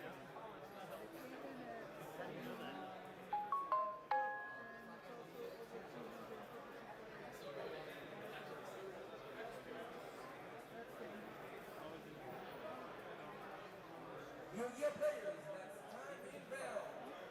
Your players, that is time in bell.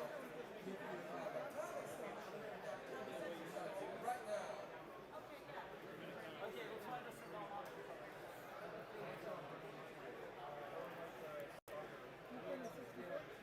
Oh my god, Belmonica, the Agatha, oh god, Agatha chronological. Agatha chronological.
access.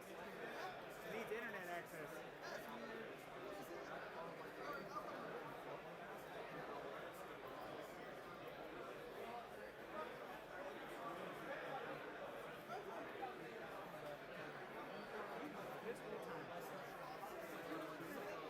No, because it was like, it was doing that fucking finding the signal thing. Yeah, I was like, this should connect automatically.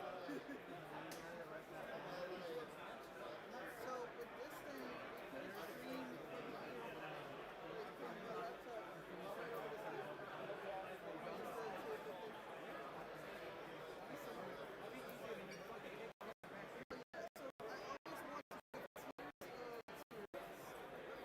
This deserves that. Locals? Yeah, that.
Hello, gamers, and welcome back to Game Guys. I'm doing my best Steven impression. He's Steven, too. For some reason, we're allowed to keep our names the same. What?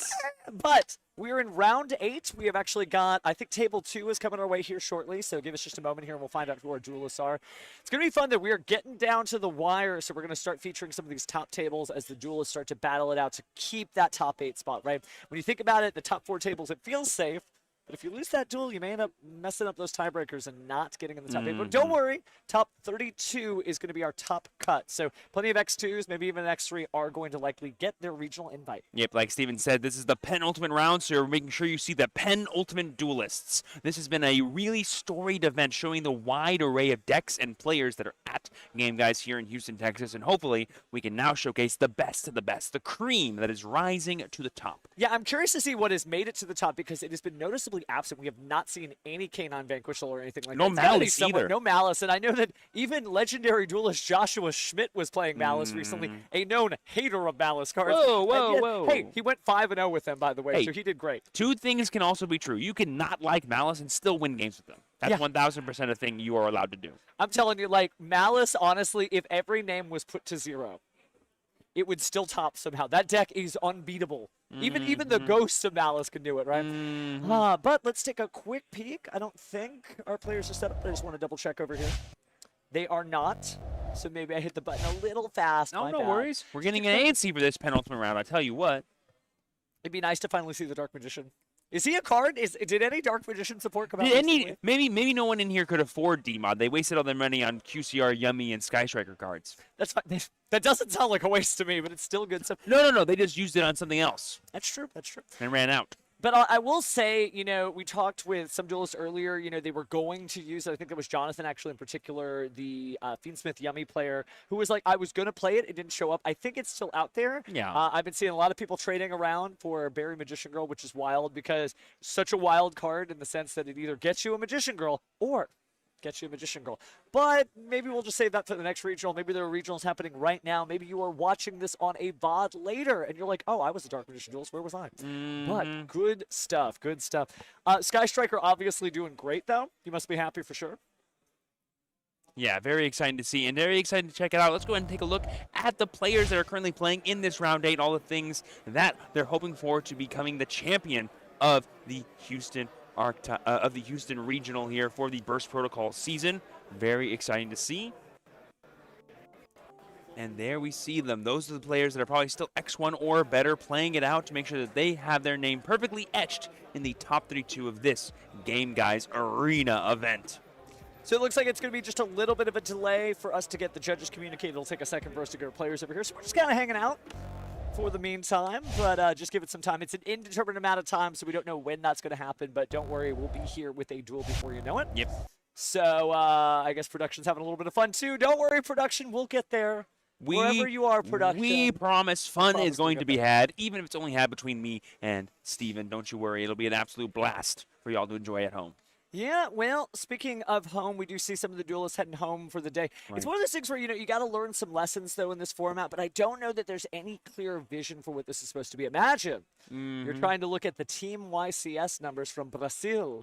I don't know that we're going to get any more of a basic story. I don't think, anything makes a clear linear format. This is not going to happen. This is not the end of the story by any means. It is simply the beginning of the Maze of Muertos format. Yeah, because, it's weird when you think about, the linear formats and stuff like that. In the past, you've got, we always think of the Holy Trinity. That's always, the crystal clear format where it's just Gladiator Beasts, Dark Arm Dragon, Lightsworn, right? Yeah. And you're always the Holy Trinity, which deck is going to... There's no such thing anymore. No. That's so cool. The format, you could list 20, 30 decks off the top of your head, and every single one of them could take a top. Something I like thinking about is, I like imagining someone that played, in 2009 when Teledad was, the best deck ever, or someone that was playing, during Trinity with Gladiator Beast, Lightswords, and Teledad, or playing even, during the Dragon Rule era, and showing them any card printed for any archetype ever from 2026 and just watching their head explode of commons can do this, cards released in structure decks can do this, what? And even further, Dark Arm Dragon is now a common to itself, so it's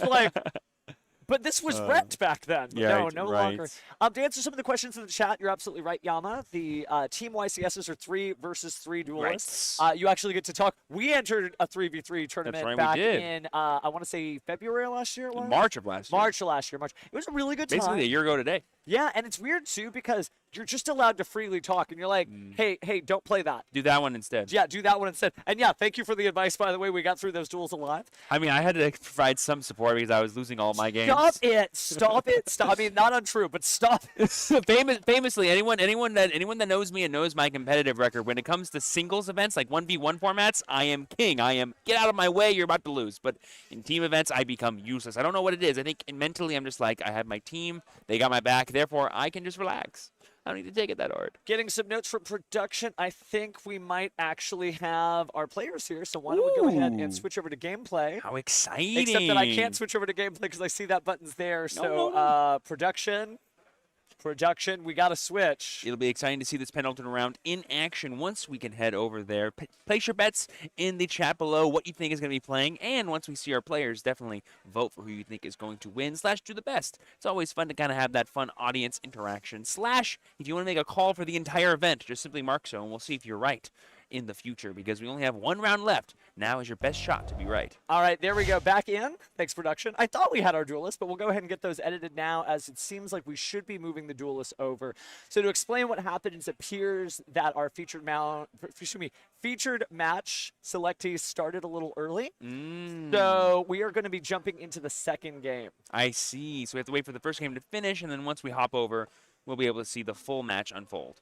Makes a lot of sense to me. Yeah, we're good. We're good then. Sorry about that. We got a little ahead of ourselves, but it is not without purpose, because we're trying to make sure that you guys do get some gameplay for sure. Oh, yes. But now I'm interested to see what they're playing. Hopefully we can get some fun knowledge later.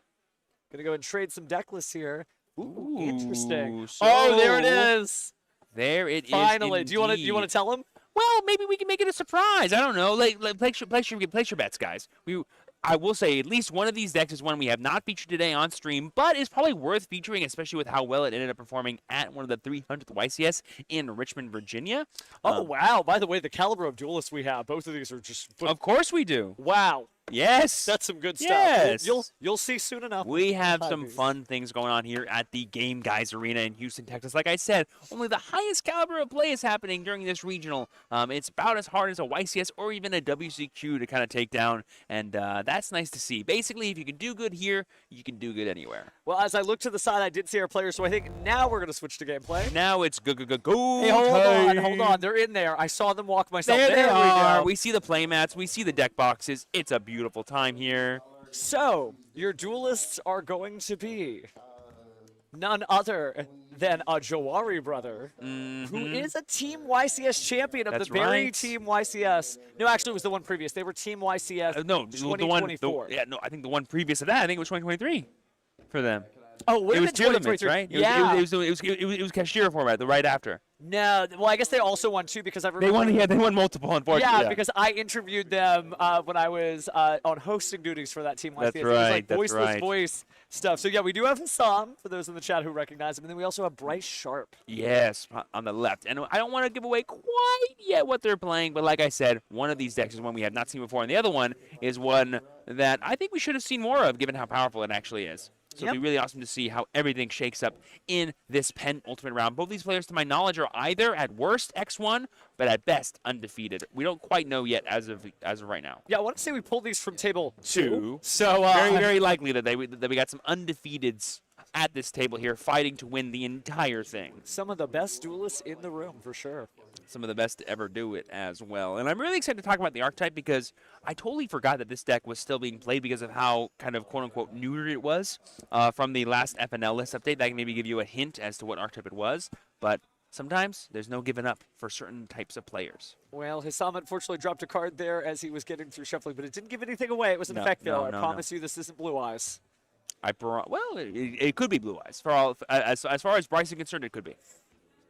But Bryce has already played because we're coming into game 2. Oh, that's right. And there's the names. We got some Malice. That's right. We have Malice for Bryce Sharp and Branded Dragotail for Hisam. And we're entering game 2 here. So that was a pretty quick game 1, which could lead maybe towards Bryce's victory, could lead towards maybe Hisam kind of getting a nice break serve. We don't quite know how everything shaped up. We're going to be learning with you guys watching at home.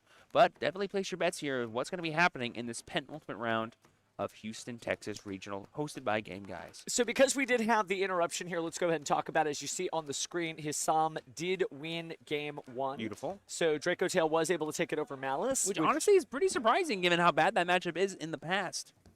Yeah, it notoriously has been, but it may be just one of those, I mean, I hate to invoke old memories, but you know what it feels like to hold the most powerful deck in the room and still not be able to get a win with it. Because Malice sometimes just backfire on you, right? You draw just some stuff and not the full combo. Right. And with Dormouse being at 1 right now, you know, it can be difficult. So we'll see if it can make it without the white binder as well. But one thing that I'm sure Bryce can take solace in is that in this format, there's been zero, and I mean zero likelihood of your opponent having Artifact Lancia in the side deck. And that's kind of why Mountains gets to still act unscathed, even though it's been so severely hindered by the FNL list updates. Because when your biggest silver bullet in games 2 and 3 is just removed from the entire field of play, remember, Mouse was playing in formats where 97% of decks were playing Artifact Lancia in the side deck. That is unbelievable disadvantage going into games 2 and 3, and it's just non-existent now, and that unlocks so much potential as we go into Bryce in his first turn and we see what his first play is going to be. It's normal summon March Hare. Not exactly the scariest start, but we're going to respond with Hisam activating Dracotail Phimera Diffusion Summon. Going to go ahead and use Pan plus another Dracotail name here. That's going to be super huge for disrupting the normal summon, which is a really big thing to do against Malice, as well as get Arthalion to recycle. There's that effect value you were talking about. We're going to get some extra value out of adding that back and basically transmuting the cards in our hand into more copies of other cards we're going to want throughout the game. Well, I think Hisam definitely felt that there was blood in the water when you think about it, because, you know, if somebody's summoning March Hare, that's just going to be so telling that they don't really have much. But we also get to see the Bestial Druid Worm here, I think, just manually being summoned off of, I think the effect failure is the target. Yeah, we're targeting one of the cards that Arthalion is trying to add back to hand, no question, and then we're going to try to get some buku value out of it. But first, we're going to go ahead and have the Pan here to set the Dracotail Horn. We're going to go ahead and, like we said, get rid of the March Hare using the effect of Pan. And then, of course, the effect builder is going to be banished to bring the Druid Swarm out, which is huge. And now we do have in our graveyard our March Hare. So if we have any more Bestials, that could be a way for us to get back the value. And we do have the Magnemite here from Bryce, going to be able to activate the effect of March Hare to add it back to the hand. But that won't bring it back to the board, which is what we really need to start unlocking those powerful Link 3 plays that Malice desperately needs. Well, speaking of desperation moves, we do have some Bestials on the board here, both in that beautiful Starlight Rare, I think from the Megatins, but we are going to be able to search with Magnum at the end of the turn, but I don't know that there's very much left to search, right? Druid's Worm, sometimes you run like a 1-1 line of Bestials. Some people will decide to run others, but we're going into SP Little Knight here. Yeah, which is basically Bryce saying, I've got nothing else here. I'm just going to get rid of your Arthalion. It's going to get banished, not placed in the graveyard, worth noting. That it will not be able to come back using its own effect. Hopefully we can catch that as we go. I think it's actually the Druid Swarm effect. effect. Yeah. Forgive me, because we're using 2 normal effect monsters, not a extra deck monster to get rid of it. I got ahead of myself on that one. To answer the question in the chat, by the way, yes, that is a Jawari brother. He is a member of the 2024 Team YCS champions, right? First place duels. That was during Simple Spoil Snake Eye format. Very nice. Featuring some voiceless voice decks. But here we have K2 Dracotail being activated during his home turns. And like I said, we're in game 2, folks. So Retaliating Sea is coming down. One of those silver bullet cards I was talking about. It's really good. Very useful against the Dracotail deck that requires their materials to be sent to the graveyard. But we're going to chain the Phimera that we added back to our hand using the Arthalion last turn to go ahead and try to fusion summon. We're going to use the ones from our hand. And oh my gosh, we had even more monsters in Hisam's hand. This will not only play around the Retaliating Sea expertly, but thanks to our Arthalion being in the graveyard, it's going to be able to come back to the field. Good, solid stuff. The caliber of top table dueling. Speaking of which, now we'll see the Keto Dracotail activate. And we do have the ability to fuse here, but you would be banishing your materials because that Retaliating Sea. Let's see what he ends up grabbing here. Yeah, it's going to be a pretty tough call here. We're going to obviously get rid of the Keto after it resolves here, which is also pretty huge. That's the only copy of that card that Assam has in his deck, and now he has no way to recycle it, even with powerful cards like Flame or Horn that he No, can but set the down later. Flame can recycle from the banishment if it's face up, so it's not all doom and gloom. Oh, you're so correct. As long as it's a known Dracotail card, it can still come back no matter what. That's very correct. And for those spotting the weird side deck cards, as a friendly reminder, this is Game 2. Our duelists began before we could pluck them for the featured match, but don't worry, we are getting all the great action from Game 2 and beyond. They were just so excited to have this matchup because they know how good duelists are amongst the both of them. And they're like, once you have a good duelist in front of me, I'm like, let's duel right now. Yeah, why are we waiting? On screen? No. But thanks to them for being patient and taking the time to collect their stuff and come over here so we can watch it on the broadcast. YCS champions dueling it out the Game Guys Arena. Yep, there we have the effect of Arthalion in the graveyard bringing itself back because at least 2 materials or monsters were sent to the graveyard at one time, while also resolving the effects of our names that we sent off for the fusion spell. We're going to go ahead and use the Rahu Dracotail set here from probably the Lucaeus, it looks like. And then we're using the Arthalions on summon effect here to bring back the Pan and the... Was that the Phymena back to hand again? I think so. Believe so. A little bit of a glare there. Unfortunately, didn't get to see it, but if he's about to normal summon, that screams Lucaeus to me. It was probably Lucaeus, yeah, at that point. Yeah, no, Phymena's still in the graveyard, I see here. So yeah, we added back Lucaeus plus Pan.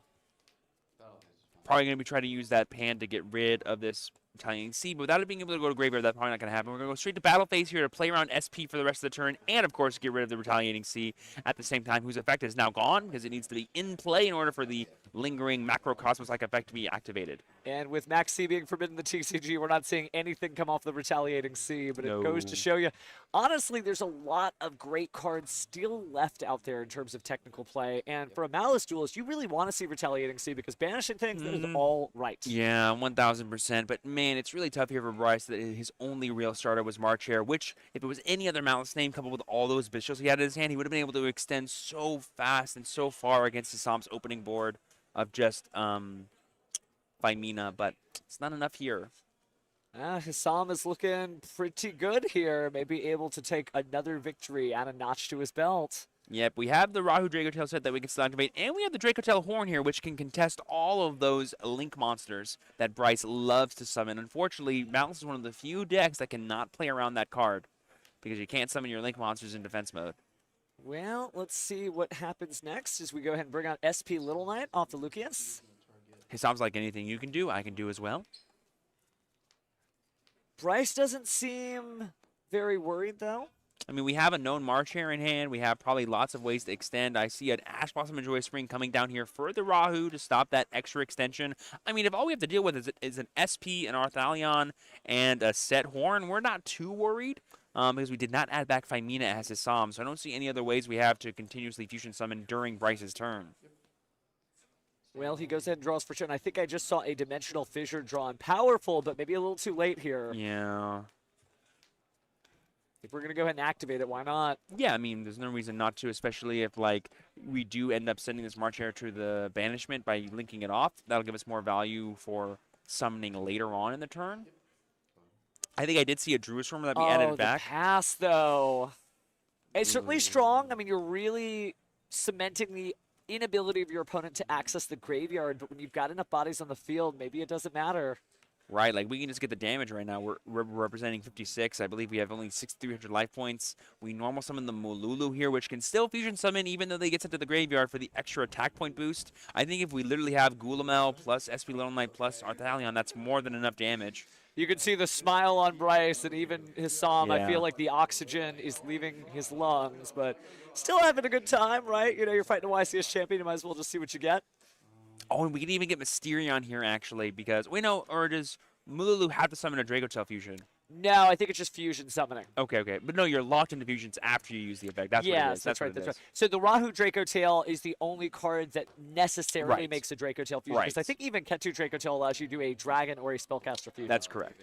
But we are going to make the Gulamel here, which, like I said, represents more than enough damage. But obviously, Bryce has access to Druid Swarm in hand, which could be a way for us to kind of, like, you know, mitigate some of that damage that's coming our way. So we might have another turn here. Taking it one at a time. Eventually, you got to block something. Do we take the 3K? Got to remember, Bryce also loses a lot of life points after those mouse effects.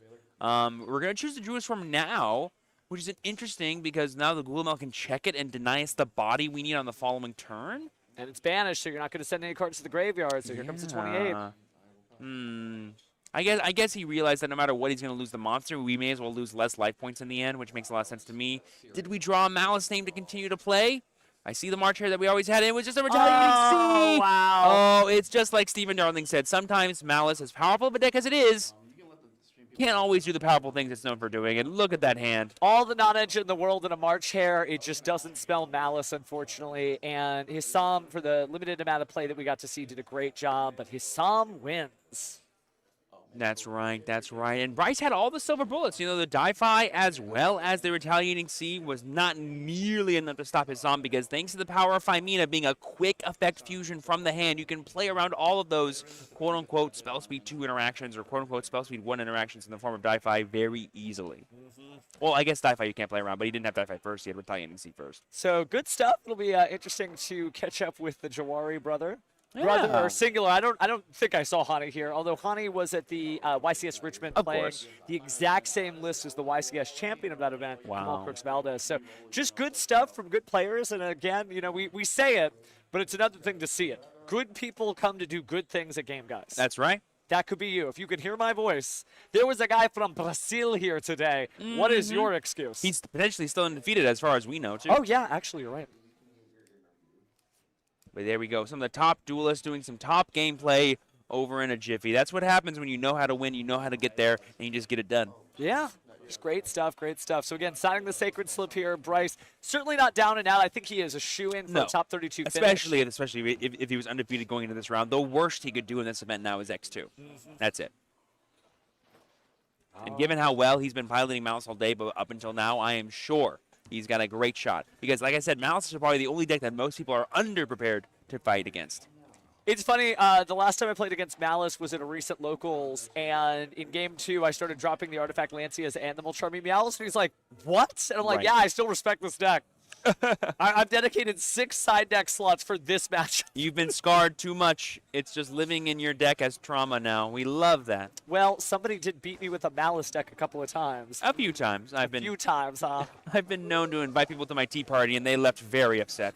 Don't know why. I offered sugar. Apparently, they didn't like it, sugar in their tea. Who knew? I like sugar, but I also like keeping my life points. Oh, my goodness. So that's round 8. Oh, my gosh. We only have one more after this. But speaking of which, I'm going to go ahead and go. Why don't you talk to the Jawari brother? And we'll be right back. Your headset, my liege. Good seeing you again. Thank you, thank you. Howdy, howdy, my friend. Good to see you. Congratulations on that win. Very impressive. Now, normally when we do these interviews, it's kind of hard to find questions because we got to see firsthand all the stuff you did. But for you guys, we actually were catching you in the middle of game 2 rather than seeing your first game. So would you mind maybe talking to us for the people at home that couldn't see it? What happened in that first game? Game 1, I won the game. I won the die roll. Right. The really main reason why I didn't get on stream because I already won. They're like, oh, you had the re-roll. So I was like, oh. So I didn't want to re-roll. You won so quickly that we weren't even ready to bring you guys over. Game 1, I go first. I full combo, essentially. I know 3 traps, Sanctifier, 2 fusions. And every Malice player knows that when you're fighting against Branded Dracotail and they have full combo, they also can probably quick summon Mysterion during your turn and let's go. Even if you're able to summon your monsters, get rid of all of them after you summon them back the first time. But, I unfortunately don't play Mysterion. Which is like crazy because this is my second match like in a row Malice. Okay. So just the normal interactions of being able to pop their normal summon, interact with them the other ways with the powerful trap cards is going to be all you need. I also play OG Albaz.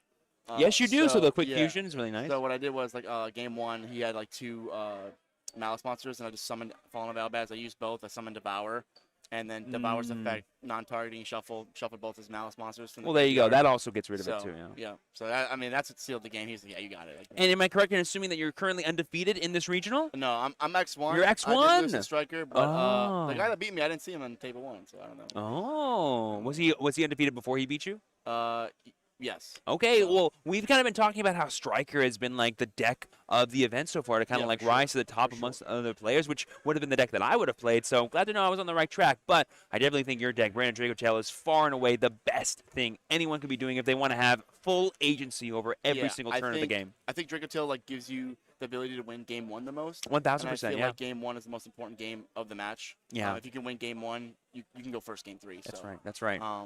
And I think Striker's doing really good right now. I think it's not prepared for as much. I think it will be prepared for after the results this weekend. Right. We got the Philly regional and this regional as well, both 2 big regionals. So we'll see Mhm. how they both do. But like, yeah, for sure, Striker's doing good. I prepared for it. I played Lightning Storm and Harpies. Like, I just knew people would play it, but because that deck still can't beat Lightning Storm Harpies, and they can't convince me otherwise. Right, because literally their turn 1 board is just set a bunch of spell traps, and then if you just get rid of all of them before you start making your own plays, how are they going to interact with you? By summoning Exactly. 2 regular monsters from the deck, that's not going to be enough. Yep, and it's more relieving because it's not like Radiant Typhoon where they have Mandate or Drinking Tail where they have Flames. So it's like, yeah. Where I they just can activated interact it, with like- those breakers really well. Exactly. So it's just like I activated it. It's like free. It's like 4 for 1.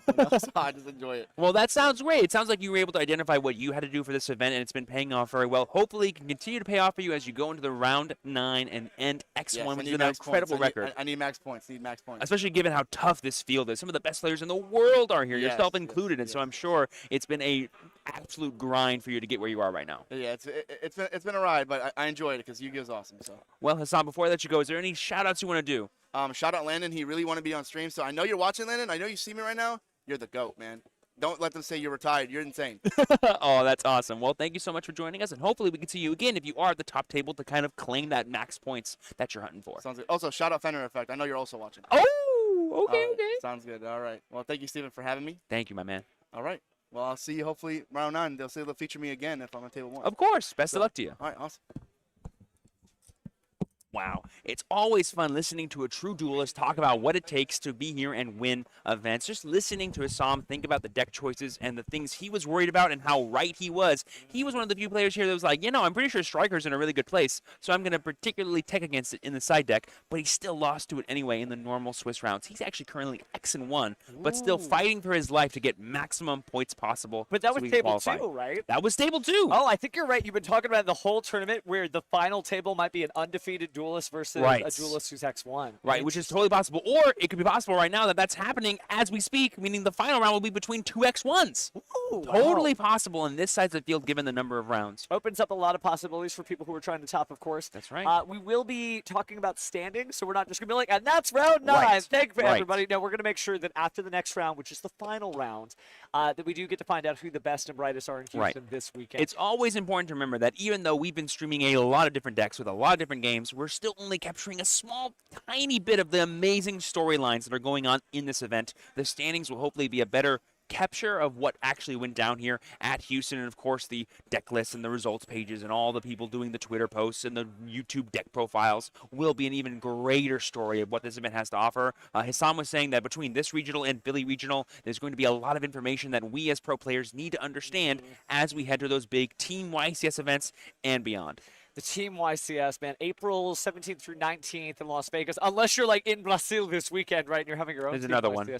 So much good stuff going on. And I really think that we haven't encountered a single duelist that we've talked to where he's like, this is the best deck of the format. No. Everybody is respecting the whole thing. Right, and if someone does have that, they have it for like a very specific reason. Like, this is not the best deck, but it's the best deck at doing this. Yeah, For example, Hassam mentioned that he really finds Braided Dracotail being the best deck for going first and actually winning when you go first because you have so much agency during not only your own turn, but during your opponent's turn. The way I would kind of describe it is imagine being able to build your board and then build it again during your opponent's turn on top of Yeah. everything else you already did. And Dracotail is really consistent. We talk about how it's low to the ground, it's not doing a whole lot, but the fact that they do the same thing consistently every time, that feels good. That's a game plan. But set forward pass seems to be a strat from Sky Striker. I don't know how that works, but it's just like... And that's why things like Duster and Lightning Storm being at max copies in your side deck could be a really common thing that we start seeing as events go on. So even though my read that Sky Striker was a good deck to pick for this event, that might not be true for future regionals. So always make sure that you're a student of Yu-Gi-Oh! And not just like a one-trick pony that can never adapt. Yeah, I wonder if all of a sudden the Canine Cristrons are going to come out of the woodwork and we're just going to be like spell cancelers? Joe Cool? Yeah, we saw a bunch of them like in the middle rounds, like being undefeated or being X1, but now I'm not seeing any towards the top tables. Yeah, that's so weird. Like, you would think, because so many people on Vanquish Soul, they love the deck. It's doing good. I played against it recently at locals. You know, you're seeing it on Master Duel. It is, like, in its heyday.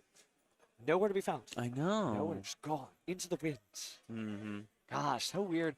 And obviously, you know, I came here dressed like Dark Magician. I haven't seen I haven't even seen a single Dark Magician destruction, like, anywhere. I think Dark Magician can sense how badly you want it, and he's like, nah. Or all the people are saving their Dark Magician goo for the Team YCS in Las Vegas. That is true. That is true. Like, you don't want to give away the thing. And that's That is part of Yu-Gi-Oh! When you play as often as some of these pro players do, Yeah. like Hisam, like all the people we saw, like Pascal Monaghan. You do kind of have to keep some of the secrets. You got to test something out, but you don't want to showcase what it is you're really going to do. Information warfare. It really is. It's about espionage, right? Like, check this Ooh. out. I've got the card and nobody else knows what it I'm a does. dueling spy. Yeah, I mean, kind of. Spiral was the thing about information. The Theo realized plays on the Elf Note deck. I really love seeing that. I'm just being like, Oh, dude, like, and that's another one of those things of like we're testing things now, so that way later on we're not only theory crafting, we're like continuing the stuff we've already proven works. yeah, and I think that, Elf Note still has a lot of life in it. It reminds me kind of, it's going to be a very weird metaphor. I'm ready. But it reminds me of Man. It reminds me of like the Tomb Keeper sort of Odeon style deck because it was a deck that came out. We all knew was popular. It actually made top 8 on like the very first run. YCS used to remember we saw That's right. the Blue Eyes deck. We actually That's right. But like then it just kind of disappeared, but it slowly started to bubble back up. And then it won Dortmund, right? It did win. One of the EU YCS. I think it was YCS Lille. Lille. France. It was Lille. Yeah, it was Yeah, Lille. Diego, great duelist running Yep. Primite Odeon. Yeah, which very is cool. Good Very stuff. cool adaptation. But I feel like Elf Note is that deck that's just kind of simmering. Like it'll Sure. take a while and then we'll start Let to see it cook. Start reading Give those it cards time. now, duelist. Or Read pick them them up now while they're cheap. That is true. That actually is true. As far as other decks that I was expecting to see, there was one Magnet Warrior duelist floating around. We'll see if he ends up in the top Adamancipator 10. Magnet Warriors. Adamancipator. I mean, just rock services. That deck rocks. It does rock. It does rock. But no zombies. No Zombinos. I don't want to be like Steven was wrong and other Steven was right, but that's kind of like what Wait, happened. is Kangas wherever he is? Is he downing on my pumpkins? Is he downing on pumpkins? Yeah. No, I'm talking. I said Sky Striker was going to be the deck of the week, and you were like, no, guys, Dark Magician and Zombies is going to be here, and I'm like, well, I didn't think zombies were going to take over. right. This is not an infestation, Right, a right, pandemic, right. or epidemic, if you will. Right. But like the lack of Dark Magician is really surprising, which actually goes to show. And this is actually a flip. Let's flip the story. I'm not going to pull the whole cap around. But imagine you're somebody who, you opened your packs of Maze of Muertos and you just didn't get it. And you're like, I can't anymore. I can't. You don't need it. Nope. You don't actually have to try to chase that card down. It's cool, and it's cool for those duelists, but you can really win with whatever you want. Oh, of course. And that's like what I think the message of this entire regional is even in this field of the highest caliber of players ever in a regional level event. Like, I bet you, like, per player here, the skill level difference between, like, a YCS is even more, like your likelihood of playing against the crazy good player here is more likely than a YCS, is what I'm trying to say. And the fact that all of these decks that are out of the woodwork and just dominating is crazy to see. Yeah, one of the judges we were talking to earlier, he said, I love Houston. Rogue decks are everywhere here. And he comes to Houston specifically because he wants to judge this regional because it's so off meta, if you will. But I think everywhere, every time I look at top lists from all the great, channels that aggregate all that information, whether, it's a YouTube video or they're just posting up on X or something like that, I think we've been seeing weird deck lists basically starting from the release of Burst Protocol. Sure. Burst Protocol, I don't want to say it solved the format. No, but it unlocked something. Yeah, it unlocked everyone's potential. Like, everyone could just play whatever they want. Yeah, and also I think the Fall in the Virtuous being like just an amazing tech card that not only adds disruption but adds advantage to any deck that can find the extra deck space. Basically, you just need 3 extra deck monsters and 3 spell cards put in your main deck, and that's basically it for the engine. Is just amazing. Well, we're going to get to that point where you don't put fusion monsters in your extra deck. You put synchro monsters in your extra deck. Things are changing as we go through time. It's just been really neat to see it because, I'm always fighting uphill against duelists. Like, I can't do it. I don't believe in myself. I'm like, you bring it over here and I'm going to make you believe in the heart of the cards. But I just feel like this format showcases everything that I've been on my little sermon about like for forever because you can just play what you want, be good, lock in, get it done. Remember, anyone can duel doesn't mean it's for anyone. Anyone can be good, but it means anyone has the potential to be great. Potential. Put in the work and it will and you will get it out. Yeah, and that's the issue, too, because I think a lot of duelists get discouraged from those early losses, right? You get, let's say there's just 10 duelists in the room. Half of those duelists after round 1 are either going to have a loss or maybe even a double loss, right? Which is even worse. And so then the numbers cut down and down and down from there. But it doesn't mean you're bad. It just means you happen to lose that duel or you didn't win that duel. Maybe you didn't happen to lose. It was a double loss. But when you actually see the best caliber people in the world with the records to prove it, doesn't matter what I say. You actually saw it out there. So, yeah, you can really do whatever you want right now. So, speaking of right now, got a little bit of time for our next round. Our final round. Our final round. Stay locked in. We're going to get that number 1 table If we have to drag them by the dual discs ourselves, don't worry, we will not let them start without you. Nice. So don't go away. We'll be back soon enough.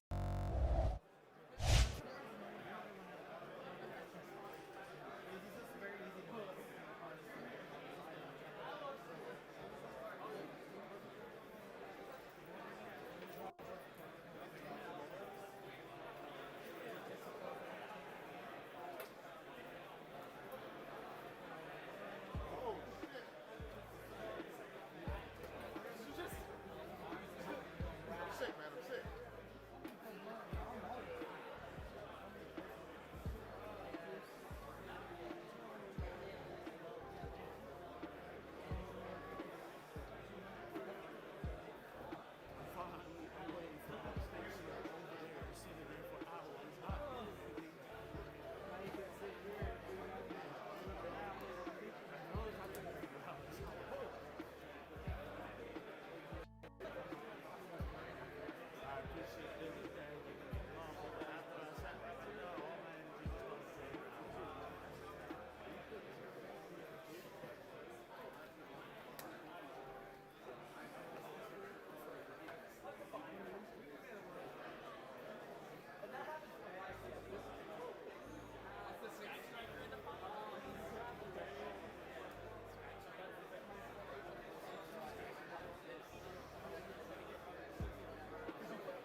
All right, duelists, we're not back yet for our official round. I mean, we thought we'd just hang out with you for a sec because it's been a minute, right? It's a little quiet in the room. Got to take a little bit of a look, and you want to tell them what you saw at the top tables? Well, we know one person that's undefeated still going into round 9 and most likely going to be at table 1, given that table 2 had not undefeateds. And what deck were they playing? The Brazil brawler himself, Vincius, is going to be playing Sky Striker in the finals, the deck that I had my eye on, the deck that I myself would have played had I played in this event rather than commentate. So I'm looking forward to that finals, I'll tell you that much. I dragged into this regional. I might drag into another one. I'm just saying it's a good time to play this game. Oh, Yu-Gi-Oh's never been better. Not even a question. It's funny, too, because, well, it's time to duel. There's almost too much time to duel because right now, Master Duel Duelist Cup. Bam. Goha Rush Festival. Shout out to Yu-Gi-Oh! Duel Links. And then, of course, regionals. You got the Team YCS coming up. So much. The extended arts. The craziness going on across the world. My heart goes out to the poor Dark Magician who I'll call Clippy. You know which one I'm talking about. Whoops. Yes, we got a Rarity Collection as well coming in here for the West.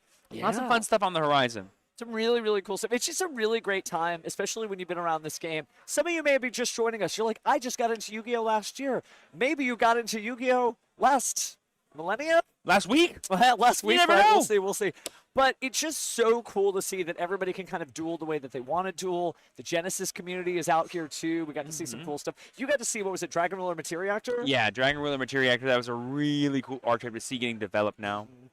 And, you know, the shops are out in full force, and the vendors are here, and the duelists are still hanging out. Everybody wants to know, like, am I still going to make it?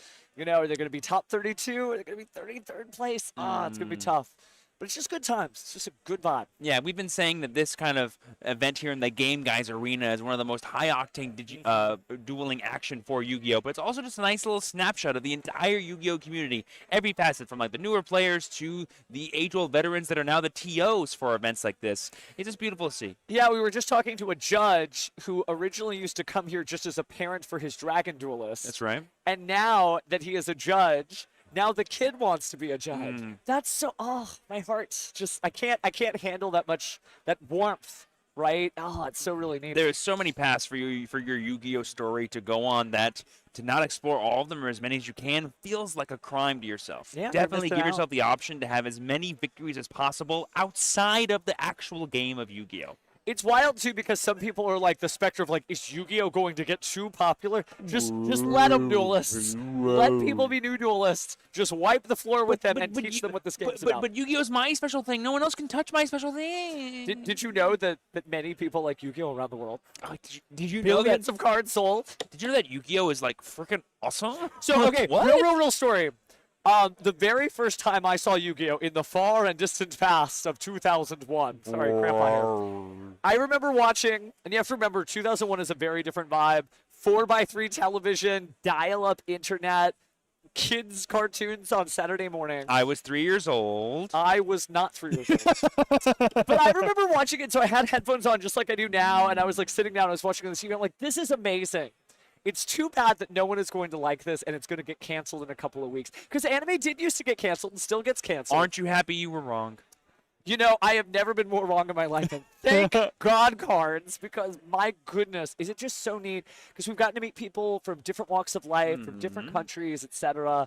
You know, it's just wild where this game will take you. So punch that ticket.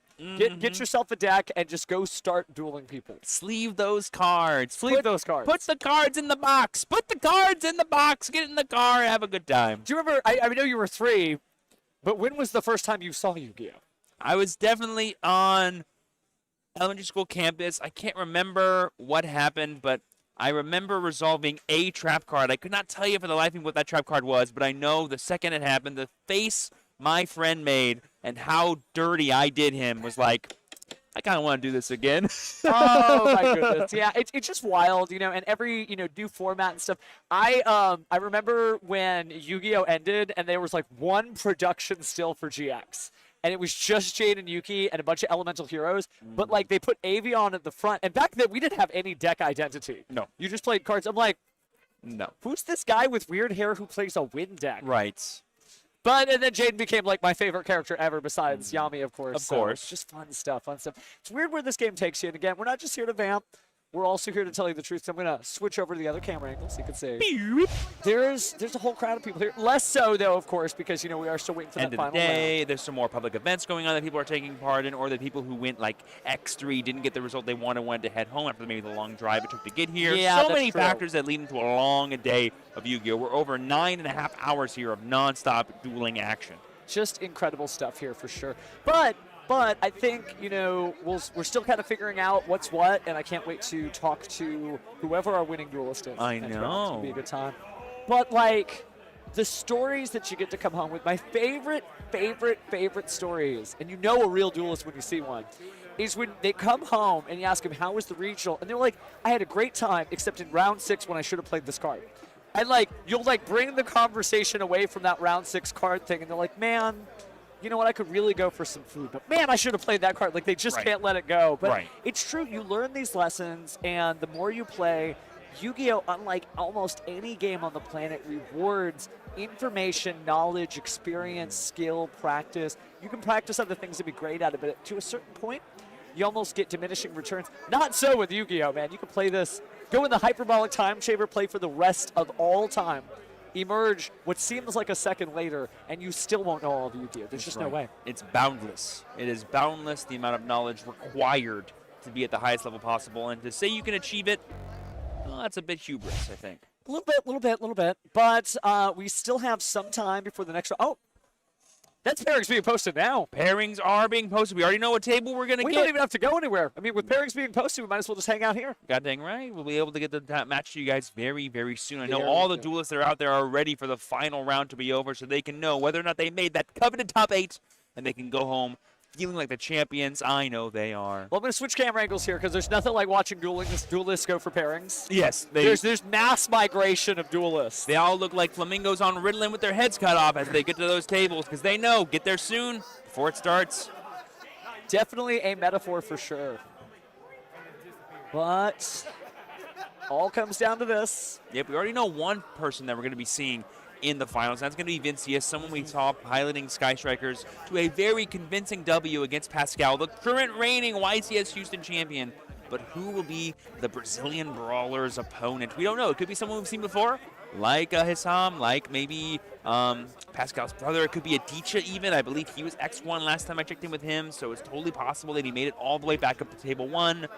Literally anything's possible. Yeah, duels are getting situated. You can actually see the tables here. If you take a look at the very top of the screen, you'll see the table numbers. Those are actually digital tablets. That's insane. They have just digital tablets just to post up there to continue Yeah. Classic. Alrighty, I can already tell that Adichie here, it looks like is taking his seat, but he's taking his seat at table 2, not so we don't get to see him. 1. But he's still definitely in the running for maximum points gained for this event, which is definitely huge for them. I believe they've already taken our tables because table 1 is currently empty for obvious reasons.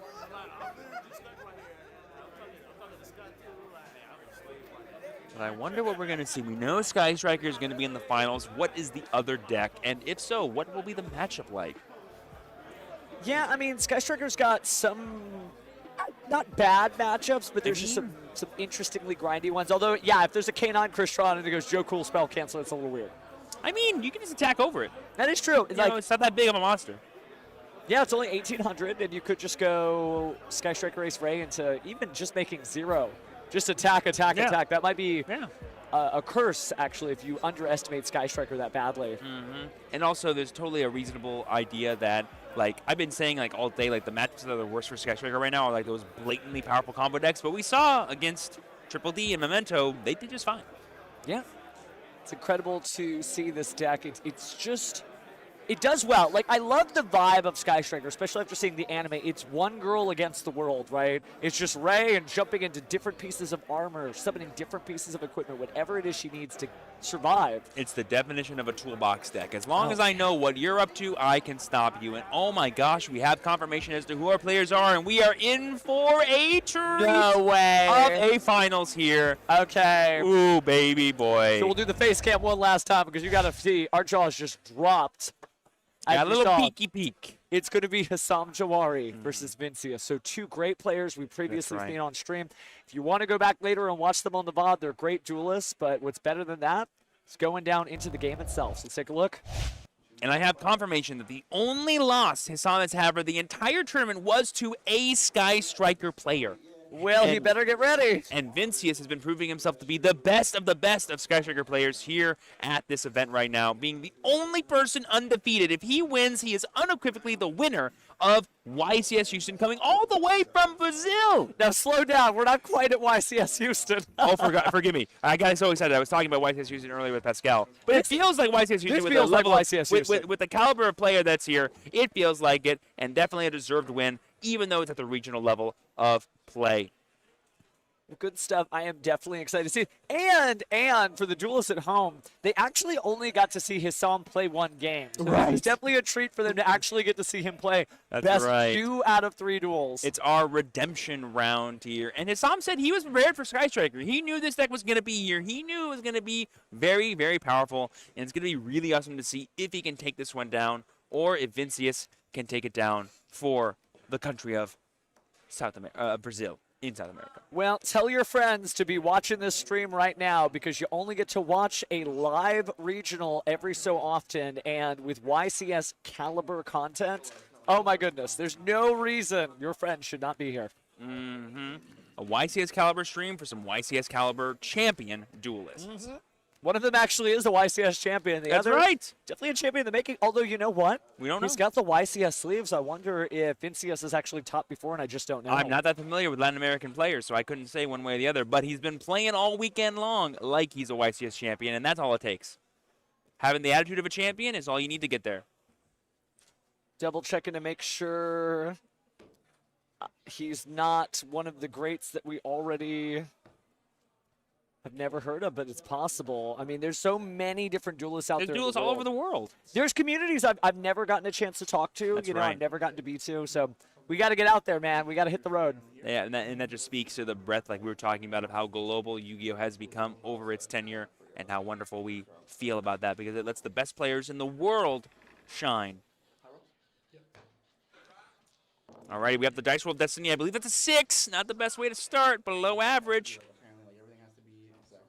And I definitely think you want to go first here in this matchup as Sky Striker, and it's a 9 for Hassam. He's going to get full power here of deciding how this game goes. He's been saying he loves how strong Dracotel is at winning game 1, no matter whether you go first or second. And here we go. We're drawing the cards of Destiny. We're in round 9, the final round of the Burst Protocol Season Regional here at Game Guys. Hassam Jawari and Vincius Cursi playing Sky Striker.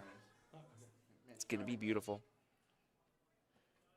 Let's watch a good game of dueling.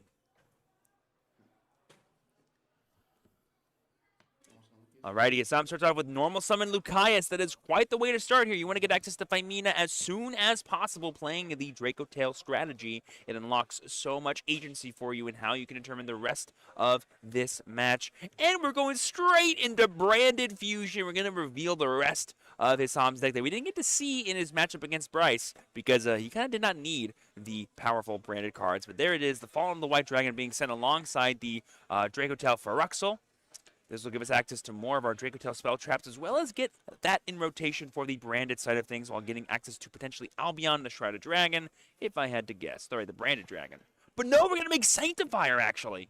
So that's not a bad idea, considering that it cannot be targeted by card effect. Right. Some of the scariest stuff from Sky Striker is target. targeting, yeah.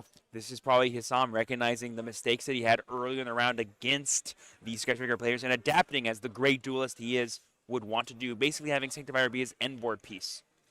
There we see that beautiful ulti Ketu Dragotail coming down here, being set off the effect of Feruxel. That'll give us access to even more cards. And actually, there's an argument, too, that we can use the Sanctifier here, give Vincius a monster, and then use the full power of Ketu Dragotail here to get an additional fusion summon this turn. That could be a fun play we see here from Hassam. I'm not sure if he's going to choose to go for it, but it could be a very, very powerful thing here. These are definitely two of the decks that I would say are not the top decks of the format, because we've been talking all day about how open this format is, but these are definitely very reliable decks. They consistently do the same thing each time, and while it's not the most explosive, consistent sometimes gets it done.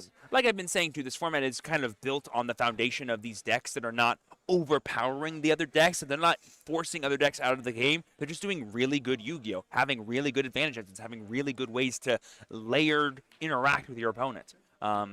like Draco Tail is known for doing here. We have the Rahu coming down to bring out the Arthalion. I believe we're sending an Urglet from the deck and then something else from the hand.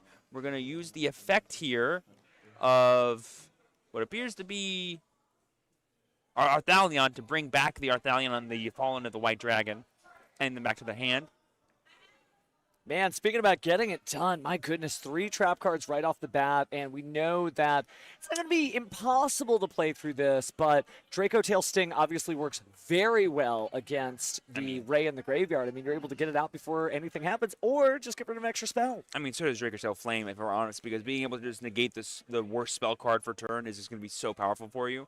But Vincius might have a bunch of those lying around, so got to make sure you pick the right moment. But you see that K2 here. Sorry, no, we're just revealing all the set cards, so that way we know what is going down here for Vincius. So he has full knowledge of what he has to play through. Interesting to see Assam save this K2. Maybe he's trying to go for that play I was describing. But first we're going to go ahead and use the Fallen of White to special summon itself by sending an extra deck monster to the graveyard. We're going to send that Albion to the graveyard and then resolve the rest of the effect on summon here. Getting that incredible Ecclesia the Virtuous and maybe get access to some... Oh, wait, no, we can't Secret anymore because we began all of this with Branded Fusion. That's right, that's right. So it is Fusion time and Fusion time alone. Oh, but... no, I have to Fusion summon in my Branded Draco Tail deck. Woe is me! Just wild to see how far this deck has come. I mean, Incredible Ecclesia the Virtuous almost became like Vaporware. You didn't see that card anymore. But speaking of cards, it's like 2 to the graveyard. We're using Phimena's effect here to Fusion Summon, going into the Secretarion Dragon because Lucaeus and Fallen of the White Dragon is basically a dragon and a spellcaster. Not sure how useful that's going to be in this matchup in particular. It's just going to be a way for us to recycle even more of our bodies and get further extension this turn / next turn by bringing back some of our powerful spellcasters and, of course, use the Lucaeus ability to get Draco Tail Horn. Really good against these linked-based archetypes. Definitely the full kit here, though. We see all 3 traps and the Fallen of the Virtuous, so you've got basically everything you need. And honestly, I really love the patience here from his Psalm on this K2 Draco Tail because if we're waiting perfectly for like a perfect Sanctifier into forcing our opponent to have monsters in their main monster zone to also turn off their spell traps, that's another thing Sanctifier can do. It's going to be really interesting to see how his Psalm tries to lock Vincius out of the game. And just in case that went over anybody's head, remember that Sky Striker spells need an open main monster zone. So if Albion the Sanctifier Dragon uses its quick effect to put monsters into the main monster zone, most of your cards aren't going to work anymore. Right. We don't even need to negate them. They just won't be allowed to be activated. Yeah. But now we're going for that K2 Draco Tail. Saved it to the end. Feeling safe, so we're going to add a card. Can't fuse, right? The opponent doesn't have any monsters, but that may be enough. And we also have the Cartesia in play here to have even more Fusion Summon shenanigans either this turn or during Vincius' turn. Everything you want to be doing in this beautiful fusion-based archetype. And you still technically have access depending on if you're running the classic Fallen of Albaz. That Incredible Ecclesia could just be tributed off, summon Albaz, and then go ahead and discard. Maybe grab a Sky Striker monster and turn it into a material for Mirror Jade. Yeah, well, we know Isam is playing it because he talked about doing that exact play throughout the rest of the rounds. Oh, that's right, because you got a chance to talk to him. That's right. So there is some knowledge we have here, but like we said, everything's pretty face-up at this point for Assam, and he's representing a lot of craziness as we enter the end phase, use the effect of Albion to send the Fallen and the Virtuous, and we've got all 3 trap cards. Like we said, we have the Ecclesia, we had the Sanctified Dragon, we have the Cartesia to quick fuse, and of course, we have Ecclesia's effect to summon Fallen of Albaz. There's so much layered interaction that this Draco Tail deck is representing, and here we have Vincius beginning their turn by normal summoning Ray, and then activating the effect of Rose to summon herself. Putting a little bit of the pressure on there. We know how useless targeted removal can feel on Sky Striker Ace Ray because she can tag out with her quick effect, tributing herself to special summon one of those Sky Striker Aces from the extra deck. Yeah, we could waste an activation here of some of Assam's effects, but there's probably just no point. There is a world that if you want to chain to the Ray's effect, you could chain Ecclesia to summon, and then you can fuse off the Link monster that comes out. But we're just going to chain, actually, to the effect of Rose here to summon, to bring out the Fallen of Albaz from the main deck, it looks like. That's basically the same thing at this point, because there basically will guaranteed be a monster that you can fuse off with, and I don't believe you have to target the monster you fuse with. You just need to declare the effect of Albaz. Well, I spy with my Millennium Eye that you're right, because again, it doesn't matter what monsters are on the field, you can go ahead and do this. And remember, here's the other thing. If he's got the dragon that devours the dogma, he can use multiple monsters, right? Because you need a lighter or darker and effect monster. That's true. So he actually could gobble this entire field up, and it is just like you said, the fusion happens on resolution. You don't pick targets, you just do whatever you're going to do. Yeah, and that can kind of play around Ray as well, because basically whatever Ray tags into, you can just fuse off with that instead. So this puts Vincius in a tough spot here. This is why I really love including the actual Fallen of Albaz into the branded and Dracotail strategy. Some people have been choosing to cut it in favor of just the Fallen and the White Dragon, but the extra bit of extension and board interaction that Albaz gives you is such a big unlock for the players of this archetype, and it just speaks to the agency that Hassam loves to have in these Game 1 situations. Well, you're absolutely right. He definitely prepared for Game 1. I mean, no better board than basically just set 4 and then having all those additional cards. There's just some incredible stuff there. Yeah, set 4 pass we know is pretty good for Sky Striker, but set 4 and have a full entire monster zone, it's pretty good too. Yeah, not bad at all. So we haven't advanced the game state too much here, but now we're going to gain that Forbidden Droplet, sending Ray away. That's pretty huge, but we're not sending any spell cards, any trap cards, meaning Dracotail Flame can respond to this. Can you imagine trap cards in the main deck of a Sky Striker player? I don't know. I don't even know what it could be. What does the pink one do? No clue. I'm colorblind. I only see green. Well, that is the right color for the spell-laden deck of Sky Striker, but let's see if we have any response here. We've gone ahead and said monsters, so remember, cannot respond to that Forbidden Droplet with a monster card effect. If Rose gets sent to the grave off the Albaz, will that trigger Ray to summon back, or no? It needs to be destroyed it needs to be destroyed, no, right? I Not think just it's just a Sky Striker ace card sent leaving to the grave, field. yeah, leaving the field. So that could be an interesting play that Vincius is going for here. And here we see the Fallen and the Virtuous activation here to get the Rose destroyed, it looks like, or are we going to destroy our own cards? Oh, we could also, there's a lot that this card can do, because I believe this can take the Ray. No, but we are going to destroy the Rose here and basically fizzle our own Fallen of Albaz.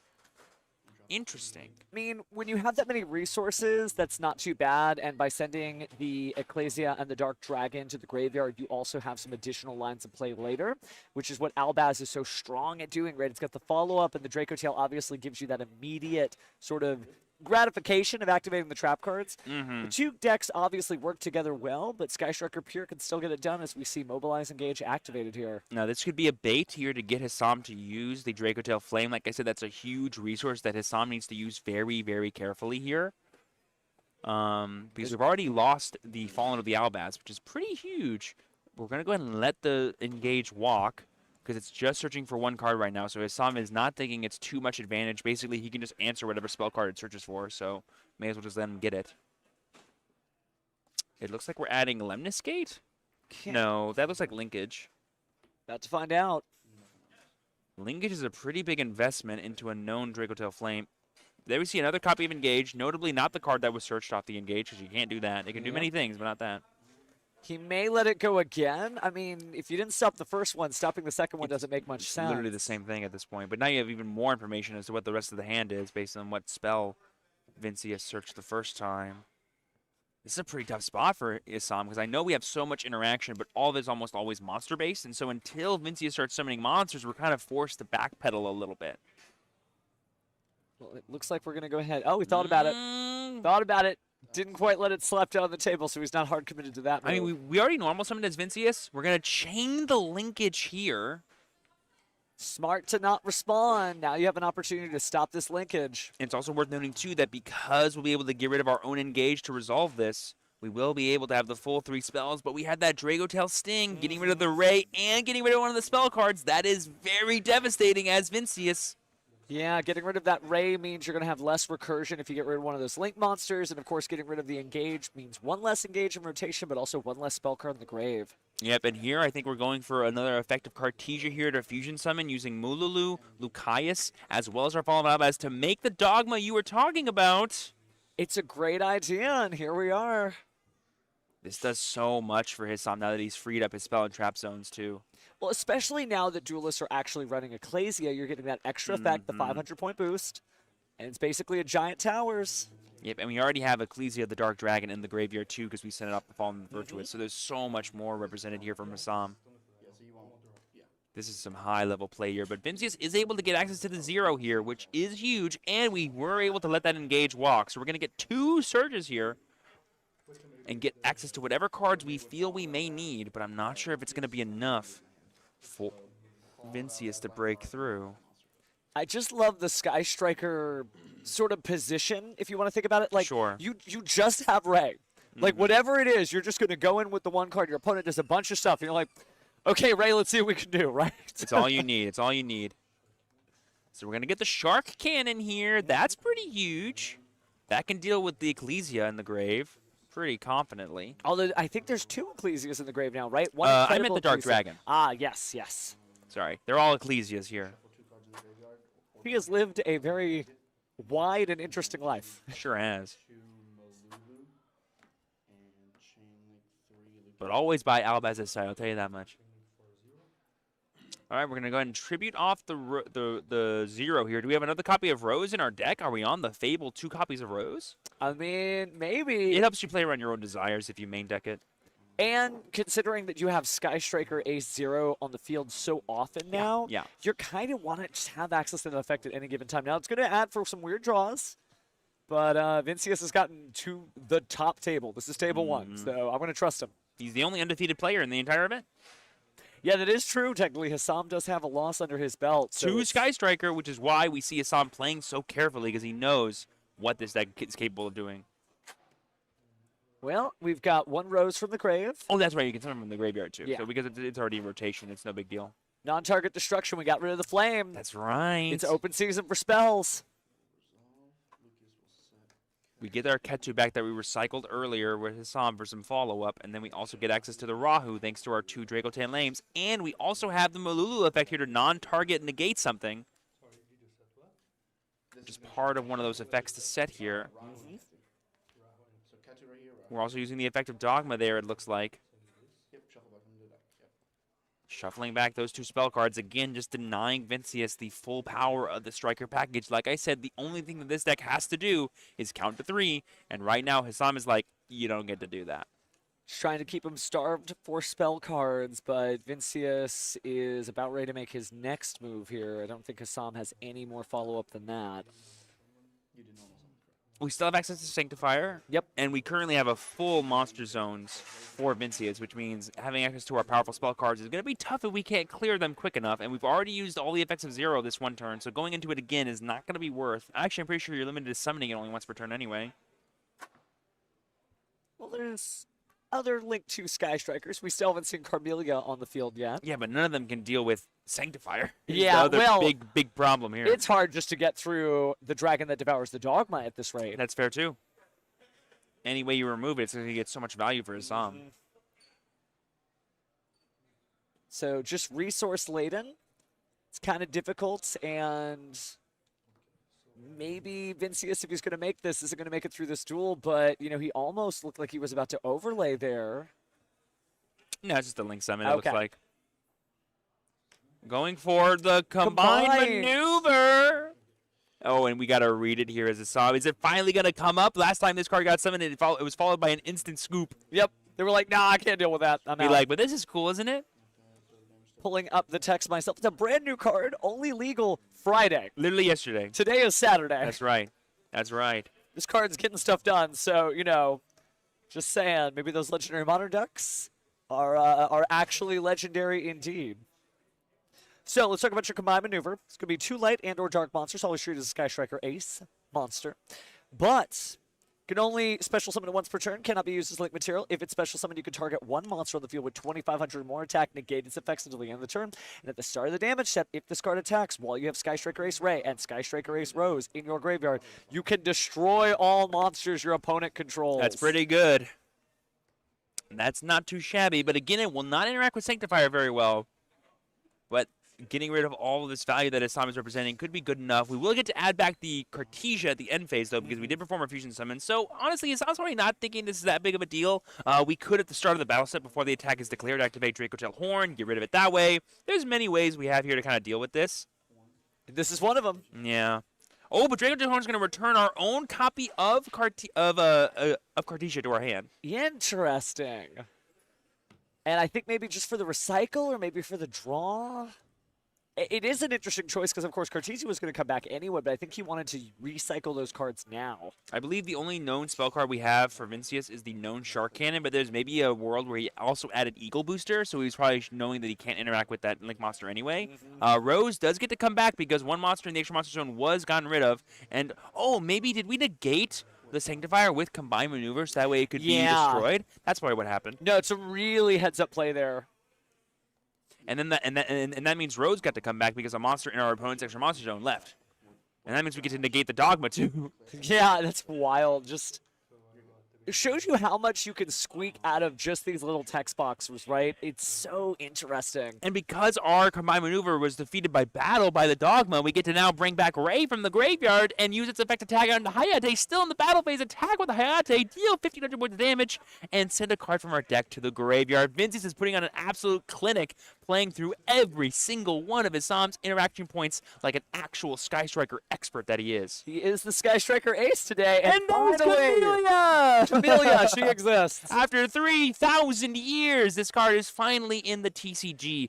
And because Hassan was doing his very best to make sure that Vincius had no spell cards in his graveyard, we have two or less. We can get to our third number here by sending Lemnis Gate to the graveyard. And now if we use Camellia's effect, and now if we use Camellia to tag into one of our other Link monsters, we can get some other big value this turn. Vincius just playing so well here. And, you know, one of the things that's a little different about Sky Striker right now, it's so flexible. It has so many different directions and different angles it can go from. You don't really have the same level of flexibility in Branded Draco Tail. It certainly has a lot of stuff it can do, but it's very known stuff it can do. A lot of people aren't getting weird, right? They're not running as many, you know, Branded and Whites or some of the older cards because you have to make room for the Draco Tail engine too. I mean, this is a perfect example of everything I've been talking about. Is Hissam's board was so crazy. It did everything that this deck can do, and Vincius is looking at it going, oh yeah, this is winnable, and he definitely feels that way right now as we go for a full power Shark Cannon here to not only banish, but also take one of Hissam's precious monsters in the graveyard.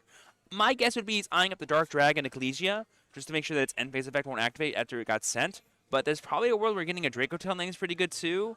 But we're actually going to get the Secretariat Dragon because we can use that against the Branded Dragon Tail player and turn off all of their Triple Summon Dragon Monsters effects.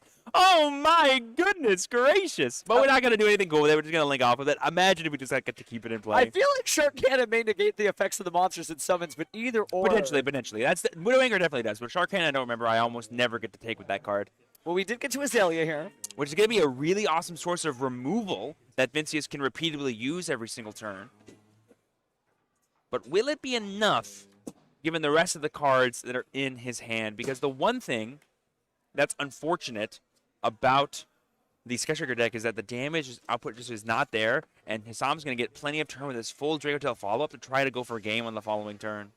Yeah, because this is the difficult part. This feels like old Sky Striker, right? We had a very new Sky Striker turn at the beginning of the turn, but now that we get to the later part of the turn, it feels like old Sky Striker, which is just one card, poke, set. Yes, but here we go. Engage being added back off of Kagari, getting full value of the add and draw because we put enough spell cards into our graveyard. Vincius is living the dream of resolving Engage. We've activated three engages this turn, but only one of them has gotten to draw 2 cards. Oh, Shark Cannon does not negate. Thank you. Right, but Secretariat only works when it's fusion summon. Yeah. So it wasn't gonna work anyway. We got excited for the wrong reason. It was still dope. Thanks, chat. We appreciate you. It was still pretty awesome. I was here for it. So now we're going to go into the Shizuku. We're going to set 2 cards. I believe we know at least one of them being Linkage. And then we get to go ahead and add here off of the Shizuku. Going to be adding from the graveyard, potentially, it looks like. No, we're going to be searching the deck just to make sure we knew what is in the graveyard to what else we want to have access to. There is the Eco Booster in there, I see. So it was a potential that Hissan was playing around. It's a cool card. I can't tell you how many times I have finally had the winning move against the Sky Striker deck. I'm like, Eagle Booster. Yep. You're like, that's pretty cool. More like Ego Booster. And now we can main deck more copies of it in the form of Forbidden Crown if we really need to. That's true. Man, Forbidden Crown. All right, so it looks like we added another copy of the Fallen. Wait, what? Oh, we're activating the Fallen Virtuous that's in our hand that we drew in the end phase here to go ahead and get rid of that Arthalion that was summoned back because 2 monsters were sent to the graveyard. But it's going to be banished now, and we're going to get access to Albion to set another copy of it at the end phase. It's pretty good. It is indeed. It shows you, why Vincius was able to go through this entire regional undefeated to get to this point. Hassam, obviously no slouch, right? A YCS champion in his own right. Wonder if his brother's watching now. Oh, they're texting me like, I made it. I'm at table 1 in the last round. Let's see if we can get there. So there we see the linkage during, my assumption is the draw phase? Seems so. Gonna choose to get rid of our Shizuku here to pay the quote-unquote cost and get access to 0 here. This will give us the follow-up we need to on the following turn. I don't believe we know anything else besides the Set Fallen and Virtuous here. We're going to immediately crack the effect here to tribute and summon back 2 monsters to the field, being Rose and Ray. And we're going to non-target destroy the Rahu Draco Tail. That's why we're doing all this before Hisam has a chance to enter their main phase, just to deny one of those precious fusion summons. Still gives you a lot of options off the Sky Striker Ace Ray because you haven't used its effect this turn either. So there's a lot of good stuff here. And I just realized this is technically an anime duel. That's right. It actually is an anime very duel. true. It is. That is very true. It is a Chronicles mirror match right now. Old school versus new school Chronicles. Yep. Charmers are somewhere out there. Just wait for the last episode. Their full powers will be unleashed. Gonna go ahead and return that spell trap back into the deck here by shuffling back the Secretarion Dragon. So, you know, Hisam coming into this turn obviously lost a lot of resources. This is a much different board than he ended his last turn with. But it looks like we're grabbing the Alba Lunatus that's going to go to the graveyard here to bring out the Fallen of the White Dragon. I'm gonna go use the Fallen White Dragon's effect here to special summon. Gonna go ahead and grab the Incredible Ecclesia the Virtuous here. I believe our Albaz is still in the graveyard. The classic one, yeah. You know, I feel like 2-1 seems to be the most popular line. 2 copies of Fallen of the White Dragon, 1 copy of Fallen of Albaz. Sure. I think there's arguments sometimes that maybe, I mean, you can't side deck one since it's treated as Fallen of Albaz. You have to make that choice in your deck box when you show to the tournament. But it's kind of either way. Like, there's doing so much great with the combo work. And speaking of combos, here comes Draco Tail Lucius. So let's see what we add. Perfect normal summon here for Sam to get access to another copy of Phimina because he lost his last one, I believe. There could be an argument that maybe he's running low on monsters now besides the one he has in play. It looks like we're adding the Phimina there because I do see that beautiful water attribute symbol. This is a really intense game 1 here, guys. Remember, it's only game 1. It's only game 1. It's only the 3rd turn of the game. And so much has happened already. I want to say we have burned about 29 minutes off the clock. I'm looking at the main event timer, not necessarily the featured match timer. That's right. This is not an actual finals. They are still timed for the regular Swiss rounds here.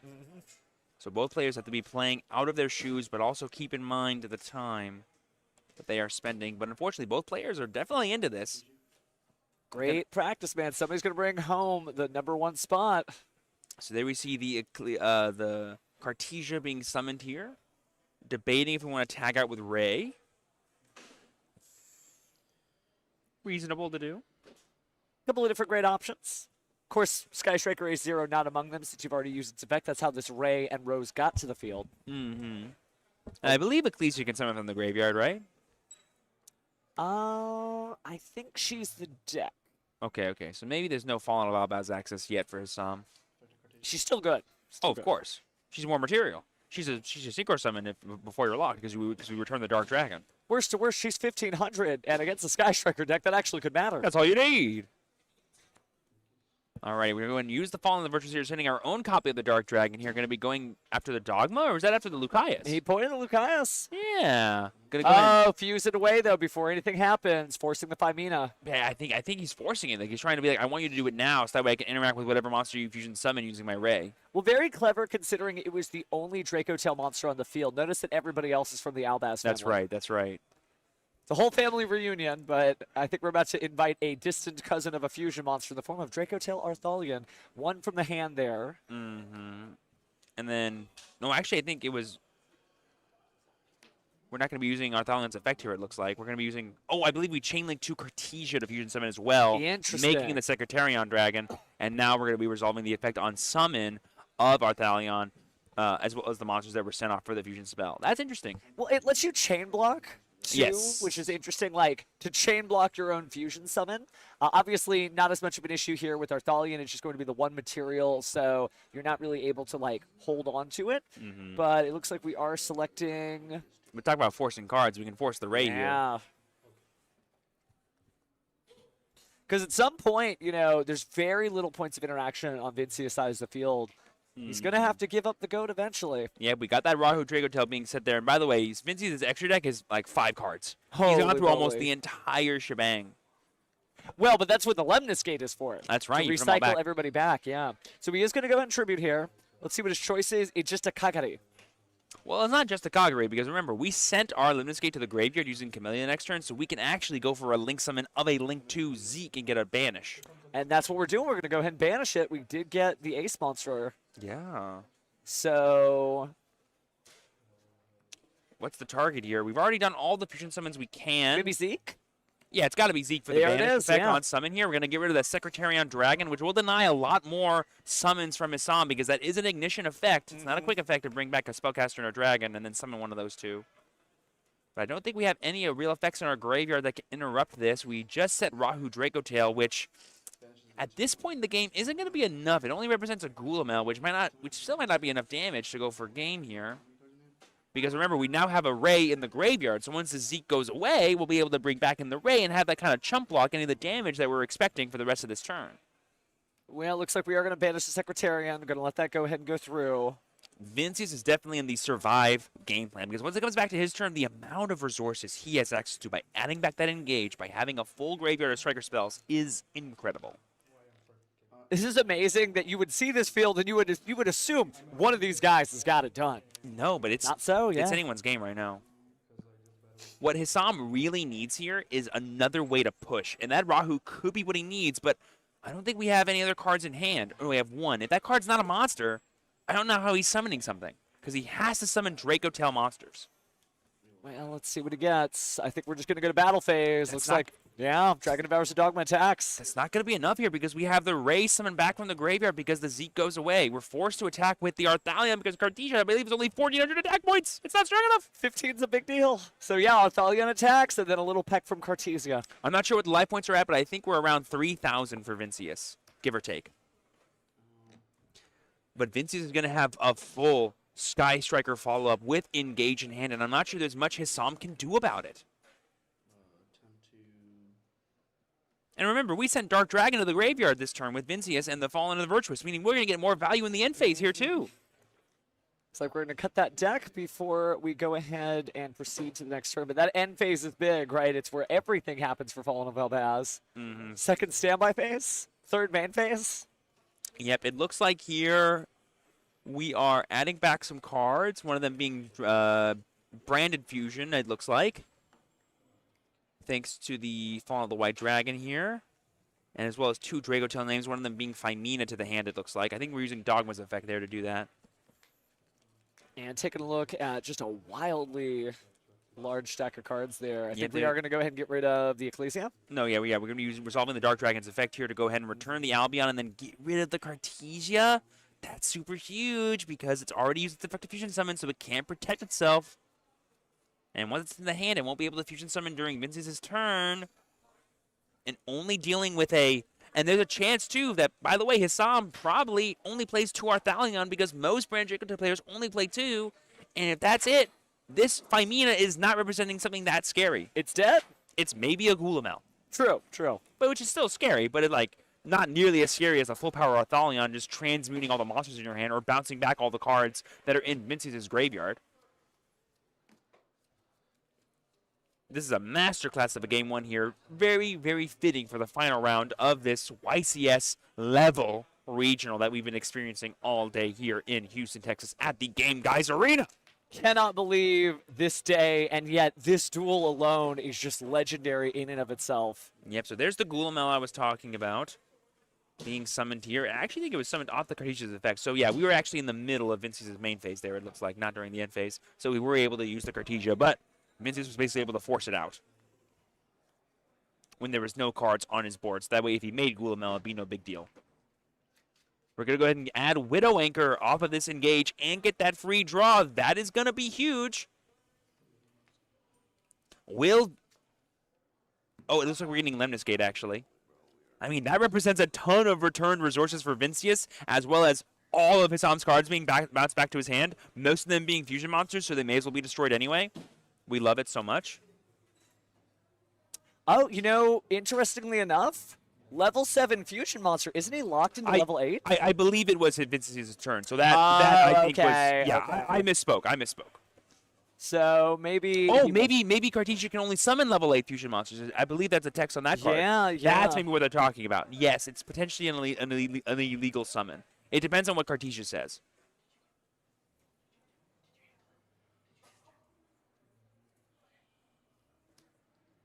But we're currently in the middle of resolving Lemniscate here. We're returning 3 spells, 3 monsters, and we're going to do it again to try to get more bounces. Believe me when I say we have the material. It looks like we're only going to be returning 1 set of each. But then we're also going to chain the linkage to the resolving of the Lemniscate to go ahead and get access to another Sky Striker A0 while returning 1 to our extra deck. Just incredible stuff here. I mean, both of these duelists just playing out their dual discs. If you would have told me that Sky Striker can outgrind Branded Dragotail, I would have not believed you, but I'm seeing it firsthand. And you doubt it. That's your favorite deck. I actually love both of these decks very much. I've been playing both of these decks pretty much profusely for the past couple weeks. Oh my goodness. I think I'm definitely inspired to get back on the Fallen of Albaz train because this is just some really good Fallen stuff. of the White Dragon is just so sick. It is. He's What such a cool card. card. I only got the one though. I got to get trading. Hey, choose all you need. Choose all you need. We're going to try to make that as least disruptive as possible. We want to make sure you can see the life points as we get down to the wire here. All right, here's the Shark Cannon once again that we were able to recycle. We're going to go ahead and steal one of Hisam's precious monsters from the graveyard. Something that I didn't really get to talk about was how heads up it was of Vincius to get rid of those trap cards by just blanking them off the board, because not being able to recycle those trap cards for Hisam basically ruins his grind game. So here we see the Shark Cannon. We're not actually going to take, we're just going to go ahead and send it to the banishment. Not give Hisam access to that powerful monster's effect ever again. We're going to Widow Anchor to take the Dogma, and we're going to chain Hornet Drones to get access to a Sky Striker monster. What is going on? I mean, it's just so And we have wild. 0. Wait, how much damage do we have here? We have 2,000 plus, I believe, 2,800 for the Dogma, and then we can go into 1,500. We can also link off into Kagari here to get a boost. This could be game worth amount of damage here. This is pretty huge here. If we're Vincius, this could be the turn that they need to turn it around. But remember, we still have another game at least to play after this. If it goes to time, these players could have a double loss, even though they're playing out of their shoes. It is definitely worth noting that they cannot have another long game like this.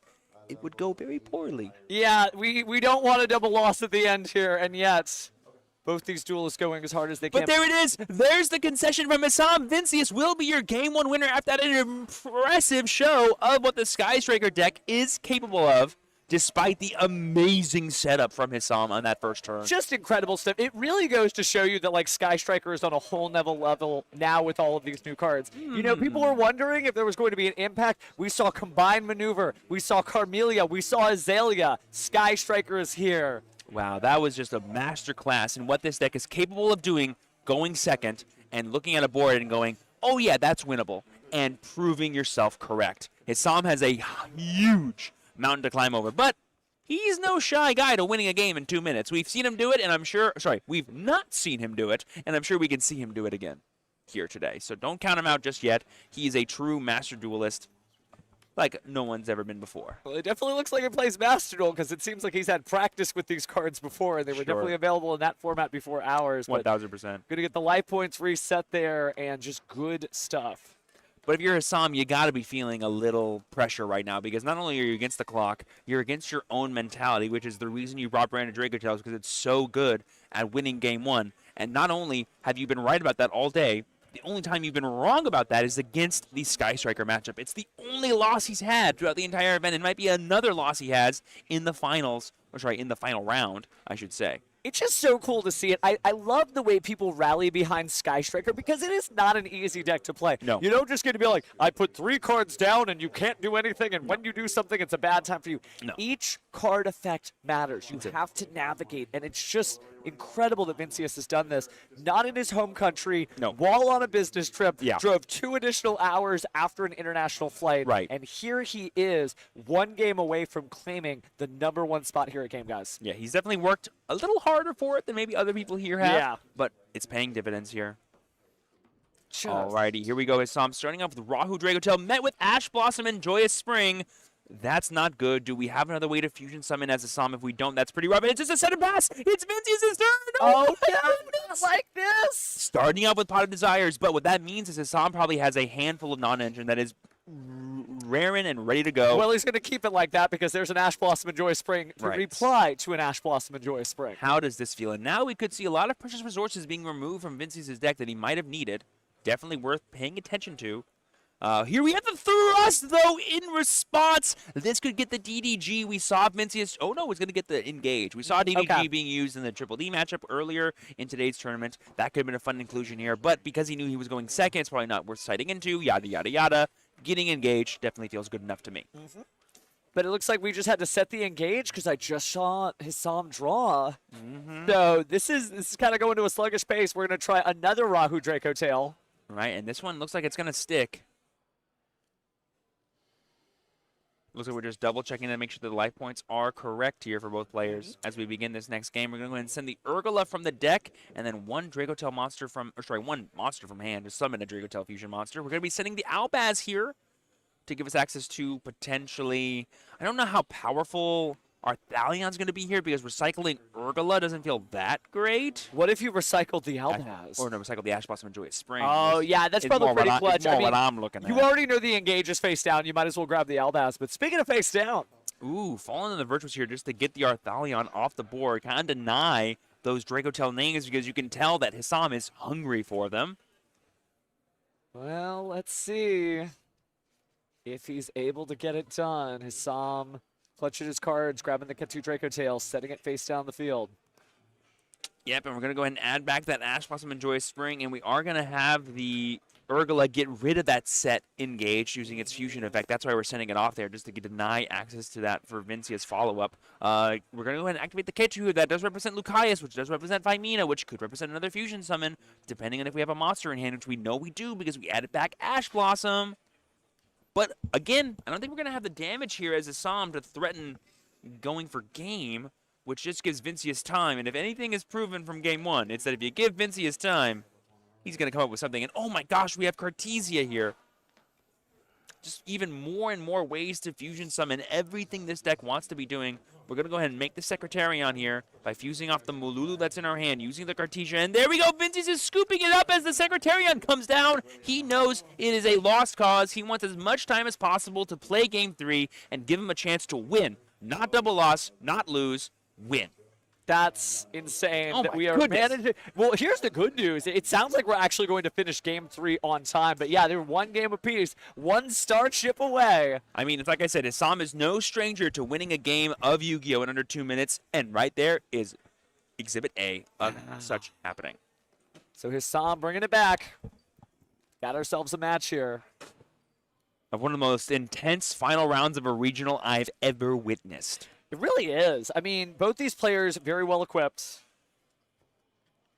I honestly could not tell you how it's going to go. Like, obviously, we know there's a lot of value in Vincius' side deck. Stuff like Thrust plus DDG is going to be really crippling for Hisam's strategy if he falls into it. But Hisam has been proven to have really clutch non-engine in moments that he needs them, / ways to kind of interrupt the Sky Striker deck as it's trying to set up.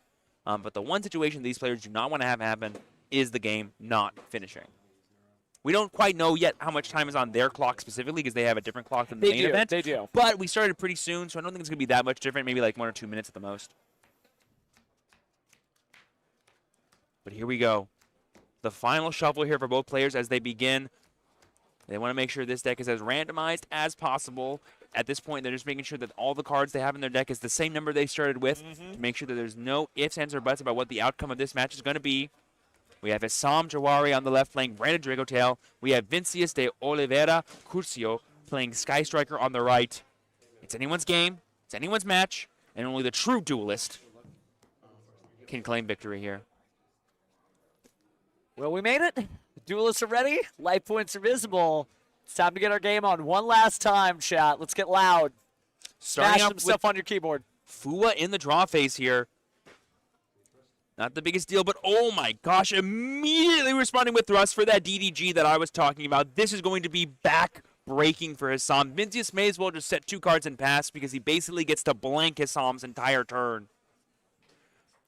The Branded deck has many ways. Oh my god, did I literally just say? Okay, I was going to say set 2 cards and pass. Yeah, that would have been a little scary, That'd but now we crazy. normal summon Ray, but now we're still going to pass because you're going to leave that Ray. Yeah. That Ray is going to be your way into getting in the game. Right. And there's a different dimension grab. Right. Why give the Fusion deck more cards in their hand? There's just no reason to, right? And then chaining to tribute the Ray so she isn't banished instead. And Wow. there is Sky Striker Ace 0. Vincius is in a great position. It is his Psalms game to come back from here on. It's also worth noting, too, that I believe in order for 0 to resolve its effects, it doesn't need to go to the graveyard. It just needs to be tributed. So, literally, Vincius is sequencing perfectly here to try to represent some crazy levels of interaction for his Psalm through different dimension ground, which will make every single monster that's sent to the graveyard banished instead. Or is it every single card for DDG? I forget. I want to say it's every card. Yeah, for DDG, it's every card. Dimensional Fissures every monster. Yes, yes. Which can get weird with Xyz materials, but nothing to worry about here with a Link Fusion Synchro deck. But there's the Lightning Storm. And that was the card his Sam was talking about in his side deck that he knows is very valuable against these striker-based strategies. But he's like, all right, those are going to rock.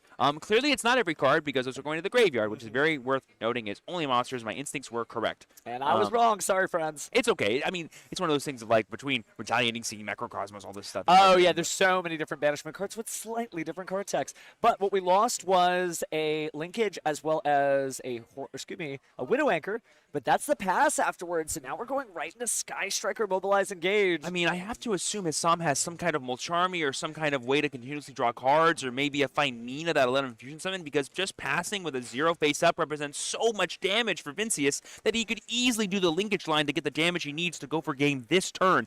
8,000 clean damage. All right, well, maybe he was hoping his opponent just didn't have it.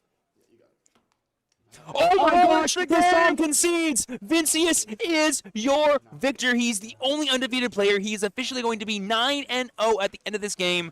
That makes him the winner of the regional here in YCS Houston, hosted by Game Guys. Wow. Said in just one word, Brazil. He did it. Just incredible. Now his Psalm, no slouch. Again, a YCS champion. Just didn't have it sometimes, but wow, just wow. Let's go indeed. You saw it here first. When you see a Sky Striker deck profile later this week. In Spanish. In Portuguese. In Portuguese. Forgive me. It's fine. It's fine. But when you see it, you'll know it happened here. Striker best deck. At least for this tournament. OMG, yes. I love Ray. I would love if we live in just like a weird bubble and throughout the rest of the Yu-Gi-Oh economy, it's just losing for Sky Strikers and we're just the only people where this is the magic place. Hey, I said it before we got here. I've been saying Sky Striker is a really hot deck right now, and I'm so happy that someone like Vincius on his work trip from Brazil came by just to prove me right. That makes me very happy. Thanks, Vincius. It's going to be fun getting a chance to talk to him for sure. I will say this, though. It is very illegal to have two zeros in play. You can only summon one. Yeah, especially one in the extra monster zone in the center. Maybe that's how he was winning. He was just secretly cheating the entire time. Oh, come on. Happens to the best of us. But there we go. Vincius and Hissam, like true duelists, just hashing it out, talking about probably the entire game in ways that us laymen can only hope to understand. And this is the kind of like banter you want to have against your rivals, against your contemporaries. That's how you get better, is by sharing your information, sharing the lessons you're learning as these big, powerful tournaments go on and on and on. The most amount of respect that you can see from these two is also nice to see as well. And the duelists who do travel internationally, you know, they talk about how it's a smaller event that has a stacked lineup with YCS champions showing up from all over the world. How funny is it that Vincius came from another country just to visit our regional, had to beat YCS champions, right? He had to fight through a stacked bracket himself, even though it was Swiss rounds. And, well, he literally fought against the current reigning YCS Houston champion and a team YCS champion in Hissam, who's probably even better than just what that one title has to offer. Oh, yeah. My goodness. So, yeah, we did it. Holy moly. Just incredible. And I know you're used to talking to Vincius, but you're going to get to talk to him once again as the confirmed first place, because we know he's the only undefeated here. There's no question that he's going to be #1 on that standing sheet. But speaking of standing sheet, after we get done with our interview, we're actually going to read the standings so you at home know and can cheer for anybody that you were hoping to see on stream. Remember, we couldn't get everybody here, but we do get to bless those top 32 invites ourselves, so we'll be reading that once we get the sheet. Yep, there was a lovely amount of dueling stories being told throughout this entire event all day long, and we could only capture a small snippet, albeit a striker field snippet, but one that I was, I think, very entertained by. Hopefully, you were also entertained by as well. Can you imagine if you're like, you know what, I think I'm going to play Eniacraft the next regional. We just saw Eniacraft, whatever it is. You're just tapped into whatever is good. I do love Eniacraft as well. Don't get me started. Wow. What a tournament, though. I mean, 9 rounds has been a good time. Yeah. But soon enough, we'll have our standings. Soon enough, we should have our champion as I peek behind the curtain. They're coming soon. Oh, yeah, they'll be here soon. I imagine they want to take their time. Once you've won, you're allowed a second to go. It's over. We can beat Maybe. it. He might come up here and say, no, ready for my next regional. Be like, I thought there was more Bring me rounds, guys. another. I was ready to duel some more. Find me more YCS champions. You know what they say. You can't end on a win and you can't quit on a loss. That's the way it works. Wow, yeah, I guess you are right about that. That's right. You just got to keep playing. Oh, my goodness. What a day, though, friends. What a day. Hopefully you guys enjoyed the matches, too. Remember that this and any regional the Game Guys has streamed, they do have the VODs up on YouTube. I think the last one may be chopped into 3 pieces because we had some internet issues, but the good news is no internet issues this time. So it was a Yeah, good everything time, was yeah. super smooth. Yeah. And what's interesting, too, as we think about European duelists, I wonder if this is going to set the tone a little bit because we have all the Opens. I think the UK Open is in 2 weeks. And obviously the Master Duel Duelist Cup is coming up. Different format, of course. But speaking of duelists, you want to go and trade out? Oh, my goodness. Welcome home. We have left your throne for you, King of Games. Oh, my goodness. I know we got a chance to talk before, so you know the whole drill. Okay. Were you expecting to win when you got away from Austin and decided to come to Houston? I mean, the format is really good. So if I knew it, if I played accordingly with the deck, I could do it.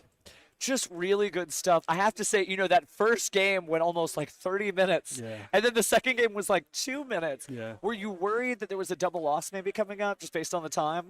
I mean, I bricked, and he bricked on engine. I bricked on no engine, so he had engine for the other turn, and I don't have the answer. So, yeah, that gets tough. So that's why it was quickly, yeah. I got to say, when he did that Mulcharmy at the beginning of the draw phase of the third game, and you're just like, triple tactics thrust, go ahead and get different dimension ground. Is that a play you've gotten to do multiple times in the tournament, or was this something that just paid off this time? I mean, that's one of the key points to play Sky Striker. You don't need to combo. When your opponent chimes you, you can play really well through it, either if it's Perulia or Fualo. So that's the reason to pick the deck. Yeah. That they really plays well into the charms. It was neat, by the way, to see all of the new cards. Like, thank you, obrigado, right? Because we got to see Combined Maneuver, we got to see Azalea, we got to see Only one turn, Carmelia. right? Yeah, only one turn. Yeah. Hey, one turn's good enough. Does the deck feel better with all the new cards that came out this week? I mean, Camellia, it's better for other decks, but Amatsu and Engage Zero, I really like both. You saw the Engage Zero, trade with 5 cards. Yeah. So I really like the card. Doesn't happen this often, but Amatsu is really, really good for the deck. I think a lot of people, you notice when you put the new stuff out, they're like, wait a sec, what does that do? That's inspiring. I'm having the same phenomenon. I'm obviously a big Dark Magician fan. Dark Magician Destruction is better in every other deck, right? But maybe I just need to settle down and just play Dark Magician Pure, just like you did with Sky Striker Pure. Course, you did good.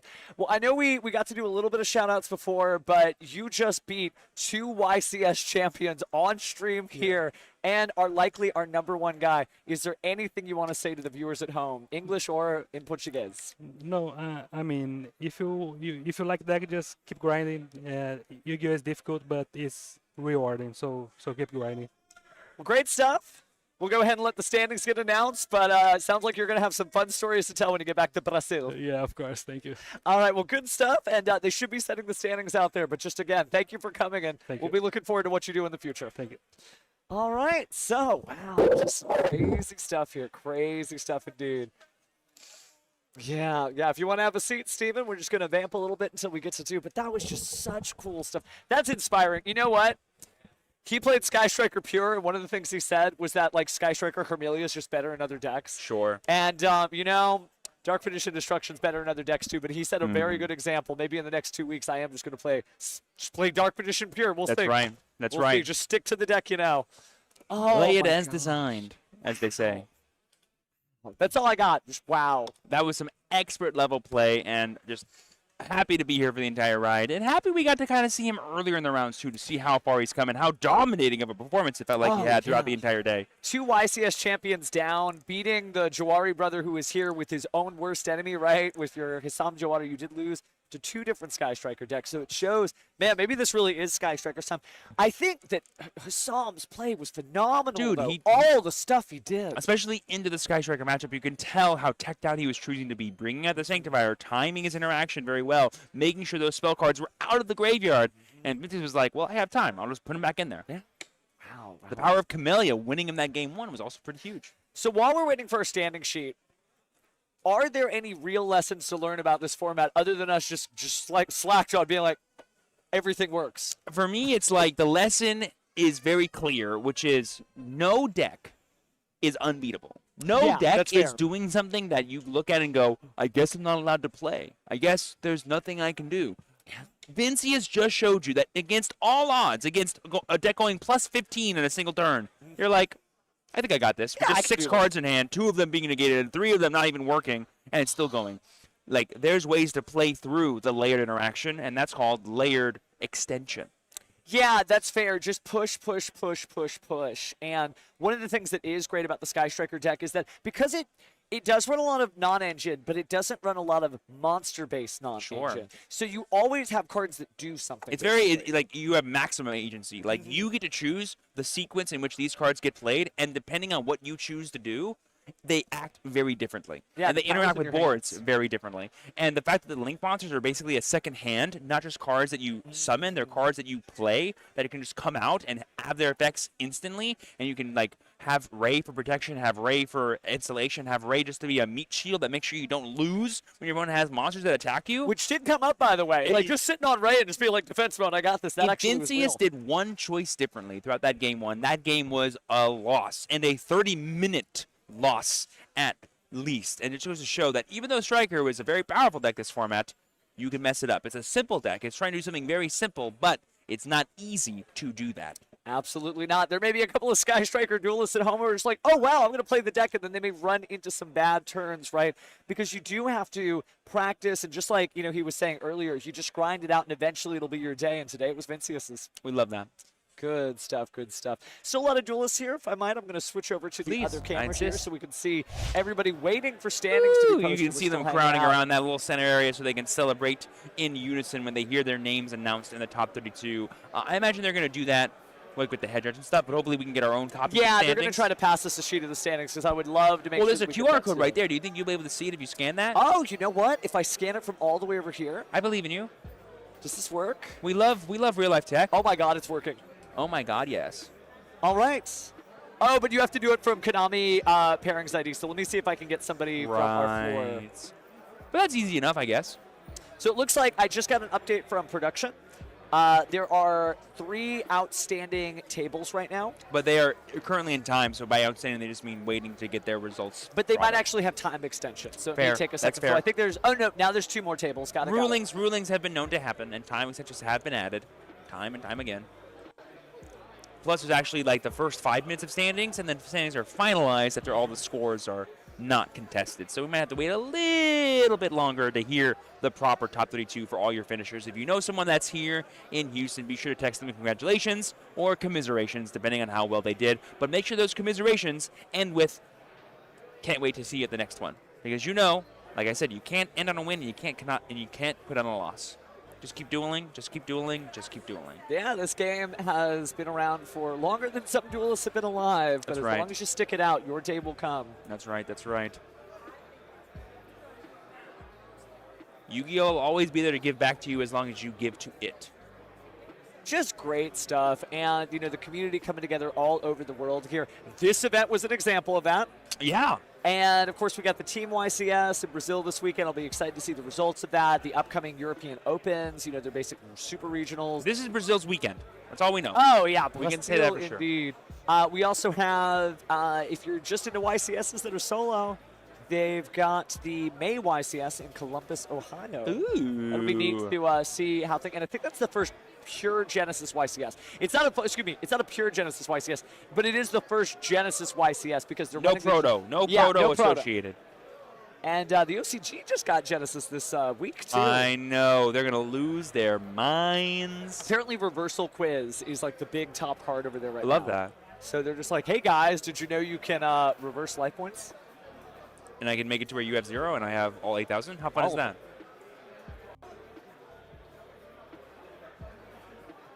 My goodness, though. What a day. Hopefully you guys in the chat had fun too. Thank you so much for hanging out with all of us. Like we said, we're just waiting on standings right now, just so we can tell you exactly by name. Are we going to read it from 1 to 32 or 32 I'm to 1? seeing a beautiful paper. We're going to go 32 to 1, obviously. Okay. Save the best. Well, 32 to 2 because we already know who number 1 is. Thank you. Would you do 1 to 32 to save who it is that squeaked into the top cut for their invite? What do you think's cooler? I think you go for the 1 and down. I guess because we already know who 1 is. If we didn't know who 1 is, it'd be a different story. All right, duelists. Duelists. Are you ready for the top 32? Coming in at rank number 1, we have Vincius Curcio from Brazil, as we know, piloting Sky Striker. Coming in at number 2, we saw him in round 1 of the tournament today. We have Adichia Durap piloting Branded Dragotail. Coming up next, we have, once again, we've seen him. He's a YCS champion. He is a known player as well. We have Pascal Manganat playing Triple D. Literally everyone was featuring on stream today. Which is funny because he went down, but you're right. Everybody that got on stream made it. And by the way, both of them only lost to the person who was first place. Just putting that out there. Oh, yeah. We have Mason Taylor Brossard coming in at 4th. We have Nicholas Alexander Boswell coming in at 5th. We have Hissam Jawari coming in at 6th. So it didn't drop that far down. Only being X2 and 6th place is actually a very good sign like the for all top the X2, right? X3s Oh, out wow. there. Yeah, it is. Definitely a reasonable strategy to have here. Sorry, reasonable record to have here. We have Lee Whitley coming in at number 7. We have Laura Andres coming in at 8th place. We have Trace Paul Cohen coming in at 9th place. We have Aaron McKinney's coming in at 10th. We have Alan Jose Sandoval Gutierrez coming in at 11th place. We have Bryce Sharp coming in at 12th, playing Malice. We know him for sure. We have Khalil Mohammed Afane coming in at 13th. We have Mark Anthony Aguero coming in at 14th place. We have Eric Fierro coming in at 15th. And at top 16, we have Joel Danfer Diaz Souza. All right, let me tag in here in 17th place, Brian Woolley with 21 points. In 18th place, Angel Tafola. And I want to say, is that where the 18 points begin? That is wild. I just want to make sure that I'm getting that right. Wait, are they 18th place or 18 points? No, they're 18th place with 21. Wow. But there are a lot of people with 18 points. 13 X3s made it into top 32 here. So in 19th, it is going to be Derek Leal. And all of these people have 18 points, which is wild. Yep. Jason Payne in 20th with 18 points. Vince Alanig with in 21st place with 18 points. Jorge Rubio, same story, 22nd place with 18 points. Alejandro Abasai, another person we got to see on stream. Yeah, playing Mermail. 23rd, yep. Brandon Farrell. So a lot of people we've got good taste in duelists apparently. Got anything right, we do. Brandon Farrell in 24th place, 18 points. Tyler Bryan with 18 points as well in 25th. Vincent Pham, 26th place with 18 points. Damien Hernandez, 27th place with 18 points. Sergio Rivera from New York, what's up? That is going to be another 18 points winner in 28 points. So Wanat Walker, and this is wild too. It's going to be Ernesto Davila Araz in 30th place. Arib Sheik in 31st place with 18 points, and it's all 18-point duelists here. Your 32nd place person squeaking into the NAWCQ is going to be Ryan Bui. That is your preliminary top 32. They do have 5 minutes to challenge these standings, but that usually means what's actually going to be our top 32. That's correct. And wow, oh wow. Good duelists. Good You know you're playing in a crazy regional when the top 3 are YCS level caliber players, and 2 of them are literally NAWCQ champions or reigning Houston YCS champions. That the field was definitely tough, and only the best of the best could rise to the top here. So let's recap. We had 273 duelists go in, 9 rounds of Swiss. You just heard your top 32, at least preliminarily. We'll let you know if there's any changes there. But what a weekend. Good Yu-Gi-Oh!, good cards. The impact of new stuff. I love when new cards come out and then they do stuff immediately. Literally the next day. Yeah. Literally the next day. Oh, my goodness. Well, do you got any closing thoughts as we wind it down? OMG, yes, I love Ray. Yeah, that's fair. My closing thought is a little Japanese lesson for the class. Did you know that one of the Japanese words for 0 is re? So Sky Striker Ace Ray, Sky Striker Ace 0. Boom. Now we know. Ha. But thank you so much for watching. Thanks to Game Guys. Thanks for Combini Cafe for hooking us up with drinks and stuff. Great place. Thanks to the Alameda Mall for hosting this amazing event and keeping this venue in business. This is incredible. thanks to production. Yes. Yeah, production, if you can hear me, thanks. You did a great job. go. Did a great job. Thanks to all the camera, photography crew, but more importantly, thanks to duelists and thanks to viewers like you, because this stream don't exist so we can watch it at home. No. This stream exists so that you can go ahead and be in on it too. Right. And maybe we'll see it, because again, a duelist from Brazil just won. Don't say it can't be you. You definitely can. You ready to say goodnight, Steven? Let's do it. Good night, Steven. We'll see you, friends. Take care.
so we can still count.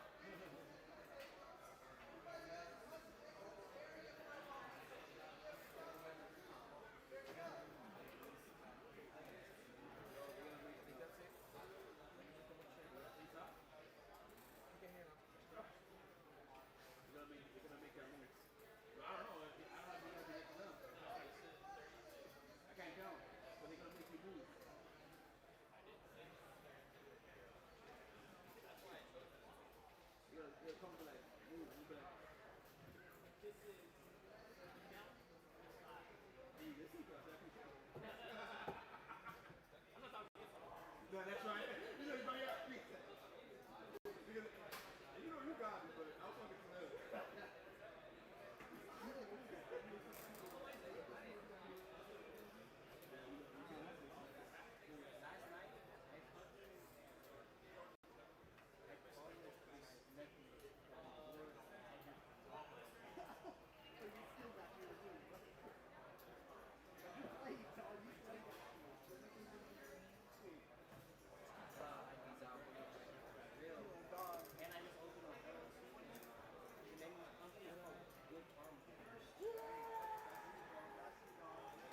Guess who number 32, bro?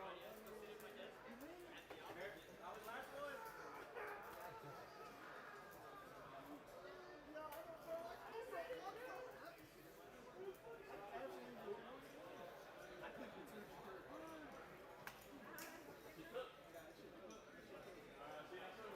Yes, sir.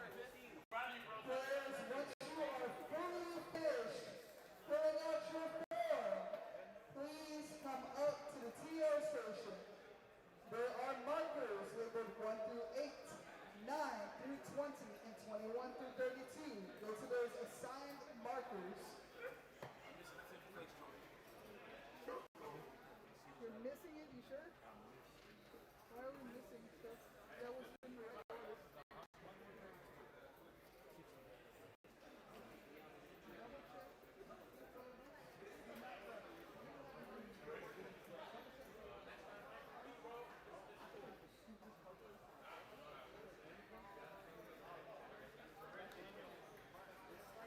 Daniel still fast on the page. Martin, can I please get you to the TO station 3? Go! Let me get back to the station. It said after, so I just didn't. I would go ahead and do it. What we're gonna do is You're take right you there, guys- don't worry. Yeah, we're gonna take you guys over I'll there. try. Yeah, I'm not worried about it. Real He has a sorry. new address, so it's not the same that is on his. So there's a new address. And then just give me a moment because singing does have to be one time with people. Sit over there. Yeah, over there, wherever you want to take. I got you. You just don't want to